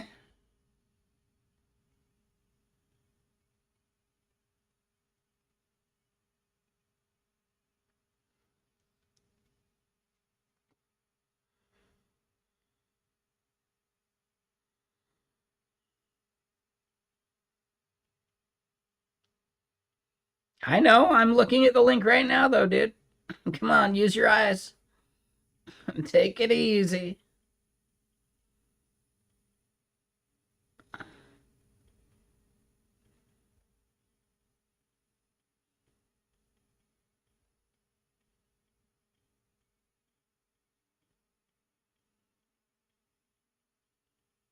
I'm willing to spend $20 to try it.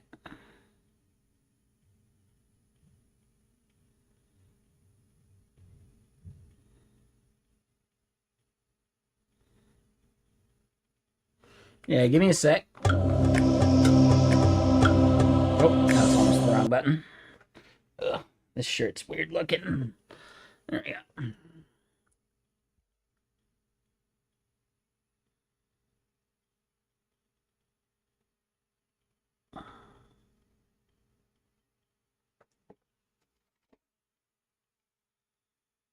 The hell card would that be?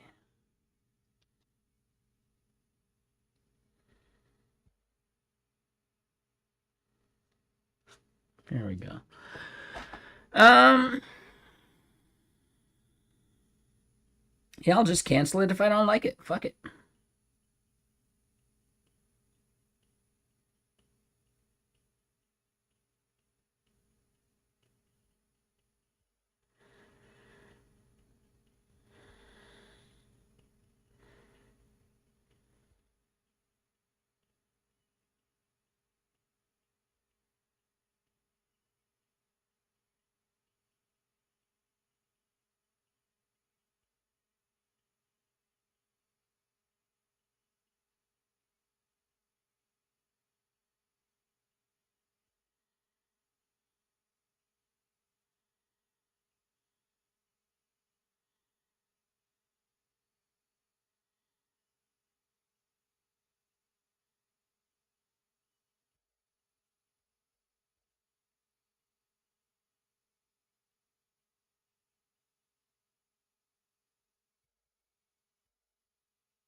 All right, so I think I can do this.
Okay, so hold on. I think we're good there. So I launched up Gemini. I don't care about my session stats.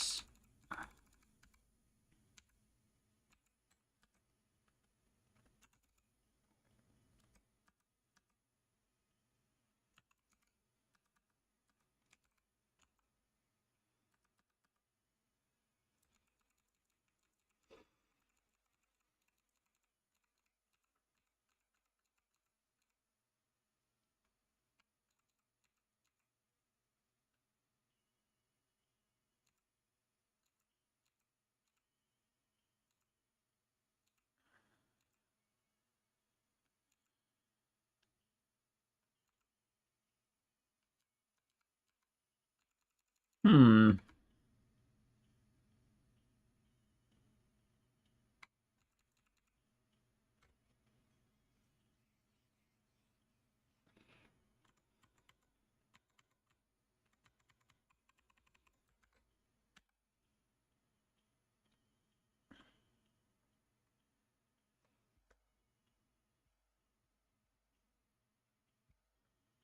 Hey, what's up, flavored water?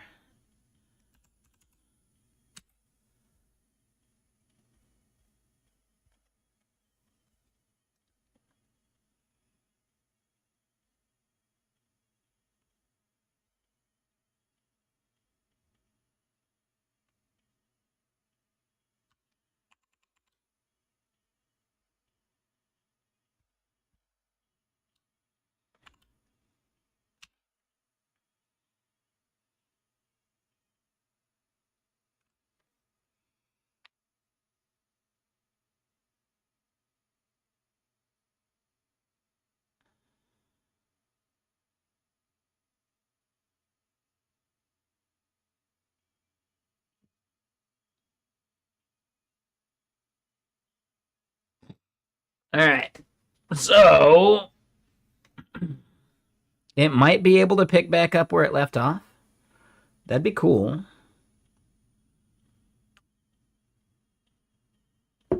How quickly do you think we end up getting throttled?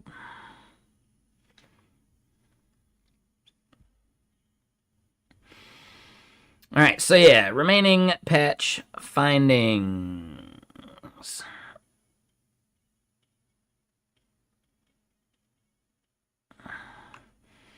Oh, yeah, definitely one.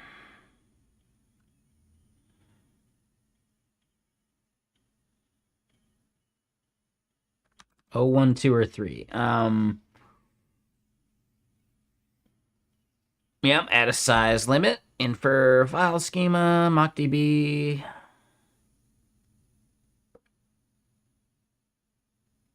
Yeah, do it. Good fix. All right, so yeah, Slide Astro's going. Not Redis looks finished.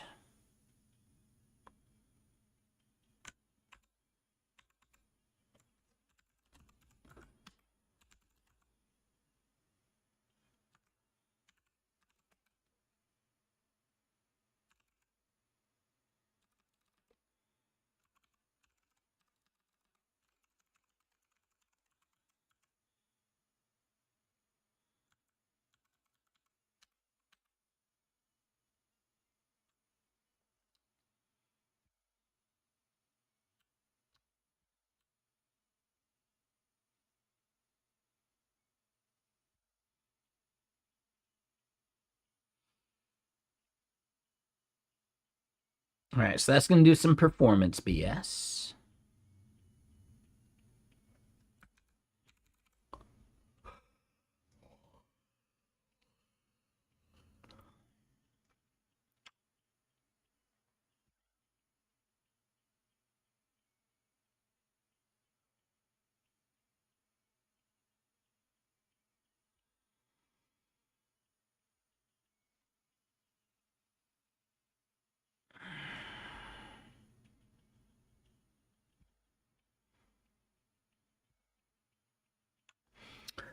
Okay, so I do think this might be a decent point for us to wrap up. It's already 11 o'clock. Like, we've gotten a lot done.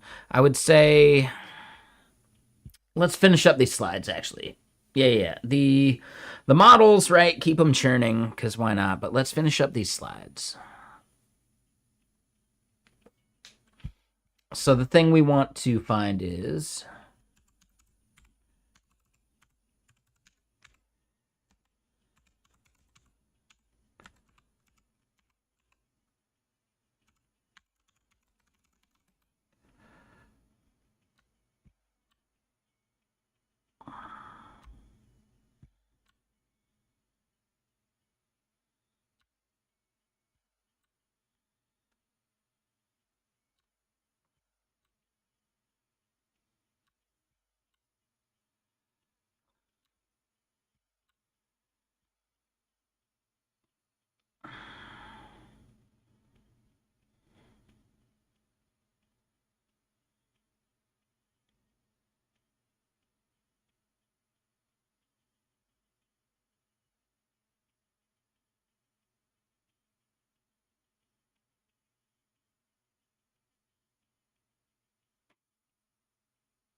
All right, so we're going to keep track of at least all of these articles that, kind of like measure how shitty GPT OSS 120B is at this stuff.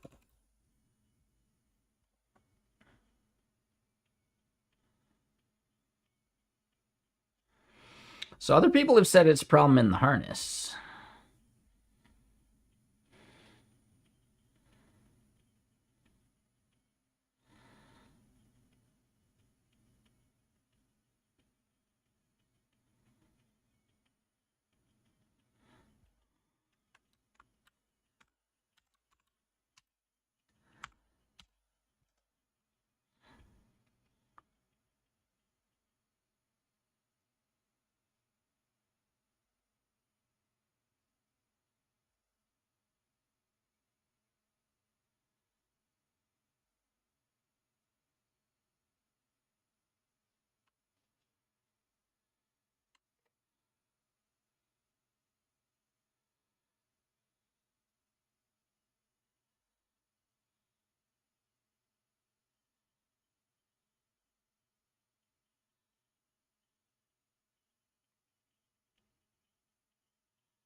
Yeah, so that doesn't even necessarily say what someone else was saying.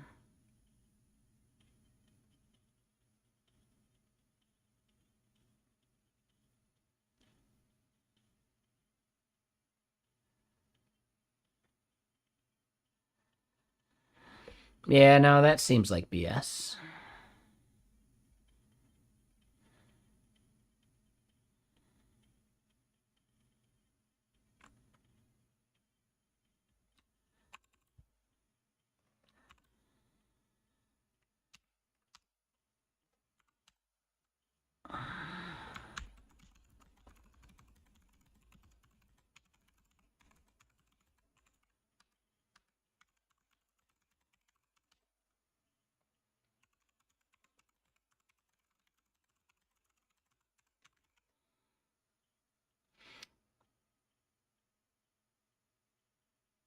All right, so yeah, other models are just not cheap enough, even for what we're trying to do.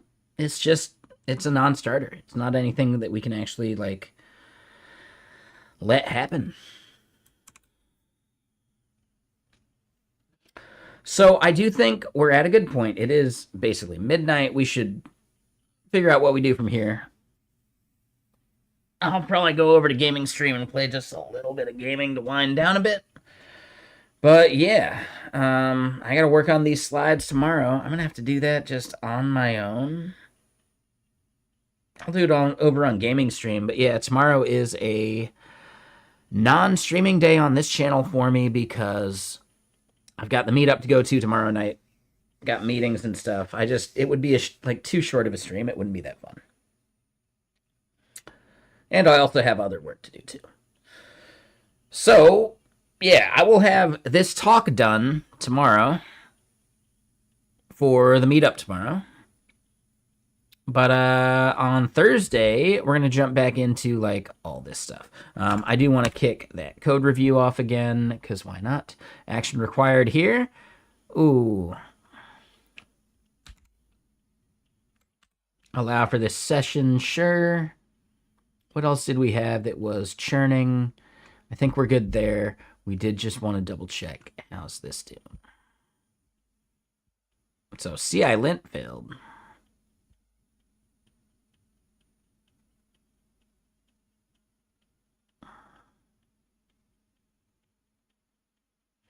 So we need to run cargo format. That's a separate thing. That's easy. It's fine. Yeah, no, it does what we need it to. We're just running up against the token limits. So that's why we did Gemini, because we needed something somewhat smart for the get shit done stuff that we're doing right here. But also, we've got this like churning and doing our other stuff, and we are hitting, or we're going to hit our limit for the week if we keep it up and keep burning our tokens that way. Now, I probably need to just switch to Minimax from here on out instead of switching over between Mimo and Minimax, but I like the idea of reviewing the code with a different model.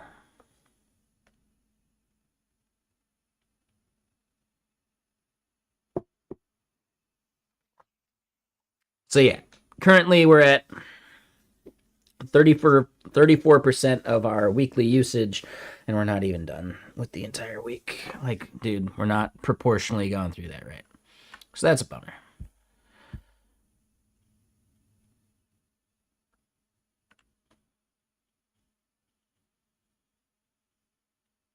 I said 2. Re-review, dude. Mimo, what's your fucking deal, dude?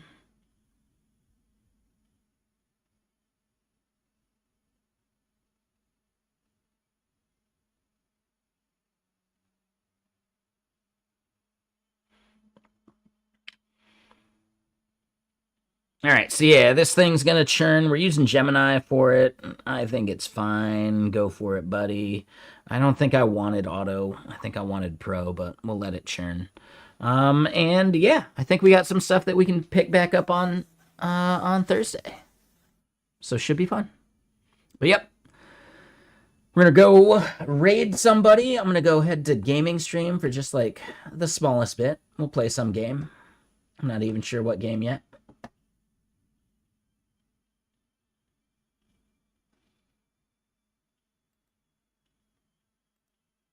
Who's actually streaming right now?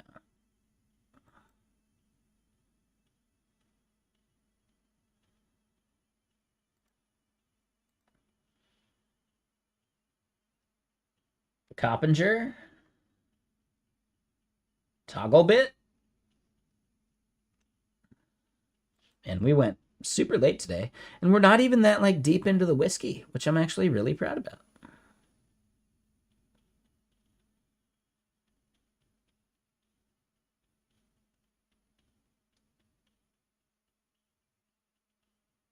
Ooh, Koovie Man? Koovie Man.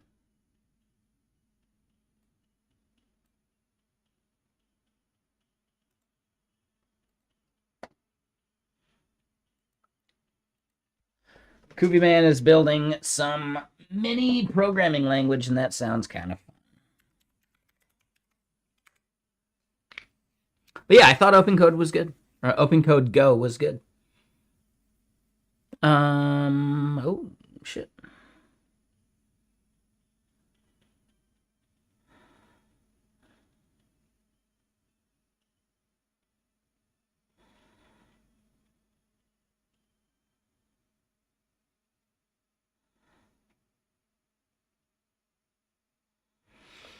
Hmm.